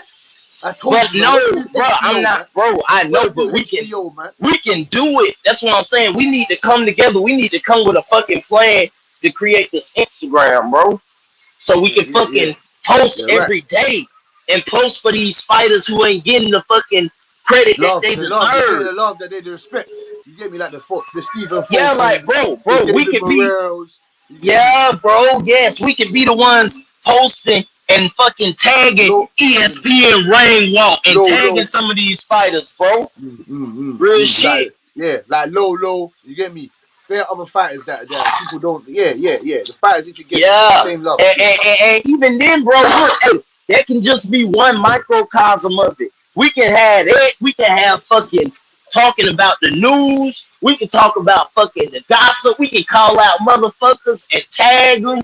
Like, we can get on ESPN ass. Like, bro, it's so much. And we would be the ones doing that all day. Think about it. Nobody's doing it all day. Like, nobody's posting besides, like, the fucking ESPN, PBC. Like, those are fucking entities. Like we could fucking be like that entity within Instagram. Where like motherfuckers know, okay, I come here like they're gonna show love. They're gonna put Devin Haney in their top, you know, in their pound for pound, top 10, top 5, top 7, you know, depending on how. Like, bro, we would have that. We could get the motherfucker. And the thing is, there's so many boxers on Instagram. Like, think about it, y'all. How many boxers are really strolling through YouTube every day? Not that many. But when you think about boxers, how many boxers on Instagram posting videos and shit, posting them boxing, posting them training? Bro, we could be the ones that's putting them on, and they would respect that. Like, damn, these niggas really posting everything I do. They posting daily. They shouting me out. They think I'm the one, and that's how we can get them interviews and that relationship and that connection. You know what I'm saying, bro? H, I'm telling you, bro, that's the next wave, bro. We really need to think about that, Brody.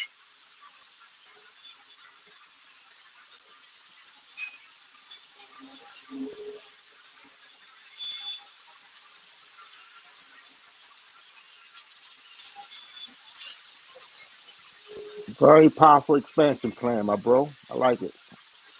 Yeah, that's a hell of a plan, bro. Like I was telling H, bro, I think that's the way, bro. Because all I ever see is boxers stay on Instagram. Earl just posted on Instagram a few, like, what was it, a day or two ago? Terence Crawford stay on Instagram. Like, that's where they really be at. You know what I'm saying? That's where you get them comments. The fucking Big Baby Miller and Big Baby Anderson talking shit. That's where you get Canelo and fucking Robertson Casasiao commenting on Oscar Valdez posts on Instagram, or Shakur commenting on Ring Walker, Devin commenting on Ring Magazine, like that, because they be on that shit, bro. And if we could be the ones that actually shine the light, like, bro, I know I'm gonna quit talking about it, bro, because I'm just rambling, but I really think that's the route, bro. Me and H gonna make that shit pop, bro, because that's the route, bro, I'm telling you. Wait, he's not coming from Morocco. Yeah, I think Eubanks Conor Ben fight still on. Is that fight still on, or did they cancel that? Hey, go! He was going ham, fam, and yeah, the fight is still happening as well. TNT, man. What you talking? No, I thought Eubanks had pulled out. That was his fault or something. No, he can't pull out. It's too late. He come into the line of fire. He can't pull out. He can't pull out. What you think gonna happen if he come in there overweight? He gonna still fight? No. He comes over a pound. The fight's done. Oh, he's stay on weight. man. He signed the contract. He knows what's going on. He knows the stipulations. We're not stupid. So, do you think he's gonna make the weight? Yeah, he's a professional. That's a lot, you know, Butch. He gonna make the weight, goddamn. I just want to see them fight, get it out the way. I really want Spence and them to fight, so you know they can quit holding the division up. I mean, I love them, but that's kind of right. Like, damn, y'all got the belts, go ahead and fight, do what y'all gonna do. So, damn, we can move on. But I'm just saying, goddamn, bro, I'm ready for them niggas to fight, and that's another thing too. Earl, I'm rolling with Bud. I'm rolling with Bud. It's gonna be a hell of a fight, though.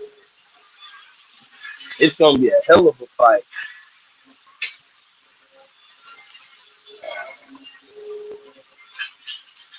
Hey, Butch, my man, why Eubanks talking spicy like that?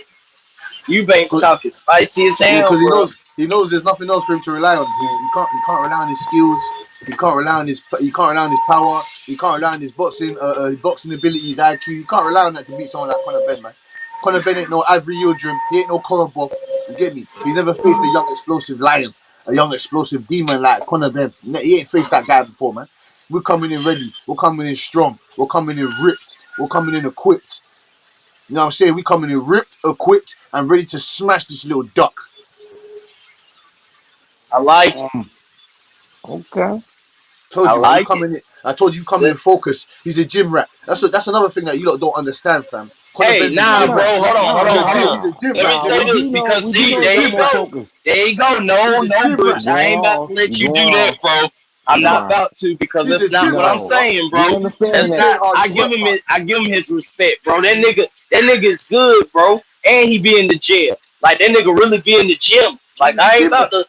Yeah, he is. He's supposed to be. That's why I want to see him and Boots fight. Yeah, you're gonna That's see. exactly Exactly, you're gonna why. see. Bruce ain't never fought no one like no fucking Conor Ben, nigga.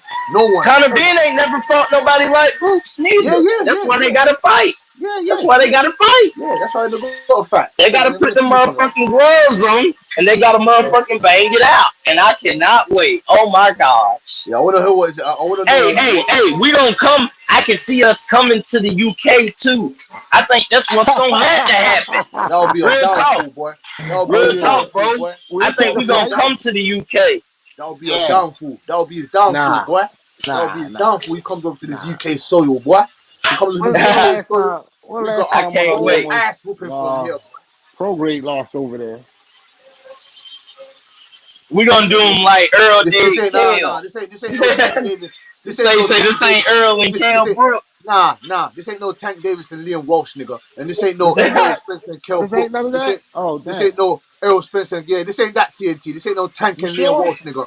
You knew where I was going. We gonna test that chin, boy. We gonna test that chin. We gonna test. We gonna test yours too.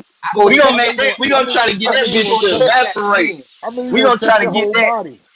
Hey, you really, and like I told you, how you want it, Southpaw or Orthodox? How you tell want us. How you want it? You want a straight left, right? You want the straight, Nah. right down the path. How you want it? You, hey, you want the right hand with power, or you want the right hand with a jab, or you want the left hand with power, or you want the left hand with the jab? You know what I'm saying? Do you want the same shot that Delome? Do you want the same shot Delome hit you with? Do you want the same shot Delome hit you with in the first round? We want the same. We want the same shot that Buddy put you down with too. That overhand right that Buddy dropped you with twice. We cannot wait to put that on your chin because see we not Buddy. We got a high knockout ratio. We cannot wait to put that on your chin. Okay. But a side note though, Butch, on some because me and you would go all night on this shit. Look, what you seen that Shakur Stevenson his little fucking video on Top Rank? Yeah, hey, don't Robertson look cut as fuck, bro. I told you Robertson Conceição, he's not Listen, coming. People think he's coming there to get run over. Conceição, he's not. An Olympian. He's on it. He's not Valdez. Conceição has real boxing skills. Hey, hit us out, Butch. This is how good Shakur is. He won't win more than 3 rounds. He won't win more than 3 rounds. Mark my words. I know that's tough, goat. That's tough, goat, man. That's you heard it here. He won't win more than 3, bro. Gonna be like, I can see that. I was leaning more to 4, but I can see that. I can see why you're saying that.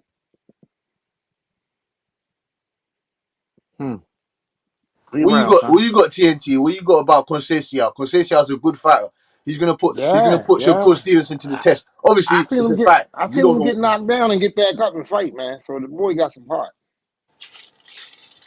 And he didn't lose to Valdez. I don't give a fuck. He didn't lose to Valdez, so you get me? He didn't fucking lose to Valdez. He beat Valdez. I thought he won the fight. I thought he won the shit fight. because Valdez Mexican. I did. I thought he won that fight too. I agree with you.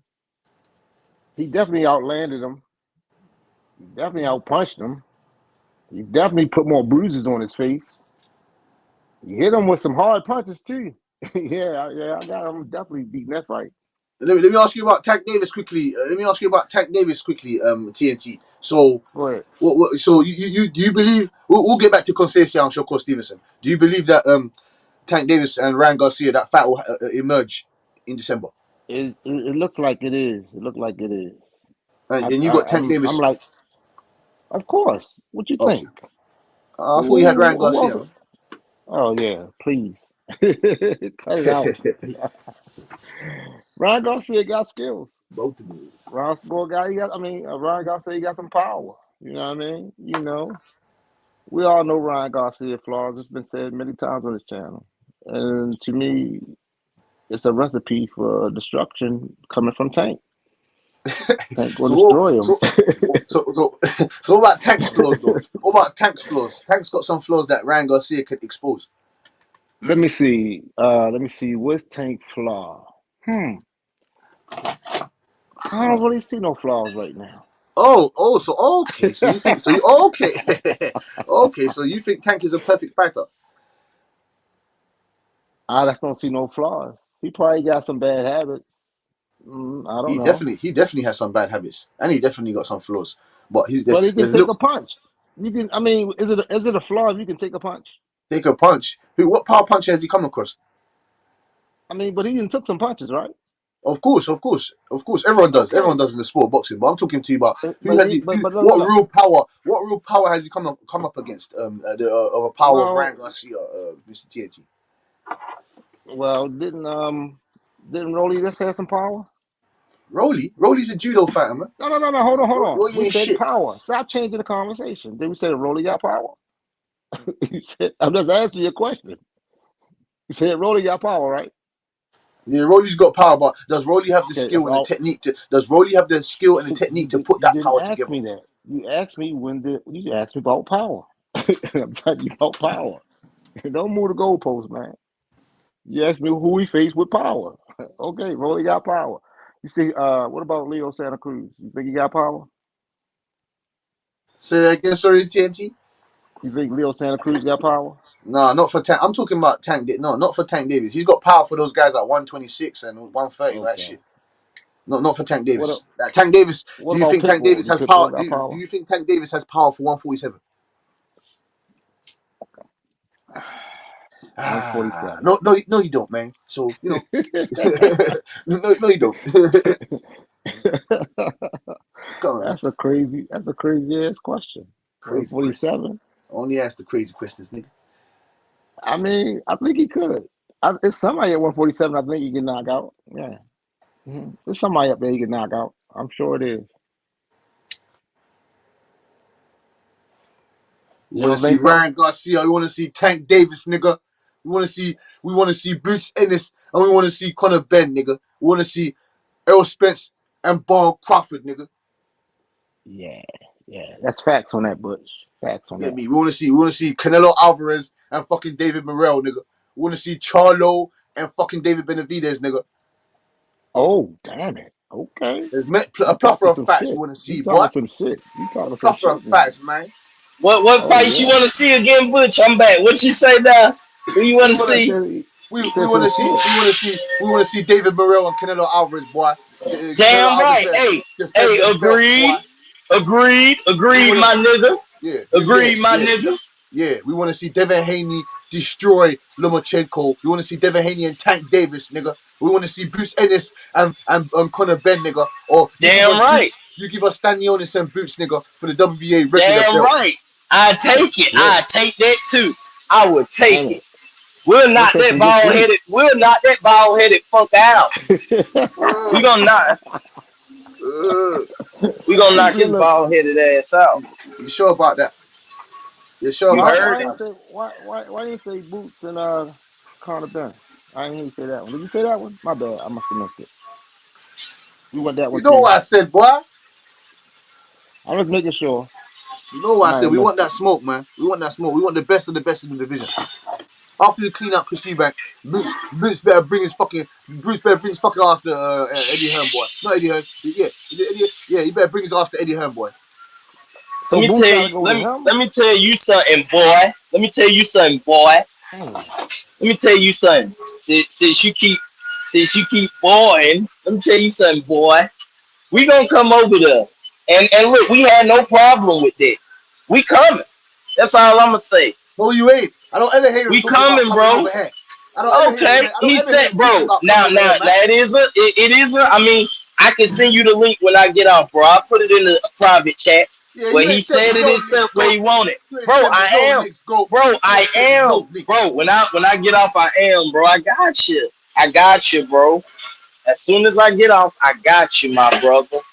I'm gonna send you whatever you want to see. But when it's time to fight, regardless of what we say, oh man, when it's time to fight, they gonna have to fight. They gonna have to fight. And you already know we for a belt. Hey, you already know. Hey, you already know we got 1,000 on whoever win, and we got 1,500 on the knockout. You know what I'm saying? So yeah, we talking big money. Fuck the bullshit. Right. Yeah, we talking big money. We talking pound. I don't know how much that is in pound, but shit, I take pound, yen, and everything else. Peso. I take nairas, dollars. I take euros, all that shit. Euros, dollars, cryptocurrency, Bitcoin, you name it, goddamn. Like the lady pastor say, you name it. You name it. I take it all. When I come over there, you gonna take me to a couple strip clubs. Oh, you know I got. Hey, Butch. You know you come down here, bro. You know you like family. I'm gonna take you to the hood. We gonna goddamn smoke, have some good fried fish or something, and then you know we gonna go uptown. You already know, Butch. Yeah. You know how we rocking.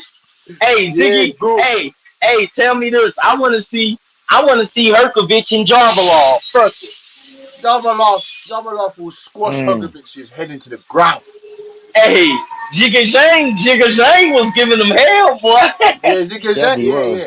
I want to see Zigga Zhang back in there. I was talking about that yesterday, bro. I say, goddamn, Jigga Zhang, because I was rewatching that fight.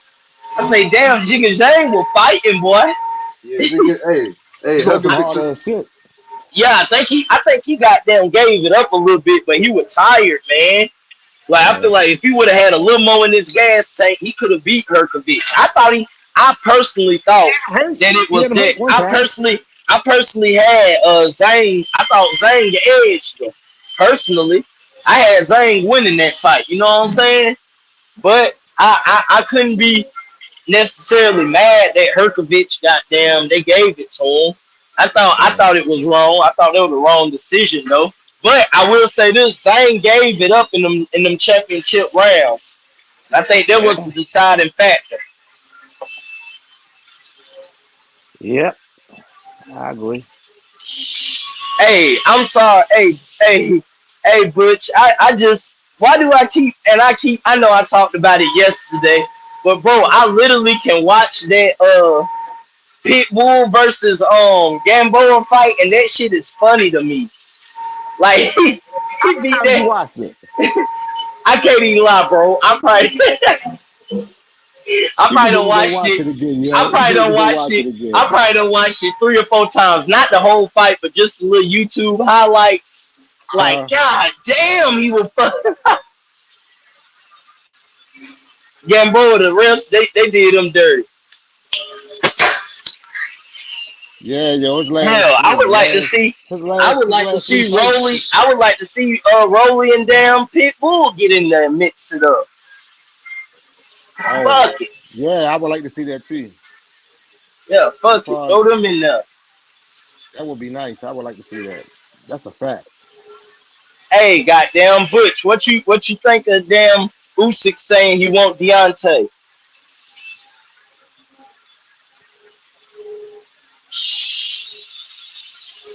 Butch gone. Oh, he gone. Well, what y'all think about it? Well, no, he's still here. He just, I don't know. Which one you say? I'm sorry. Usyk say he want to fight Wilder. Oh yeah, you know I'm loving that. I got him. I mean, if they fight, I got Wilder knocking him out. I think they'll knock him out. But I think for some reason, Usyk thinks he can outbox him. That's gonna be the challenge then. But I don't think he can hurt him though. I know he can't hurt Wilder. So now I got Wilder closing in on his ass and knocking him out of there. Man, this motherfuckers who was in the chat earlier saying, "Watch out for Hellenius." We were just talking about that. Well, I was listening. Hellenius. Okay. Yeah, whatever. Shit, okay. He did. That was this sparring partner for Fury. He was beating the shit out of him. That ain't nothing but a goddamn. That ain't nothing but a fair day. You want fair day? I ain't know that. That's all that is. That's a payday. That's all that is.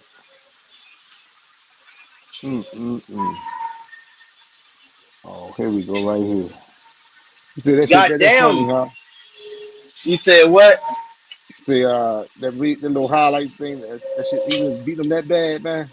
Well, hey, bro, watch it for yourself right now, and I promise, if you can make it through that whole video without laughing, then you a real one. Because literally, he was fucking him up, bro. Whoa. Like he was just he had, he had no. Man. That's probably Gamboa's last payday, cause he earned that one. Wow. He was on the knee and he still hit him in the head. Wow. This nigga definitely. Yo, no way. I told you, bro. He been fooled his last 3 fights, yo. Hey, wow. You couldn't have said it no better. Food. That's what that nigga is. Food, literally. His last 3 fights, man. Yeah, he don't need to fight no more. He taking too much punishment. Yeah, that's it for him. That's way too much punishment, man. Nah, man. Yeah. Hold on, I can't hear you. I got you. What you say? Okay then. Wow. Yeah, that was crazy. I like Campbell. I mean, I ain't like him getting his ass put like that. Devin Haney just beat him up throughout the round. You know what I mean? Tank just, man.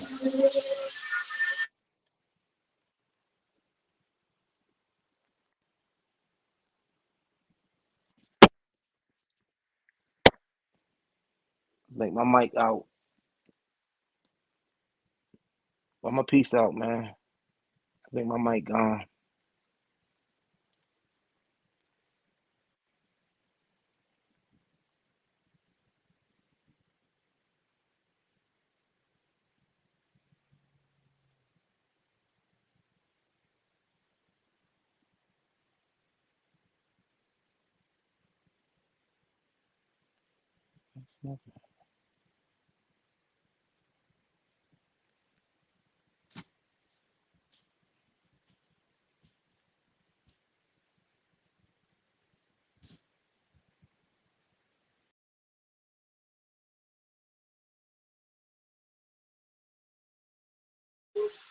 Goddamn, y'all niggas fell asleep.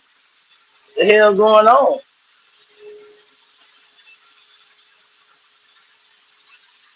This niggas fell asleep. Goddamn.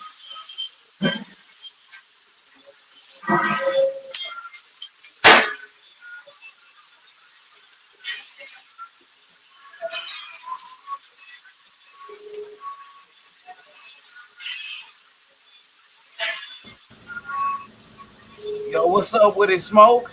What's good, my boy? When you gonna set it up, Smoke? Start that motherfucker, Smoke. Hell yeah.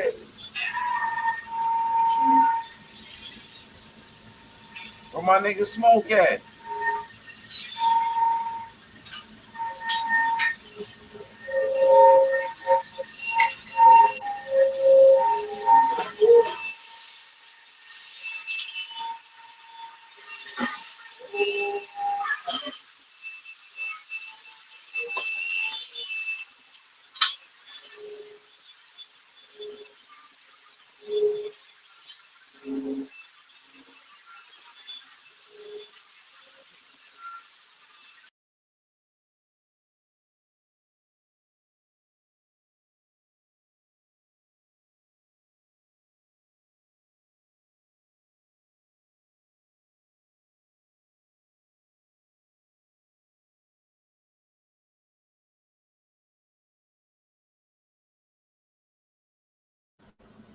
Hell yeah.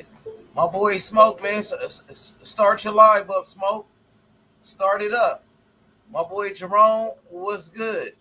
And drop the link to your channel, Smoke. And set it up, man. Start it up, Smoke. Shout out to my boy Goat. Mr. Lightness. What's happening? You feel me? Yeah, I'm ready to end it, Smoke. Hell yeah. My boy Smoke, where you at?